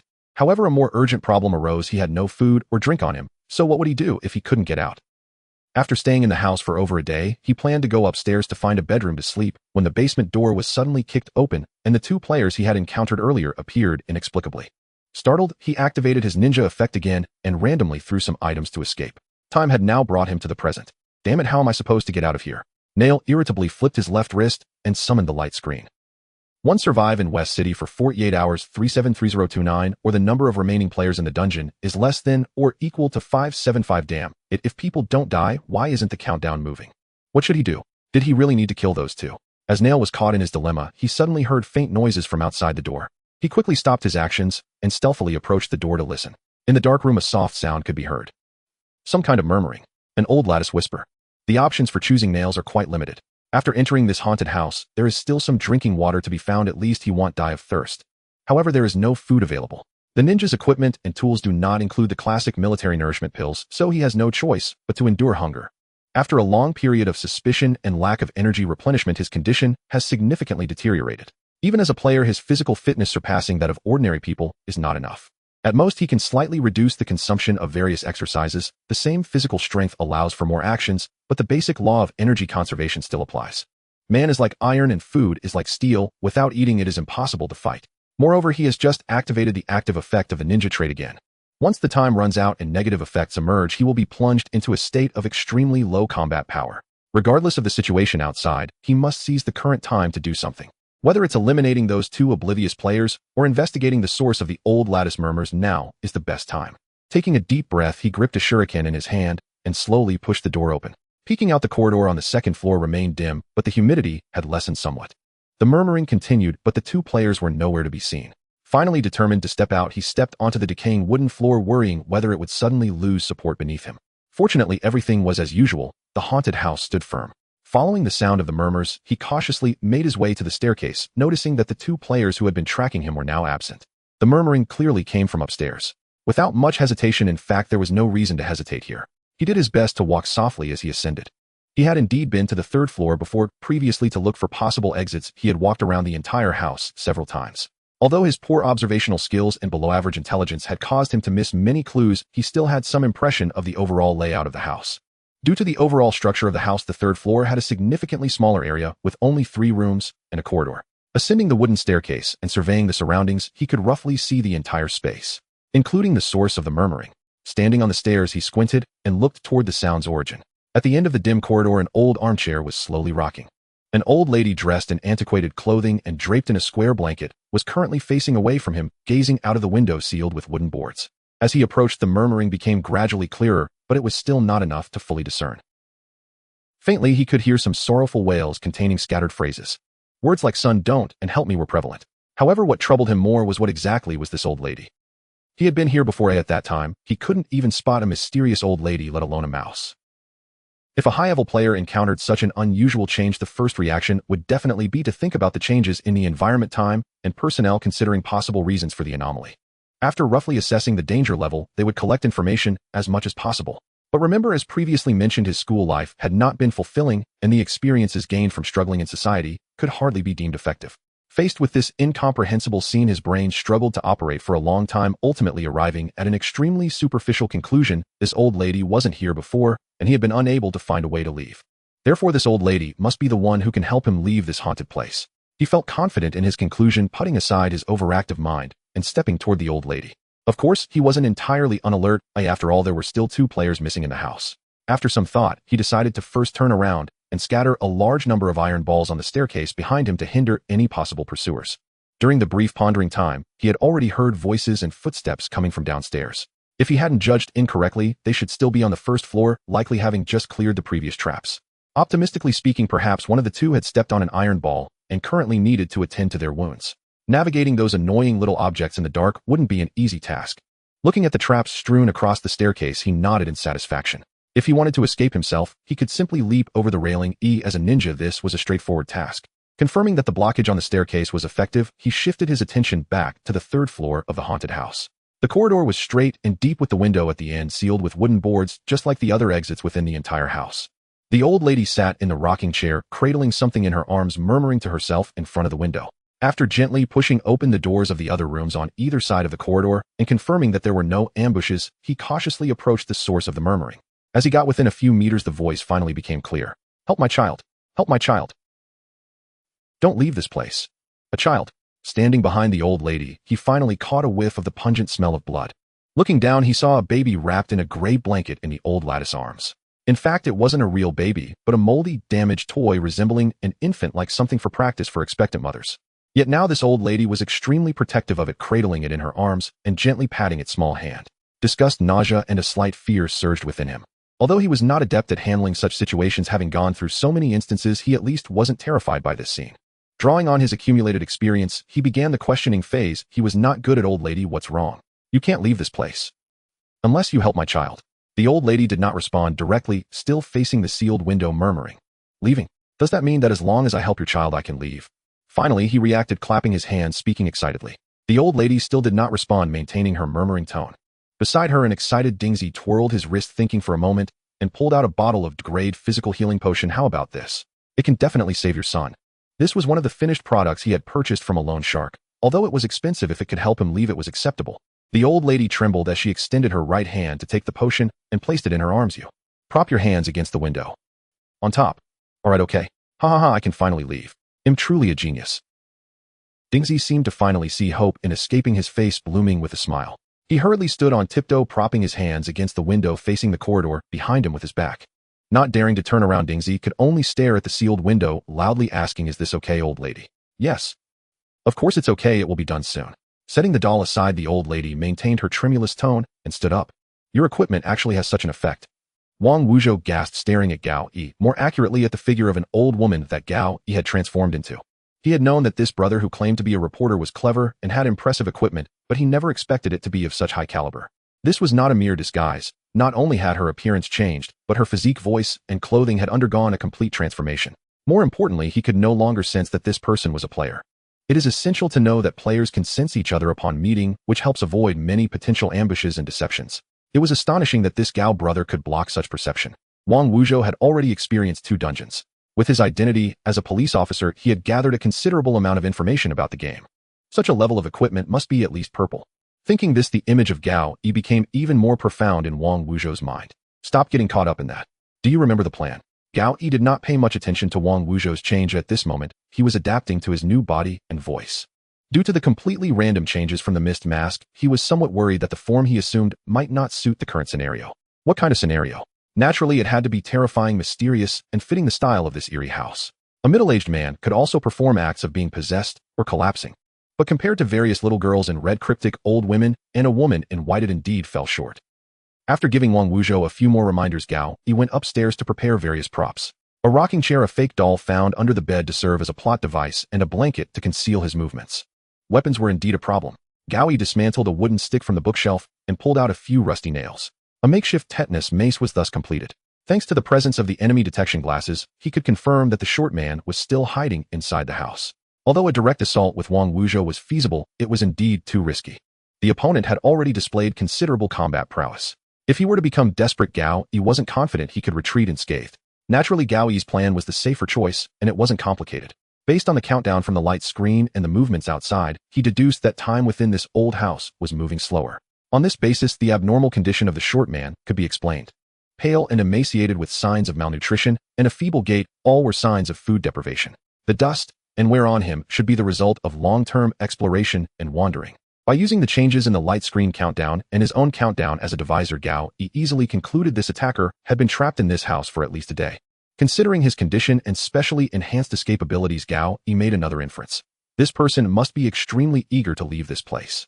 After analyzing the opponent's mindset, the plan, or rather the scheme, naturally came together. Wang Wuzhou was responsible for making noise downstairs to divert attention, creating an illusion for the enemy that they were below. Meanwhile, Gao Yi was tasked with putting on a good show. To be honest, this man who called himself Nail was indeed a bit slow. Gao Yi felt that he had explained himself clearly enough, yet the man still couldn't understand. With no choice, he had to rephrase his explanation, which finally made the other party comprehend. Relying on the 2 labels of heartbroken and deadbeat, the persuasion went smoothly, and Nail hardly had any doubts. While Gao Yi felt that the main reason was that this person's intellect was indeed lacking. Notably, the experience for the heartbroken label had surprisingly increased. Looking back, when he communicated with that player in the black hoodie on the subway, he hadn't mentioned anything about breakups. Yet at that time, the experience for heartbroken was still growing. It seemed the love and heartbroken referred to more than just romantic relationships. This was good news. There should be more opportunities to upgrade this label in the future. However, the main issue at hand was still the short man before him. This delighted Nail was currently crouched against the nailed-up window, facing away from the spiked mace. "Focus, keep an eye on the window, and I will help you escape." This body was not his own, although his physical attributes hadn't changed. Aspects like arm length, weight, and flexibility had indeed changed along with the body. Moreover, compared to the younger female figure he had in the marketplace, the difference of an elderly body was too great. In a hurry, Gao Yi did not have much time to adapt. He was currently raising the mace, looking for an angle. Aiming for the right shoulder, he inhaled deeply, bracing his back leg as the mace was about to come crashing down. But at that moment, the Nail in front sensed something was off. This was not due to his intellect or a sudden flash of insight. Rather, it was from the equipment he had spent a fortune to acquire, the lucky necklace. Its effect was not particularly complex. It could accumulate the wearer's misfortune and grant a small amount of luck during an attack. Just as Gao Yi's mace was about to strike Nail's right shoulder, the unexpected luck arrived. I must say sometimes luck can be so sudden, bringing unpredictable changes to an otherwise unchanging world. Whether it was the weight of the rocking chair exceeding its limit or the accumulation of moisture, the wooden floor that had been stepped on countless times over such a long period unexpectedly cracked. Just as Gao Yi was about to swing the mace, his right leg lost its balance, causing the mace to miss its target. Thud! As the wooden stick hit the ground, the rusty nails embedded themselves into the floor. This unusual noise also attracted Nail's attention, causing him to turn his head. I must admit this eye contact was somewhat awkward. Gao Yi's mace struck the ground, seemingly embedding a few nails into the wooden floor, making it difficult for him to lift it again. Leaning against the window, Nail had his rear and sticking up his face written with confusion. The ritual isn't over yet. Never mind. Gao Yi wanted to struggle again, suppressing his voice, and spoke once more. Unfortunately, Nail clearly reacted. Looking at the shuriken in Gao Yi's hand and the anger in his eyes, Gao Yi wisely chose to abandon further conversation. In the end, it still came to a direct confrontation. To be honest, when Dingzi first heard the loud noise and turned around, he had no idea what was happening. The old lady who had just promised to let him out suddenly swung a wooden plank full of nails down towards the ground. Frankly speaking, this scene was somewhat difficult to comprehend. Imagine that neighborly grandmother who takes you in to wait for your parents when you come home from school without a key. When she was asking you to make a phone call, a kitchen knife suddenly slammed down onto the coffee table from behind you. Honestly, it was completely normal to be stunned for a few seconds. Under normal circumstances, Gao Yi could have used the opponent's brief moment of distraction to gain a greater advantage. However, the lucky necklace on Dingzi's chest would vibrate and slightly warm up when activated, serving as a warning to the wearer. Having used it for some time, Dingzi may not have instantly understood the situation before him, but he undoubtedly realized that someone was attacking him. This completely cut off the possibility for Gao Yi to delay further with words. The shuriken in Dingzi's right hand had not been put down, with the tail end being a small circular ring and the front end shaped like a sword with different types of classifications. The smaller type is the flying shuriken, which can be used for long-range attacks, while the one Dingzi was currently using was larger, suitable for close combat. With a flashy motion, the shuriken was flipped from a standard grip to a reverse grip, stabbing from the upper right. Seeing this, Gao Yi instantly abandoned the idea of picking up the wolf-tooth club that was embedded in the floor and leaned back to dodge the initial attack. Dingzi's movements were equally swift, but there was a hint of hesitation in his attack. It seemed he was still contemplating whether this old lady could truly help him escape. If he killed her, he would be in trouble, as he could not escape himself. However, for Gao Yi, another scene unfolded before him. Thanks to the opponent's slight hesitation and the agility boost from the special skill belt, he narrowly dodged the first 3 attacks. However, the situation was still grim. First and foremost was the weapon issue. Having lost the wolf-tooth club, Gao Yi fell back into a state of being unarmed. The shuriken, while not an overly powerful weapon, was at least a dagger-level cold weapon. With his physical capabilities at a disadvantage, he could not withstand it unarmed. Secondly, there was the issue of his body. The old lattice body granted by the mist mask was indeed very deceptive, but when it came to a direct fight, it was insufficient. The short arm-length narrow stride, and most importantly, that extremely awkward sense of discomfort. No, even if this skin could still deceive the opponent for a while, the negative impact it brought far outweighed this meager effectiveness. It had to be removed. Gao Yi retreated once more, using the rocking chair as cover. Although it was unnecessary, he still rasped out, "My son. Take him down." With that, he raised his arm and threw the baby doll he had just placed on the chair towards Dingzi's face. It must be said that this low-quality gel and plastic product, having been left and used in a damp environment for a long time, was somewhat disgusting. If there is a small yellow duck toy used for playing during baths at home, or similar items, remember to replace it frequently. Otherwise, you definitely would not want to see what the inside looks like. In summary, Dingzi instinctively raised his hand to block, and this half-sun shattered against his forearm, splattering various yellow and green semi-solid substances across his face. As he muttered a few more curses about the mothers of others, Dingzi wiped the mess off his face with his sleeve and looked up again. Of course, the old lady who had stood before him was no longer there. "It's you." Dingzi's words were filled with shock, clearly indicating that this sudden change in just a few seconds had exceeded his understanding. On the other side, Gao Yi, who had reverted to his original body, had no intention of entangling with him any longer. He had already turned his body and was rushing quickly towards the bedroom on the other side. Inside, there were leftover scraps from making the wolf-tooth club, which could temporarily serve as a weapon. Locking the door could also buy time until Wang Wuzhou arrived to engage in righteous numbers. The earlier loud noise had surely conveyed the message that the battle had begun. But it must be admitted that Gao Yi had been greedy for this moment. He could have activated the special skill belt to utilize its substantial agility boost. With the speed increase, he could have dashed into the safe room without risk. Yet in the end, he still did not use the special skill belt. Perhaps he did not want to reveal his trump card so soon, or he feared that the negative effects a few minutes later would hinder his actions afterward. In any case, Gao Yi chose to trust his speed. In his eyes, the opponent's ranged attack consisted only of that single shuriken, and if they were to put down the shuriken they were using and pick up a new weapon aiming to throw, it would take several seconds. During this time, Gao Yi believed he could easily run across the less than 10-meter corridor and turn into the room. However, he did not anticipate that Dingz's ninja weapon did not require a draw again, but could directly change in hand. Upon serious reflection, Gao Yi should have been able to think of this. The various ninja tools that the opponent had used clearly did not require individual retrieval. Of course, more importantly, Gao Yi truly had no idea that the opponent had such a weapon. This weapon, known as the lock scythe, was divided into two parts. The front end was an ordinary-looking sickle, but the handle of the sickle was connected to a long chain with a small iron ball hanging at the end. It was used very flexibly, capable of throwing the iron ball and pulling it back or attacking directly with the sickle. Alternatively, as Dingzi was doing now, he could whip the iron chain out to entangle the enemy's body and weapon. Just as Gao Yi was about to step forward, his left leg was yanked back, causing him to lose his balance and crash to the ground. With no time to feel the dull pain in his body, Gao Yi pushed against the ground with his left forearm. He struggled to turn his body and looked at the small man. Dingzi, of course, did not hold back, accelerating to catch up, leaning down to swing the sickle in his hand down. For a moment, Gao Yi truly felt the approach of death. The blade tore through his sleeve and blood flowed down the gleaming edge, dripping onto his face. Fortunately, the rash arm guard was still equipped on his arm, barely catching the angle between the sickle and its handle. However, the blade of the sickle was still fixed on Gao Yi's face, slowly pressing down. What to do? The mist mask was not a piece of armor. If truly stabbed, it would likely offer no protection. Several active effects from his equipment required some hand movements to activate, and at that moment, there was no opportunity. Even the activation of the armchair detective needed mental focus free from interference. Dingzi appeared rather slender, yet his strength was extraordinarily great, leaving one to wonder if it was due to evolutionary advantages or some specific trait or equipment. Tags were any tags useful. The only one that increased combat power the enthusiastic citizen Gao Yi had just switched to. Unfortunately, the current situation was not regarded as heroic. The blade was inching down, closing in on Gao Yi's cheek. Although he pressed his left hand firmly against his right arm, using the metal guard to block part of the circular blade, the force was still on the losing side. Above, Dingz's face was crazed, both hands pressing down hard on the sickle. Was it still a lack of strength? The time left for Gao Yi was already running out, and his best skills of persuasion and deception could not take effect at this moment. Ultimately, it was his own obsession with pursuing no injury that led him to overlook some necessary costs. Weight costs. The blade was closing in, and as his arm slowly pressed against his body, exerting force became increasingly difficult. Blood dripped down, and above loomed Dingz's grinning face. Evidently, he felt he had the winning hand. But below, Gao Yi suddenly moved. His assisting left hand suddenly let go directly, using his unprotected arm to block the sharp blade. The sharp sickle instantly pierced through Gao Yi's left arm, coming down without any obstruction. Yet Gao Yi tilted his head, managing to evade a fatal blow by pulling his arm back.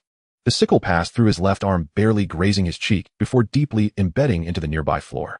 Gritting his teeth against the excruciating pain, his other arm, equipped with the rash arm guard, rose above his head. The active effect that greatly increased strength within a short time was triggered. The immense power capable of breaking load-bearing pillars surged explosively from Dingz's chest, crashing him away without the need for a preparatory action. Gao Yi naturally would not make the same mistake again. His right hand moved down quickly to touch and activate the special skill belt's active effect. Gritting his teeth, he pulled out the lock sickle embedded in his left arm, holding it in hand, solving the issue of being unarmed. Meanwhile, the rash arm guard still had 10 seconds left. That's enough, more than enough. In the abandoned old house, the third floor was swaying precariously. At the end of the dim corridor, several sounds could be heard. First came the tearing sound of a sharp weapon piercing flesh, followed by the crisp sound of a blade stabbing into wood, and then a heavy impact. Finally, there were the horrific sounds of tearing and wailing. By the time Wang Wuzhou cleared the iron balls blocking his way and charged up to the third floor with an axe, the battle had already concluded. It seemed that the victory belonged to their side, though it was undoubtedly a Pyrrhic victory. The short man who had attacked them was now lying against the wall, a scythe tethered with iron chains stabbed into his chest, lifeless. Gao Yi's condition was not much better. He was sitting in a rocking chair, his upper body drenched in blood. Especially his left arm, which bore a massive penetrating wound pressed by another hand, now hung limply by his side. Wang Wuzhou had some experience in this regard, so he wasn't overly panicked. His first reaction upon seeing this scene was to rush over and deliver another blow with the axe to the short man, ensuring he was completely dead. Of course, objectively speaking, looking at the main quest also achieved a similar effect. This blow carried a hint of personal vendetta. Damn. With that injury and a grade physical healing potion, probably won't do much. We need to get to a hospital quickly, Wang Wuzhou said, leaving the axe embedded in the corpse and crouching down to retrieve a potion. No, that won't do, use mine. Gao Yi's tone was somewhat weak, not just from blood loss and fatigue, but also from the cumulative negative effects of two pieces of equipment. Unable to lift his left arm, Gao Yi had to bend down and pull out a potion from his wrist. It was needless to say that it was one of the rewards from the heart's deceptive mist, a grade physical healing potion. This item had not even been seen for sale on forums, considering that a grade could fetch nearly 200 game coins. The price was likely not low. However, given his current dire condition, he really couldn't afford to be choosy. With one hand, he twisted off the bottle cap and tilted his head back to drink it all. As he felt the peculiar itch and strange sensation of his body healing, he began to remove all the various pieces of equipment he had worn. After hours of where the cumulative negative effects had become unbearable. Considering that the enemy before him was already dead, it shouldn't be too much to relax for a moment. It must be said that the Crade healing potion was indeed much stronger than the Agrade. First was the relief from pain, which was immediate. The pain that had arisen from the decline of adrenaline vanished in an instant. In its place was a slight numbness and itch. Looking down the left arm with a hole was visibly healing at a remarkable speed, even revealing the growth and movement of granulation tissue inside. Meanwhile, a warm current flowed through his body from top to bottom, making Gao Yi feel as if he had been purified. If he guessed correctly, it should have also resolved some of his chronic ailments and accumulated fatigue. Touching the wound on his arm, he found that a layer of new flesh had already grown. Although moving it was still somewhat difficult, it had essentially healed. Beside him, Wang Wuzhou was rummaging through the corpse of the short man, searching for possible resources and clues. Gao Yi was not in a hurry. He raised his wrist and summoned a light screen. As expected, this brutal battle had also yielded considerable rewards. Killing reward enhanced from Sword Dungeon, acquired trait Weapon Master Blue, acquired equipment Lucky Necklace Blue, Super Strength Ring, White acquired potions, a grade Physical Healing Potion, 3, a grade Evolution Potion, 3 acquired game coins 43. It must be said the Sword Dungeon indeed offers enticing killing rewards. Even without mentioning anything else, selling all these items for cash would yield a 7-figure profit. First was the trait. This blue trait, named Weapon Master, allows the holder to skillfully wield various simple infantry weapons. After activation, it can enchant any weapon in hand, granting it a random special effect. However, the specific effects still need to be tested later. To be honest, Gao Yi really wanted the trait that granted ninja tools from the nail. Not only would it greatly enhance combat power, but it also suited his fighting style. But the current Weapon Master was also not bad, saving him the time to practice with various weapons. The active effect of enchanting would also boost his immediate combat power. This could be said to alleviate Gao Yi's biggest problem, the deficiency in combat power. Next, regarding the equipment. Seeing the effect of the Lucky Necklace, Gao Yi finally realized why his previous attacks had missed. He had initially thought it was just a joke by Lady Luck, but it turned out to be the influence of an equipment. Accumulating the misfortunes of the usual days, that indeed suits me. Gao Yi chuckled self-deprecatingly and put it around his neck. This 4-leaf clover-shaped equipment had the negative effect of causing more unfortunate events in daily life. One could say that Gao Yi really didn't care. Much misfortune couldn't possibly stack up, right? As for the Super Strength Ring as a white equipment, its effect was to enhance strength. Surprisingly, it didn't have an active effect. Perhaps that's just how white equipment is. Now that he thought about it, since becoming a player, the worst equipment he used was blue, which had indeed spoiled his taste. The negative effect of this item was a decrease in mental clarity, making one prone to panic. Gao Yi had already mentally marked it for disposal, considering giving it to Wang Wuzhou. If the latter didn't want it, he would sell it after leaving the dungeon. Now that he thought about it, that nail couldn't have been influenced by this thing, could it? The remaining potion rewards were decent, but the game coins were a bit few. It should have been distributed proportionally, but he didn't know the exact calculation. He could only say that the harvest was still quite good. With that thought, Gao Yi looked at his attribute list. Evolution rate 44. Through the intense battle just now, the evolution rate had actually increased. At this rate, he would not be far from great. He wondered if the capacity for equipment and traits would increase. Taking this opportunity, Gao Yi organized all the resources he possessed once more. Player nickname Gao Yi, player level E, evolution rate 44, game coins 543, traits 2-3, armchair, detective purple, significantly increases perception and observation. When activated, greatly enhances information collection and processing abilities. For a short time, Weapon Master Blue, skilled in using various simple infantry weapons. When activated, enchants any weapon in hand, granting it a random special effect. Items 5-5, Director's Whistle orange, unknown, Mist Mask purple. Randomly changes the user's appearance, physique, and voice for 1 hour. Enemy tracking glasses blue tracks a specified target within 100 meters, revealing traces of their passage. Reckless Arm Guard Blue allows for a powerful impact within 15 seconds. Stunt Belt Blue releases physical potential for 3 minutes, greatly enhancing the wearer's agility. Potions 1-0 grade damage potion 1. Usable externally and internally, essential for home travel and killing crate. Evolution Poti. The negative effect of the Lucky Necklace still existed, but it was overall reduced. Moreover, its effect required long-term wear to be fully realized. As for the Super Strength Ring, Gao Yi simply put it in his pocket. As long as he didn't wear it, the negative effect should not trigger. Gao Yi was now thinking about selling some equipment later. This current setup was not very reasonable. However, that would be after leaving. There was no rush now. Just as Gao Yi was digesting the joy of equipment upgrades, Wang Wuzhou, who had been rummaging around beside him for a while, suddenly spoke with a serious tone. "Brother Gao, you'd better come and take a look at this." It sounded like he had discovered something. What happened? Gao Yi struggled to rise slowly, tearing his clothes free from the sticky blood that had frozen to the back of the chair. The old rocking chair swayed back and forth on the floor, creaking with each movement. Navigating around Wang Wuzhou, who was squatting on the ground, Gao Yi once again saw the nail on the floor. Although they were players, and this was a dungeon, the scene before him was nothing like the familiar video games. There were no cartoonish representations, exaggerated sound effects, or kill icons. The enemy's corpse did not ooze green blood nor dissipate into white light. With the death of the nail, the scythe had vanished, leaving only his diminutive body with a gaping wound in his chest.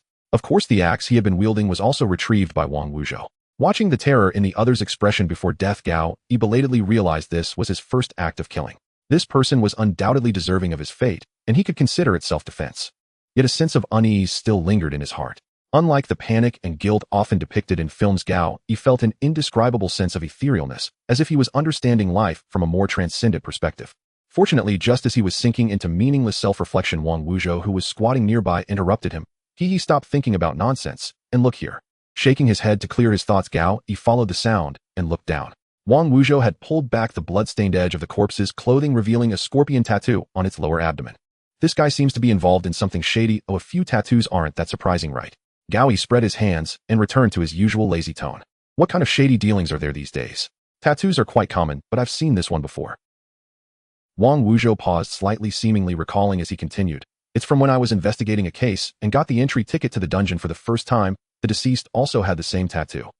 This information piqued Gao Yi's interest, and he squatted beside the corpse to examine the scorpion tattoo. The scorpion looked unremarkable, with a hard shell, a slender body, and its stinger raised high.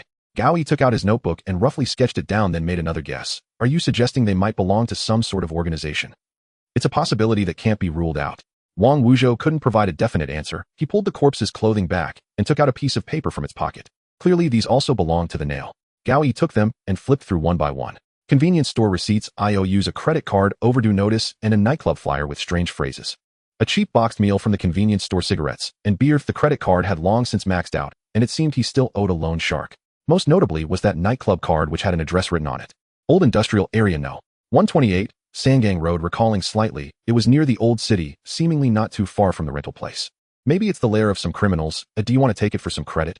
Gao Yi casually browsed through the meaningless notes while waving the remaining card at Wang Wuzhou. Forget it, that's not my concern. Officer Wang sighed and rubbed his knee as he stood up. Gao Yi shrugged, clamping the card and the other papers into his notebook and putting them away. To be honest, even if the other party really intended to, he would still remember the address. Something called news radar rang in Gao Yi's mind. As an investigative journalist, he had an instinctual vigilance towards such noteworthy information. At the same time, a certain inspiration flashed in his mind.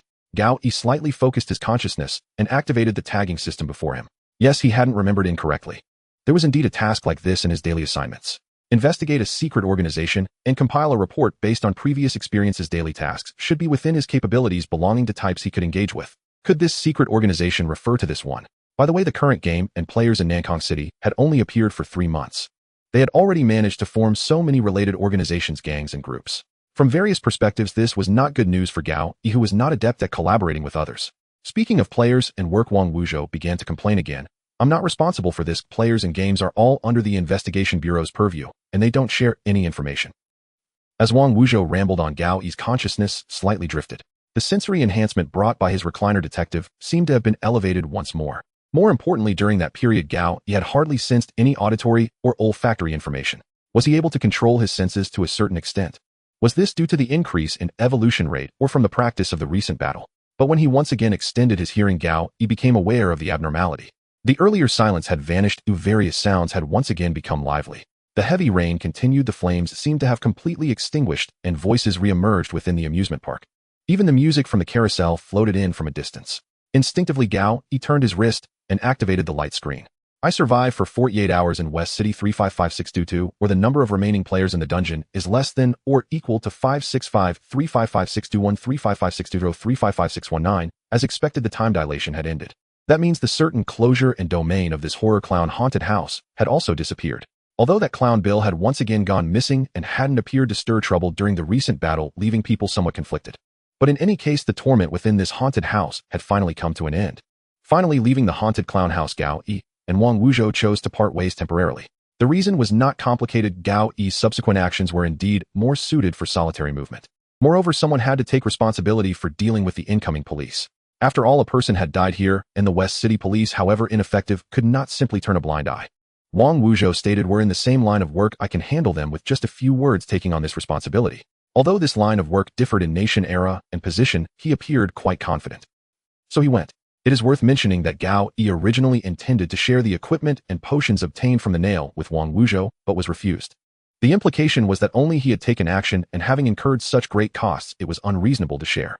Wang Wuzhou was very resolute in his words, and after a few polite exchanges, Gao Yi did not insist. What the other party said was indeed reasonable. After all, it was he who had taken the hits and used the equipment and potions. On the other hand, Wang Wuzhou felt he owed something, and at this moment, he was even less inclined to compete with Gao Yi. Forcing something upon him would only make the conversation awkward. After chatting for a few more minutes about their plans, they exchanged the locations they intended to go to and the ways to contact each other, and then temporarily parted ways. Gao Yi's wounds had healed, though the skin on his left arm was still slightly lighter, and the facial wounds had not completely disappeared. Fortunately, the marks were not deep, and he should gradually recover to his original state. Gao Yi was not someone who particularly cared about his appearance, but having a scar on his face would make his naturally friendly smile seem less convincing. The negative effects of the active skills from the two pieces of equipment had also weakened, but still existed. His legs did not hurt, but his knees had become quite stiff. Although it was not to the extent seen in zombie films where one could only hop forward with legs together, walking still felt somewhat awkward. Then there was the elevated body temperature caused by the reckless arm guard. It was not unbearably painful. Overall, it felt similar to having a fever, and his head felt a bit dizzy. Considering the length of time he had worn it and used its active abilities, the after effects were actually quite fortunate. Thanks to that bottle of C-class physical healing potion, it truly lived up to its classification, being significantly stronger than the E-class he had consumed before. If used on an ordinary person, it might well cure some very troublesome diseases. Of course, this single bottle was exchanged for several new pieces of equipment and features, as well as more potions and game currency, so it wasn't a loss. It was already quite late. It was nearing midnight in West City. In this city with a high death and disappearance rate, there were already very few pedestrians on the streets at this hour, not to mention the sudden night rain. The rain had diminished compared to a few hours ago. Gao Yi donned an old hat he had found in the haunted house to shield himself from the rain, but getting his clothes wet was unavoidable. As he looked around, he could only see a few drunken men lying by the roadside sipping beer wrapped in brown paper bags while belching at passersby. Laughing teenagers under the streetlights mimicked wolf howls, competing with each other to see who could howl louder. A few individuals seemed intent on causing trouble for Gao Yi, but his blood-stained clothes still held some deterrent effect. To avoid frightening passersby, Gao Yi had left his outer coat in the haunted house, but upon closer inspection, the dark hoodie underneath still revealed dark red blood. About half of it was his, and the other half belonged to that nail.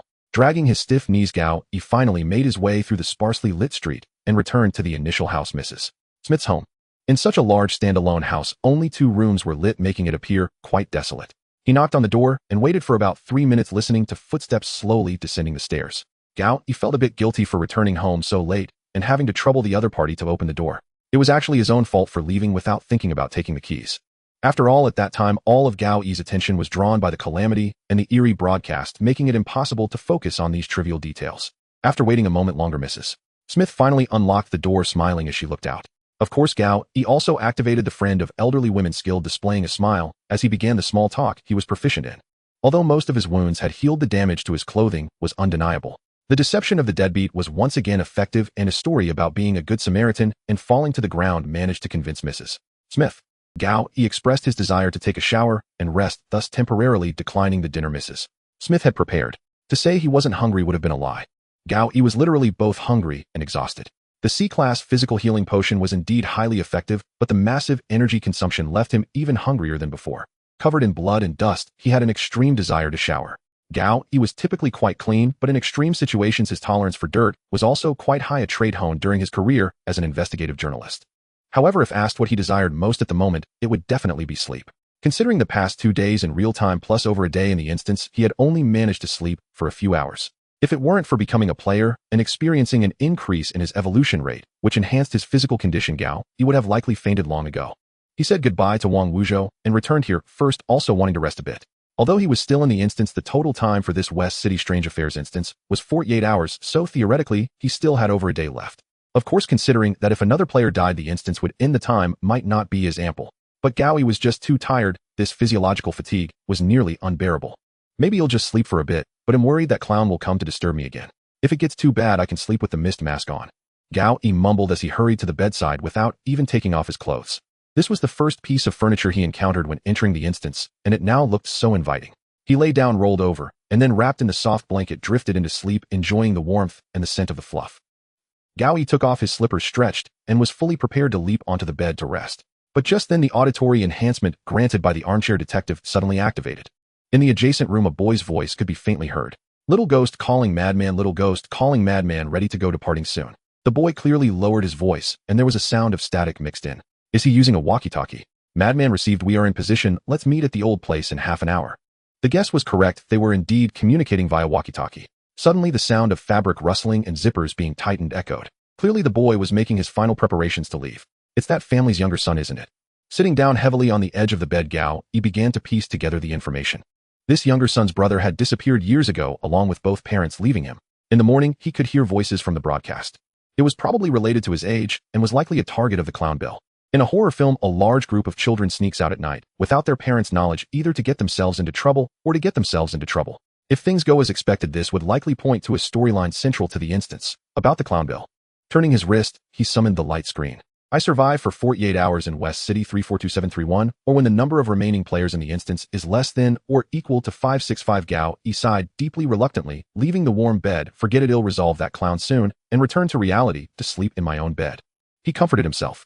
As Chris slowly pushed open the door burdened with a heavy backpack, he intended to sneak out of the house to avoid his grandmother. The high school teacher who had inexplicably appeared at his home the previous day suddenly spoke in the dark corridor. "Are you going out, Chris?" The unexpected voice startled the boy, who was already in a state of anxiety. Casually flipping on the corridor light, he held a cup of hot milk, leisurely blowing on it as he waited. Though he didn't manage to take a shower or get some sleep, he still changed into a jacket to cover the tattered clothes and bloodstains. However, the recently healed wounds on his face and exposed skin added a hint of menace to his appearance, which was indeed a bit unsettling for a middle schooler like Chris. What he didn't know was that he had specifically prepared this cup of hot milk partly to alleviate his drowsiness and partly to conduct an experiment. Just moments ago, he had poured a vial of Great Evolution serum into it, mixing it with the milk. Would it take effect? If it did, would it be diluted and thus affect the absorption? This related to numerous possibilities for the future, such as whether they could dilute the serum with water to create 2 vials. As Gowie contemplated his future schemes for making money, the boy in front of him opened his mouth several times, glancing at the figure leaning against the wall, but couldn't find the words. This was not surprising. During breakfast, Chris had been completely silent, likely not very skilled at communicating with strangers. Gowie's presence had completely disrupted his plans, and at that moment the boy was undoubtedly lost in confusion. In such a situation, if he wanted to extract some information from Chris, he would need to employ some subtle tactics. "Mrs. Smith was just saying how early you went to sleep today, as she hasn't seen you since dinner. Why don't you go say goodbye to her before you leave?" Gowie took a sip of milk, wiped his mouth, and spoke as if reminiscing. Then he pretended to turn around to call Mrs. Smith downstairs. "No." "What?" Hearing the boy's difficult response, Gowie turned back, feigning incomprehension. "No, please don't tell Grandma." The boy named Chris lowered his head, leaning forward, making his already heavy backpack look even bulkier. Gowie took a look around. The boy's gear wasn't particularly professional, but he had prepared as best he could. A water bottle, a compass, a multifunctional knife, and perhaps 2 thick clothes for changing inside the backpack. It was not hard to deduce Chris' desire to sneak out, and he actually did not intend to tell Mrs. Smith about it. He was merely using it as a stick to slightly intimidate the boy. This was a method to gain control of the conversation. As the active party, he could better elicit the desired information. Various interrogations operate on the same logic, using uncomfortable environments and threatening words to attack the psychological defenses of the subject, thereby obtaining the desired information. And after the stick has been used, it's time for the carrot to come into play. Gowie observed the boy's expression, suddenly leaning down, and in a conspiratorial whisper asked, "Chris, your reason for going out, doesn't it have anything to do with that clown?" The boy's startled body, his fidgeting hands, and his shocked expression all but screamed, "How did you know?" As expected, these children were planning to go out to find the clown Bill. Considering his various abilities to create illusions, control minds, and alter spaces, a group of middle schoolers going out to fight was akin to lambs gathering to challenge a wolf, especially without the presence of the brave sheep. "I'm also investigating that clown. If it's not too much trouble, could you tell me about your plan? Perhaps I can help." Gowie flashed a friendly smile, which under the Good Samaritan label was quite persuasive. Looking at this suddenly appearing high school drama teacher, a hint of confusion appeared in Chris' clear eyes. Due to the meeting time set for the young adventurers being half an hour later, Chris had some spare time. Back in the room, he finally confessed their plan to Gowie. Their group consisted of 6 members, 5 boys, and 1 girl, all classmates. Having grown up together, they had always loved exploring and seeking thrills. Later, during one adventure, they collectively witnessed the clown in action. Since then, the clown Bill had appeared before the 6 of them multiple times, creating various terrifying illusions to intimidate them, such as descending from the sky while holding a red balloon, causing eerie paintings in their homes to come to life, or making various insects jump out of their soup during meals. In any case, he exploited each person's weaknesses, scaring them in whatever way he could. They had also sought help from adults at home and the police in West City. Of course, a group of middle schoolers who spent all day wandering around had little credibility, and naturally they were not taken seriously. This sort of unverifiable and rather ridiculous clown threat was simply a source of ridicule for others. Their expedition team was set up to investigate the clown bill and gather evidence of his existence. Today was chosen because one of their members claimed to have gotten a lead saying he could find the clown's trail. It must be said students of this age indeed had a certain level of audacity. If players were in their place, they surely wouldn't dare to be so reckless. When Gowie asked, "How did you first learn of the existence of Clown Bill?" Chris fell into silence again. After a long while, he finally lifted his head and looked at the picture frame on the desk. "I saw him the day my brother went missing." Following Chris' gaze, Gowie also turned to look. On the desk was a group photo of young Chris and a boy who bore a 3 to 4 points resemblance to him. They were hugging each other, their faces filled with pure joy. Needless to say, it was his brother. After communicating via the intercom that he would join them later, Chris took a deep breath. Through his narrative filled with pain, sorrow, and reminiscence, Gowie gradually pieced together the events that had transpired 3 years ago. Chris' brother is named Matt Smith. In contrast to the somewhat introverted and inarticulate Chris, Matt has always been the more likable one, the one who can easily get along with others. At school, Matt is the popular class star on the school football team. He is also a key player. Even at home, he is the one favored more by their parents. However, none of this affects the strong bond between the two brothers as they play together every day, primarily due to their shared passion for adventure. The enormous machines in the abandoned steel plant, the basement of the deserted old house, and the strange staircases in the jungle, all of their explorations and discoveries excite them deeply. Under the pampering of their parents, the brothers enjoyed an incredibly happy and carefree childhood. Until one day, Matt suddenly knocked on my door, mysteriously asking me to come with him. He said it was the Rudolph incident. Chris maintained his storytelling rhythm, suddenly realizing something and looking up to explain to Gowie the Rudolph incident means he found the most exciting adventure along with others like the Jumper and Cupid. "I see, so where did he take you?" Gowie maintained his usual expression, not commenting on the peculiar event name, but simply finishing his milk. He calmly flipped his wrist to summon a holographic screen. Evolution rate 51, a 7% increase in evolution rate, seemingly stronger than a grade. As for whether the milk had any effect, it's hard to tell. He'll drink a normal one later for comparison. But this milk is indeed quite delicious. Gowie raised an eyebrow, redirecting his attention back to the boy. Chris remained oblivious to Gowie's complex thoughts, lost in his memories. "My brother took me along for a long walk following that river. Eventually we stopped outside a tunnel-like pipe." "The pipe?" Gowie recalled something, gesturing for Chris to continue while pulling out his notebook to search for the information he had recorded earlier in the archives.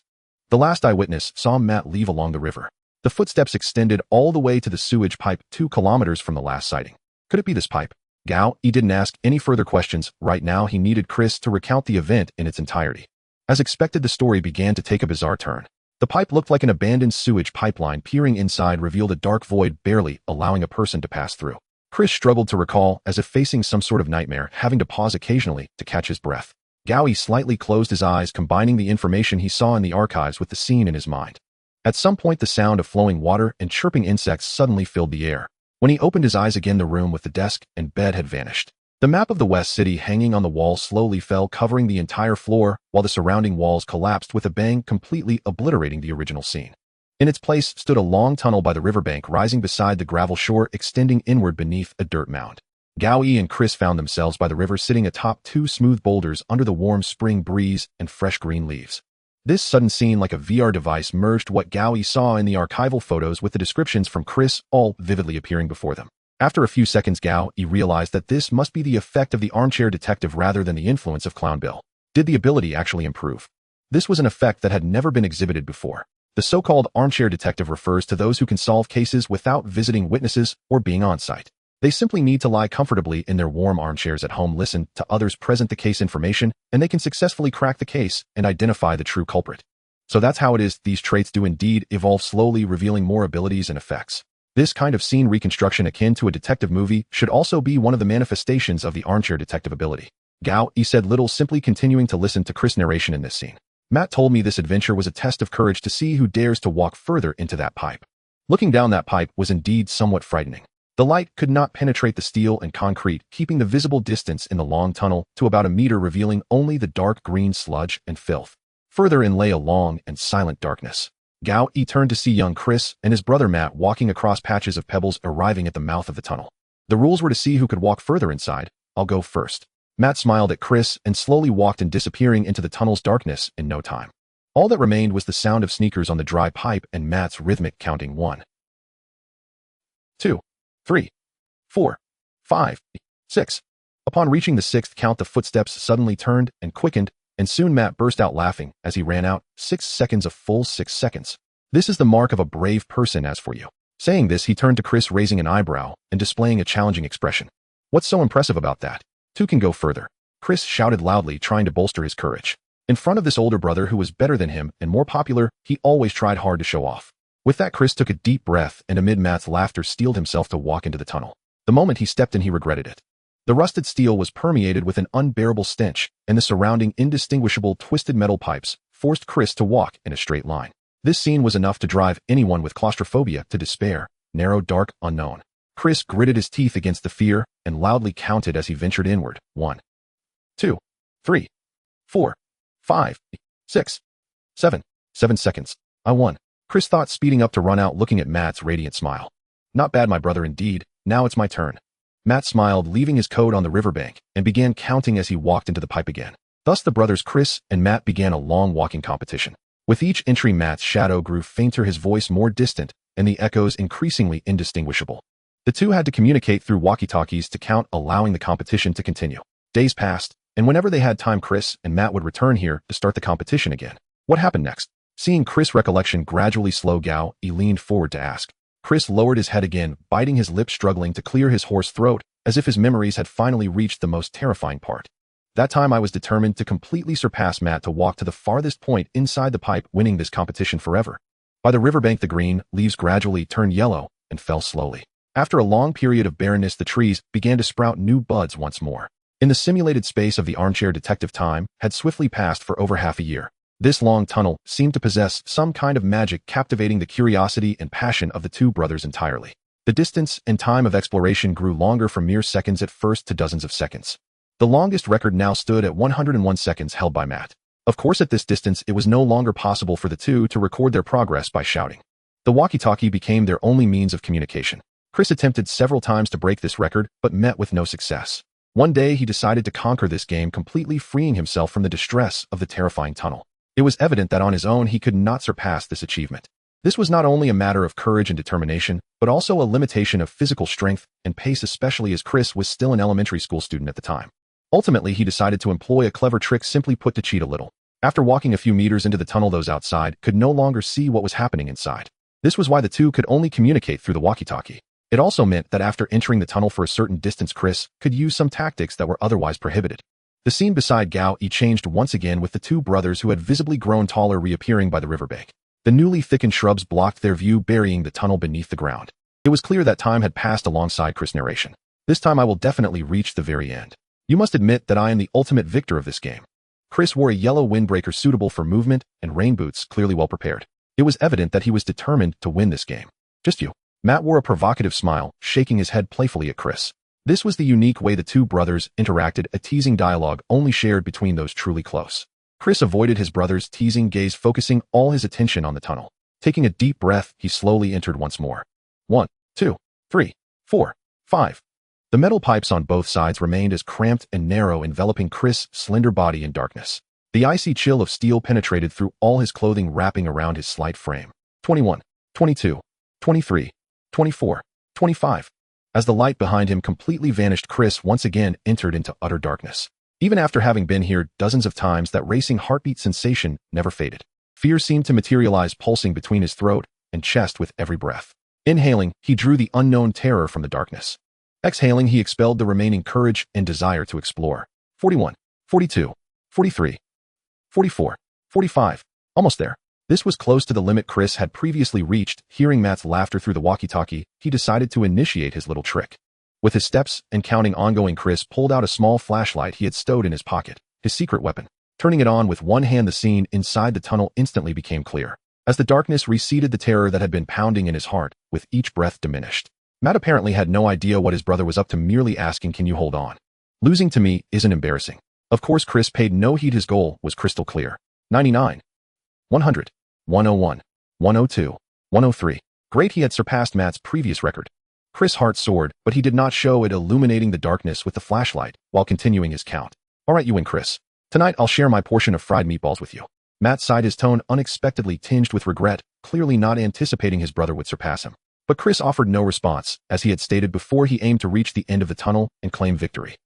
I don't know why, but at that time I inexplicably felt certain that the tunnel must have an endpoint, that it could indeed be traversed.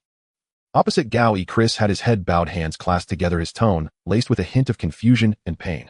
So, did you reach the end? Gao tried to soften his tone, making it gentle to guide the boy's narrative. Chris lifted his head, meeting Gao's gaze directly, his voice trembling as he gave an unexpected reply. I made it. I reached the end. Suddenly the surroundings turned pitch black. The river and pebbles below vanished, replaced by an impenetrable darkness. As Chris narrated, the scene constructed by the armchair detective shifted once more. In the darkness, a beam of flashlight illuminated the two.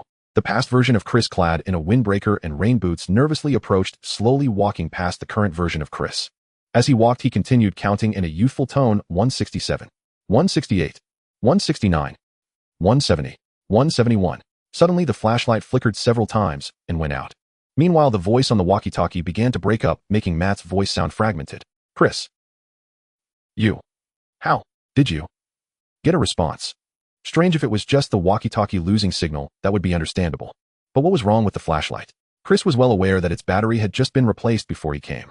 He halted his steps, allowing the tunnel to plunge into silence once more. No, that's not right. It was not complete silence. In the further darkness beyond the unknown and mystery, something stirred. Listening closely, it seemed to be a sound of crying. The cry of a little boy. What were you thinking at that moment? Don't you find it very strange to hear crying in such circumstances? Gao took a deep breath and chose to voice his doubts. In Chris' account, after hearing the boy's cries, he chose to move forward, seeking the source of the sound. To be honest, this is a classic case of reckless behavior often seen in horror films. If someone were to conduct a survey, at least 80% of the victims in various horror movies die from such reckless actions, fully aware of the dangers. For ordinary people, encountering a more bizarre anomaly in a strange environment, running away is undoubtedly the most rational choice. I don't remember. I only felt a voice speaking in my head, urging me to venture deeper into that pipe. Chris' expression turned pained, as if he was struggling to recall that past. Seeing this, Gao quickly offered some comforting words to help him regain his memory. Considering the capabilities of the clown's spiritual domain within the instance, which can create realistic illusions and fears being affected, is somewhat understandable. Following the sound of crying, Chris continued deeper. Whether it was behavioral inertia or a desire to relieve pressure, he maintained his previous counting. 199, 200, 201, 202, 203. But at a certain moment, Chris, who had lost the protection of the flashlight and light, suddenly realized something. The surroundings became eerily empty. The feeling of being tightly wrapped up disappeared, as did the sensation of being trapped in a narrow passage. What was happening? He trembled as he reached out to the left. Where there should have been metal pipes, there was nothing. The same was true on the right. Above, he couldn't feel a ceiling. Even the water pooling beneath his feet had vanished without him noticing. His breathing grew increasingly frantic, fear no longer confined to his chest, but crawling through his veins, filling his entire being. This fear, ingrained in his genes of darkness and the unknown, completely shattered Chris. He turned to escape, but he could no longer find the way back. On the other end of the walkie-talkie, the voice was no longer audible. Chris frantically pressed the flashlight switch, praying for a glimmer of light. But the darkness persisted. At that moment, the boy's cries became astonishingly clear. It was nearby. No, to be precise, it was right behind Chris. He turned around, and inexplicably the flashlight that had failed to work for so long suddenly lit up. Chris trembled as he raised it, pointing towards the source of the crying. It was a small boy who appeared to be only 7 or 8 years old. And beside Gao, with the boy's appearance, the scene constructed by the armchair detective became blurry and damaged. The child, illuminated by the flashlight, had a face that was pixelated, unrecognizable. Looking to the side, the current version of Chris was sitting there, cradling his head, seemingly struggling to recall the memory. Take your time, think little by little, starting from facial features. Gao patted Chris' shoulder, trying to help him return to that memory. Red hair, blue eyes, quite a few freckles. As Chris described, the boy's face gradually became clearer. Gao vaguely felt a sense of familiarity, but he couldn't recall where he had seen it before. His lips were very pale, very thin, and Chris looked up, answering Gao's doubt. I remember. Now, he said his name was Bill. Bill? The images in his mind instantaneously overlapped with the scene before him. The boy's face was exactly the same as that of the child he had seen in the basement of that haunted house. The face of the child in the watercolor painting signed Bill, though the drawing was quite abstract, matched perfectly in hair color, eye color, and freckles. No, that painting was dated 1967, and Chris' memory was from 1987, a 20-year gap. This means that this Bill was certainly not a living person, perhaps not even human. What else did he say? What happened next? Gao hurriedly asked, but when he looked at Chris, he found the latter curled up in the chair, filled with pain. I can't remember. I just remember running out, and Matt carried me back home. I can't remember. Oh no, did I push too hard? Gowie quickly embraced the boy, gently patting his back. I must say the child care skills practiced in the orphanage actually had their application here. Don't rush, don't think about the pipe, tell me what happened afterward. After waiting for several minutes, Chris finally calmed down, continuing to recount intermittently. After I got back, nothing much happened. I didn't encounter anything strange, just... What happened? Chris looked up, gazing at Gowie, the terror in his eyes deepening. Matt changed. He became somewhat different. Originally optimistic and cheerful, always smiling, Matt suddenly stopped talking. Whether it was teachers, classmates, or even teammates from the football team, he no longer paid attention to anyone, not even his parents. The surrounding scene changed once again, and the armchair detective transitioned back to the original room. But the change did not end. The wall on the right suddenly collapsed, revealing Matt's room next door. There, Chris 2 years ago was communicating with Matt. Do you want to go out, Matt? Chris peeked through the door, looking at his brother. Yeah. Matt's signature smile was gone, replaced by a cold response while he continued to pack. But it's raining so heavily outside. Why don't we play with paper boats, just like before? No, Chris, you play by yourself. Matt slung on his backpack, pushing past his brother, who held white paper, stubbornly walking out of the room. Mom and Dad are out. Where are you going, Matt? Chris appeared somewhat flustered, unable to comprehend his brother's sudden change. But unexpectedly, upon hearing this, Matt stopped. He stood still, turning his head at an unusually awkward angle to look at his brother, revealing a disturbingly eerie smile. I'm going to continue our game. The strange tone and expression from his brother completely stunned the 12-year-old Chris. He certainly knew what game Matt was referring to. It was the dare competition in that pipe. But how is that possible?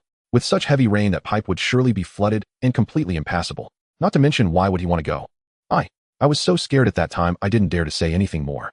If I had stopped him, if I had gone with him then. Chris covered his eyes with his sleeve, fiercely wiping away the tears. Gowie knew this was Chris' brother the day Matt went missing.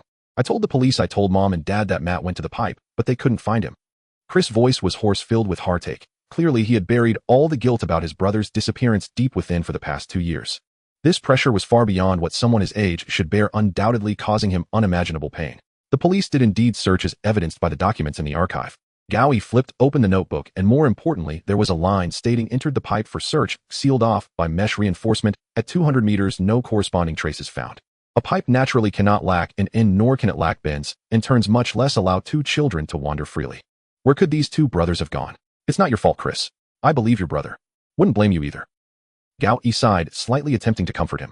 But Chris looked up, his eyes holding a strange expression as he gazed at Gowie. He hesitated, unable to speak for several seconds, seemingly unsure how to articulate his thoughts. It took Gowie several seconds to realize what the other was thinking. He thinks his brother is not dead. After a tense silence of about 10 seconds, Chris slowly picked up the walkie-talkie placed on the desk. As if he had made some determination, he turned the channel adjustment knob on the walkie-talkie. From the receiver, Gowie heard a chilling voice, broken and distorted. It was a voice Gowie had heard just a few minutes ago. Though it was somewhat hoarse and pained, he was certain it was Matt's voice. Matt's voice, raspy like that of a dead man.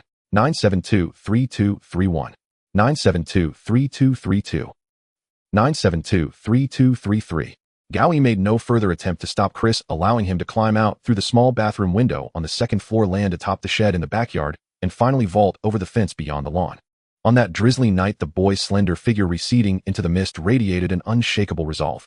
Truth be told, Gowie still believed it sheer suicide for a group of middle schoolers to confront a dungeon boss. Yet on another level, he knew he had no right to forbid it. This boy had already lost too much. No one could decide for him what to let go. Gowie merely asked for Chris's destination and rough plan, and solemnly promised to look after Mrs. Smith, then let him go. Notably, Chris and his adventuring party had chosen Derry High School, the very institution where Gowie taught, as their rendezvous point. Was it coincidence or inevitability? Gowie had almost offered Chris a blessing, but recalling his notoriously strained rapport with Lady Luck, he thought better of it, especially now wearing the lucky necklace, an accessory known to dampen fortune in daily life. If player attributes could manifest physically, Gowie's current luck stat would likely hover deep in the negative. He sighed deeply, then closed the notebook, its pages densely filled once more. As his mind relaxed, the exhaustion he'd suppressed with coffee and adrenaline surged back. The analgesic effect of the Class C physical recovery elixir had worn off. Waves of soreness and swelling now returned with renewed insistence. Glancing at the clock beside him, he saw it was already 1150 p.m. The dungeon had been active for nearly 16 hours. I'm utterly exhausted. Still, the conversation with Chris had yielded far more insight into the dungeon and resolved many lingering questions. A greater reward lay in the repeated experience gains for his helpful citizen tag, triggered each time he acted with genuine concern for Chris. Unnoticed, it had finally ascended to level 4, unlocking a new ability and making it the first tag in his possession to grant 3 distinct skills. Only after Chris departed did Gowie finally have the quiet to summon his system and inspect his newly acquired ability. Helpful Citizen LV. For rare. Experience 4,000 and 25,000. Tag abilities Zootopia instills an instinctive sense of warmth and reliability in others, greatly enhancing trust and praise. Big Hero 6 grants a combat boost when intervening heroically. Toy Story, when acting selflessly to aid others, nearby toys and objects may spontaneously animate to assist you. Huh. For once Gao wore an expression of genuine bewilderment, his urge to mock barely contained. So when I help others, my toys actually come to life. Gao had certainly seen the film Toy Story, yet this newly unlocked ability of the helpful citizen tag still left him profoundly startled. Unlike other tags that passively enhance stats or abilities, this Toy Story skill defied all prior understanding. I was helping someone just now. So, where are these animated toys? Murmuring softly, Gao surveyed the room around him. Though Chris loved outdoor expeditions and remained somewhat reserved, he was after all a boy freshly entering adolescence. Possessing a few toys was only natural. If the new ability of the helpful citizen tag had indeed activated, some visible change should already be evident. Indeed, bolstered by the sensory enhancement granted by his armchair detective tag, Gao detected something unusual. From beneath the single bed came a crisp bouncing sound, followed by a faint rhythmic rustling. Gao slowly lowered himself to the wooden floor and peered into the darkness under the bed, searching for the source. He lifted the hanging bedsheet, letting the bedroom lights spill beneath. There, a transparent cylindrical plastic bin, its label torn and faded, lay overturned on the floor. In the gloom, a swarm of green plastic soldiers spilled forth from its open mouth. These miniature figures were unremarkable in themselves. Gao had seen similar ones in his own childhood, but that dozens of them, each posed uniquely, each gripping different weapons, had truly awakened. That was unprecedented. At that moment, the disciplined platoon was already assisting one another, hauling gear and comrades from the bin and forming ranks under the command of a tiny officer. Ah, I recognize this unit. The Evil Corps, right? Gao Yi's lips twitched as he stared at the sudden battalion of several dozen soldiers. Just then, the commanding officer appeared to hear his remark, dashed forward, snapped to attention, and delivered a sharp salute. Notably, each crude figurine stood upon two small plastic stabilizers beneath its feet, giving its gait an absurd swaying lurch, as if swinging its body side to side with every step. Reporting, sir. Echo Company is assembled and ready for deployment. Adding further theatricality, the officer spoke in the exaggerated cadence of vintage dubbed films, melodic, emphatic, and unmistakably old school. Gao gazed at the neatly aligned ranks beneath the bed, then extended his palm. The commander leapt onto it, and Gao lifted him onto the desk. After a long pause, he spoke again. Do any of you recall what just happened? Yes, sir. Our deputy commander has just departed to rescue our captured commanding officer. The officer stood rigid, hands clasped behind his back, answering with flawless precision. Deputy commander. So the original owner must have been Matt, the elder brother, making Chris the deputy commander. Gao dismissed the title confusion and pressed on. Can you keep pace with your deputy commander? I need you to dispatch scouts to protect him and confirm whether he's in danger. Having accepted the premise, the soldiers proved remarkably dependable. The moment the order landed, the commander pivoted and began issuing commands without hesitation. Listen up, soldiers. Emergency alert. Reconnaissance protocol initiated. Move out. Moments later, soldiers armed with varied miniature gear marched forth in formation, climbed aboard a green plastic pickup truck, and rolled toward the door. Admittedly, these soldiers, standing roughly 5 centimeters tall, posed little threat in direct combat. The silver lining. They communicated seamlessly via identical microradios, and 6 remained with Gao, perfectly suited for reconnaissance duties. Perhaps I should start carrying certain toys on me, carefully selected ones. Who knows what unexpected effects they might yield. Watching the soldiers deploy parachutes and descend rapidly down the stairwell, Gao already imagined countless tactical possibilities. What shall we do next, sir? A green soldier in communications gear, backpack radio strapped tight, remained on the desk awaiting orders. You'll maintain periodic contact with the main force. Report any new developments immediately. Gao paused, then added. Also tell your commander maintain strict concealment while operating outside. Under no circumstances must anyone else spot you. Leaning back in his chair, savoring this rare moment of respite, Gao watched the signalman relay messages to the field unit and still felt a surreal detachment from reality. How long will this ability last? If marketed to otaku for reviving their waifus, it might well make a fortune. Just as Gao exhaled deeply, his thoughts drifting into whimsical speculation, the shrill voice of Mrs. Smith echoed up from downstairs. Xiao Gao? Someone's at the door. Says they're your colleague. Well, it seemed tonight would offer no peace whatsoever. I understand, I'll be right down. After a moment's thought, Gao found a small metal box for holding cards in Chris' room, placed the remaining 6 plastic soldiers inside, and tucked it into the inner pocket of his coat. Although the comfort level was certainly lacking, at least it ensured safety. After confirming that the soldiers wouldn't be crushed, Gao turned off the light, locked the door, and left the room. The visitor had already been welcomed into the house by Granny Smith and was now standing by the dining table. As expected, the person waiting was Wang Wuzhou, who had separated from Gao earlier. The burly officer had a serious expression, hands in pockets, and looked rather grave. The two had previously exchanged the locations they were heading to and agreed to meet here if anything came up. From Wang Wuzhou's solemn demeanor, it was clear they were in a state of something's going on. Gao Yi instinctively flicked his wrist and checked the main quest again. I survive for 48 hours in West City 315422, or until the number of remaining players is 5 or fewer 65. There was no sign of another deceased, and the instance had not ended. At the very least, the worst-case scenario had not yet occurred. Understanding Wang Wuzhou's gesture of let's go out and talk Gao, he made an excuse that he needed to return to school to handle something and bid farewell to Granny Smith. Looking at Granny's kind smile and her reminders to rest early and stay safe Gao, he couldn't help but feel a twinge of pain. Most likely she would have to stay alone in this spacious house tonight. If something were to happen to Chris again, Gao, he didn't dare to think too much and followed Wang Wuzhou's footsteps walking into the rainy night onto the desolate streets. Is something wrong? Where are we going now? Gao, he turned his head slightly, not wanting to waste time. It's a bit complicated, let me explain slowly. For now, let's head to the hospital. Wang Wuzhou's tone was heavy, much like the story he was about to unfold. In short, after taking down that nail, he had stayed alone at the amusement park waiting for the police to arrive. Of course, he hadn't mentioned the dead person, only saying he saw a fire and was worried someone might be in danger, so he came to check it out. However, to his surprise, the West City police didn't care about his purpose for coming. They only asked where Wang Wuzhou had been at certain times today. After confirming, they warned him to go home early and not linger outside, then let him leave. The police in this city are indeed a bit unreliable. Gao Yi recalled his previous experiences and chimed in. No, this time it's really not. The main reason should be that there's a case in the city that deserves their attention more. Wang Wuzhou sighed, unusually defending the West City police. Let me guess it has something to do with the hospital we're heading to. Gao Yi's guess was accurate. Wang Wuzhou nodded and finally got to the crux of the matter. I ran around asking, and I finally learned that the West City Hospital received 2 detectives from out of town tonight, both injured. It can't be.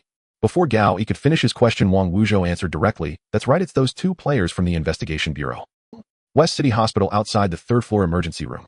Gao Yi immediately spotted a familiar figure, a woman in her 20s with short hair, her right arm in a cast, currently hanging by a bandage across her chest.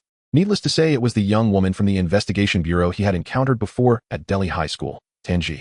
As he approached Gao, he noticed her condition was far worse than he had imagined. Her lips were pale, her face devoid of color, and her eyes stared blankly at the wall opposite the corridor. When Gao Yi gently called her name, she seemed to awaken from a dream, standing up, but wincing in pain as it seemed to aggravate her injury. Sit down and talk, don't rush. Gao Yi casually switched to the label of heartbroken, gently pressing Tanji back into her seat. But clearly she wasn't as relaxed. Tanji glanced at the illuminated and surgery sign above the operating room nearby, clearly unable to fully relax. If she guessed correctly, the one inside must be that Team Huang. Her voice was hoarse as she began to narrate what they had experienced. An item of Tanji's seemed to have detected the presence of orange gear within the instance, which made the investigation bureau duo tense up and decide to expedite their actions. By the time the 3rd player died that night, they finally caught up with the wanted criminal Zhang Tu. What they didn't expect was that Zhang Tu had an extremely strong anti-tracking ability. He had detected the presence of his pursuers in advance, and had set a trap for an ambush in a grove. Since neither side had studied the instance at all, the battle was very straightforward without Bill the Clown even paying them any attention. Tanji didn't spend much time detailing the specifics, only briefly mentioning the outcome. They severely injured Zhang Tu and learned about his basic abilities and equipment. However, the cost was that both members of the investigation bureau sustained considerable injuries. Tanji herself was relatively fine, just a broken right arm and slight blood loss. But the state of that Team Huang was quite critical, suffering from several penetrating injuries and internal bleeding. To protect Tanji, he had also been ambushed, resulting in poisoning. Moreover, this poison wasn't of a physical nature, it was likely a feature or equipment of Zhang Tu. From previous experience, as long as Zhang Tu is alive, this poison won't disappear. And the antidote and physical healing potion we have on hand are not very effective. Tanji spoke quickly, clearly worried about time. So you want us to help take down Zhang Tu? Gao Yi's response was swift, quickly grasping her meaning. That's right, the medical standards in this era are simply inadequate, but even if we leave this instance, if the poison on Huang team isn't resolved, he will still. Tanji bit her lip, unable to finish her sentence. She looked at Gao Yi and Wang Wuzhou in front of her, raising her head earnestly, and said, as long as you provide help, the investigation bureau will offer a very generous reward. With emotions and interests all on the table, Miss Tanji's negotiation skills were not lacking. She might have been someone from a related industry before becoming a player. The problem is, how do we know where Zhang Tu is? He wouldn't just stay put after fighting with you, would he? Wang Wuzhou raised a doubt, and Gao Yi could see that he actually had no intention of rejecting her request for help. As a police officer, although he wasn't fond of the investigation bureau's style, there was no comparison to a wanted criminal like Zhang Tu. You can rest assured about that. I have an item that can track, and I've placed it on the enemy. I can lead the way shortly. Seeing that there was hope, Tanji's tone became much more spirited as she hurriedly flicked her wrist. But in her excitement, she forgot that her right arm was still in a cast, leading to another wave of pain. After a while, she finally gritted her teeth and pulled out an old-fashioned handheld gaming device-like item this place should be. She leaned in front of the screen, struggling to make it out, then looked up at Gao Yi and Wang Wuzhou Delhi High School. This is the school where Gao Yi was employed after entering the instance, and also the destination of Chris and his adventure team. Now it would also be the stage for their final battle. In the final moments of West City's strange affair, the scattered threads of subplots unexpectedly converged in this manner. The surgical procedure was basically successful, but the patient's condition remains dire. We are unable to discern the cause of the gradual decline in vital signs. For now, we can only maintain observation. A doctor in a blue surgical gown came to explain the situation and then stepped aside to allow two players to visit. They walked through the desolate corridor and entered the stark, white hospital room. Inside the room, time seemed to freeze, and the sound of breathing from the hospital bed felt particularly heavy in the silence. Various tubes and instruments formed a symphony that was far from melodious, and each flicker on the display screen was a silent and futile call for life. Even without professional medical knowledge, Gao Yi could easily make a judgment. The middle-aged man known as Team Huang was in a dying state. Tanji, disregarding her appearance, supported her fractured right arm and directly knelt beside the hospital bed, beginning to inform her superior, "Team Huang, don't worry, I have found help, and I'm going to find Zhang Tu right now." In fact, Gao Yi intended to head straight to Delhi High School, as time was of the essence. However, Tanji really wanted to see Team Huang one more time and considered that the severely injured captain might have some information to provide. In the end, the two decided that Wang Wuzhou would go ahead to prepare, while Gao Yi stayed here waiting for the surgery to finish. Team Huang on the hospital bed struggled to open his lips and let out a faint sound. Tanji hurriedly leaned in, trying to decipher his words. "Water. Do you want to drink water? And a pen. A notebook, a coat." Following his line of sight, Gao Yi patted the blood-stained brown coat hanging on the door and successfully pulled out a small brown notebook. "It has." Tanji furrowed her brow, struggling to make out the incomprehensible tones, then turned to look at Gao Yi. Team Huang said there are recorded pieces of information inside. Of course, Gao Yi had already started flipping through the palm-sized notebook, while the other was still trying to communicate. The notebook seemed relatively new, with only about a quarter of it used, aside from some preliminary notes and to-do lists that were of little significance at this moment. There were about 10 pages filled with information regarding the Western City strange events and intel about Zhang Tu. It appeared that the other party had a similar habit of recording. "I understand, Team Huang, take a good rest, you must hold on." "What?" Tanji was making her final farewell before leaving when she heard the words from the person on the hospital bed. "Stay." "No, that won't do." The woman with the fractured arm quickly expressed her disagreement, and in her agitation, she inadvertently tugged at her wound, causing her complexion to grow even paler. Clearly, she found this request quite difficult. "All right, listen to your captain. With your broken arm, you can't be of any help, and instead you'll only cause trouble." Looking at the struggling figure beside the hospital bed, Gao Yi sighed and interrupted Tanji's fervent insistence. "Moreover, apart from the four of us and Zhang Tu, isn't there another player in the instance? Someone has to stay here, otherwise what if your Team Huang gets ambushed again?" "This?" Tanji stood up, biting her lip as she looked at Gao Yi, then at Team Huang on the hospital bed, clearly torn in her decision. Leaving her in the hospital was undoubtedly the right choice. During the recent wait, Gao Yi had inquired in detail about the battles she had experienced. The relevant information had all been recorded in the notebook, meaning Tanji no longer needed to provide additional information. On the other hand, in the previous battles, Tanji had already exhausted most of the characteristics and equipment she could use. Now, not only was her physical condition poor, but she was also suffering from a significant accumulation of negative effects. Under such circumstances, her combat power was practically negligible. "All right, let's do it this way. I'll take my leave now." After putting away Team Huang's notebook, Gao Yi no longer had the inclination to comfort her and decided not to waste any more time, turning to leave. As expected, the preparations on Wang Wuzhou's side were nearly complete. "Wait a moment." Tanji, however, struggled to rise and called out to Gao Yi. After a moment of twisting her wrist, she pulled out 2 pieces of equipment and a pile of potions. "These 2 should be usable. And please don't be stingy with the potions and equipment, and no matter what losses occur, the Investigation Bureau will definitely provide compensation. Please." After finishing her words, Tanji bowed deeply with her fractured right arm raised. "I understand." Gao Yi didn't make any promises. Faced with an unprecedented, formidable enemy, he could make no guarantees. However, he subconsciously pondered whether it was possible to falsify accounts to deceive for some subsidies. As he took a long bow, Gao Yi collected the equipment and potions provided by her and left the hospital room. He slowly walked along the corridor of the hospital, and a faint sound of crying came from the room he left. Really, it's hard to refuse. Although the other party painted a big picture talking about compensation and rewards, to be honest, it was all ephemeral. The enemy was a powerful and experienced wanted criminal, even though they had sustained some injuries in previous battles and used some equipment features. But could this really be resolved by themselves? Even with help, it felt like an abyss with no bottom. Rationally speaking, shouldn't he just take these equipment and run away until the instance was over? That Tanji indeed found herself with no other hopes and was somewhat desperate. If they hadn't found Gao Yi and Wang Wuzhou but instead a player like Nail, they might have ambushed the two patients on the spot and made off with all the loot.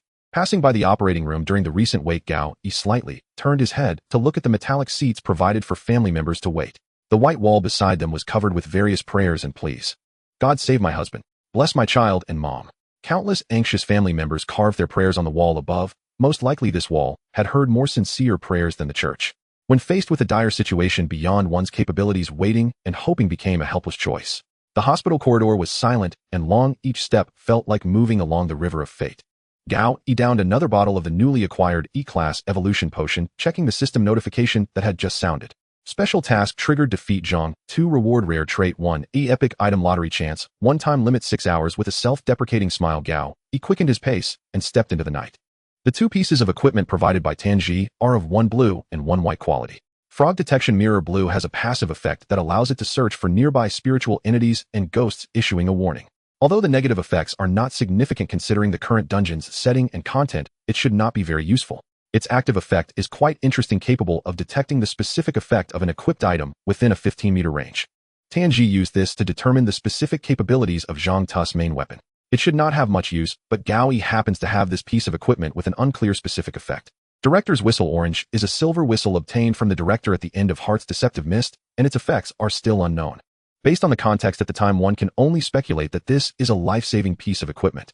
But without knowing the specific effects, how can one know how to save themselves? Not to mention the potential negative effects and the ambiguity of its usable times. Fortunately, this frog detection mirror arrived just in time. After equipping it, following the guidance, the whistle was placed directly in front of the mirror and the incantation was recited. Amidst a series of murmurs, the mirror shook continuously, eventually shattering with 2 cracks. Though it seems there was no direct damage, the intuitive feeling is that its durability has decreased significantly. The good news is that the mysterious orange equipment in Gao Yi's hand finally revealed its true nature.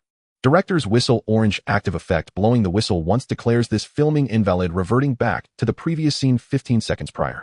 What does this mean? Time reversal. This is the orange equipment. Gao Yi stroked his chin, exclaiming in amazement that although the description is somewhat brief, this reversal ability is incredibly beyond imagination. The specific effects and after effects still need to be tested, but this undoubtedly adds a trump card for the upcoming battle. Another piece provided by Tanji is the Giraffe Ear Pendant White, which has no active effects. The passive ability significantly enhances hearing, which is indeed of little significance for Gao Yi, who possesses the armchair detective trait. It should only be useful for Wang Wuzhou. The good news is that this ear pendant is designed to clip onto the earlobe, so there's no need to make a dedicated ear hole. However, the detection device in Tanji's hands was not given to Gao Yi mainly because its side effects are a bit significant and there's not much necessity. As expected, Zhang Tu would not leave Dili High School. The remaining potions include several bottles of a grade evolution potion. Gao Yi has already finished drinking them all in a timely manner. Due to insufficient time and not leaving enough intervals, the effects seem to have slightly diminished. Nevertheless, Gao Yi's evolution rate has reached 73. He is still 25% away from successfully advancing to grade, barely achieving a grade completion. It is worth mentioning that according to Tanji's description and Huang Team's notes, Zhang Tu's evolution rate may unexpectedly not be high, only around E to grade. The notes state the attack methods are not complex, the quantity of equipment is extensive, and although the physical quality is strong, it does not exhibit the performance of a high-level player. Of course, for Gao Yi, who has only been in the game for a few days, he has no concept of what a high-level player truly is. If one were to say the previous encounter with that ticket seller, the con artist Zhao Qian seemed to have a high level of skill. He rolled his wrist and checked the main quest again. One survive for 48 hours in West City 305425, or have the remaining number of players in the dungeon be less than or equal to 565. The time has now reached midnight. At this moment, Gao Yi is leaning against the wall outside Dili High School waiting for Wang Wuzhou's arrival. After waiting a few more minutes, the other person carrying 2 brown paper bags finally arrived. Everything is set up, shall we go in now? Wang Wuzhou placed the bags on a nearby flower bed, stretching his shoulders as he inquired about Gao Yi's opinion. Don't rush, I need to talk to the soldiers inside the school. Gao Yi said as he produced a plastic communicator from his coat pocket and placed it in his palm. Report the situation. Yes, Commander. The main force has divided into 5 small teams and started searching inside the school. Half of the area has already been cleared. The plastic scout stood at attention and saluted without hesitation. What about those adventurers? Gao Yi still had some concerns about Chris and his companions. It is known that a dangerous wanted criminal is hiding in the school, raising the level of danger faced by this group of children. They are currently in the 2nd teaching building and have not encountered any danger for now. The 51st High School is quite large with 3 teaching buildings alone. If a few middle school students from the adventurer team are to search, it should not lead to any incidents for the time being. Watching Gao Yi put the plastic figure back into his pocket, Wang Wuzhou couldn't help but exclaim, Gao brother, what level of player are you? You've shown so many abilities in front of me so far. Just lucky, that's all. Gao Yi waved his hand, insincerely praising the goddess of fortune. It must be said that these newly acquired abilities and equipment, although they cannot be converted into direct combat power, are still quite decent. Did you manage to get everything? Gao Yi changed the subject, looking at the brown paper bags placed on the flower bed. At least we got the essentials, but there were no automatic rifles or explosives, searched many places, and it feels like a limitation of the dungeon. Wang Wuzhou picked up the paper bag and took out a plain-looking police handgun, introducing it. This one is called Colt M1911, a classic among classics. As he spoke, he racked the slide and handed the Colt to Gao Yi, who skillfully checked the safety and magazine. Hey Gao brother, I remember you're an investigative journalist, not a war correspondent. How come you're so skilled? Do you believe me if I say I learned it in Hawaii? Gao Yi joked, casually confirming the reliability of the firearm in his hand. In fact, let alone shooting, he had never even had the chance to touch a gun at a shooting range. This familiarity, of course, comes from the trait Weapon Master obtained from the Nail's hand. Its effective skilled use of various basic individual weapons naturally includes ordinary firearms. Based on the experience from the armchair detective, perhaps this trait will upgrade with more usage, allowing Gao Yi to gradually learn how to operate more complex large weapons. But those are matters for later. For now, having a handgun is definitely good news. The two distributed the resources in their hands, further analyzing the enemy's capabilities while waiting for the reconnaissance to conclude. The evening breeze mixed with light rain made the quiet campus particularly eerie. After an unknown amount of time, Gao Yi suddenly felt a slight vibration from the small box on his chest.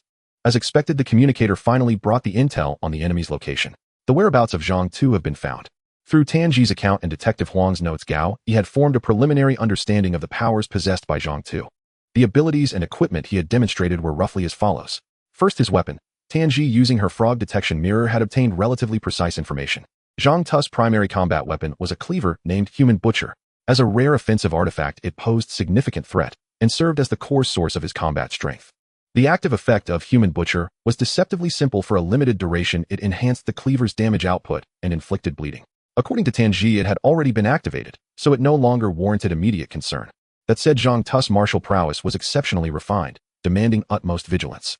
Second, there was the toxin embedded in his slashes, the very one that had afflicted Detective Huang's team. Descriptions suggested its potency intensified with each successive strike. Once the victim sustained a critical number of wounds, the toxin would fully incapacitate them. Tanji also noted a blackish red mist that clung to Zhang Tu's vicinity, impeding movement within it, making turning or retreating extraordinarily difficult. This phenomenon appeared identical to what the plastic soldiers had encountered.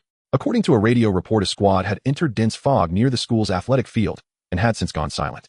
Finally, Zhang Tu's gloves merited special attention. Tanji's exact words were, each time he raised his gloved right hand into a fist, his subsequent actions and abilities shifted distinctly. Truly complex. Even with Gao Yi's so-called tag system, the range of abilities he could actually deploy remained severely constrained. Still, this was unsurprising. Zhang Tu had already slain 3 players inside the dungeon-like scenario, West City oddities, undoubtedly accruing substantial advantages in the process. Yet conversely, extensive use of such gear and traits must have accumulated considerable side effects. Coupled with injuries sustained in his last battle, a calculated deployment of available resources was not without hope of victory. The real question now is, where exactly is that bastard? Knowing only that he's somewhere along the edge of the field isn't enough. Beside Gao Yi, Wang Wuzhou spoke aloud while idly poking the helmet of a plastic soldier, eliciting an exasperated glare from the radio operator. If I'm not mistaken, it should be that. Gao Yi did not look up, continuing to read his notebook as he lifted his left hand, pointing toward the right front. Following his gesture, a modest-sized swimming pool building stood at the edge of Duri High's athletic field. The swimming pool, eh? You seem remarkably certain.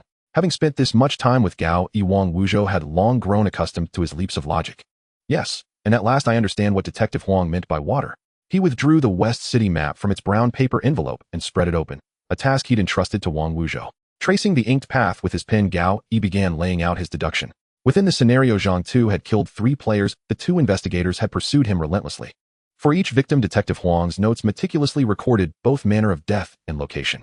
The first had been ambushed and killed inside a bar. Then the entire establishment set ablaze, reducing the corpse to charred remains. Forensic analysis, however, indicated the fatal injury was thermal, caused directly by flame. The second victim suffered grievous lacerations before being buried alive, suffocating within an unfinished structure on a construction site. The third died at night inside a hardware store, impaled through the throat by a steel pipe, his body skewered like a kebab. His 10 fingers had been nailed to the wall with iron spikes. Beside this entry, Detective Huang jotted down his perplexity. Why go to such lengths? Is there a pattern? At the time, Huang may not yet have grasped the full significance, but after their own ambush, every clue snapped into place. The investigators tracked Zhang Tu all the way to a lumberyard, shrouded once more in crimson-black mist. There Zhang Tu had chosen his next killing ground. This is the 5 elements. The answer lay plain before him. Wang Wuzhou finally caught on. Exactly. Though we don't yet know why Zhang Tu adheres rigidly to this sequence: fire, earth, metal, wood, and then water. Gao Yi closed his notebook and lifted his gaze toward the swimming pool silhouetted against the night sky. I believe that's precisely why he's waiting here, refusing to leave. You mean he isn't hiding? He's lying in wait, inviting others to walk straight into their deaths. Wang Wuzhou's expression darkened further, recognizing the gravity of their predicament. As a seasoned criminal investigator, he had personally apprehended countless offenders. Yet under normal circumstances he led the pursuit, never the other way around. This was his first experience being hunted instead of hunting. Truth be told, Gao Yi felt no ease either. The danger level far exceeded expectation. Even enticed by both the special mission reward and the investigative bureau's bounty, he found himself hesitating. After all, this enemy truly killed without blinking. Though Zhang Tu had expended much in prior battles and bore serious wounds, Gao Yi himself was likewise depleted. To defeat the nail, he'd burned through several active equipment effects, leaving him with few remaining trump cards. Externally, he had Wang Wuzhou's support, possible police backup, and a platoon of plastic soldiers. The armchair detective, a burst of power lasting over a minute, the director's whistle, a time reversal ability whose side effects and usage constraints remained unknown, a handgun, 1 vial of Class B damage serum, and partial charges stored in his lucky necklace. If pressed, one might even count a nail clipper. Could these truly be enough to bring down his foe? Sensing Gao Yi's inner conflict, Wang Wuzhou, perched atop a flower bed inspecting his handgun, spoke calmly. That beast Zhang Tu won't simply abandon the scenario just because one of us fell. He'll hunt the other down, no doubt about it. You're not trying to comfort me, are you? What I mean is, if you choose to leave now, this is your final chance. Wang Wuzhou didn't glance at Gao Yi, merely wiping the barrel with his shirt hem as he continued, find shelter, wait out the scenarios, and collect your reward, and go home. No one will hold it against you. So, you're saying you'll go confront him regardless? Gao Yi understood the unspoken weight behind those words. He tilted his chin slightly toward the swimming pool. Yes. Wang Wuzhou answered without hesitation. In truth, from the moment he'd heard of Zhang Tu at the hospital, not a single doubt had crossed his mind. Wang Wuzhou set down his handgun and turned to meet Gao Yi's eyes, his gaze now calm, steady, and utterly sincere. If you walk away now, no one will blame you. This isn't your duty. Do you think you bear any responsibility just because you're a cop? No, it's because of Zhao Qinggang, Han Bo, Ma Li Tian, Li Xiaozhuan, Huang Rui, and Xin Pengfei. Wait, hold on. Who are these people? Gao Yi hastily interrupted the rapid-fire recitation, bewildered. They're the victims Zhang Tu murdered in Nankang City over the past 3 months. Each time he exits the scenario, he commits multiple massacres. And each time he returns stronger, more victims await outside. I know, I may not be his equal, but I cannot allow my future self to remember a moment when I had the chance to stop it all, and chose not to. Night deepened. Durihai's campus sank into an unsettling silence. Gao Yi studied the man before him anew, realizing for the first time how little he truly knew him. Beneath Wang Wuzhou's unassuming, almost unruly exterior, devoid of conventional authority, lay an ironclad conviction. Gao Yi recalled their first meeting in the parking lot, when Wang Wuzhou, trapped in the clown bill illusion, had writhed in anguish. What then had caused such torment? Night thickened. Rain fell steadily, whispering through the dark. Gao Yi held Wang Wuzhou's gaze for nearly 10 seconds before looking away, and sighed deeply. Understood. Let's devise a plan, one that kills that monster and gets us both back alive to claim our reward. In West City at 1:30 in the morning. The night of this cursed city seems to be shrouded in a mysterious veil, blurred and indistinct. Rain and dark clouds weave a suffocating tapestry. The empty streets are occasionally interrupted by a few late-returning vehicles speeding by, leaving behind splashes of water and faint taillights. Looking towards the campus, the unlit playground is engulfed in utter darkness. Delhi High School, being the only high school in West City, occupies a rather vast piece of land. Unfortunately, the meager educational subsidies and the embezzling principal have resulted in severely inadequate facilities. The swimming pool, which has been rebuilt several times and has stood abandoned for years, is also one of the victims of insufficient funding. As soon as he stepped into the southern area of the playground amidst the black-red mist, Gao Yi instantly understood what Tenji meant by the sense of blockage. Upon entering this black-red mist, Gao Yi felt as though he were wrapped in some kind of gel, making every movement appear extremely awkward. Even merely stepping back, turning his head, or simply standing still only heightened this discomfort. Although there was no direct harm, this sense of dissonance would undoubtedly have unpredictable effects on the battle to come. Only by moving forward, approaching the swimming pool, would the enveloping sense of blockage dissipate. It seemed that this mist compelled those within it to fight, forcing every entrant to unconditionally move ahead. The good news is that according to the information provided by Tanji, this black-red mist is not toxic. Taking a deep breath, Gao Yi stepped forward once more. At this moment, he was literally fully armed. With the reckless arm guards, stunt belt, enemy detection glasses, and lucky necklace, all equipped, the director's whistle was already hanging around his neck. All equipment capable of enhancing attributes was in play, bringing Gao Yi's frontline combat power to its peak. Regarding tags, besides the fully acknowledged Good Samaritan for his bravery, the other option was the Long Idle Investigator. While its ability to attract accidents and anomalies towards you could be quite troublesome in normal circumstances, at this moment chaos was indeed what he needed. In this Delhi high school, it was highly likely that the clown bill and other anomalies were present.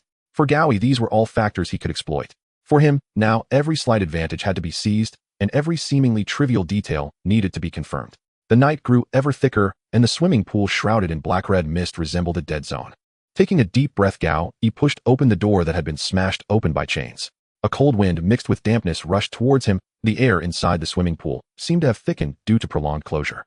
With the night vision enhancement from the enemy detection glasses and the sensory boost from the armchair detective, Gao Yi quickly scanned his surroundings. The changing rooms were divided into male and female sections with a narrow passage in the middle for staff. No ambushes, no traps. In fact, Gao Yi had already heard the enemy's voice, a simple, whistling melody coming from within the swimming pool. Passing through the boys' changing room and stepping over a small basin for washing feet, Gao Yi's footsteps echoed in the vast swimming pool, each step seemingly leaving ripples on an invisible water surface. Damp and viscous. Rainwater dripped from the broken skylights, merging with the damp air inside the swimming pool, creating a heavy sensation that was almost palpable. In the black-red mist, Gao Yi turned towards the dark, murky pool. Predictably, the enemy showed no intention of hiding. On the lifeguard's high chair, a figure lay half reclined, whistling a tune that was not particularly pleasant to the ear. The familiar thrill of mutual perception among players surged once more, accompanied by an extremely strong sense of crisis. The person before him was very strong. When Gao Yi entered his line of sight, the man named Zhang Tu casually turned his head, asking in a pronounced southern accent, "Hey, what happened to that woman? Didn't she come?" Unlike the photos on the wanted poster and his imagination, Zhang Tu did not appear particularly fierce or vicious. In fact, one could say he looked completely unremarkable for a fugitive with countless lives on his conscience. An ordinary square face, unremarkable features, neither fat nor thin build. Yet there was no mistaking it. His aura of menace had undoubtedly revealed his identity. The other party was the type who enjoyed chatting, which was expected, as Tanji had often mentioned Zhang Tu's strong desire to talk. "Unfortunately, it's just me here." "Is that so? I thought our captain wouldn't last much longer. I expected her to come fighting." Leaning back in his chair, Zhang Tu casually picked his ear with his pinky and flicked the earwax aside. "Well, it can't be helped. It's just us two who have to fight. Why choose to fight here? This place is falling apart. The ceiling is about to collapse." Gao Yi remained expressionless, rapidly assessing the indoor environment while giving instructions to the communicator with his right hand hidden behind his back. Resting his legs on the railing of the high chair, Zhang Tu leaned his head down, not directly answering Gao Yi's question, but instead asking, "By the way, have you ever seen a pig slaughtered?" "I've seen it a few times."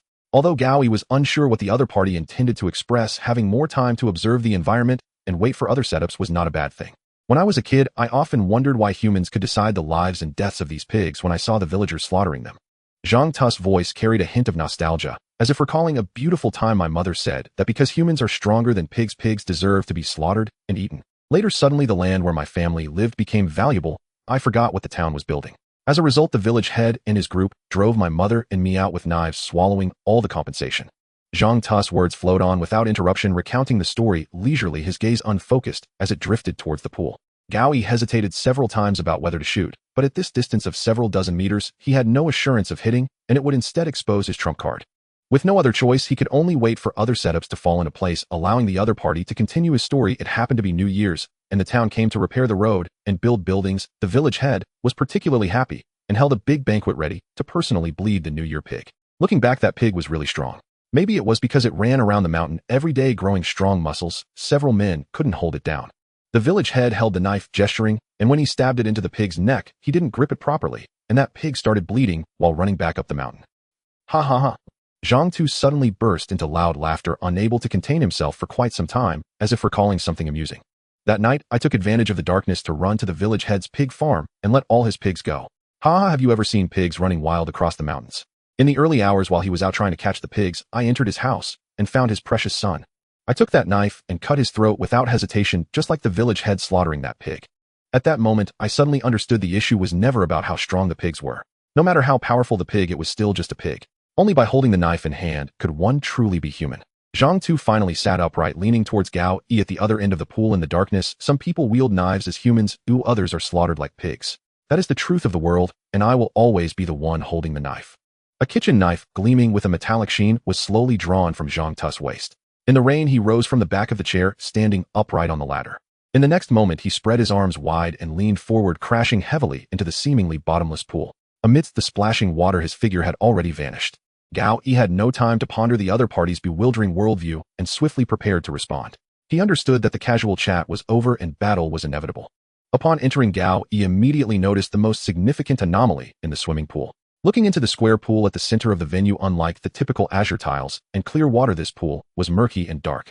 Under the shroud of black and red mist, it was almost impossible to see anything in the pool. Fortunately, thanks to the enhanced observation skills from the armchair detective Gao, he could still catch the subtle traces left by Zhang Tu's movements beneath the water.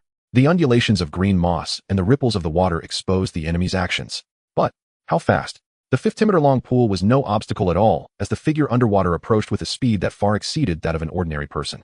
In just a few seconds, the enemy had crossed the entire pool without needing to breathe or rest, rapidly closing in on Gao Yi. Was this some kind of ability or merely the enhancement of physical prowess due to an evolution rate? Regardless, Gao Yi had little time to think. Zhang Tu's primary attack method was close combat, primarily involving slashing, and he possessed the ability to use some kind of poison. Before proceeding with his plan, he needed to avoid direct confrontation and injury as much as possible.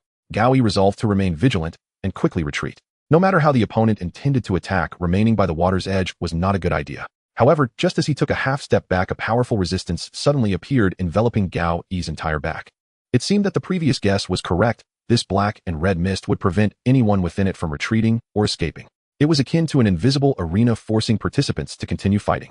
Fortunately, this obstruction only increased the difficulty of movement, but did not entirely prevent retreat.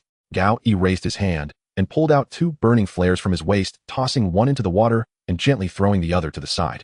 Simultaneously, he swiftly retreated to the edge of a tiered seating area filled with broken plastic chairs. My actions are not merely to escape. It seems that if I maneuver, the obstruction might lessen somewhat. Analyzing his previous feelings, Gao Yi's thoughts turned rapidly as he made a judgment in an instant.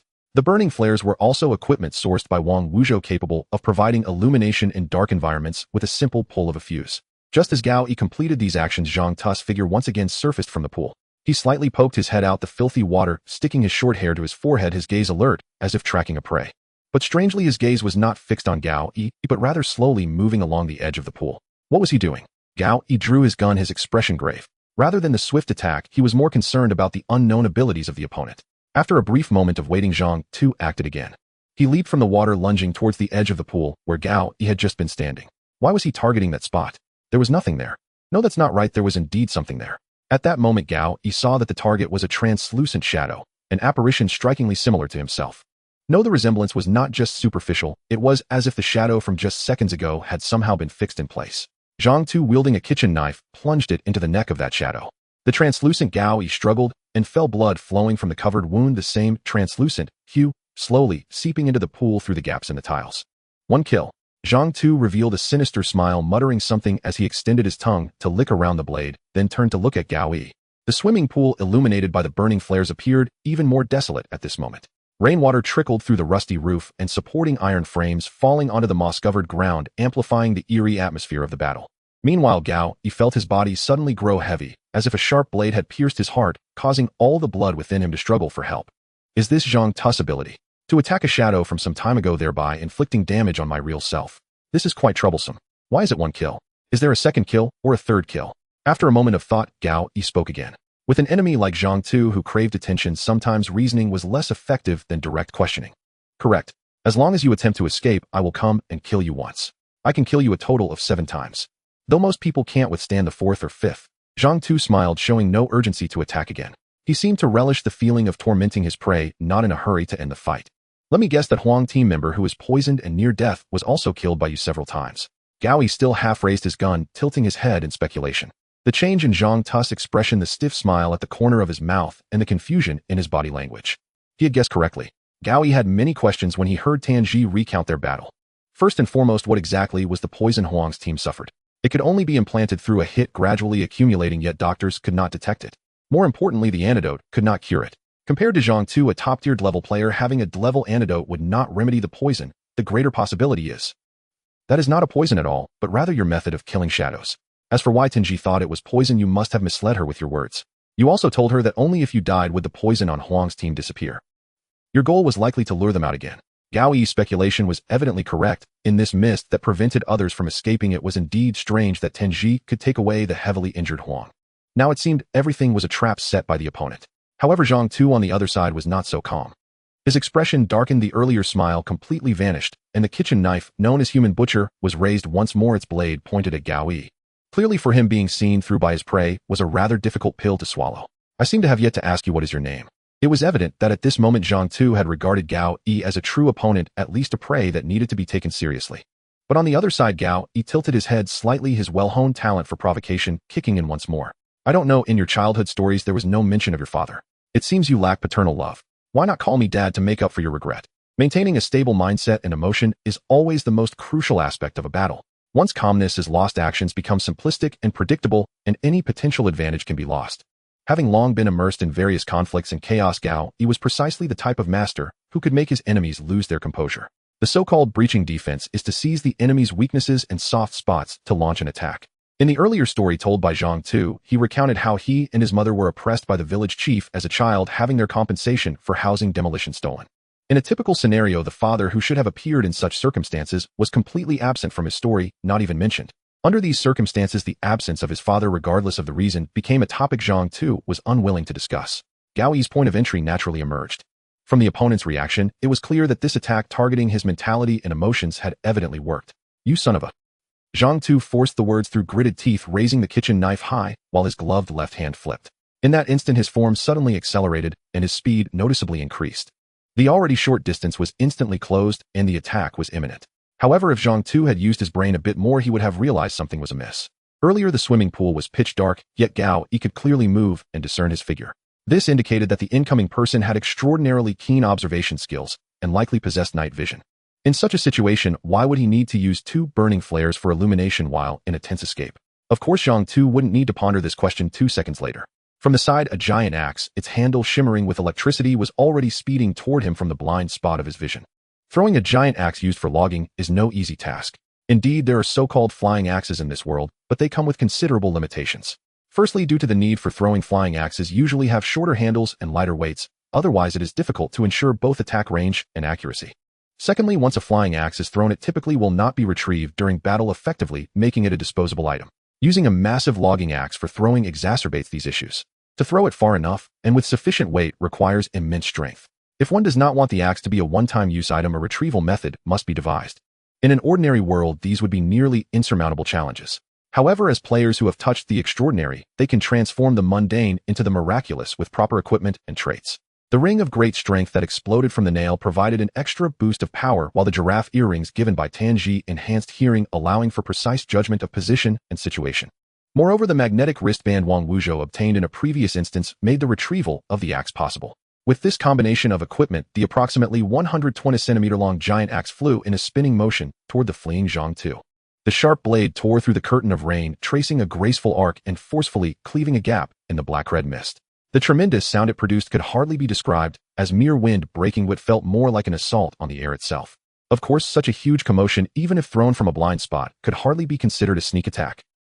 Zhang Tu, who was charging towards Gao Yi, though already in a state of rage, did not lose his basic sensory ability. As the flying axe approached, this murderer, wielding a kitchen knife, reacted swiftly. However, contrary to expectations, Zhang Tu did not rely on his extreme agility and speed to evade, thereby exposing a flaw. On the contrary, he pivoted and took the flying axe head in. Dang! The iron blade collided with his body, producing a sound like steel meeting steel. Upon closer inspection, Zhang Tu had donned a blood-red coat with a hood at some point. A form of defensive equipment. Tianji had mentioned Zhang Tu wearing a red cloak.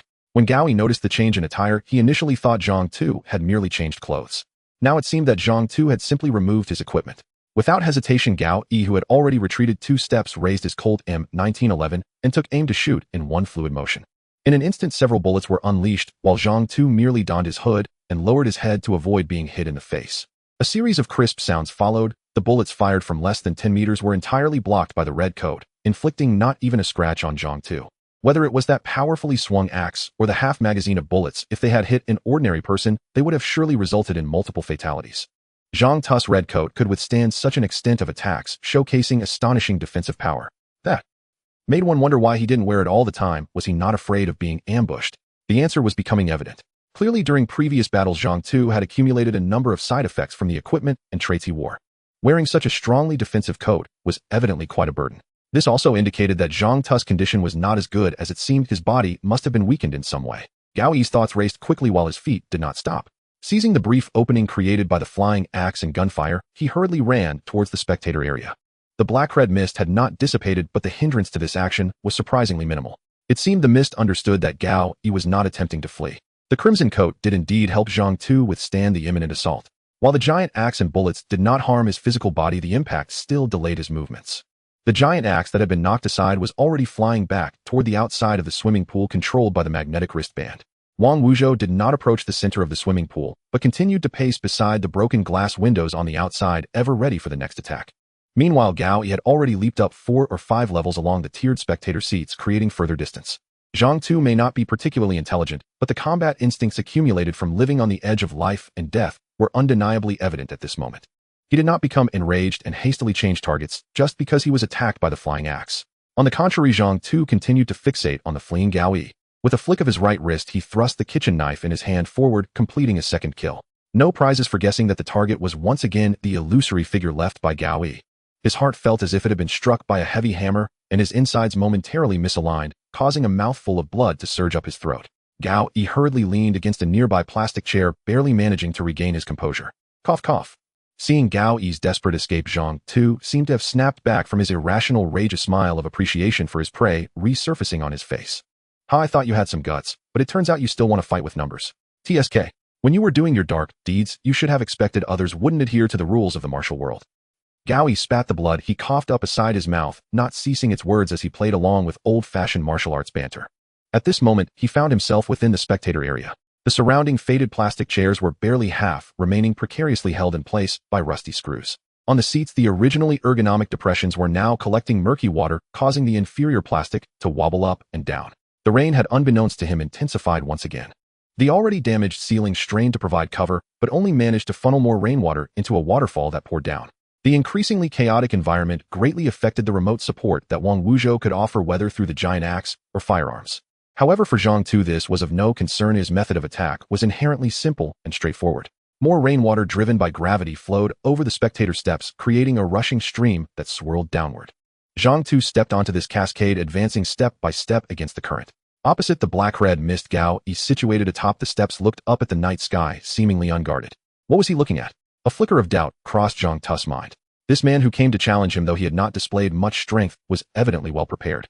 From the perspective of mentality and strategy, he did not seem like someone who would easily give up or collapse.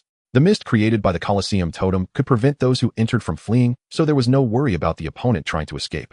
Zhang Tu cautiously slowed his steps, coming to a complete halt several steps below Gao Yi, who was gazing up at the sky. What's wrong? Can't hold on any longer. If you kneel and bow your head, I might consider granting you a swift end.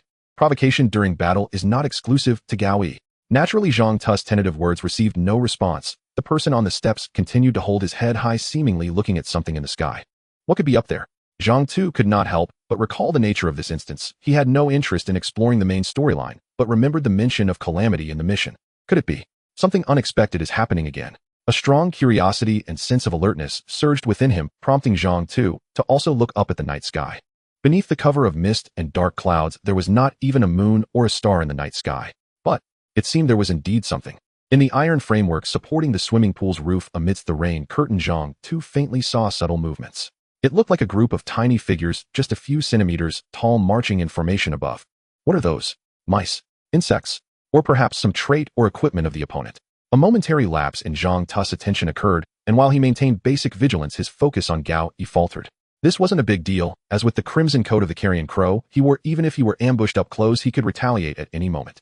But what Zhang Tu did not expect was that Gao Yi had no intention of attacking him at all. By the time he realized that a shadow had already shot out from his right side, crashing into a plastic chair in the front row, then falling from nearly 10 meters high in the spectator area to the ground beside the pool. Needless to say, that was indeed Gao Yi. Was there really a need to escape like this? This was Zhang Tu's first reaction. But when he heard a horrendous sound of metal breaking, he turned his head to look up. The massive iron framework supporting the swimming pool's roof had collapsed with a thunderous crash, half of the steel support swinging towards him like a pendulum. Only then did Zhang Tu realize what the opponent's plan truly was. It must be admitted that Zhang Tu is indeed the strongest player that Gao Yi has ever encountered so far. This judgment stems not only from the high evolution rate or the quality of equipment. More importantly, Zhang Tu's equipment characteristics and fighting style have formed their own system. Unlike Gao Yiwang Wuzhou and the several bandits encountered before, as well as that ninja.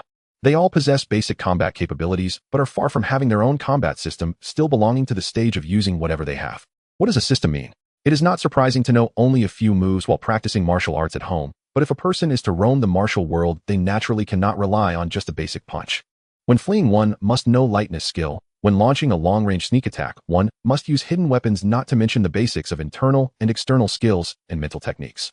Perfection is not required, but overall consideration must be given. Take Gao Yi as an example. Lacking suitable weapons in close combat indicates an incomplete equipment system. Of course, this cannot be blamed on him, as he has only been a player for 2 days at most. On the other hand, Zhang Tu has completed 6 dungeons and killed numerous players in both reality and the game, reaping many benefits. The characteristics and equipment he possesses have undergone multiple iterations, ultimately forming the current configuration. This configuration not only refers to balanced abilities, but also the mutual cooperation of different equipment effects. That ninja has already crossed the threshold. The ninja characteristic provides him with a plethora of weapon props, and the weapon master characteristic allows him to wield them proficiently. The synergy of these two characteristics achieves an effect of 11-2. Zhang Tu clearly has taken it a step further.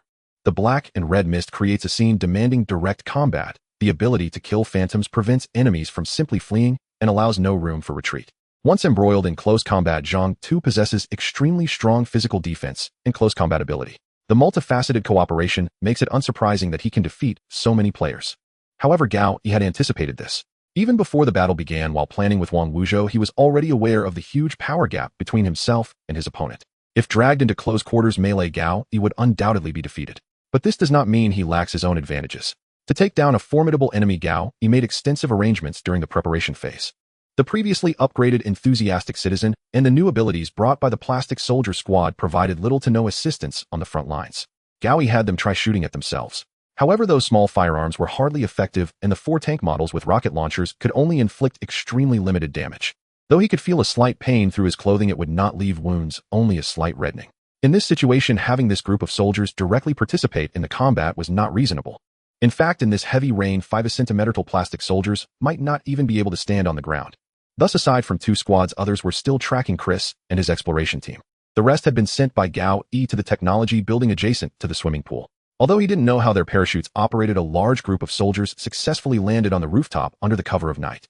Next, they were to destroy the already unstable steel frame. Gao Yi had just entered the swimming pool and patiently listened to Zhang Tu reminiscing when he had already formulated the entire plan. The shaky steel frame above, along with the weakly connected massive lighting equipment, practically screamed, "Let me drop and crush that bastard." The only question was how to crush it. Directly damaging its 4 corners could cause it to fall, but that also posed numerous problems. The iron frame supporting the roof is not a solid iron plate. It has large gaps in between, making it easy to evade if it falls directly. Relying on the splattered iron rods or fragments for attacks was overly idealistic, and the damage caused would be very limited. Ultimately, Gao Yi decided to blow up the center of the iron frame while preserving support on the edge.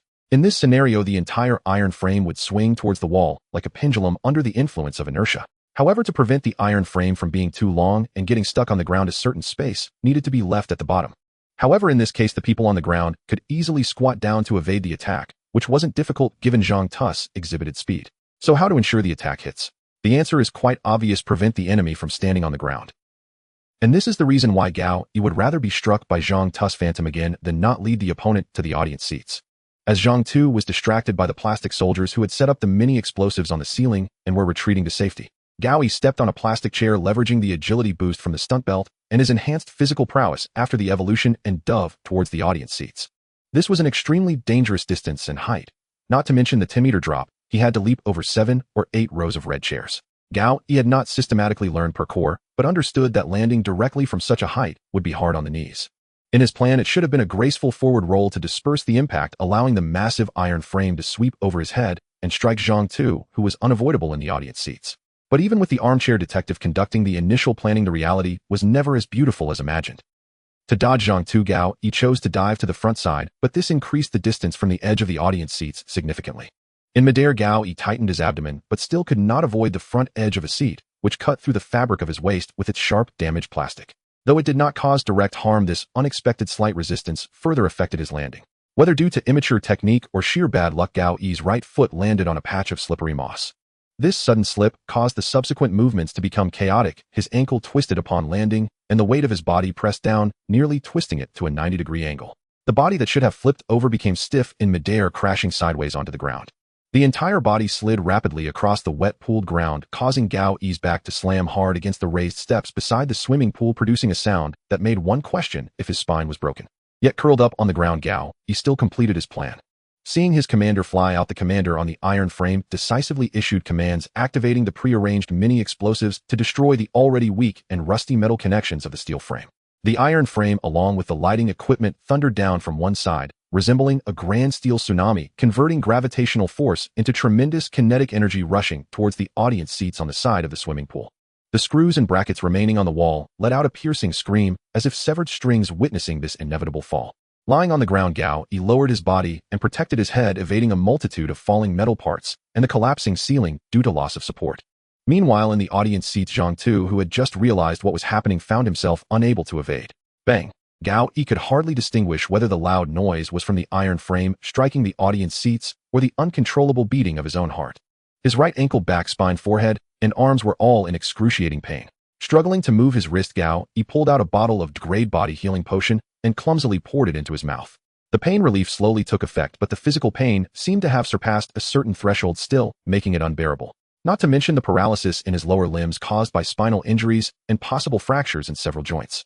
Although the healing effect of the potion was gradually taking hold, the situation remained grim. Wang Wuzhou, who had been waiting in the distance, was now rushing over. His earlier decision not to enter the inner side of the swimming pool was also due to the current attack plan. How's your body? Can you get up? He gently helped the fallen Gao Yi up, hurriedly asking for his well-being. Clearly, he had shifted his attention from Zhang Tu to his injured teammate. Wait a minute. Struggling to lower his left hand resting on the other's back, Gao Yi moved his wrist again to check the main quest. The moment he saw that bright red number, his breathing became heavy again. I survived for 48 hours in West City 302731, or when the remaining number of players in the dungeon is less than or equal to 565. Putting down his bleeding left arm, Gao Yi sat at the edge of the swimming pool, looking up. In the audience seats that had been struck by the iron frame, there was suddenly a movement.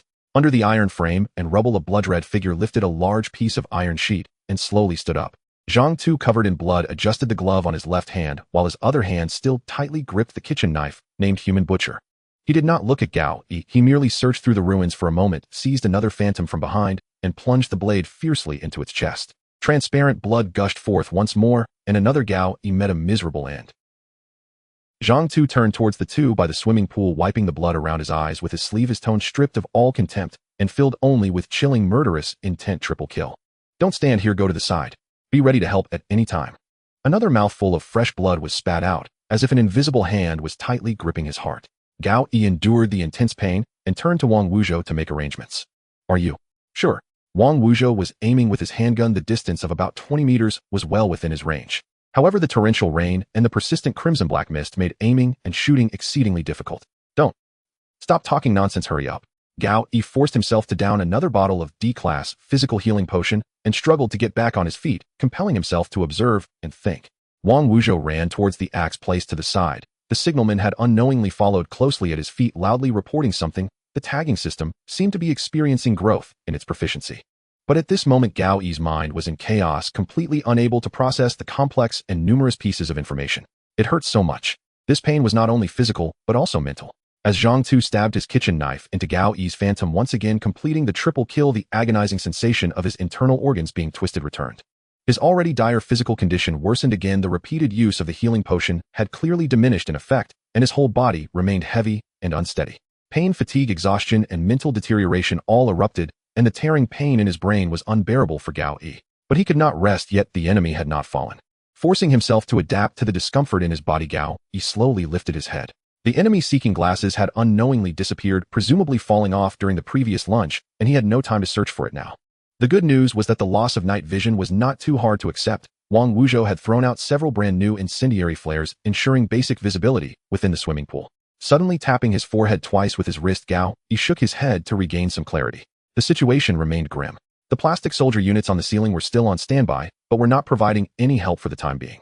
Wang Wuzhou could provide cover from the side, but he couldn't stay in front. He lacked the life-saving abilities that Gao Yi possessed, and could easily be ambushed and killed by Zhang Tu. If the number of players in the instance were to decrease again, and they obtained return tickets, the initiative would be in the hands of the enemy. What trump cards did he still have, and why was his thinking speed slowing down? The active effect of the armchair detective had not yet been used, and the director's whistle was still clutched in his hand. Lucky Necklace could still provide some help, but he had completely lost track of when he had dropped his handgun. This was terrible. The attack that was supposed to be guaranteed had been blocked by the enemy. At this moment, the bloodied wanted criminal was wielding a kitchen knife, named Human Slayer, slowly approaching Gao Yi. No, don't be so pessimistic. Gao Yi quickly observed his opponent and deduced that Zhang Tu was also in very poor condition. Although he remained standing, slowly closing in with the kitchen knife, he was clearly heavily injured. The scarlet coat on his body might absorb a significant amount of damage, but the residual impact had still left him severely wounded. His bloodied face, trembling left hand, and unsteady steps were all strong evidence. More importantly, blood was slowly oozing from his right eye, likely nearing blindness. But this did not provide Gao Yi with much comfort. Because not only was his physical condition worse, but he was also not on the same level as Zhang Tu in close combat. In fact, as long as the scarlet coat continued to provide defensive bonuses, Gao Yi could hardly penetrate his opponent's armor. Moreover, running away or flanking was not an option in this crimson-black mist. Not only would it impose obstacles, but it was also certain that there would be the ever-present phantom. While he did not know whether its appearance relied on some equipment or characteristic of Zhang Tu, the threat it posed was very real. As soon as Gao Yi shifted his position, he would be struck with a kill. According to Zhang Tu, an ordinary person could hardly withstand 4 or 5 strikes. And Gao Yi had already been triple killed. With his physical condition on the verge of collapse, could he really withstand the next attack? Zhang Tu's steps were also somewhat unsteady, and after a long pause he grinned and walked down from the audience area, which had turned into ruins. Why aren't you running? Rest assured, I won't kill you directly. Your death will be drowning in that swimming pool. Zhang Tu's voice grew hoarse, but beneath his thick southern accent the madness intensified. The bottom of the audience area was only about 20 meters from the edge of the swimming pool. At this moment, Gao Yi was rapidly searching his surroundings. The enemy-seeking glasses were still nowhere to be found, but the M1911 Colt handgun was actually not far from him. It seemed to have simply fallen from his waist during Gao Yi's lunge, sliding across the floor of the swimming pool and stopping on the tiled ground a few meters away. Should he run over to pick it up? But putting aside whether his physical condition could support such an action, making a large movement would certainly leave behind a phantom, and if he were to be quadruple killed, it might completely collapse. But with Zhang Tu's words, a certain spark of inspiration suddenly crossed Gao Yi's mind. The term drowning sounded so familiar.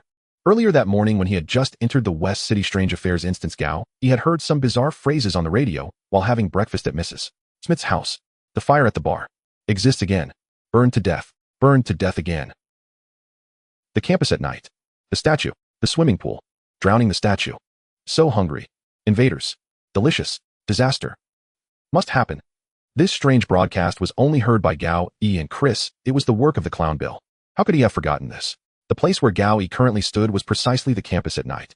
That indescribable sense of discord finally peaked, and Gao Yi realized the true anomaly of this swimming pool. He had previously thought that the water in the pool was extremely murky and black, unlike a regular swimming pool. No, that wasn't right. The real anomaly was, why was there still water in this swimming pool? According to previous information, this swimming pool had been abandoned for years due to disrepair and had not been opened for a long time. The chains at the entrance had long rusted, clearly becoming a forbidden area. Under such circumstances, Gao Yi instinctively thought it was normal for the water in the pool to be murky and black. After all, it was not surprising for stagnant water to accumulate for years. But how could that be? The swimming pool adjacent to the playground and teaching building should have long become a breeding ground for various mosquitoes and diseases if it had accumulated such a pool of filthy water for years. Even if the swimming pool was to be abandoned, the first reaction should be to drain all the water from the pool, instead of holding a full pool of dirty water like the swimming pool of West City High School. Wait, it seemed he had overlooked some information in his earlier confusion. Gao Yi turned his head and looked at the signalman reporting something behind him. What did you just say? Repeat it again. In response to the signalman's answer, Gao Yi looked up. The technology building tightly adjacent to the swimming pool was lit up, though he did not know when. The effect of the investigator trait, the strange and bizarre will be attracted to you, drawing closed, did not disappoint. Gao Yi thought the strange and abnormal had not yet appeared, but in fact quite the opposite was true. They had always been accompanying him. The missing children of West City, the haunted house, Clown Bill, Dellen High School, and the on-scene 11 years disaster. So that's how it was, everything connected. Taking a deep breath, Gao Yi lifted his head and looked at the slowly approaching Zhang Tu, revealing a smile once more. Moments later, he leaned back and fell into the murky pool of water. Upon entering Delhi High School and taking a seat in the office, Gao Yi was already informed about much of the school's history. The warm-hearted math teacher once said, "I heard that this land used to be a mining site. Many lives were lost in a major mining accident before it was abandoned. It's quite eerie. I don't linger here at night." This seemingly atmospheric remark was completely overlooked by Gao Yi at that time. However, as the exploration of the dungeon deepened, these subtle clues gradually took shape, slowly piecing together a coherent picture. At a crucial point, everything became clear. First, what exactly is the clown or calamity within this dungeon? The clown, who referred to himself as Bill in the illusion, bore an exact resemblance to the colored drawings Gao Yi found in the haunted house. Based on the timeline and the date of the drawings, the clown could not possibly be the boy Bill, but he was indeed connected to him. Before the battle in the swimming pool began, the items brought by Wang Wuzhou actually included case files from a specific date. What Gao Yi wanted to confirm was the fate of this Bill. Unsurprisingly, the boy Bill also went missing in 1967, and the first eyewitness in Xiqing mentioned the word clown. Moreover, reports of sightings of the clown only emerged after that. From this, it can be inferred that the clown is merely one manifestation of the calamity in this dungeon, appearing only after 1967. The court jester's appearance is not the essence of the calamity and has never been the key. For reasons unknown, the nature of all cases also changed around 1967. In 1956, the then mayor and his family of 17 died on Halloween Eve. The coroner stated that the cause of death was shock. In 1945, shortly after World War II ended, a war orphanage was set on fire, causing a death toll that is impossible to quantify. Cases before 1967 mostly involved children and teenagers dying on the spot. After that, the nature of the cases shifted entirely from death to disappearance. In 1978, a children's choir collectively went missing. 23 boys vanished without a trace. Of course, the missing also included the boy Bill, as well as Chris' brother Matt. The countless missing person posters that Gao Yi saw in the amusement park serve as excellent examples. After 1967, the mortality rate in Xiqing decreased, but the disappearance rate soared. Current information does not allow for a conclusion about the reasons for this behavioral shift, but one thing can be confirmed. These missing children could not have simply vanished. So where did they go? Ideas formed in his mind as the armchair detective once again proved its worth. The maps he had seen in Chris' room suddenly overlapped. To search for his missing brother Matt, Chris kept the topographic and plumbing maps of the entire Xiqing.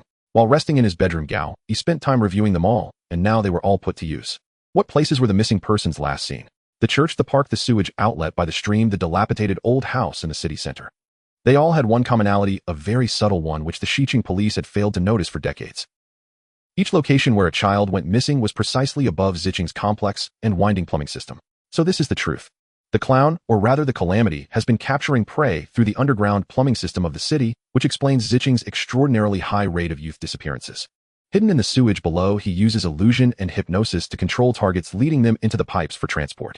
No one would think to search those dark and narrow pipes. In fact, those pipes were hardly suitable for adults to traverse.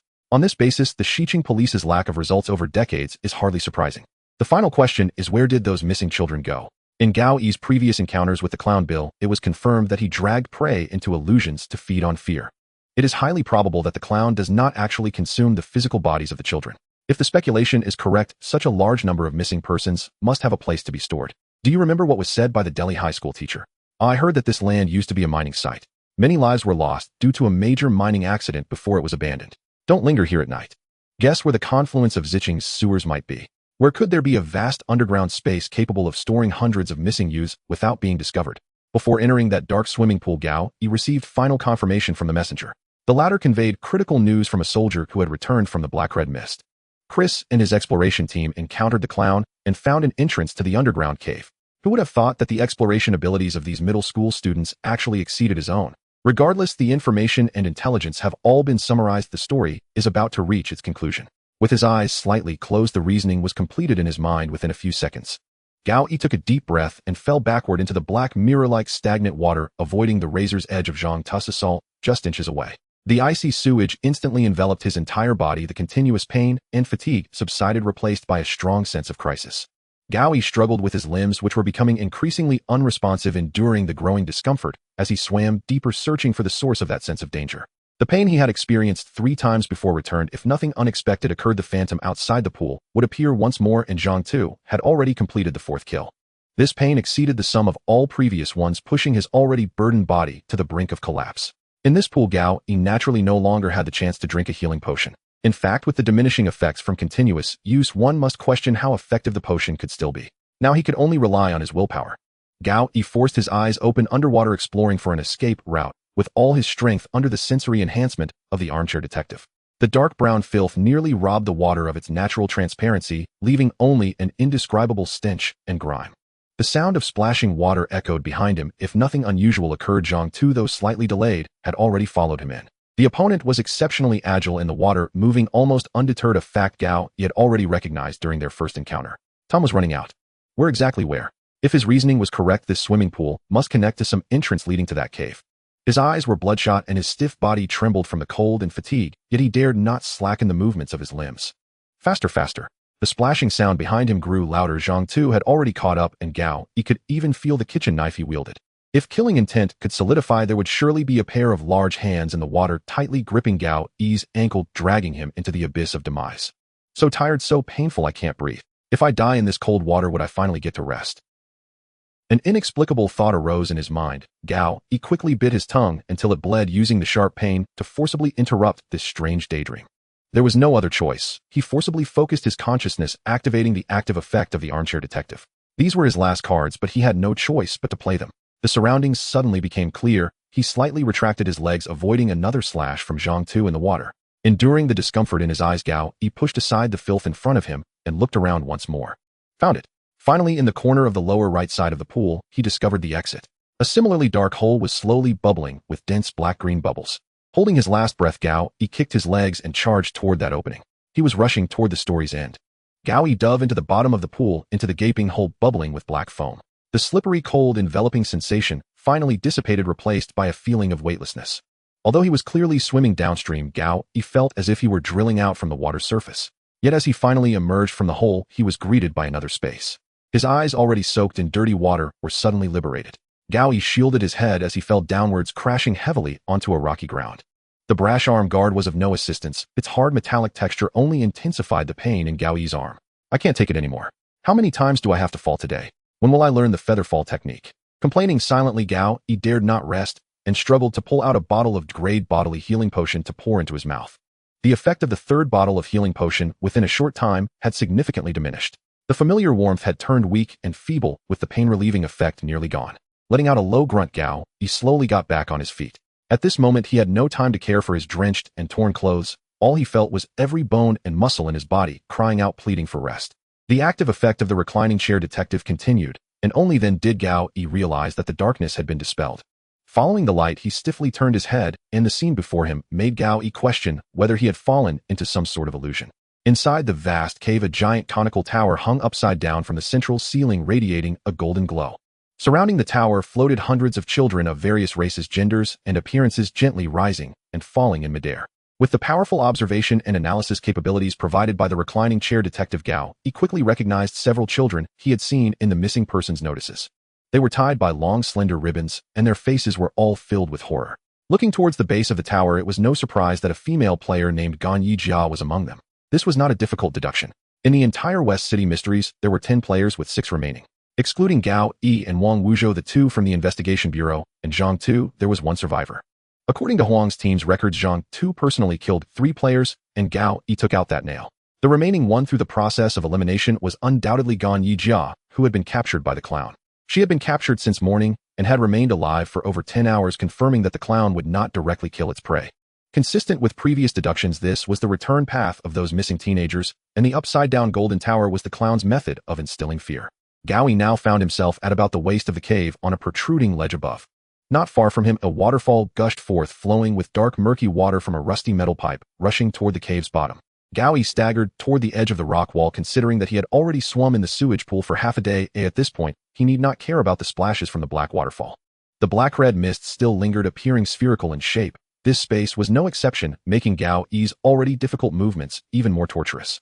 Struggling to stick his head out, he saw a dark, stagnant pool of water forming at the bottom of the cave. In the center of this pool, a raised piece of land formed a small island. On that island-like rocky surface, Gao Yi instantly spotted Chris and his exploration team. At that moment, this brave group of teenage investigators was battling a giant clown spider.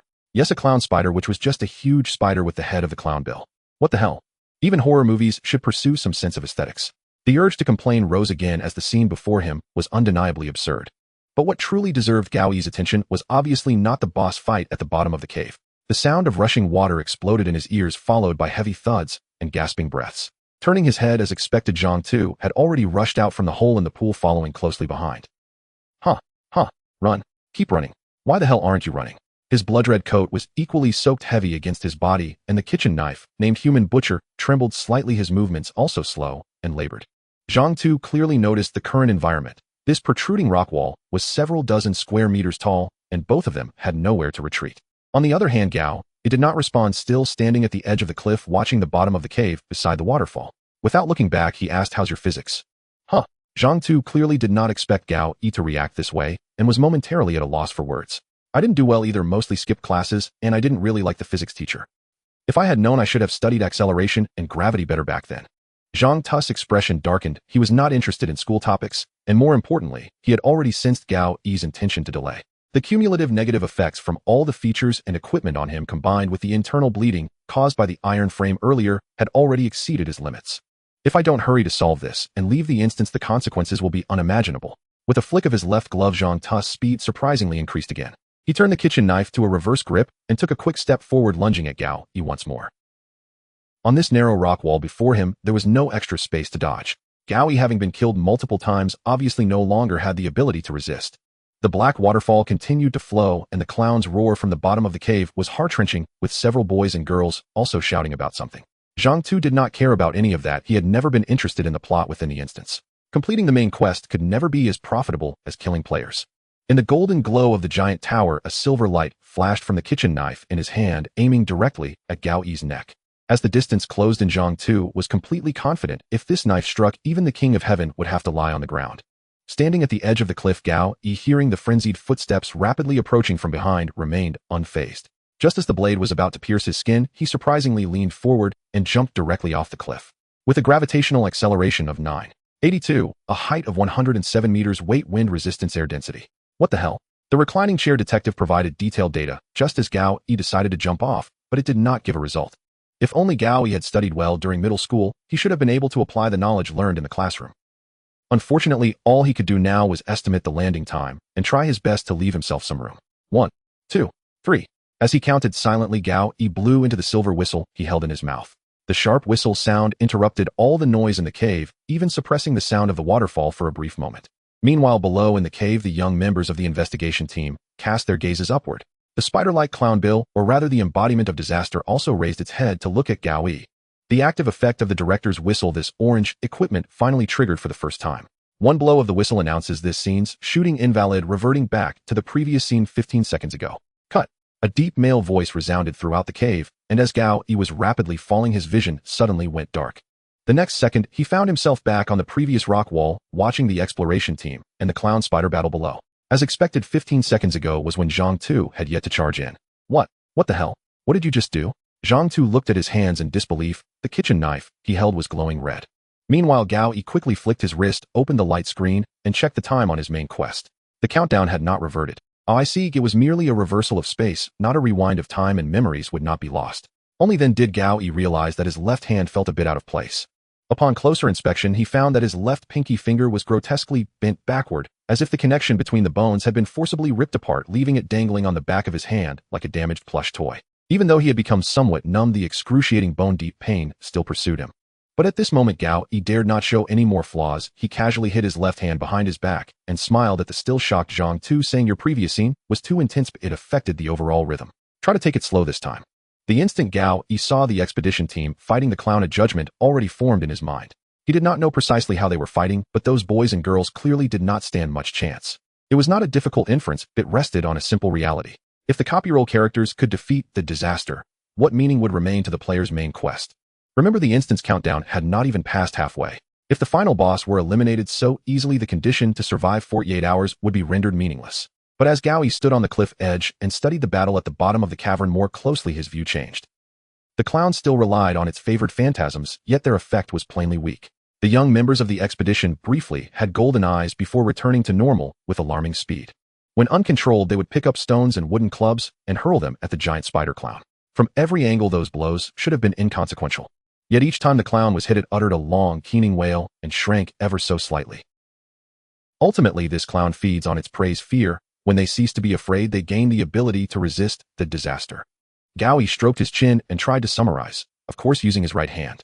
The director's whistle as an orange-grade item possessed astonishing power. This kind of temporal rewind defied ordinary logic. But its drawback was far more violent and painful than the chronic weakening of blue or white equipment. Each use literally broke one of the user's fingers. At this moment, Gao Yi endured the agony, hiding his left hand behind his back. He could not risk exposing such an obvious weakness. The good news was that the severed fingers began from the left hand, and Gao Yi was right-handed. If the logic of starting from the little finger remained, the whistle could be used at least 8 more times. After that, only the right thumb might remain usable. Would it ever reach toes?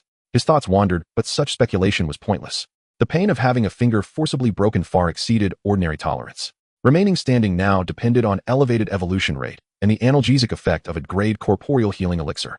At best, the whistle might be sounded twice more, and afterwards extreme pain would likely plunge him into unconsciousness. The question now was how to use this final bargaining chip to win the gamble before him. Zhang Tu's condition was not good either. He had clearly expended much of his strength in that recent strike. As time wore on, the kitchen knife in his hand stopped glowing red and slowed, returning to its normal state. What the hell is that? Zhang Tu had noticed the whistle hanging at Gao Yi's neck and linked the rewind to the sound. What, you've never ridden a time machine? Gao Yi said, spouting nonsense as he produced another vial from the left wrist behind his back and swallowed it. Frankly, repeated use had dulled the grade corporeal healing elixir's efficacy. But Gao Yi had no reason to conserve it now. Any recovery was worth taking. Notably, Zhang Tu had not drunk a single elixir since the fight began. Considering he had already killed 3 players inside this Xiqing instance, he must carry a considerable number of potions. Was it a restriction tied to some trait or equipment? Gao Yi wondered. In any case, Zhang Tu had been driven into a corner. The other man had just activated 2 item abilities to try for a final strike. But as the duration ended, the negative effects followed in quick succession. Now Zhang Tu's left arm hung limp, his body turned slightly left toward Gao Yi, blood steadily dripping down his face, and his right eye seemed blinded. His state was clearly on the brink of collapse, yet compared with Gao Yi, also battered, Zhang Tu still faced overwhelming superiority. Then why did he stop advancing? Since Gao Yi blew the whistle and restored the standoff, Zhang Tu had adopted a defensive posture and taken no further step forward. Was he wary of the director's whistle? No, he did not even attempt a probing advance. A strong premonition rose in Gao Yi's mind. He resolved not to let time pass. He wiped hair from his brow with his blood-smeared right hand and slicked his curls back. One had to admit, blood made an effective hair gel. Gao Yi's right hand was in truth a makeshift styling tool. When his hair no longer danced before his eyes, Gao Yi spoke slowly to his opponent. You know that clown below, the disaster from the main quest, stirs the deepest, most extreme fears inside people. Zhang Tu heard him, but unusually did not reply. He stared at Gao Yi with his remaining left eye. He intended to stall. Zhang Tu's body was in bad shape, and he had not taken any healing elixir. There was no reason to wait for recovery. So he must know that time would bring some turning point. Huang Dui. If that gravely injured investigation bureau member died, the instance's surviving players would drop to 5, and the main quest would conclude. Was Zhang Tu trying to delay until the instance ended? If so, the stakes had to change. If the pistol were still available, Gao Yi might try to pierce Zhang Tu's defense by striking an unprotected part of his face. But he carried no weapon now. How could he kill him? From below, the cavern bottom echoed with fresh, keening. It sounded as if the expedition's attacks were finally effective. That was no good either. If they truly solved the disaster, the instance would end. Confirming Zhang Tu had no intention of rising, Gao Yi turned to look at the spider version of the clown beer. It had shrunk another degree, surrounded by several boys hurling stones. Jeers and insults drifted up. Never seen such a pathetic instance, boss. Gao Yi complained aloud, yet inside, he felt reassured. He had formed an idea even before leaping into the swimming pool to fight. This clown, this disaster, was troublesome, but it had one exploitable trait. From his earlier encounters, he had concluded the clown paid attention to players who explored. Only those delving into the instance's truth and attempting to conquer the main quest would meet clown beer. Players who ignored the instance plot, like the 2 from the investigation bureau, Dingzi, and even Zhang Tu, had never seen the clown. Gao Yi had experience countering phantasms. Zhang Tu, who did not care about the plot, obviously did not. If both of them fell under the clown's influence, the advantage would be clear. Now the spider clown at the cavern floor suffered from a lack of fear. What would it do when it discovered 2 living sources of fear still in the cavern? That was why Gao Yi had made such a conspicuous leap from the cliff, to let beer know there was another fight above. As expected, with a tremendous wail, the spider clown shrank suddenly and dove into the black lake below. When several expedition boys approached, the lake erupted in countless red balloons. They swarmed and pressed against one another, until within moments the entire cavern floor was covered, then began to rise. At the same time, the golden spire at the cavern's apex emitted low hums as though gathering some energy. Gao Yi picked up a pebble and smiled again at Zhang Tu, who seemed unaware of the cause. Let's see what you fear. With a dull boom, golden light flared above and bathed the cavern in brightness, illuminating the 2 players locked on the cliff. The trite psychic assault reappeared. Parents, twisted children, and Dingzi, who had once died by Gao Yi's hand, were all conjured. It was all your fault. Why did you abandon us? Why did you do this? They wailed and crawled toward Gao Yi, tearing at his clothes and leaking green pus from their mouths. Put some elbow into it, help me wring out this coat. Gao Yi joked. After 2 rounds of beer's assault, such phantasms barely affected him. He quietly took out the mist mask and slipped it on. His mental resistance surged, and the illusion that had little hold on him snapped away. Across from him, Zhang Tu had not been so fortunate. His eyes shone gold as he flailed, slashing the air with the kitchen knife and shouting with a blend of fury and terror, "No, this isn't right. Why are you here? You're all dead." Gao said nothing. He shook his legs, knocked off the dried blood crusting his pant leg, and forced himself forward. He then remembered he did possess a weapon he had overlooked. He raised his right arm and produced a nail clipper. Item: Empowered Nail Clipper. Quality: Common. Type: Buff Item. Special effect: Cutting your nails with it causes searing pain in your fingers and adds extra fire damage to attacks. Note: I put chili in it. From earlier experience, those trapped in an illusion can sometimes be snapped out by intense external stimuli. If he struck, it had to be a killing blow. Cutting his nails then punching would be too weak. Gao flipped the clipper and pulled out the tiny file blade used for trimming. The blade was neither sharp nor long, ranked far below most melee weapons. Yet against a grievously injured man lost in a phantasm, it might suffice. "You're pigs, all of you are pigs. I'm the one who's human." Zhang Tu raged wildly, swinging the kitchen knife at empty air. His attacks had no target and only exhausted him. The weapon master trait mattered. Gao gripped the nail clipper and crept closer to Zhang Tu. 10 meters. 5. 3. Close enough. Just as Gao carefully skirted the swinging blade to Zhang Tu's right side, the crazed fugitive made a sudden move. For some unknown reason, he turned the blade and plunged it into his own thigh. The cut lay outside the red coat's coverage. As he withdrew the knife, the white steel was stained with blood. Zhang Tu had used that method to escape the illusion. You think you can kill me with that?" His mouth peeled into a grotesque grin that mixed feigned calm and unbearable pain into something like abstract art. His right eye was blind. He had to turn his head 90 degrees to glimpse Gao with his left. Already at his limits, the self-inflicted thigh wound made movement nearly impossible. But Zhang Tu's choice was cunning. He did not slash at the nearby Gao. Instead, he threw the weapon cauldron to high toward the cliff's edge. At that spot stood an apparition of Gao. He intended to achieve a quintuple kill. Surprising yet not unimaginable. Zhang Tu expected Gao to attack, but he underestimated the damage a nail clipper could do. Concentrating, Gao triggered the Weapon Master active effect. The Weapon Master enchantment gives a random special effect to any weapon. As Zhang Tu's kitchen knife struck the cliff apparition, Gao drove the enchanted nail clipper hard into Zhang Tu's side of the neck. Zhang Tu tried to defend, but his blinded right eye could not supply sufficient information. Both attacks landed together. As the apparition was struck, Gao felt as if a great hammer smashed his heart to pieces and hurled the fragments into a blazing furnace. Blood flooded his mouth. The man with the knife still had strength. He shoved Gao away. Exhausted, Gao staggered back and collided with a damp rock wall. A strong alarm blared through his mind. He could not fall. If he sat down here, he would not rise again. On the other side, Zhang Tu's condition was dire. The clipper had not remained lodged in his neck, and blood already seeped from the wound. He turned his head with difficulty and looked at Gao propped against the rock, still staring at him. Damn, this suddenly appeared player's evolution rate was not high. So where did so many strange abilities come from? No more crucial were the instance elements he exploited. But none of that mattered. I've won. The man Gao had deliberately let go, the one called Huang Dui, was near death. Zhang Tu could feel it. As a serial killer, Zhang Tu's trait not only gave him lethal skill, but also the sense of victim's vitals. Huang Dui had been completed as Zhang Tu's 6th murder, and his body was close to collapse. Death was only a matter of time. When the Reaper's scythe severed his neck, the number of players in the instance would instantly drop to 5, completing the main quest and granting the return ticket. With the ticket in hand, they could leave and sell all their gains. After the negative effects lifted and a couple of or even crayed corporeal healing elixirs were taken, everything would be fine. This player who dared hurt him had already been marked by the serial killer. If worse came to worse, Zhang Tu would finish him in the real world. He swore he would not only kill this man, but everyone around him. A coldness ran through his neck that made his brain tremble. At that instant, a chain the serial killer had linked snapped sooner than expected. Had that man given up by himself? Whatever the reason, now was the moment. The return ticket arrived. Just wait outside, I will kill you. Zhang Tu smiled again, this time with pure joy. Once the ticket appeared, everything would end. But why was the man before him so calm? Zhang Tu wanted to move his right hand to brandish the ticket. Why was there no response? Why could his right hand not even move? As his mind went blank, that infuriating man's voice spoke again from the right. I always wondered whether you were even aware yourself. After all, you've always been the one who hunts others. Zhang Tu gaped and strained, but for some reason, he could not use the golden return ticket. Within the red-black mist, he tried to speak several times, but his body refused to obey. What was stopping him? Some strange instance rule. How to solve it? He painfully craned his neck to look at the golden spire. Wrong guess. Gao seemed to read his thought, and with the same thin voice spoke in halting cadence. It's your own black-red mist. Forgot the rules here. In Zhang Tu's dawning, despairing eyes, Gao pronounced the sentence word by word. No one can't escape. The black-red mist thickened without warning and blocked any attempt at flight. This was a duel, and only a duel. Only the victor may leave. Zhang Tu staggered back, clutching at his spurting blood. He tried to speak several times, but no words came. He flipped his glove several times, eyed the red tattoo on his left wrist, and stared repeatedly at the return ticket. He searched for anything to save him, but he had already exhausted his trump cards. Move. The moment your body stirs, he'll blow the whistle again one more time. Gao Yi clamped the director's whistle between his teeth and gave the final threat.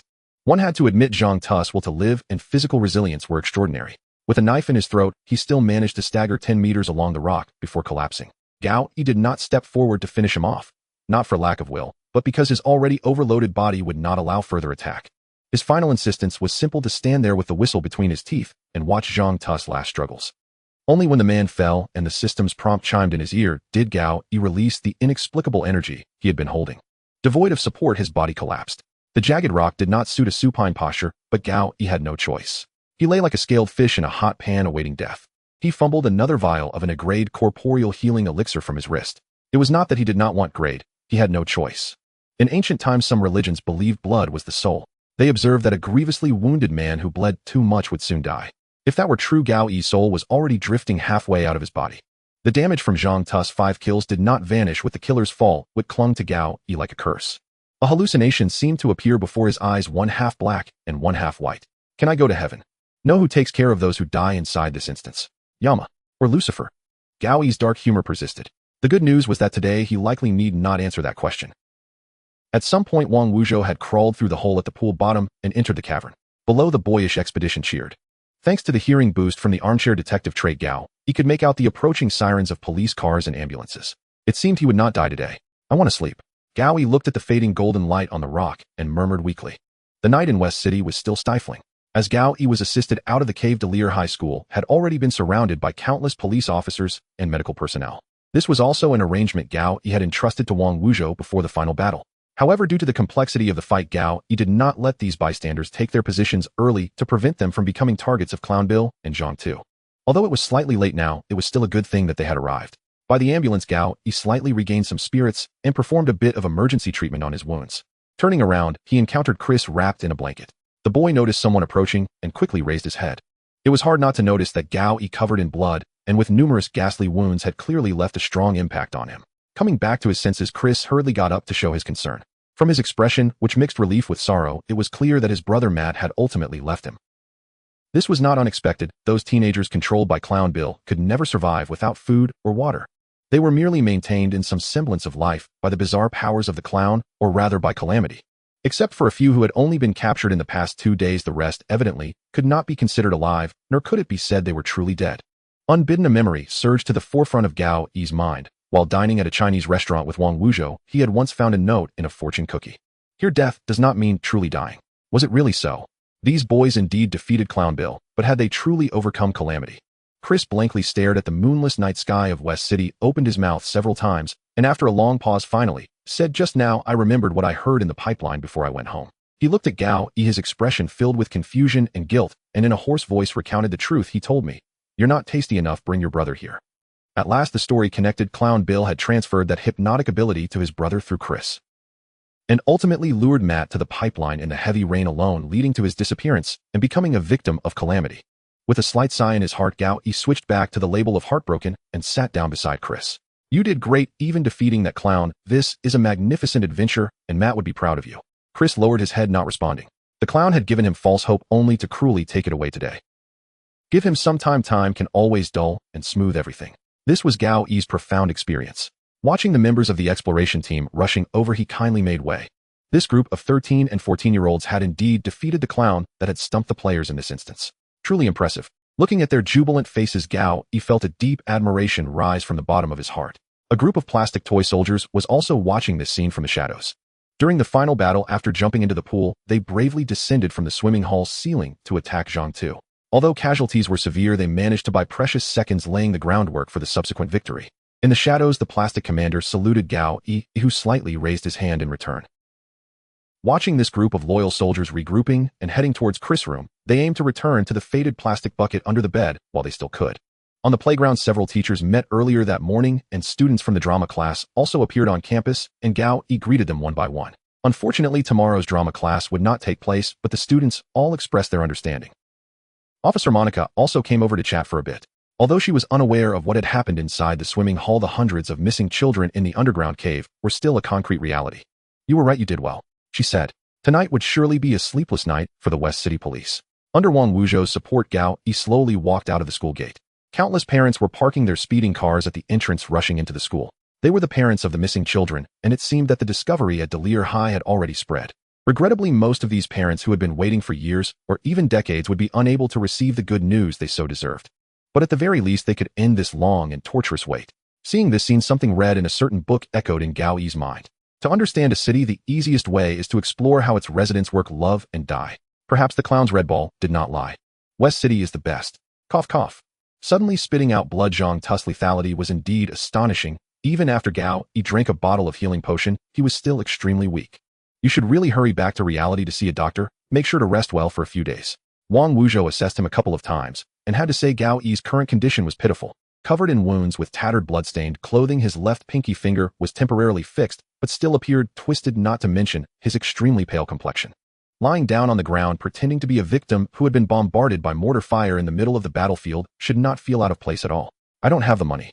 However, we really should go to the hospital. With the help of Officer Monaco, a patrol officer took Gao Yi and the others to West City Hospital. Climbing up to the third floor in that familiar corridor, Tanji was sitting on a metal chair, burying her head deeply in her arms. Only when she heard the footsteps of the two did she slowly speak, "Thank you for your hard work. Please contact the investigation bureau afterward. They will provide you with rewards and compensation." Clearly she already knew of Zhang Tu's death, but that Huang team member hadn't made it to the end either. Tanji did not raise her head, her voice low and hoarse. Among her hair and shoulders, one could clearly see her terribly swollen eyes.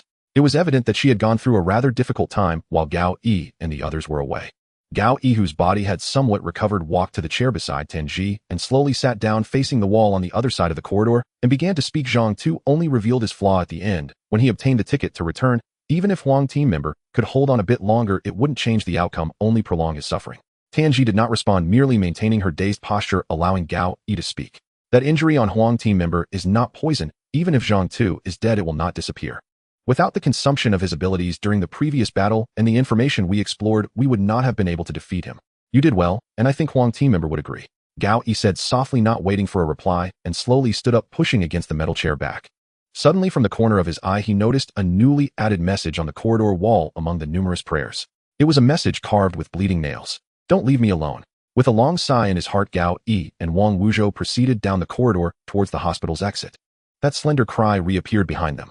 Walking in the dim streets of West City, Wang Wuzhou asked the question that was inappropriate at that moment. "I didn't quite understand. What did you mean when you spoke to that girl?" Gao Yi did not respond immediately, merely looking up at the night sky. The rain seemed to be stopping soon. If I'm not mistaken, it should be her. Who personally killed Huang team member? Sitting on a bench by the street, Gao Yi replied softly, rubbing his slightly dislocated shoulder, feeling another wave of pain deep in his bones. It should be Huang team member's idea. After all, this is a sort of treasure's instance. Gao Yi took off his sneakers and tapped them against the nearby lamp post, pouring out the small stones and dust that had entered the cave. While answering Wang Wuzhou's confusion, I guess he thought it better to keep the equipment and features for his own people than to let that criminal get them. This must be the reason he insisted on keeping Tanji around. That Huang team member had already made up his mind before we left. Illuminated by the streetlight, Wang Wuzhou fell silent, not knowing what to say for a long time. It seemed that the investigation bureau would now have a different image in his mind. Coughing a few more times, Gao Yi looked up at the street. Even in the early hours, despite such an intense battle, it was just another ordinary night for the average citizen. When Gao Yi first arrived in this instance, he made a judgment. If the place where you live could also die like a person, then West City is a decaying, rotting corpse. But now he had a different view. No matter where they are, the brave and the seekers will never be in short supply. Though the night was still thick, in a few hours when the first streak of azure appeared in the sky, Grandma Smith would prepare a sumptuous breakfast for Chris, and Mike would welcome back his classmates, chatting about the mysterious transfer students, Chinese martial arts. Within Delir High School, some students might miss their witty substitute teacher, but many others would take advantage of the school closure to run to the amusement park in the city center for some fun, enjoying the delicious food in the nearby Chinese restaurant. The West City Police would hold a grand funeral for the fallen out-of-town detective, while the lumberjack basketball team would feel regret for the loss of a strong substitute. But the traces left by the players would gradually fade, and the people in the city would continue to start a new cycle of life. As the thick night gradually dispersed, hope would continue to descend upon this city. As always, Volume 2, The Strange Affairs of West City End. Summary of The Strange Affairs of West City Volume 2. Time flies in the blink of an eye. This book has reached 200,000 words. A summary and outlook are unavoidable. Special reminder: this chapter does not contain the main text, but will have some explanations and supplements to the plot. If you do not want to read the author's nonsense, you can skip it directly. It will not affect your reading. First of all, let's talk about the inspiration for the whole book. It originally came when I was writing the previous book Divine Puzzle, an infinite flow online game, and I felt many limitations. For example, games cannot have deaths, and the overall lighter atmosphere cannot convey some content I wanted to write. Thus, this darker and more realistic book label Players was born. Initially, I wanted to mimic the feeling of Players Please Get On Board, combining urban elements with the instance.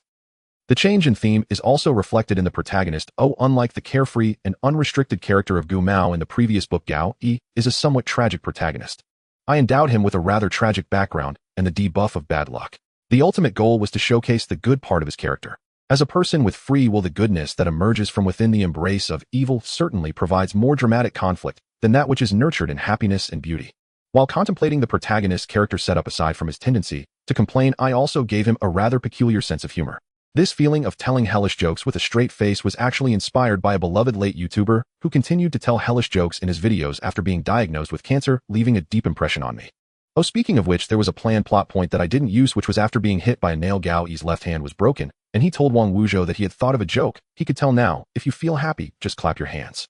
Well, that's a bit cold. Then there's Gao Yi's name. In the previous book, Gu Mao was named because I wanted to write about someone who thinks while playing games, who doesn't like to be reckless, hence the character Mao. Gao Yi, by contrast, is an unusual person, one who will experience many strange occurrences. As for his surname, it actually derives from a failed draft of my cyberpunk novel where the protagonist was named Gao Yu, as he is a floating car driver navigating through skyscrapers.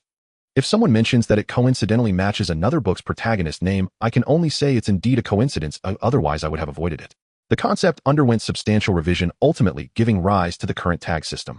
Some readers may have noticed that every tag's ability name is drawn from a film, an homage to my deep affection for cinema. Did you know?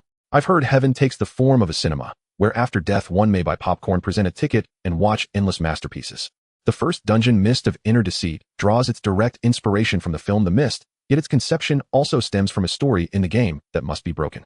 Whether the rule was must break or must not break, I no longer recall precisely, but after multiple refinements the final dungeon emerged. The Japanese aesthetic adopted for the characters arose instinctively. The moment I devised the first name, Yamada, surfaced unbidden in my mind. Ultimately, the stylistic harmony felt authentic, so it was retained. The supermarket's inhabitants were indeed inspired by the game The Mystery of Wolf Village, though truth be told, the first dungeon of my previous novel drew from it. As well, one borrowed its plot structure, the other its character archetypes. It does feel like repeatedly shearing the same sheep.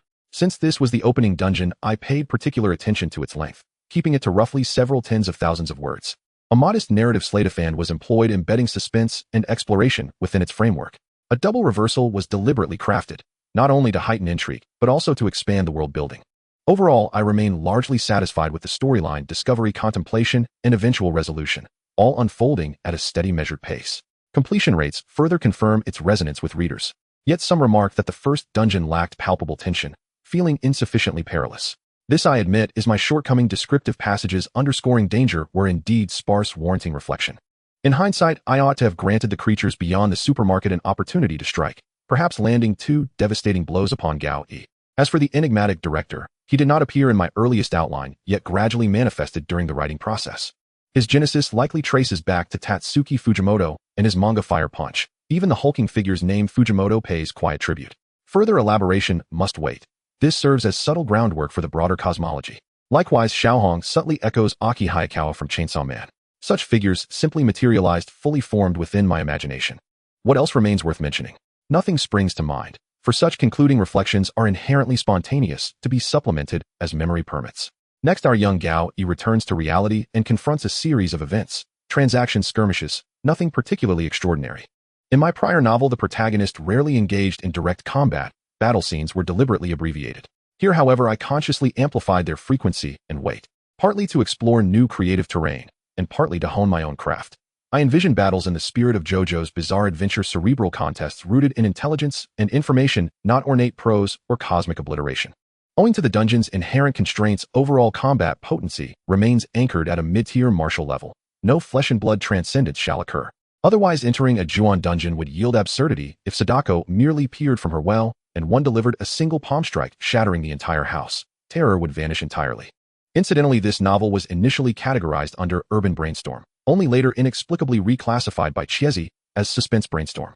Not inaccurate, admittedly, but in the original outline, the second dungeon was conceived as a superpower academy akin to Gen V, an idea equally compelling.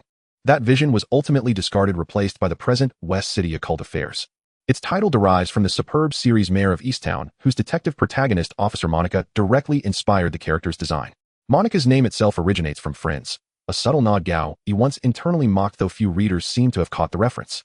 Regrettably so. Naturally, this dungeon is a reimagining of it, selected specifically to delve into Gao Yi's psyche and excavate fragments of his childhood. A film centered on youth and memory, past and future. Its thematic resonance rendered it inevitable.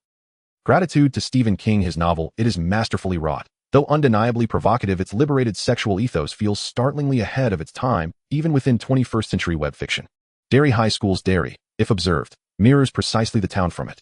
Certain elements within the dungeon echo the source material. Gao Yi's descent into the clown's illusionary realm proved especially exhilarating to compose rapid scene shifts, intimate psychological excavation, truly captivating. Does this border on protagonist suffering? Oddly, I find myself oddly gratified watching Gao Yi endure injury. Previously, to refine my portrayal of female characters, I studied several women-oriented novels, gradually grasping the emotional logic of suffering narratives. Surely an illusion, each wound Gao Yi sustains is invariably offset by compensatory gains and tangible advantages. Consider it. He became a player mere days ago, yet already commands formidable strength. Should he sustain further injuries, their severity will undoubtedly escalate. The subsequent chapters will catalog his acquisitions, though whether to suffice remains uncertain. Now a moment of reflection. The pacing of the nail confrontation suffered. Spanning 12 chapters, it unduly slowed the dungeon's momentum and warranted compression. This stemmed partly from my own diminished focus during composition. Following my debut's launch, metrics declined, steadily dampening my spirits. Yet stability has since returned, albeit tentatively. Though the numbers remain disheartening, consistent reader support, encouragement, occasional gifts, remains deeply appreciated. I'm aware many readers are students, particularly middle and high schoolers, so please refrain from gifting. A complimentary gesture suffices amply. Studying is taxing enough. Treat yourselves to something delicious instead. Could elementary schoolers possibly be reading? Unlikely. My own childhood revolved around Zheng Yuanjie and Xin Shirshi. Today's children mature earlier, leaving me faintly insecure. Rest assured, nothing inappropriate appears herein, and readers please refrain from emulating Gao Yi's reckless gambles. Chris and Matt's Pipe Expedition draws from a folkloric tale, a macabre urban legend I adapted, yielding results that resonated well. Zhang Tu, the final antagonist, was originally slated to survive in early outlines, intended to flee and serve as a recurring minor boss. Later, however, narrative necessity demanded his demise. His abilities, Seven Slay Curse, Dual Totem, Human Butcher, Crimson Blood Robe, Serial Killer, were meticulously calibrated. Gao Yi's path to victory had been charted long in advance. Yet imperfections persist, inevitable shortcomings of craft. Toward the finale, dissatisfaction mounted with each sentence penned. Laying narrative groundwork at a dungeon's outset proves delightfully mischievous, playing the Riddler, revealing half-truths. Yet resolving those threads demands an entirely different discipline. Ultimately, I believe most threads were tied. Few critical omissions remain. The conclusion, while imperfect, achieves modest satisfaction. Originally, I envisioned dedicating 2 full chapters to Chris and his exploration team, to chronicle their shared history. Alas, that ambition remained unrealized, a testament to my current limitations. While drafting the ending, I finally read 10 Days to the End, an achievement of undeniable literary mastery. Reading as a consumer versus composing as an author reveals profoundly divergent realities, best left unexplored here, else this reflection would balloon into thousands of words. Once completed, I'll draft a concise retrospective. As a reader, I often wondered how could authors overlook such glaring inconsistencies. Yet authorship teaches that plausibility sometimes yields to narrative progression and emotional accumulation. For instance, readers questioned why Gao Yi used his true name in Mist of Inner Deceit. My internal justification: authenticity required no concealment. Everyone knew his identity. In truth, pseudonyms would prove cumbersome. NPCs addressing him by false names would fracture immersion and demand excessive exposition. A single lapse risks continuity collapse. Balancing these concerns, I abandoned the notion. Similarly, the player forms technical feasibility. Why couldn't administrators trace IPs? Eluded resolution, prompting omission. Future revisions will imbue the forum with supernatural attributes, patching such gaps.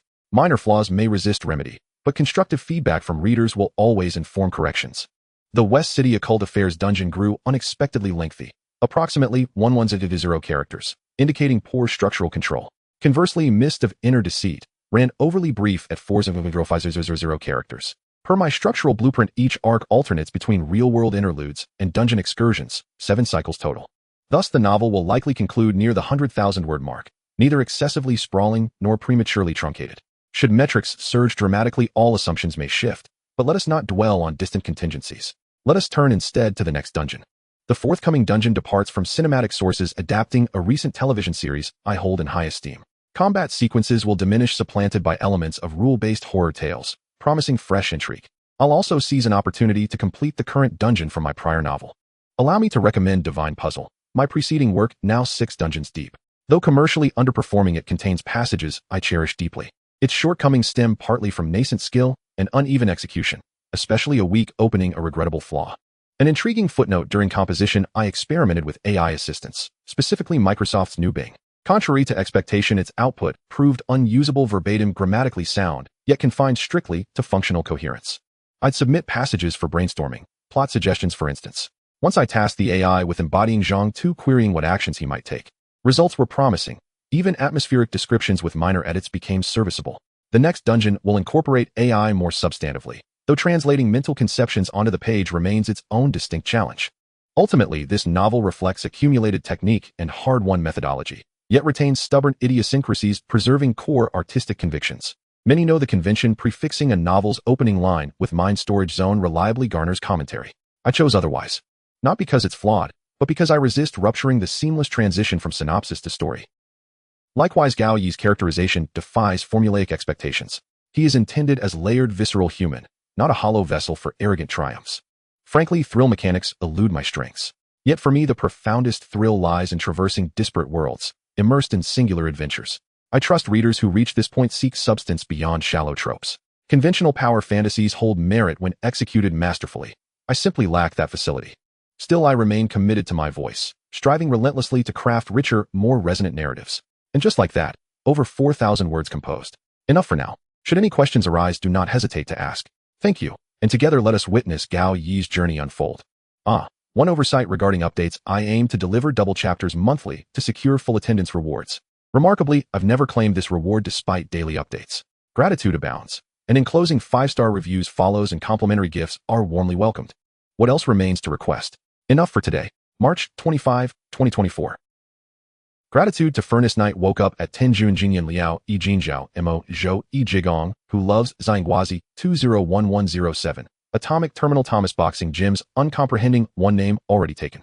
Jianyun, who loves pickled cabbage and meat pie. Are you approving or not? Ken Rosenberg of Lingyan Temple. Luo Bing, who speaks quietly. Huan Muzi Zhao Shui, Ingyue Jiang Shou, who presumes arrogance. Qi Qianfan, Hai Ping Ling, Jing username, 4660976. Gray Bird rarely seen. Yuandan Realm Disciple, who loves flower knife. Fish My Vacations Dog user, 288777714. Shui Lu Xiaomei, who loves Qing Ming Water. The Fool in Yellow Robes. Guan Chong Gucheng. Ping Tianxia. Jia Tian Bang. Zhou Wu Xiandong of Lianqi Pavilion. Wang, he who loves dragonfly eyes. Stars Falling Now. Xia Li Ming Yao, who loves sausage dogs. Zhe Yu Restraining Garment of Delicate Proportions. Zhong Yi, who loves roasted Wuchang fish. Thank you for your generous gifts. Profound gratitude. This constitutes the top 40 gift recipients. Chezi supports batch acknowledgements only for the top 30, so I manually appended 10 more. To countless others whose support went unmentioned, your encouragement means everything. Until our next reflection, farewell. Casting a final glance at the night scene of the Western City, Gao Yi waved the return ticket in his hand. With a flash of white light, the second dungeon journey of Western City Strange Affairs had come to an end. Taking a deep breath, he digested the 2 potions he had just consumed, leaving behind all previous experiences. Regardless, Gao Yi knew that upon returning to the real world, he still faced danger. He took out his phone to check the time. It was 9:01 p.m. The familiar modern technology, a mobile phone, is indeed a wonderful thing. While sighing, he also roughly confirmed the flow of time. 1 hour in the dungeon equated to 1 minute in reality. Based on his experiences in Heart's Mist, Gao Yi had an estimate of the time ratio.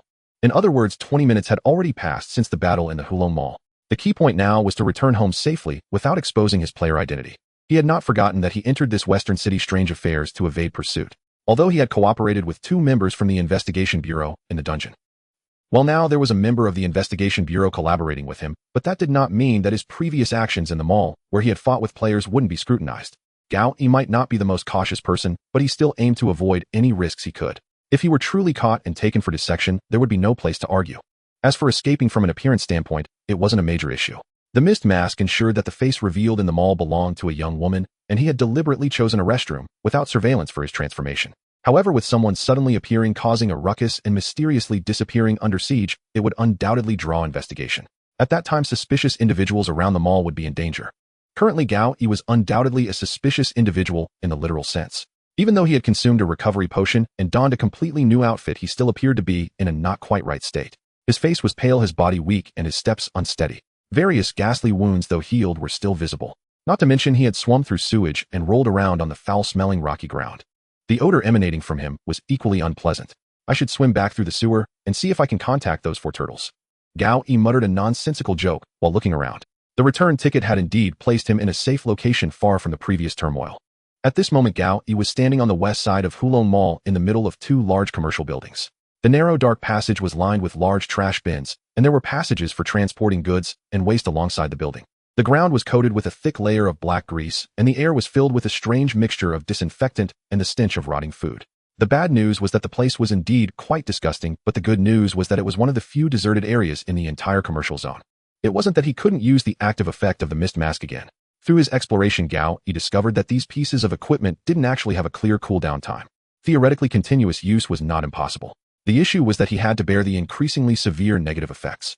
Judging from the many pieces of equipment he had used recently, the higher the equipment level, the greater the negative effects.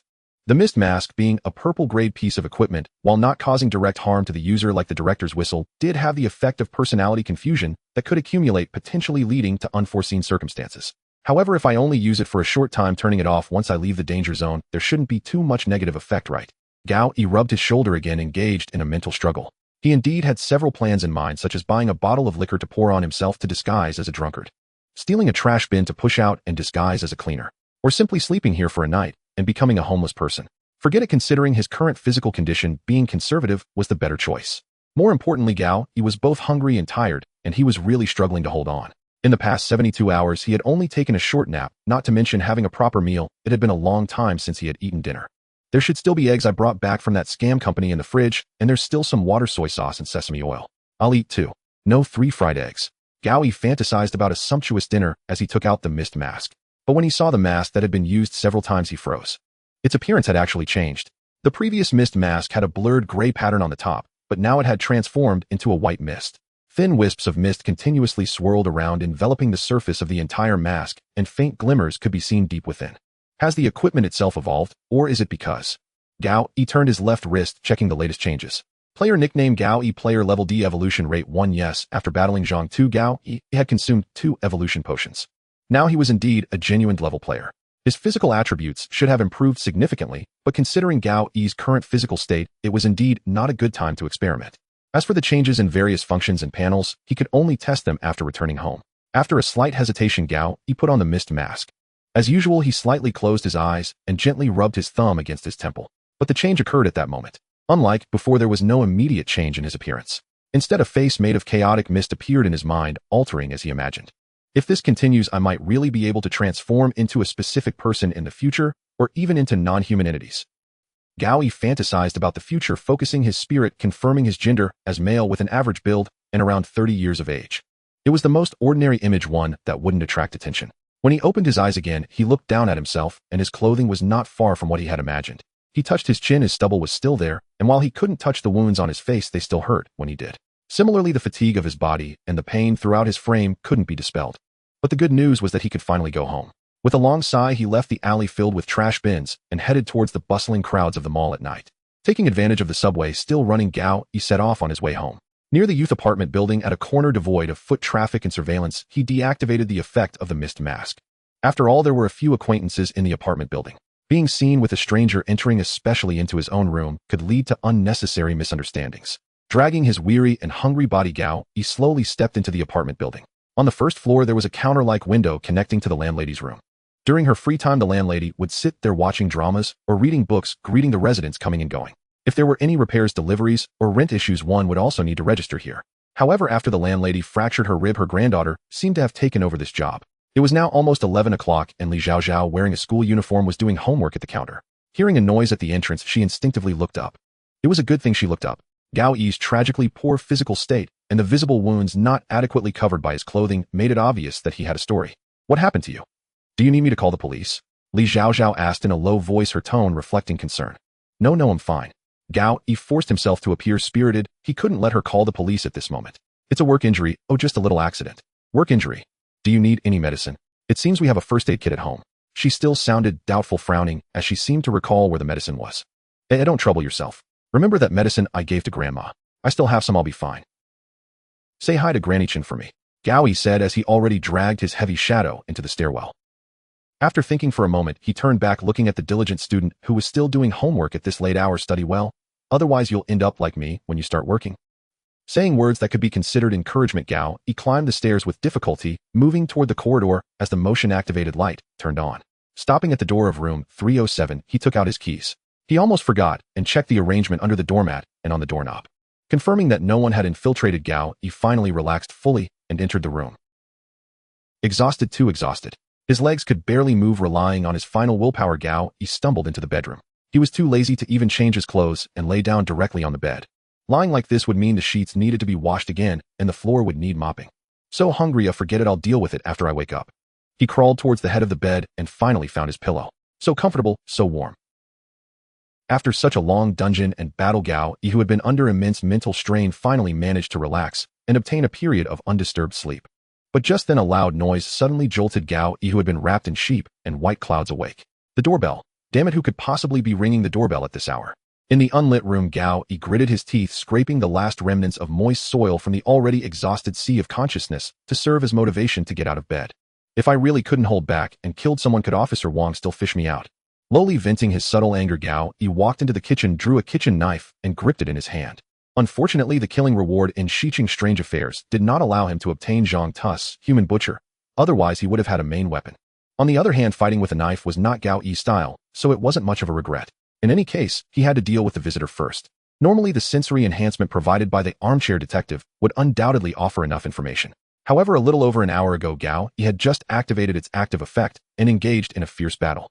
This mental fatigue lingered on, making it difficult to use the armchair detective effectively even now. However, from another perspective, the person ringing the doorbell was unlikely to be a major villain. Holding the kitchen knife, Gao leaned close to the peephole on the door and looked into the corridor. To his surprise, the visitor was a complete stranger. The person outside was a young woman wearing a large black mask and sunglasses at night, her beautiful figure partially concealed by a brown coat. Notably, she was carrying a huge blue box on one shoulder, resembling something that a fisherman would carry. After a moment of thought, Gao set the kitchen knife aside and turned the doorknob. As a class player with the lucky necklace still around his neck, he shouldn't encounter too many issues. When the door opened before Gao could ask, the visitor spoke up first. Gao. Her voice was crisp and loud, sounding less like a question and more like a confirmation that she had found the right door. There was no point in hiding it any longer. You are. Gao slowed his speech, tacitly acknowledging her confirmation of identity.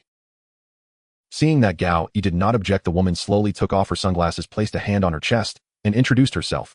I am the production assistant. The director asked me to bring you something. Production assistant. Gao immediately realized that she must be the person sent by the director he had encountered in Heart of the Fog. Indeed, that little boy had said something like that at the time. Your taste is. In that case, let me have my followers send you some classic works. Oh, remember to watch them carefully. Could it be that this woman in front of him was the so-called follower? I must say, at this moment, Gao did not feel the inner thrill he usually had when facing players, meaning she was likely not a player. Then, what exactly is this production assistant? Seeing Gao lost in thought, the woman tilted her head slightly. Aren't you going to invite me in? Excuse my boldness, please come in. Gao stepped aside, hiding the kitchen knife behind his body. Out of the corner of his eye, he noticed Li Zhao in school uniform standing at the staircase with a complex expression on her face, holding a medical kit. Well, yet another misunderstanding that was hard to explain had arisen. So that boy is called the director, you are the production assistant. Does your club also have roles like producer, cinematographer, or costume designer? Gao closed the door and walked back inside, asking as he went. Under the living room's light, he finally had the chance to observe the visitor closely. I must say, even with a mask on, this production assistant was deserving of the term beautiful. Her skin, makeup, figure, and posture had all been meticulously honed, clearly showing that she had put considerable effort into her appearance. In fact, she looked somewhat familiar. Perhaps she was a social media influencer or a star. What's the name of your club? Well, something like that, although I haven't seen many others from the crew. The production assistant sat on the living room sofa, looked up, and scrutinized Gao with a critical gaze. How come you look like this? Didn't the director say you went into the dungeon last night? This naturally referred to Gao's not so good physical and mental state. It's a long story. Do you want something to drink? Gao sighed, considering that the woman's superior was someone who could casually hand out orange equipment. He chose not to mention that he had been woken up from sleep. No need. Did you go into a dungeon again? What type? The woman sitting on the sofa, clearly belonging to the type with sharp intuition, immediately made a guess. The Sword of Destiny 7, called Xiqing. The domain of the doctor, no wonder. The production assistant interrupted Gao's words, waving her hand dismissively, as if she looked down on the dungeon she mentioned. Doctor. But Gao caught the key point in her words and hurriedly asked, the sword is the doctor's domain, just like the Holy Grail is the director's domain. The production assistant replied matter-of-factly. While speaking, she opened the blue box on the floor and pulled out a bulging brown paper bag. Here, these are what the director asked me to bring to you. Taking the bag, Gao Yi opened it and looked inside. It was filled with a large number of loose DVDs. From the cover, they were all horror films. Gao Yi placed the bag on the coffee table and casually picked up a few. Saw The Shining, Psycho, and Even It Follows. Beside them, Gao Yi also saw a disc with an orange-haired clown holding a red balloon on it. No need to say it was the corresponding film to The Last Dungeon. Fate sometimes plays such absurd jokes. Seeing Gao Yi starting to check, the production assistant pulled out a bottle of sugar-free cola from the blue box and thoughtfully added, "Add me on contact later. There's no need to write any reviews. Just tell me after you watch them, and he'll bring you a new batch." Miss, what exactly is this game, and where do the dungeons come from? Gao Yi, realizing that the other party had completed her task and was preparing to leave, hurriedly asked for information. Wait. At this moment, the other party suddenly interrupted Gao Yi's inquiry with a stern voice, speaking in a very serious tone. "How old are you?" 22. Gao Yi was slightly taken aback, but still answered her question. "Then you can call me sister. By the way, are you hungry?" The production assistant reverted back to her efficient and warm demeanor and suddenly thought of something, lifting her head and reaching into the blue box to rummage. In a short while, she pulled out a steaming green takeout box, typically found on the street. Not to mention how it was kept warm, one had to wonder where all these DVDs, cola, and the takeout came from. The blue box beside the production assistant clearly had more interior space than it appeared. Perhaps it was an equipment or something similar. "Thank you." As Gao Yi took the offered takeout, he belatedly realized that the term production assistant likely represented a certain function of hers. That said, the question he had just asked had been dodged, and clearly the other party had no intention of answering the so-called nature of the game. After a moment of thought, Gao Yi changed his questioning approach. "Sister, can you give me some tips on what I should avoid in the dungeon later?" The production assistant, who had taken out paper and pen from the blue box and was writing down her contact information, slightly raised her head and tapped the pen cap against her chin. "Mainly avoid the doctor's sword and be cautious of the commander's staff." Remembering the keywords from her words, Gao Yi then asked again, "Should I visit the Holy Grail more often?" The production assistant had already torn off the written note, placed it on the table, and put her sunglasses back on. There's really no need to be too persistent. If the same actor appears too many times, the audience will get bored. Saying this, she hoisted the box and leisurely walked toward the door. Just before leaving, she turned back. "By the way, I watched your previous film, and you performed quite well." Without waiting for Gao Yi to get up to see her off, the production assistant had already twisted the doorknob and left the small apartment, her footsteps gradually fading as she walked down the stairs. Only then did Gao Yi completely relax and collapse onto the sofa. After resting for a few seconds, he struggled to sit up and opened the takeout box on the coffee table. The rice grains were distinct and plump, steaming hot. The side dishes were also rich, featuring braised eggplant, kung pao chicken, and a braised chicken leg. Next to it, there was even a bottle of sugar-free cola left behind. Well, at least the takeout from the crew is not bad. Gao Yi shook his head helplessly, took out the chopsticks, and began to enjoy this wrap-up meal. Checking the dungeon rewards and the results of the system tasks would have to wait until tomorrow. When Gao Yi woke up from his slumber and opened his eyes again, it was already the afternoon of the next day. After the crew left and he finished his boxed meal, Gao Yi finally enjoyed a long-awaited sleep. Fortunately, this time no one came to interfere. After Gao Yi had eaten his fill, he managed to get a good night's sleep. Though it didn't completely erase the fatigue accumulated over the past few days, being able to sleep well was a happy thing in itself. When he got up the next day, he did not check the new messages on his phone, but instead began a thorough cleaning of the entire house. He changed clothes, tossed the sheets and comforter into the washing machine, took a shower, mopped the floor, wiped the windows, and tied up the garbage bags to put them at the door.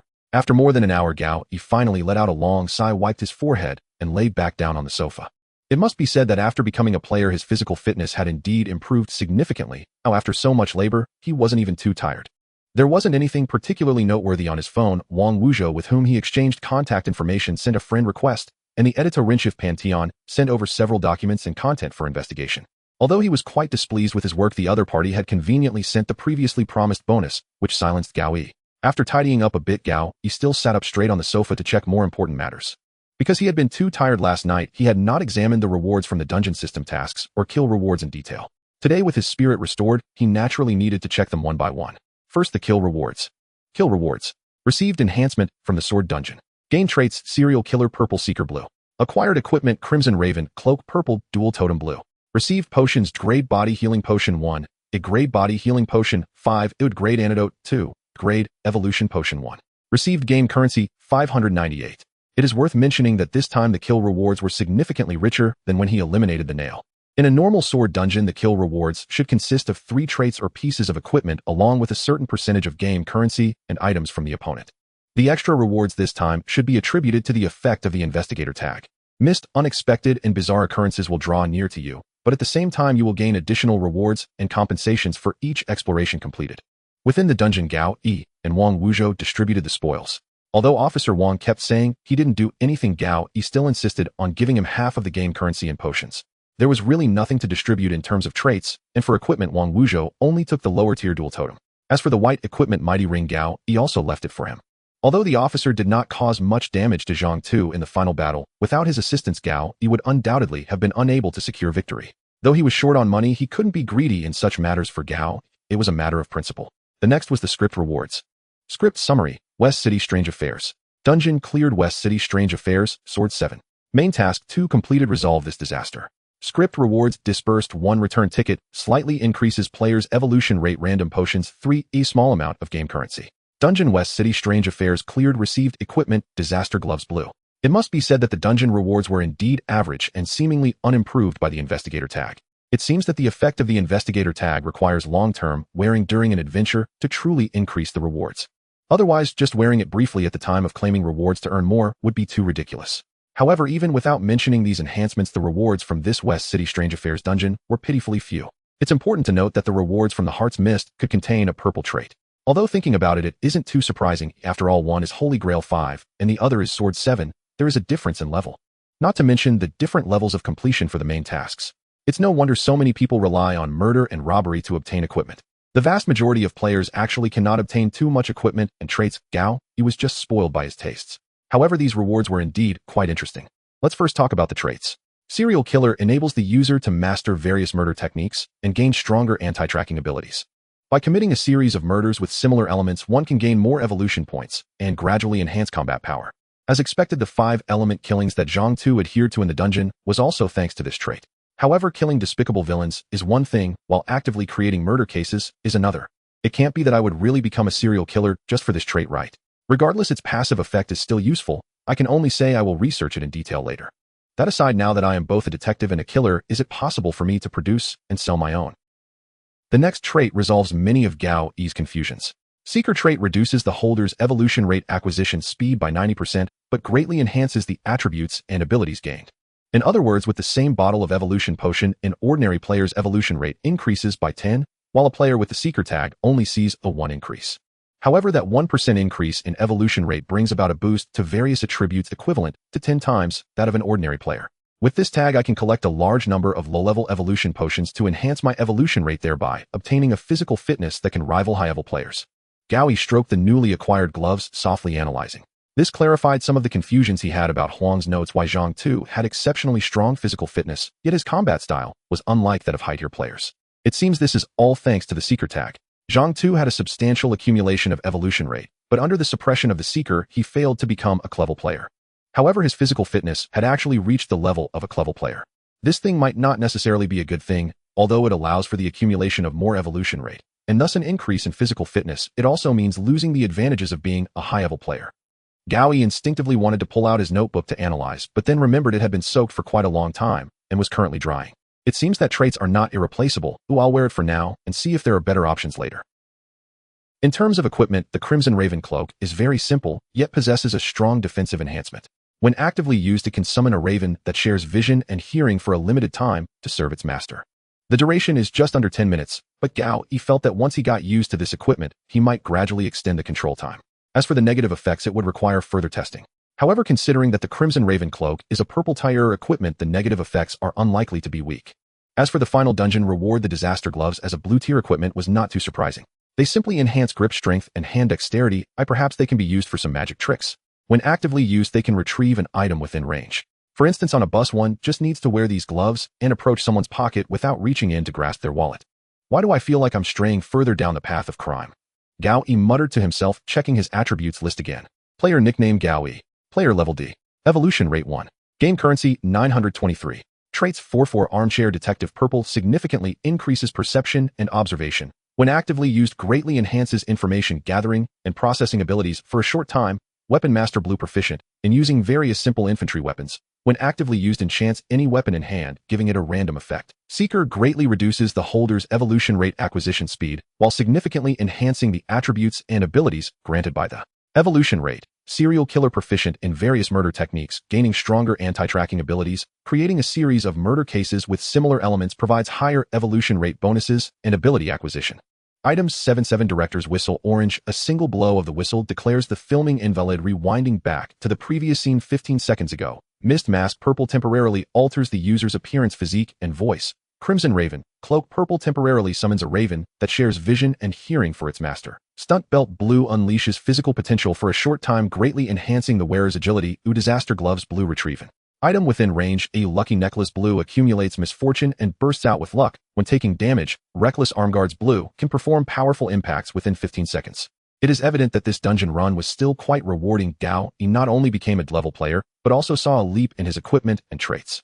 However, there were losses in the previous battles as well. The enemy detection glasses completely disappeared, vanishing within the swimming pool. Gao Yi had thought about searching for it again, but his condition at the time truly did not support it. However, considering that it was originally seized from a robber, he didn't feel too heartbroken. As for the Reckless Arm Guards, they had a significant dent and could no longer be worn. Gao Yi also had no tools to repair them. On another note, can ordinary repair methods really fix such equipment? Just to be safe, Gao Yi decided not to process it further for now, but made a mental note to ask relevant individuals later. The good news is that the Investigation Bureau has agreed to provide compensation and reimbursement, so he should at least be able to recoup some of the losses. In fact, if he inflated the claims a bit, it shouldn't be considered too outrageous. Right? Organizing the equipment and traits, Gao Yi took a deep breath. Next, he needed to handle the rewards from the tag system. Taking a slight breath, Gao Yi moved his left wrist and closed the light curtain. The winter afternoon sun was just right, with light streaming through the glass, casting onto the wooden desk in the bedroom. With the help of the healing potion, his severed left pinky had nearly healed, with only a faint pink hue at the skin connecting the bones. If the function of the director's whistle was still operational, Gao Yi had a premonition that his pinky would endure much more suffering in the future. Next, it was time to receive the rewards from the label system. Special task completed: investigate the truth behind the disaster, find the missing students. Reward obtained: common trait 1, a rare trait 1, a rare item lottery chance 2. Traits gained: lost common, all areas search rare. Special task completed: defeat Zhang 2. Reward obtained: rare trait 1, random label 1. Traits gained: Allen rare. Label gained: Hunter rare. Both tasks triggered in the dungeon have been completed, and the second task of defeating Zhang 2 seemed to have received a bonus from the investigator. On the other hand, a daily task has also been completed. Label task completed: do a good deed benefiting over 1,000 people. Reward obtained: epic item lottery chance 1. It's unclear which specific good deed benefiting over 1,000 people this refers to. Eliminating the fugitive Zhang 2 and finding the missing child in the West City should have benefited more than 1,000 people. Regardless, the rewards have been secured. As per the usual, it's time to draw rewards. Gao Yi took a deep breath, went to the bathroom to wash his face, and sat back down at his desk. 2 rare items and 1 epic item. Surely not all of them would be useless. Due to the previous rapid consumption, Gao Yi had very few items left. Only a broken version of the super signature pen and the endless lighter, along with a detox cup whose purpose was yet to be discovered. The inflatable giant hammer and super anti-wolf spray, which had proven quite useful, were already gone. Focusing his thoughts, he first checked the 2 rare items. Item: super chopsticks. Quality rare. Type: utensils. Special effect: once you grab your desired target within your capacity, it will never let go. Note: to seize the advantage during meals, I had the business department manufacture this pair of chopsticks, and since then I have become the bane of banquets. Good thing I will be invincible at banquets from now on. Gao Yi was already accustomed to the absurdity of items, shaking his head as he opened the next one. Item: transforming water bottle. Quality rare. Type: drinkware. Special effect: the appearance of this bottle can change at will, no longer having to worry about not finding a suitable cup. Note: just a reminder, it can only transform into different types of water bottles. Attempts to turn it into money cups or beautiful girls have all failed. What a piece of junk. The degree of uselessness of the drawn items seems to be increasing day by day. Rare items are supposed to be a cushion, and after the bottom line, good things should emerge. Saying some nonsensical self-comfort, Gao Yi gritted his teeth and spun the wheel for the epic item. Item: truth doll. Quality epic. Type: toy. Special effect: describe a situation to it, and it will tell you the truth or falsehood of that matter. Note: do not ask it whether its husband or wife is cheating. Trust me, the result won't be pleasant. It seems to actually be useful, but the question is, to what extent can the so-called truth be revealed? If I ask it whether God exists or whether the essence of man is freedom, what kind of answer will I get? If I ask it about the outcome of tonight's football match or the good or bad of the future, can it really predict? The special effect description is too vague. I can only test it slowly. But after each attempt, its durability will decrease. Sighing, Gao Yi squeezed the brown teddy bear doll in his hand and stored it away. How to put it, it can be considered a somewhat limited item. Next, it was time to handle the labels. The newly acquired labels were quite interesting. Hunter LV1 rare. Experience 01000. Label ability: hunting, an instinctive sense towards prey, allowing better tracking of subtle clues. Unfortunately, Gao Yi lived in the modern metropolis of Nankong, and the hunting lifestyle was far removed from him. If he wanted to be a hunter, he wouldn't even know where to go. Perhaps he would need to run to the jungles in the south or the grasslands in the northwest. But one can look forward to future dungeons. Gao Yi self-comforted like this. Next it was time for the thrilling synthesis phase. The three available traits this time were Lost Common, All Area Search Rare, and Allen Rare. First, consider which labels should not be touched. Investigator as an epic label has good effects and a high ceiling. Using these common and rare traits for synthesis might instead lead to worse results. Enthusiastic Citizen is now Gao Yi's main combat label and absolutely cannot be lost. These two labels will not be considered for synthesis for now, while the remaining 6, though each has its own applicable range, are not irreplaceable. They are Deadbeat Rare, Heartbroken Common Actor Rare, Internet Bully Rare, Friend of Elderly Women Rare, Hunter Rare.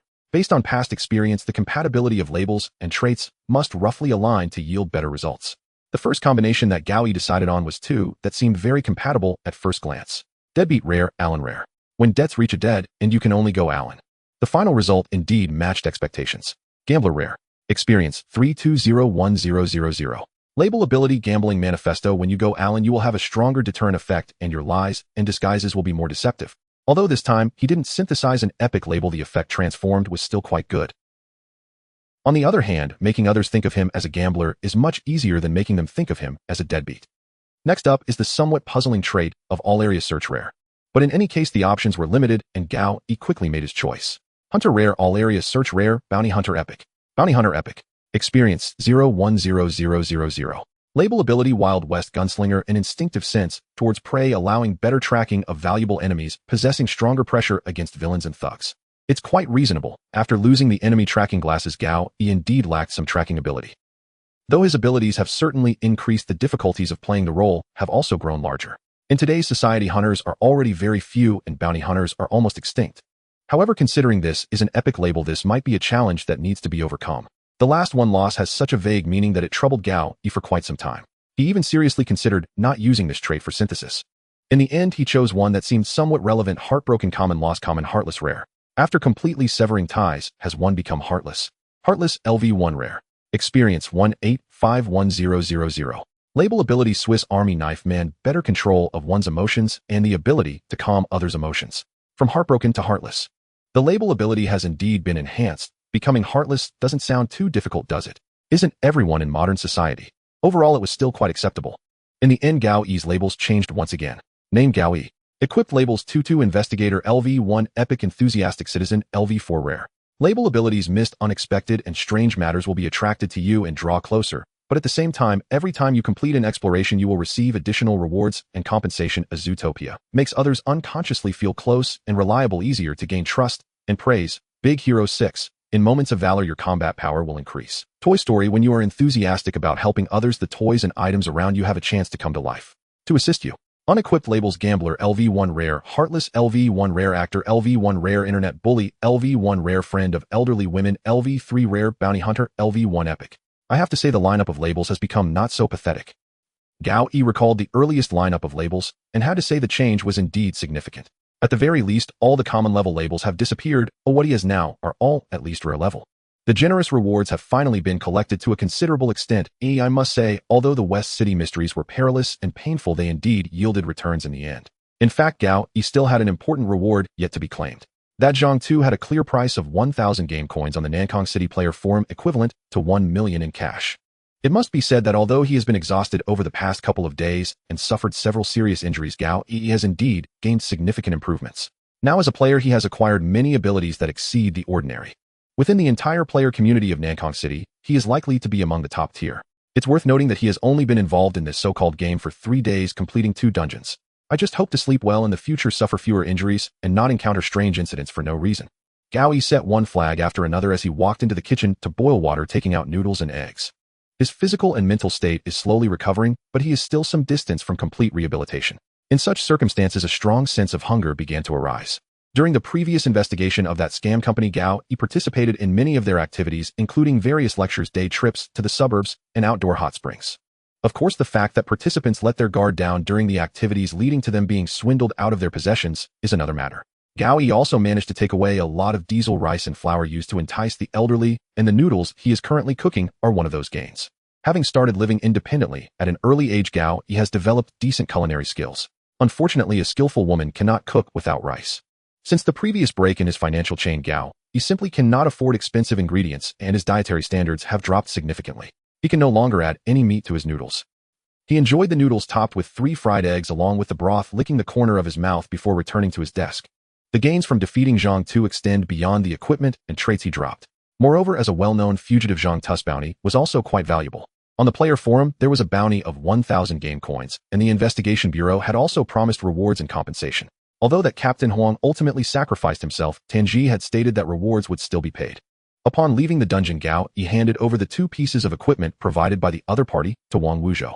At the same time, he also entrusted him with the task of contacting the investigation bureau to claim the reward. On one hand, Gao Yi genuinely did not want to have too close a relationship with official agencies, and on the other hand, he trusted Officer Wang's character.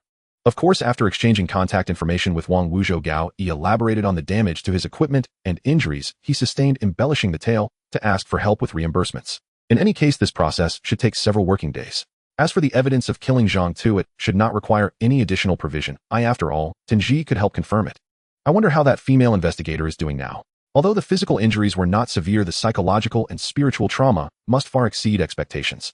I hope she can emerge from the shadows soon. On the other hand, how should the bounty on the forum be claimed? It would be best to find a middleman or use a new alias. While pondering this, Gao Yi opened his computer and registered another account using a phone number he had saved. Investigator Pig. If Zhang Tu knew he fell into the hands of Pig, he would surely die with his eyes wide open. Gao Yi had previously asked Wang Wuzhou about this player forum. According to him, attempts to search for targets through this Nankong City player forum had all ended in failure. At that time, Gao Yi realized that this seemingly simple player forum seemed to hide greater secrets. At least the cyber police he had worried about before now didn't seem to be a major issue.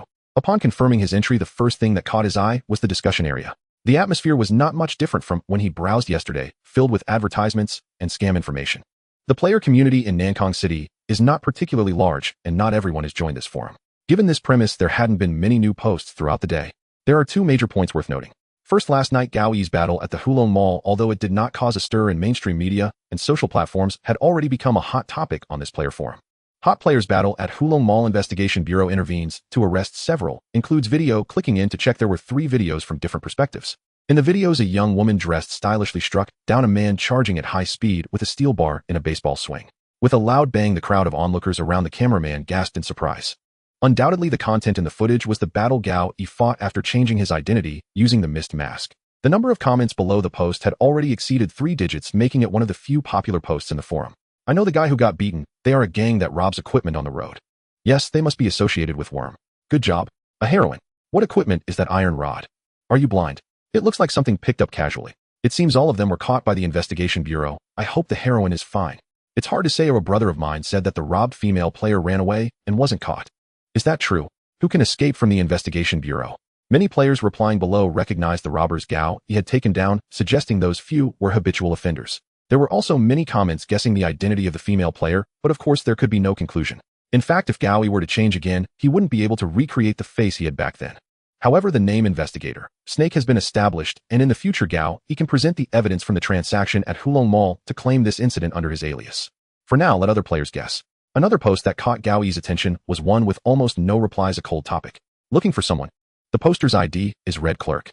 The title is quite simple, and on the second floor the poster wrote a long string of words. Missing person notice, male aged 20 to 25, encountered me in the Holy Grail dungeon on December 20, wearing a dark gray t-shirt and blue long pants. Image. At the end, a hand-drawn portrait was added. It was even a watercolor painting. Could it be referring to me? Gao Yi instantly realized that the young male described by the poster was indeed himself, and the poster named Red Clerk was probably the little Hong he had encountered in the Heart's Deceptive Mist. She had not completed her mission in the previous game and ended up staying in that supermarket in the dungeon, looping endlessly until she met Gao Yi. At the end of the dungeon, when completing the main task, little Hong had disappeared, and now it seemed she had successfully returned to reality. Could it be that this ID was specially changed to make me recognize her? Gao Yi couldn't help but smile wryly and shook his head. This post really didn't create much of a stir, with only 4 or 5 replies being meaningless spam and advertisements. Although the other party should not have any malicious intent, Gao Yi did not plan to communicate with her immediately. After all, he is still using the alias Investigator Pig, and if possible, he would prefer not to let others connect the name Pig with Gao Yi. I will ask her what she wants after I'm done with my tasks. Quietly noting down this matter, Gao Yi clicked the mouse and entered the bounty task section of the forum. As expected, the bounty for Zhang Tu is still there, indicating that news of his death has not yet spread. This isn't surprising, as only a few people know that this fugitive is dead. Gao Yi had slept until now, and since Wang Wuzhou and Tanji are considered official people, they wouldn't disclose this matter widely. However, it is worth mentioning that in the bounty task, the Santa Claus who robbed the bank has had his value increased. From the original 200 game coins, it has now risen to 350 game coins. Though still only a third of Zhang Tu's bounty, it is not an insignificant sum. I feel like the bounty hunter spirit within me is igniting. Jokingly, Gao Yi clicked on Zhang Tu's wanted notice, which redirected him to another page. At the very bottom, there was a line of text. If the bounty has been completed, please contact the moderator. But the question is, who is the moderator? Rubbing his hair, the curly locks that had been stained with blood and dirt felt sticky even after several washes, just like Gao Yi's current chaotic thoughts. This 1,000 game coins cannot be given up, but if he wants to claim it, he cannot reveal himself to avoid a repeat of the incident at Hulong Mall. It would be best to find a middleman. A middleman familiar with various channels and connections who could be paid a small amount of game coins to claim it on his behalf. But Gao Yi has only been a player for 3 days, and the players he encountered during the dungeons add up to just a few, so where would he find such connections? Leaning back in his chair, he ran his fingers through his hair, falling into deep thought again. At this moment, the doorbell rang at just the right time. The armchair detective was already functioning normally, and the breathing and footsteps of the person outside unmistakably revealed their identity. Alright, he is not unfamiliar with such people. Thanks to Shinteng from Luojia Mountain Villa for the great health that was sent, the boss is generous. I really didn't expect to receive such a big gift. Tomorrow, double updates. Brother Gao, I knew I did not misjudge you. I was certain that a righteous person like you would enter the instance and take down that notorious criminal who has committed countless evils. Not far below the youth apartment building in a small eatery, the man resembling a fortune teller, Zhao Qian, smiled broadly as he spoke. He was still wearing that bright red Zhongshan suit with round-framed sunglasses, his folding fan closed as he lightly tapped the table. Gao Yi ignored the flattery, glanced around the shop, and changed his seat to avoid sitting under the fan. You said you would treat me. Is this what you consider treating? Hey, don't mention it. I'm a man who has to raise a daughter, and indeed lack money, so please bear with it. Zhao Qian spread his hands, beginning to sell his woes. Hearing this, Gao Yi realized that the paper figure Yi, who was by Zhao Qian's side last time, did not appear this time. So where is your daughter? She went to school. Does she have to go to school on weekends? It's for extra tutoring. In the afternoon, the small eatery had no customers, only a middle-aged woman in her 40s wiping her tears at the front desk while watching a melodramatic love series. The two exchanged glances for a long time, and in silence they tacitly began to read the plastic menu on the table, shifting to the next topic. By the way, how did you know I entered the instance and took down Zhang Tu? Gao Yi set down the menu and asked first. Karma. Zhao Qian noticed the confusion in Gao Yi's eyes and added, the karma on you has multiplied several times since yesterday. Again with the hexagrams and karma, so you're a Taoist. Without getting caught up in the specifics of what Zhao Qian meant by karma, Gao Yi tilted his head and asked, I'm just an ordinary person who wants to earn money to support my daughter. Zhao Qian smiled, raising his hand to interrupt the middle-aged woman's drama-watching life, and ordered himself a bowl of egg fried rice. Although he had just had a bowl of noodles not long ago, considering someone was treating Gao, he was not polite. 2 portions of duck feet rice, one to eat here and one to take away, each with a fried egg. The woman was obviously displeased at being interrupted from her drama, and impatiently pursed her lips as she took their orders to the kitchen. As the restaurant fell silent again, Gao Yi turned to Zhao Qian. So what do you need from me? Oh, nothing much, just as I said before, I mainly want to make some money. Zhao Qian replied, quickly, seemingly without needing to think. Unfortunately, you've got the wrong person. Oh, I'm a literal poor man.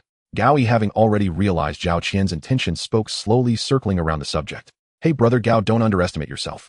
The West City Strange Affairs instance is a treasure. Taking down Zhang Tu must have yielded something, whether it's game currency or equipment, it's all money. Zhao Qian's words were not surprising. Gao Yi had already guessed his purpose when he found him standing at his doorstep. From the conversations after the mind fog instance to providing the ticket for West City Strange Affairs, Zhao Qian was not averse to providing certain information and assistance to others, but it was not without cost. It was a form of long-term investment. If Gao Yi died in the instance, Zhao Qian would not suffer any loss. But if he succeeded, various equipment, potions, and bounty rewards would require action and acquisition. The game currency obtained would need to be spent, and there must be channels for procuring goods. At that time, Zhao Qian as the middleman would make his appearance and take a cut. Gao Yi was certainly not Zhao Qian's first target. In the mind fog instance, at least dozens of players had died inside. Many of the tickets were provided by Zhao Qian. Rather than mining for gold directly, it was better to sell jeans and shovels on the side. Clearly, Zhao Qian as a gold digger had reached the next stage. However, objectively speaking, if he did have these channels and paths, Gao Yi would not mind conceding a portion of the profits. After all, many transactions would increase personal risk. The mere transaction of 300 game coins in the Hulong market attracted 4 robbers, followed by a whole squad of armed personnel from the Investigation Bureau. And if larger transactions were to be handled, ensuring safety would become a huge issue. Although he had good combat strength and strong reconnaissance abilities, there was no such thing as a perfect defense against thieves. This was also the reason Gao Yi wanted to create some aliases. However, he couldn't reveal his cards too early. Gao Yi quickly calculated the accounts and feigned helplessness as he shook his head. Unfortunately, I didn't take down Zhang Tu alone. Most of the equipment and game currency went to others, and I am still broke. Then, you haven't claimed the bounty for Zhang Tu, right? That is worth 1,000 game coins. Zhao Qian indeed shifted to the main topic. Gao Yi naturally guessed Zhao Qian's thoughts. After all, it was Zhao Qian who had raised his phone in that tea house to show him the wanted notice. I heard you are quite short on money, and according to what I know, this ticket is also in the hands of a valuable person. Of course, Gao Yi would not simply comply with Zhao Qian's wishes. Oh yes. Gao Yi slammed the table as if just remembering. If you hadn't mentioned it, I would have forgotten, or I'll go claim the bounty later. The actor and gambler tags activated simultaneously, making his performance quite convincing. Zhao Qian was momentarily taken aback, hurriedly speaking again. Brother Gao, do you know how to claim it? I don't know. Gao Yi did not hide it, but I can ask, I can post in the forum offering a reward for help. Seemingly provoked by Gao Yi's obliviousness, Zhao Qian's tone became more urgent. Hey brother Gao, you're being too polite. Let me handle this. No need to ask strangers, the forum is full of scammers. Will this be too much trouble for you, Zhao brother? Gao Yi leaned forward, speaking sincerely with a worried expression in his eyes. How could it be? We're brothers, I wouldn't refuse such a small favor. The forum moderator is an acquaintance of mine, I can collect it for you and deliver it to your home. Zhao Qian patted his chest, looking like a man of righteousness. That won't do. Helping is one thing, but delivering it specifically is another. Gao Yi hurriedly opposed. No, let's settle it like this. Zhao Qian slammed the table, making a decision. Then since you're working hard, you must take a cut of the bounty, right? Gao Yi tilted his head slightly, trying to read something from Zhao Qian's sunglasses. Meanwhile, Zhao Qian maintained his feigned generosity, looking down and waving his hand to avoid eye contact. Hey, talking money is too vulgar. Just a little something would suffice. What does that mean?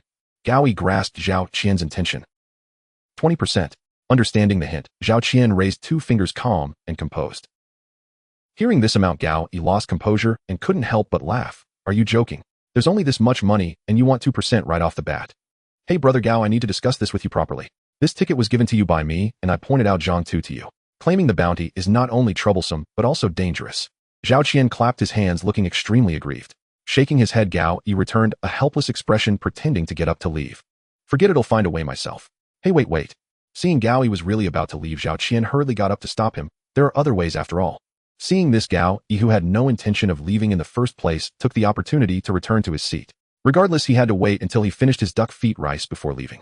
Gao Yi made a you-go-ahead expression, looking at Zhao Qian, intending to hear what his or was all about.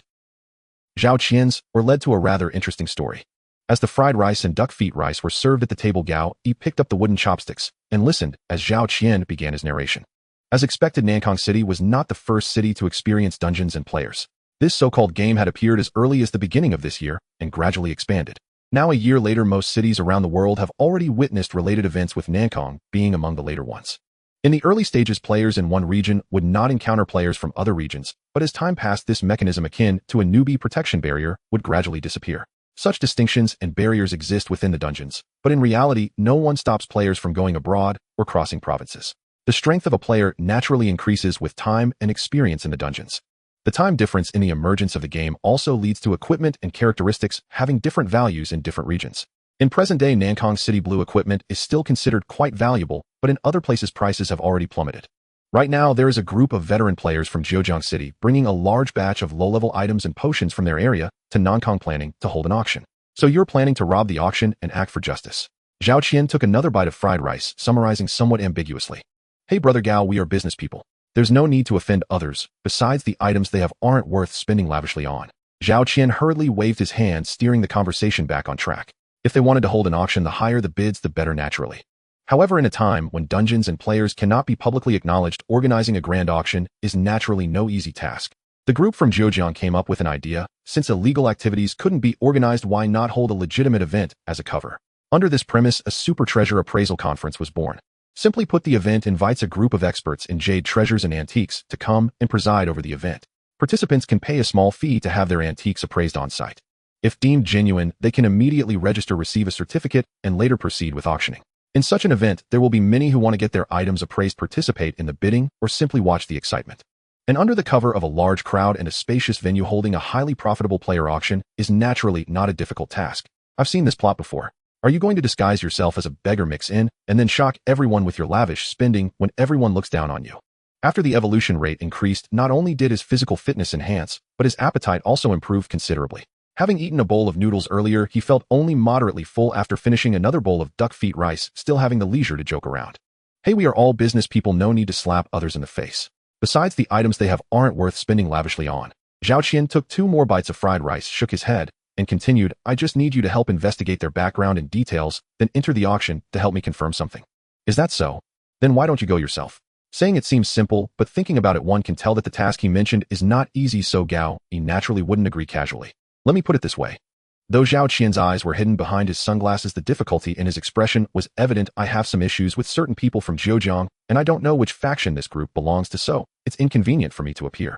Gao Yi raised an eyebrow, slightly catching the hidden information in the other person's words. When he first met Zhao Qian, he had been thinking about how he obtained such an increase in abilities and where all those tickets came from. It seems highly likely that the other party was not a player who became one in Nankong.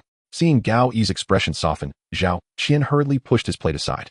He leaned forward, pushing his sunglasses to the tip of his nose, allowing his eyes to be seen over the frame, truly making eye contact with Gao Yi for the first time. As long as you help me with this, I'll take care of all your issues regarding equipment repairs, buying potions, and finding people. If you lack tickets in the future, I can also provide them for free. Zhao Qian spoke incessantly about the benefits like a salesperson desperate for results, trying hard to persuade Gao Yi to take on the task. His tone was quite sincere, making it seem like he was truly sharing a good way to make money. Why ask me? Since your network is so rich, why not find someone more capable? Of course, Gao Yi wouldn't rashly take on such a dangerous task that sounded perilous. Necessary inquiries could not be omitted. Hey, who doesn't know that Brother Gao is a well-known journalist? Investigating and gathering evidence is your expertise. Zhao Qian revealed a set of big white teeth, and his smile appeared quite sincere. Is this plan really reliable? For such a large-scale event, they must hire a professional security team, right? Since Zhejiang already had dungeons, the players' levels must be quite high. You don't need to worry about the players' levels. Those who run this far to make money without going for dungeons are all small fry. Zhao Qian waved his fan and continued, as for security, you can rest assured. They hired a new security group that is quite unreliable called Jin Huang Security. Jin Huang Security. Upon hearing this name, Gao Yi's eyes immediately narrowed and memories flashed through his mind. He had been tracking this scam company for some time, searching for evidence of their crimes, but had always lacked decisive proof. The night before last, he was discovered while infiltrating their branch and was thrown out by their thugs, landing in a puddle looking quite disheveled. Gao Yi was not the kind of person who held grudges, but taking down this company was indeed on his to-do list. Such a coincidence was not something he could let go of. But was it really just coincidence?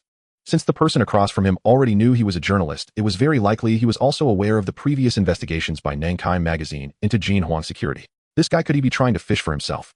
Gao Yi looked up again at Zhao Qian across the table, who had already put his sunglasses back on, wiping the smile from the corner of his mouth with a tissue. Nevertheless, this matter indeed piqued Gao Yi's interest. After a moment's thought, he finalized with Zhao Qian the conditions for him to first resolve the bounty collection issue. Gao Yi slowly nodded, raising his hand to interrupt the front desk lattice drama-watching career sister. Let's settle the bill. Moments later, amidst the lattice radiant smile, he raised his thumb and pointed at Zhao Qian across the table. He's paying. March gift rankings top 10. Thanks to Shintang from Luojia Mountain Villa, Ronglu Night Shidian Saichi, Chuang, Junjinyan, Yuanza Terminal Simple, A3A, Iliao, Jin Zhao Juin Peak, who loves cold mixed mushrooms, 201107, and Mo Zhou for the gifts. Thank you very much.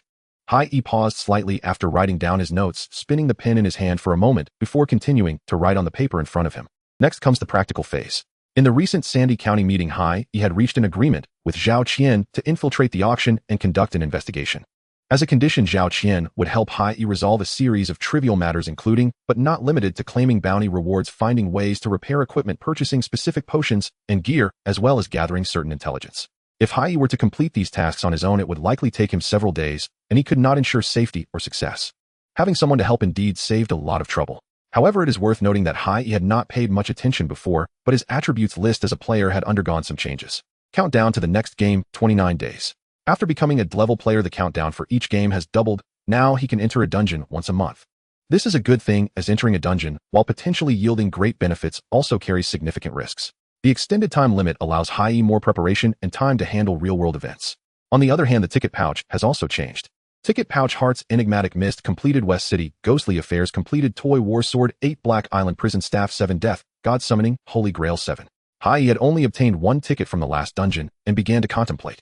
For the first dungeon, Hearts, Enigmatic Mist, he completed the main quest 3 and received 2 tickets. In this West City Ghostly Affairs, he only completed the main quest 2, so he received just 1 ticket.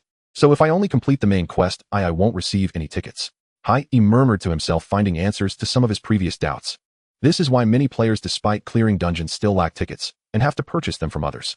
Fortunately, Hai Yi's completion in both dungeons has been quite good, so there won't be any ticket shortage for now. But why does that charlatan have so many tickets and not sell them directly? That's not a small amount of money, is it? The question arose again, and He frowned slightly, jotting down his doubts in his notebook. The player named Zhao Qian still holds many mysteries. Nevertheless, the immediate task is to resolve current matters first. In the initial investigation just conducted, He had confirmed the basic information of this super treasure appraisal conference. It is held in the Beijiang district located in the newly emerging commercial center of Nankang City, a fair distance from the old town where He currently resides. According to the schedule on the official website, tomorrow is the last day of treasure appraisal day, and the auction will follow closely. Scrolling down with the mouse wheel, there is a large pile of authenticated antique treasures, and further down are numerous introductions of experts and sponsor information. With complete procedures, a gathering of experts, and an official platform, it is undoubtedly a legitimate event. Of course, as Zhao Qian mentioned, these visible appraisals and auctions are merely a facade, with the real purpose being to promote a highly profitable player auction. But what exactly do they rely on for publicity to let players know about such an auction? Upon repeatedly verifying the information on the official website, there was indeed no trace to be found. This is strange. By common sense, the more participants in an auction, the higher the profit. As a player himself, why has He never received a related invitation? A place for players to gather and acquire information. Murmuring, He turned again to the Nankang City Player Forum. In the previously lackluster trading section with few products, the posts have now been flooded with those uniformly formatted. Numerous potions and equipment have been tagged with price negotiable. The address points to the corresponding venue in Beijiang district. It seems the organizers are very clear about where to attract players. Since Nankang City's dungeons have only appeared for a little over 3 months, the market has not yet fully formed. Many players wanting to improve themselves indeed find it difficult to locate suitable trading channels. At this time, a grand auction will undoubtedly attract much attention. Such a grand display, are they afraid the investigation bureau won't send someone to manage it? Lowly complaining, He closed the website. The question of how the organizers find potential customers has also been resolved. Now what remains for He is how to dig up more information. If he enters the dark player auction and then inquires about the identity of the organizing party, he will surely be suspected. If others think he is a court watchdog, he could be attacked by the crowd, which would be hard to explain. From the words of other players on the forum, He realized that the reputation of the investigation bureau is indeed not very good. Although the two he encountered in West City ghostly affairs were good people, it is likely not the mainstream situation. So, should I start investigating from the open treasure appraisal conference? He pondered, gradually forming a plan in his mind. Since this super treasure appraisal conference is a facade, there must be someone who contacts experts, applies for the venue, and writes proposals. The people doing such things are evidently the organizers, the players from Zhejiang City that they are searching for. Following the leads and searching according to the map should yield some discoveries. Perhaps he could go for an interview in the capacity of a journalist. He finally remembered his job, noted down a couple of points in his notebook, and picked up his phone to make a call. Moments later, a lazy male voice came from the other end of the line. Hey, you brat, still know to call and check on me. I thought you had run off somewhere again. Who else would it be? Tomorrow is the deadline for that special issue, and you didn't come to help. Luckily, we just hired a new intern this morning. Pan Tion's voice was somewhat muffled, surrounded by the sounds of typing keyboards and rustling papers. The other party was not lying. It seemed the editorial office was busy. All right, it'll be over soon. He said, placing the phone between his ear and shoulder, already starting to change his clothes and put on his shoes. Sure, I'll be waiting for you. By the way, you really should come meet our new interna. She's your little fan. Little fan. An ominous premonition surged in He's heart, and he hurried his movements. Well, take a look. This is your idol, our ace reporter Gao Yi. Although he may not be as handsome as me, don't hold it against him.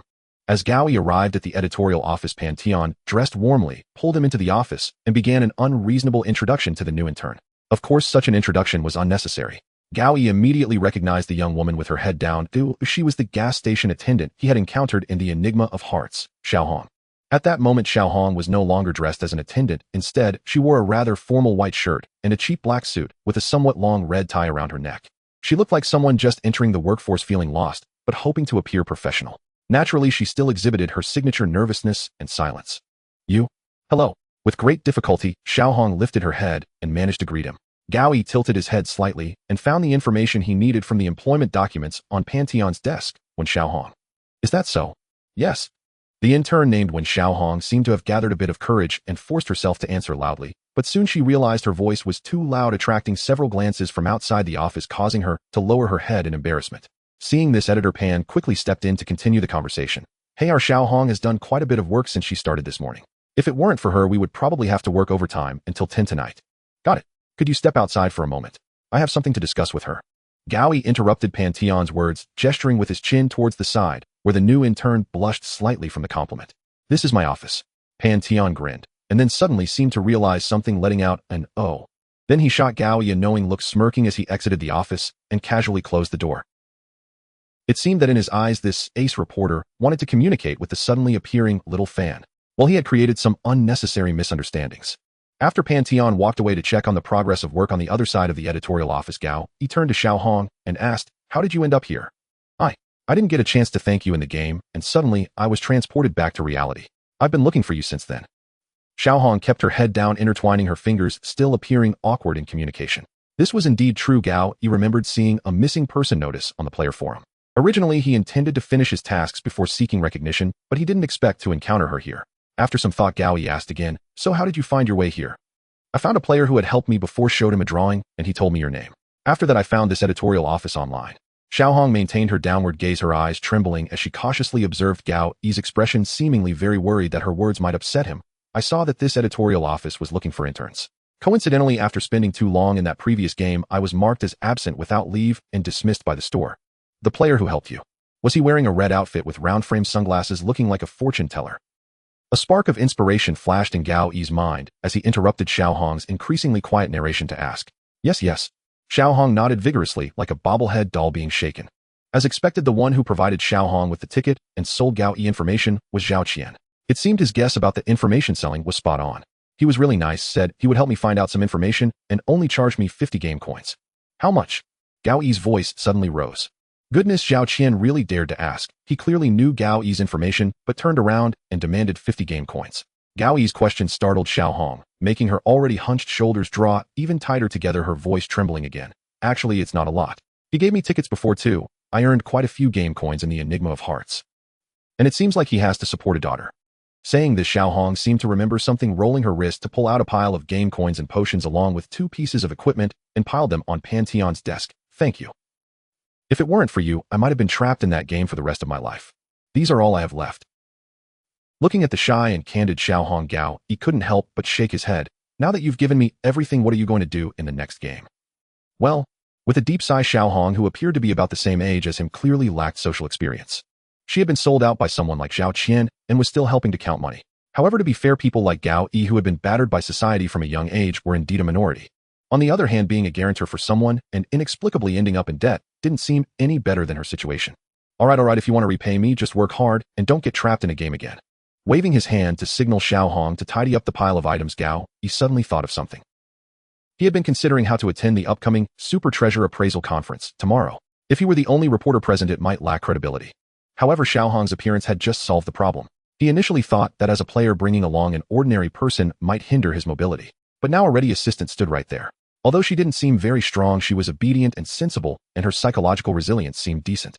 Clapping his hands, Gao Yi looked at when Xiao Hong, who was busy gathering the game coins. "Do you have any plans for tomorrow?"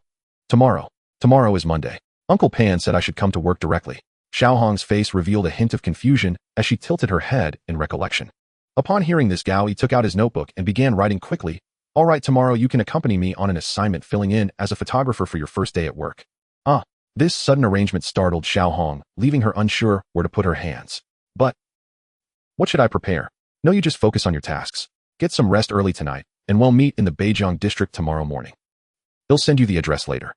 Gao Yi said this while closing his notebook and turning to walk out of the office. Then, "Where are you going now?" Gao Yi was searching for information on his phone while looking for the address, turning to Xiao Hong and asking me. "I'm going to the museum now.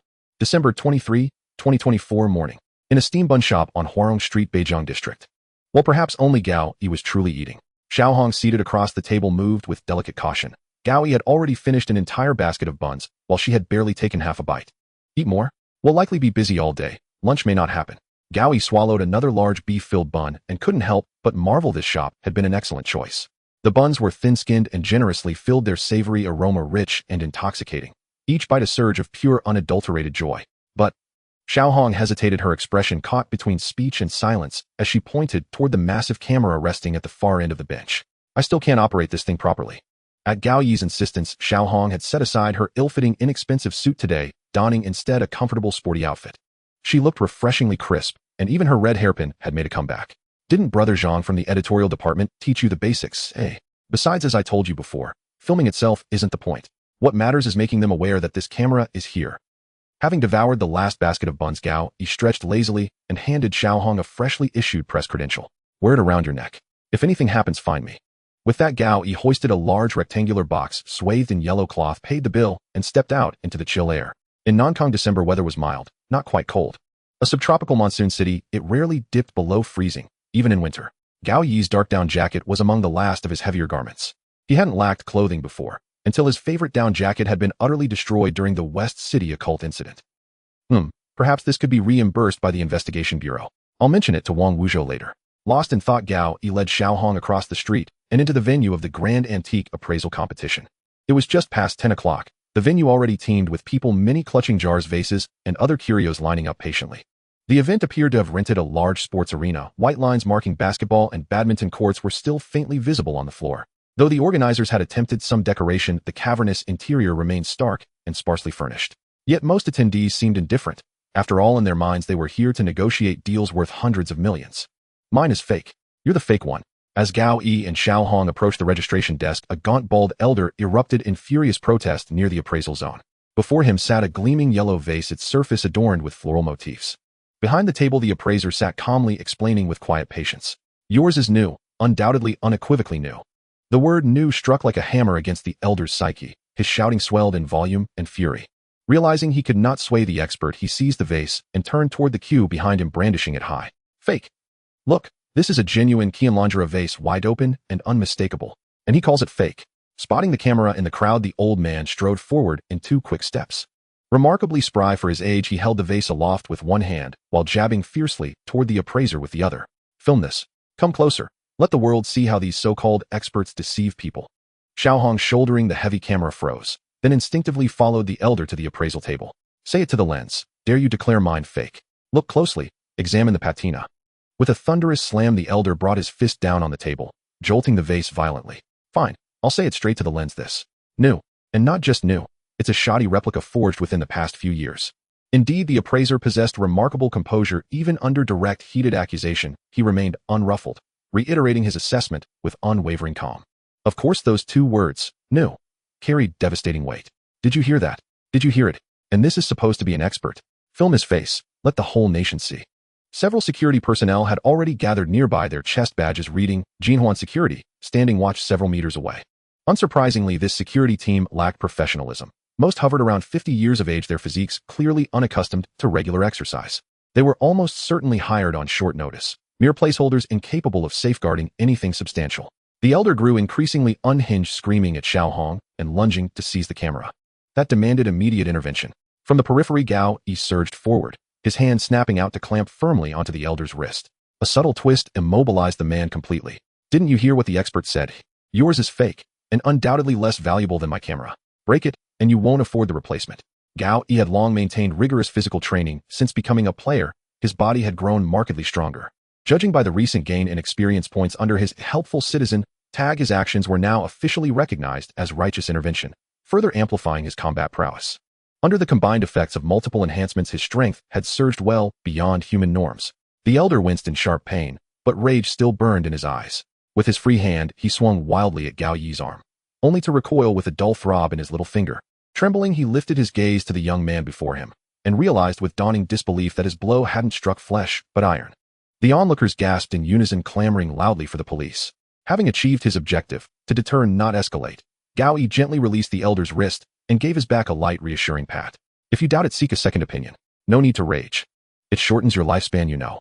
Offered no formal concession, yet granted enough dignity to retreat, the elder snorted contemptuously, hastily wrapped his vase, and stalked off, flanked by security personnel. The appraiser behind the table had watched the spectacle with quiet amusement. Only after the elder departed did he turn to Gao Yi, still cradling his box, and smile warmly. Young man, are you from a television station? Here for an interview? Ah, yes. Gao Yi offered no correction. Instead, he placed the box gently upon the table and smiled. My family has kept this teapot for generations. My elders claimed it was an antique, so I thought I'd bring it here for appraisal. This was, of course, an outright fabrication, yet aided by his gambler, tag, Gao Yi's lie slipped through without suspicion. He instructed Xiao Hong to continue filming, then began unwrapping the cloth and lifting the lid of the box. Before Gao Yi could even lift the teapot, the middle-aged appraiser slammed his palm on the table and burst into enthusiastic praise. Whoa, immediately recognizable. A true treasure. Now this is the real thing. The departing elder heard every word and erupted once more in furious curses, surrounded by his entourage of guards. The appraiser chuckled slyly, then turned back to Gao Yi with a mischievous glint. Just kidding, young man. I'll examine it properly now. Indeed, this expert possessed a rather wicked sense of humor. After spending over 10 minutes carefully studying, the middle-aged expert across the table finally made a judgment. The item should be old, although some aspects are peculiar. Its overall appearance and texture undoubtedly belong to the Han Dynasty. Although it isn't a particularly valuable national treasure, it could still be worth 7 to 8 figures. Young man, you say this is your family's heirloom? The expert exclaimed in admiration, setting down his magnifying glass and looking at the already seated Gao Yi across the table. Yes, it was left by my grandfather. I don't really understand it, which is why I brought it to show a professional. Clever words can disarm others' vigilance.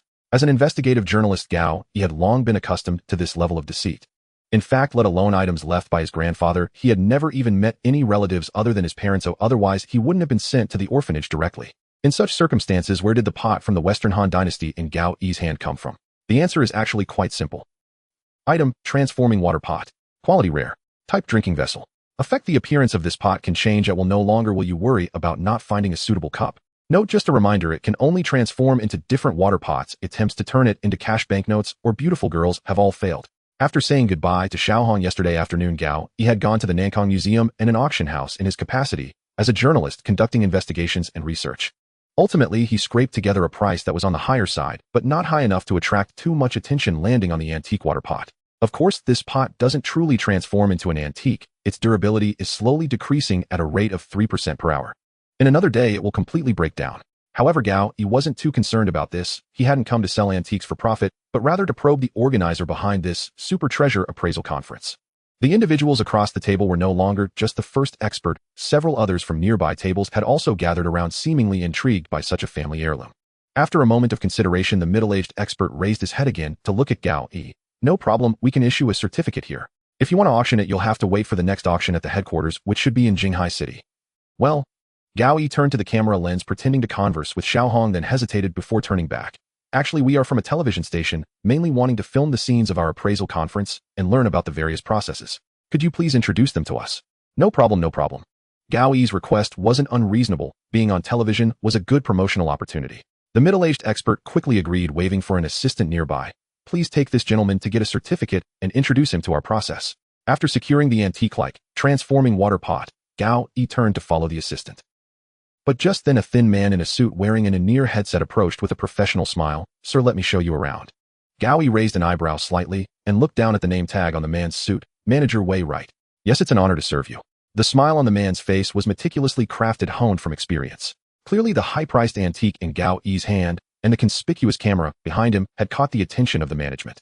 And that was exactly his intention. Gao Yi re-wrapped the box in his hand and put on a radiant smile. Then I will trouble you. Under Manager Weiss' guidance, Gao Yi and his companion quickly made their way to the back of the venue to register the antique they held. The service provided by this supervisor was meticulous, but Gao Yi could faintly sense the wariness in him. Was it because of the camera behind him, or did this person have some understanding of the hidden truths behind the super treasure appraisal conference? While he had not yet uncovered the details of the organizers, Gao Yi had already noticed that the participation of Jinhuang security within the venue was evidently significant. The security personnel surrounding the area all wore uniforms emblazoned with Jinhuang, clearly hired for the event. On one side of the venue, in an indoor soccer field, a master dressed in a green cloth robe sat cross-legged atop the goal, lecturing the elderly audience seated on the ground. Although it was exceedingly noisy nearby, the ability of the armchair detective had evidently improved as his acute hearing solved all problems. Safety is always the top priority. Our safety, our friends' safety, our family's safety. What is the most valuable thing in this chaotic society? The old man in the robe raised his hands, and the audience below promptly answered in unison, safety. A large group of elderly individuals in their 70s and 80s elongated their tones, their wrinkled faces filled with smiles, resembling a group of elementary school students answering questions together. Exactly. The master stroked his beard and continued with some nonsensical promotional rhetoric. All our Jinhuang security products are designed to serve safety. You might think that you don't need it for now, so buying it is unnecessary. Oh, that's where you're wrong. Remember, safety is the most valuable thing now. You can use it for your family, your friends. If you really don't need it, you can wait for it to appreciate and sell it later. We are all getting older and can't become a burden for the children. Buying our safety products now protects safety and provides a nest egg for retirement. What do you all think? As expected, the elderly audience responded in unison, smiling happily. Good. Taking a deep breath, Gao Yi reminded himself to discern priorities. While scammers are certainly detestable, he couldn't show hostility here. Regaining his composure, Gao Yi turned to the still chattering Manager Wei and suddenly recalled something to inquire. By the way, what organization is your sponsor? I heard it was from Zhejiang. It's like this. But we are merely partners. The appraisal conference is not under the same system as them. Manager Wei hesitantly nodded, his gaze evidently strange, indicating he wasn't keen to discuss this matter. Not under the same system. Gao Yi had actually anticipated this given the numerous expert scholars and antique appraisal teams present. Clearly the connections and structure involved here couldn't be assembled overnight. That group of players had evidently sought out a ready-made team as cover. But the question remains, what terms did they offer to convince such a large appraisal company to collaborate with them? So what exactly is their organization? Gao Yi arched an eyebrow, persistently pressing for answers. After a few seconds, Manager Wei slowly added, Jiuzhou. Rock Music Society, huh? Rock Music Society. Are you sure? Gao Yi repeated the peculiar organization name. He had envisioned countless possibilities: knights, orders, tarot clubs, roundtable meetings, 10-person councils. Who could have imagined that an organization gathering so many resources to hold a player auction across provinces would be called the Jiuzhou Rock Music Society? Just as Gao Yi was processing this information, Manager Wei's expression suddenly changed, as if he had received some instructions through his earpiece. Moments later, he stopped in his tracks and retreated. At this moment, the thrill of encountering players detonated in the hearts of Gao Yi and Xiaohong. Players had appeared around them. Gao Yi remained calm, his expression relaxed as he slightly turned his head. On the right side, a tall blonde man strode over, closing the distance in 2 steps. He extended his right hand to Gao Yi and said in somewhat clumsy Chinese, "Hello, guest. Welcome to the auction. I am Goodbye Jack." Well, at least it confirmed that foreigners can also be players. In the spacious venue, 3 players gathered together. Gao Yi reached out to shake hands, seizing the opportunity to closely observe the golden-haired man before him. The inner turmoil gradually settled, but there was no doubt that the other party was indeed a player. In fact, from the sense of power emanating from his right hand, it was clear he was an exceptionally physically capable player. With golden hair and a prominent nose, he had the typical features of a European Caucasian, perhaps closer to those from Western Europe. His command of Chinese was not proficient, suggesting it was not his native language. His eye color was black. Maybe he was of mixed descent. 2 rings, a necklace, and a slightly bulging object beneath his side shirt. Could it be equipment?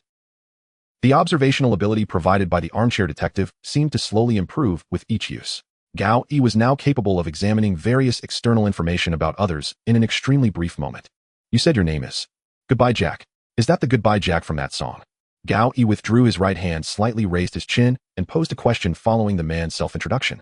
Goodbye Jack may not be a song that has been popular in recent years, but combined with the name Jiuzhou Rock Music Society, he recalled it instantly. Yes, my friend picked it for me, and I really like that song too. The man's Chinese was clearly self-taught, with frequent issues in word order and subject omission. His accent was quite peculiar. You can just call me Jack. The golden-haired man flashed a bright smile, revealing white teeth, while Manager Wei had already been waved away. Oh, is it customary for people at this appraisal conference to treat guests with pseudonyms? Slightly tilting his head, Gao Yi calmly observed his surroundings. This was indeed a vacant area at the rear side of the venue, now devoid of any foot traffic. In other words, if a fight were to break out, there would not be any witnesses for the time being. Haha, forgive me, sir. A name is merely a code. Besides, we're also facing this. The man calling himself Jack laughed heartily again, pointing at the camera on Xiaohong's shoulder. After all, it's for filming reporting material. Since you intend to substitute for Manager Wei, shall we take a tour now? Gao Yi didn't dwell on the man's name and raised an eyebrow slightly. If you are merely looking to trade antiques, we're more than welcome to that. But if you as a player wish to buy something good, we have some excellent places too. The man calling himself Jack clasped his hands together, still smiling. Just as expected, there were indeed individuals in the venue who came to invite players. After all, the posts in the Nankong City Player Forum only mentioned the location of this venue, but did not specify the exact trading places. However, Gao Yi wasn't in a hurry, leisurely posing another question. How good is it? If you are a player from Nankong, then it is quite good. The smile remained, and Jack's meaning was already very clear. What they brought from Jiuzhou was evidently incomparable to the short 3-month harvest local to Nankong. Although sufficient information had not yet been gathered in the open, there was no reason to refuse the other party's invitation. After a brief contemplation, Gao Yi turned his head, pulling Xiaohong aside, and whispered instructions. He'll go alone to the upcoming auction. You stay in the venue, keep in contact, and I can help you buy whatever you want. In the morning, Gao Yi had already roughly introduced Xiaohong to the situation and purpose of this operation, so no further explanation was needed at this moment. No, that's not necessary, but what should I do up there? Xiaohong hurriedly shook her head, her expression still fearful, adjusting the camera that had slightly slipped from her shoulder. This, do you remember the Jinwang security presentation you just saw? You are responsible for infiltrating their ranks and filming videos. This had originally been the reason for wanting a camera.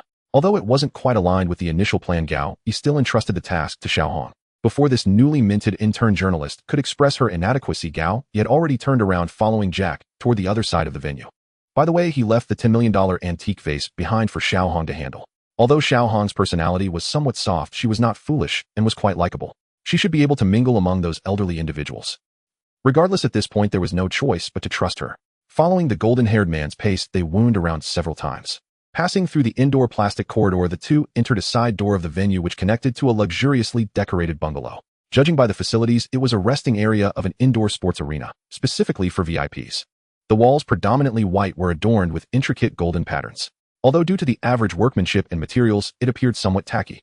It seemed that when the Zhejiang Rock Music Society rented this space, they also acquired this resting area along with it. Isn't there a need for registration or a security deposit? Seeing Jack already standing next to a room labeled Dream Cinema Gao, he inquired, while discerning the sounds coming from within. We pay great attention to customer privacy, so there's no need for registration. As for a deposit, Jack once again displayed that exceptionally cheerful smile. We trust our clients. A lie. A group of people who made a long journey to earn money would not lack basic preparations. The organizers would absolutely be prepared for scenarios where someone might fail to produce sufficient funds after bidding or abscond through fraud, if not through the regular auction's deposit and proof, then some kind of equipment or feature. Speculations formed in Gao Yi's mind, but his facial expression could not change. The golden-haired man hummed the prelude to Goodbye Jack while rummaging through a cart. After a while, he pulled out several masks. Inside is the auction. Guests will wear masks to protect their privacy. The masks were nothing special, just the kind made of plastic that could be bought on the street with a small string at the back for securing. Gao Yi didn't have many choices left. It seemed quite a few guests had already taken masks and entered the auction. He hesitated not at all, quickly grabbing a laughing Zhu Beiji mask and putting it on his face. After all, the alias he used previously was Investigator Pig, so he needed to maintain that persona. If any special situation arose, the mist mask would allow him to preserve his true identity under 2 layers of disguise. Getting ready, Gao Yi took a deep breath and walked toward the Dream Cinema. Pushing open the brown solid wood door, his heart raced to its peak.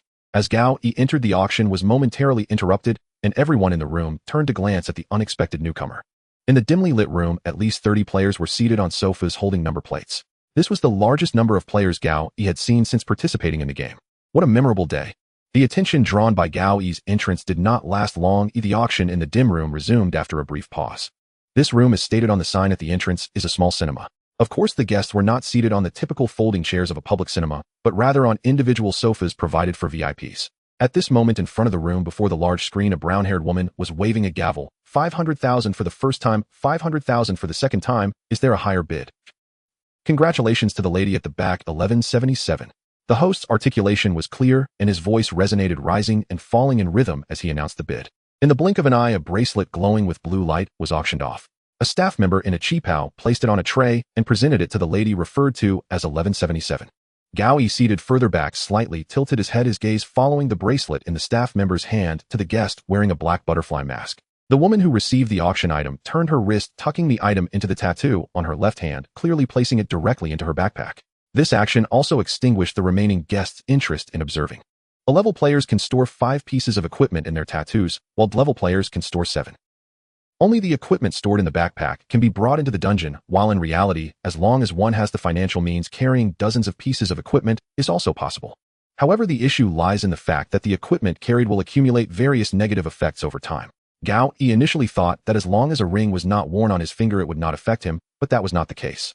Experiments have confirmed that as long as the equipment is owned by oneself, it will gradually accumulate its negative effects. A single negative effect might be tolerable and solvable, but once the number of negative effects increases, the consequences can become extremely severe. Zhang Tu, whom Gao Yi encountered in West City Strange Affairs, is a living example. That wanted criminal burdened with equipment and characteristics saw his combat power plummet after consecutive high-intensity battles, ultimately leading to his defeat. How to plan the combination of equipment and characteristics, and how to cope with different negative effects is something that players need to consider. On the other hand, in real life, killing other players will not cause their equipment to drop. As long as it is kept in the backpack and not taken out voluntarily, safety can generally be ensured. Of course, if one is kidnapped and tortured to hand it over, that is another matter altogether. 500,000 in cash is presumably cash, which seems a bit expensive for blue equipment. Even now in Nonkong, it has already exceeded the market price. Keep in mind that Gao Yi bought the specialty belt for only 300 game coins. But this is an auction, and it seems everyone present is wealthy, so a higher price is acceptable. Gao Yi shook his head, not getting hung up on the price. But why use cash instead of game coins for the transaction? Just as Gao Yi was pondering, a staff member in a cheapao, also wearing a mask, gently squatted beside the seat and handed over a plastic-sealed menu. Many of his questions were thus resolved. Game coin exchange rate 1100, a level evolution potion buyback price 600, a level evolution potion 8000. Below there were various recovery prices for different levels of equipment and potions. Unsurprisingly, all were bought with cash. I see it's like using the auction to obtain a large amount of game coins and potions. Gao Yi muttered silently, making notes in his notebook. The buyback prices provided by the organizers are not low, but if he guessed correctly, the value of these potions and game coins in Zhejiang is far beyond this. Otherwise, there would be no need to go through such trouble to hold this auction in Nankan. Under the sealed price list, Gao Yi also received his own bidding number. 1199. The large screen on stage changed again, and a brand new piece of equipment was placed at the front of the stage, clearly indicating that the next auction was about to begin. Gao Yi also moved his wrist to check his assets. He had just over 900 game coins, which would amount to over 900,000 if exchanged here. But that doesn't seem worth it. Although this is the current common price, with the progression of the game coins clearly have significant appreciation potential. As for the equipment, it naturally cannot be sold at a low price. The set Gao Yi is wearing has already formed a preliminary combat style, and he is gradually adapting to it. Unless there is a better option, he will not easily give it up. As for the potions, selling them is certainly an option, but level potions are indeed a bit lacking. But why are they willing to buy them back at such high prices?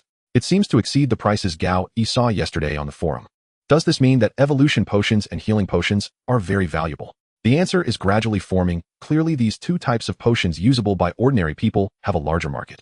Previously, Gao Yi used a bottle of a level body healing potion to effectively heal the landlady's rib fracture. And a bottle of Clevel body healing potion completely repaired his own open puncture wound on the left arm, also alleviating several accumulated chronic illnesses. Although he hasn't tested higher level potions, could cancer, leukemia, AIDS, and even more diseases and wounds be resolved by potions? And how many people are willing to spend a fortune to purchase their health? The profits here are unimaginable. Just as Gao Yi was thinking and noting, a displeased man's voice came from the sofa to his right front. What's so great about this stuff? After all this time, they just produced this rubbish to fool people. From the sound, the man shouting was in his 20s, his tone frivolous and straightforward, clearly the type who could act arrogantly in society. What protects him is either wealth or power, and in any case, he is not on the same level as Gao Yi. The host on stage, however, was not at all annoyed, maintaining his smile as he slightly bowed. Dear guests, please remain calm. The warm-up session has concluded, and next up will be the blue equipment. We guarantee that the items in the auction will only get better from here on out. Wait. Gao Yi realized that he had made an assumption. Considering the price, he instinctively believed the last item sold for 500,000 was of blue grade. But in fact, that lady wearing the butterfly mask spent 500,000 on a white piece of equipment and treated it merely as an appetizer. The financial power of this group seems to far exceed his imagination. Leaning back on the sofa, Gao Yi directed his gaze towards the ceiling, slowly muttering to himself, "Did I come to the wrong place?" Chapter 100 of the main text. Worth commemorating. Throwing flowers.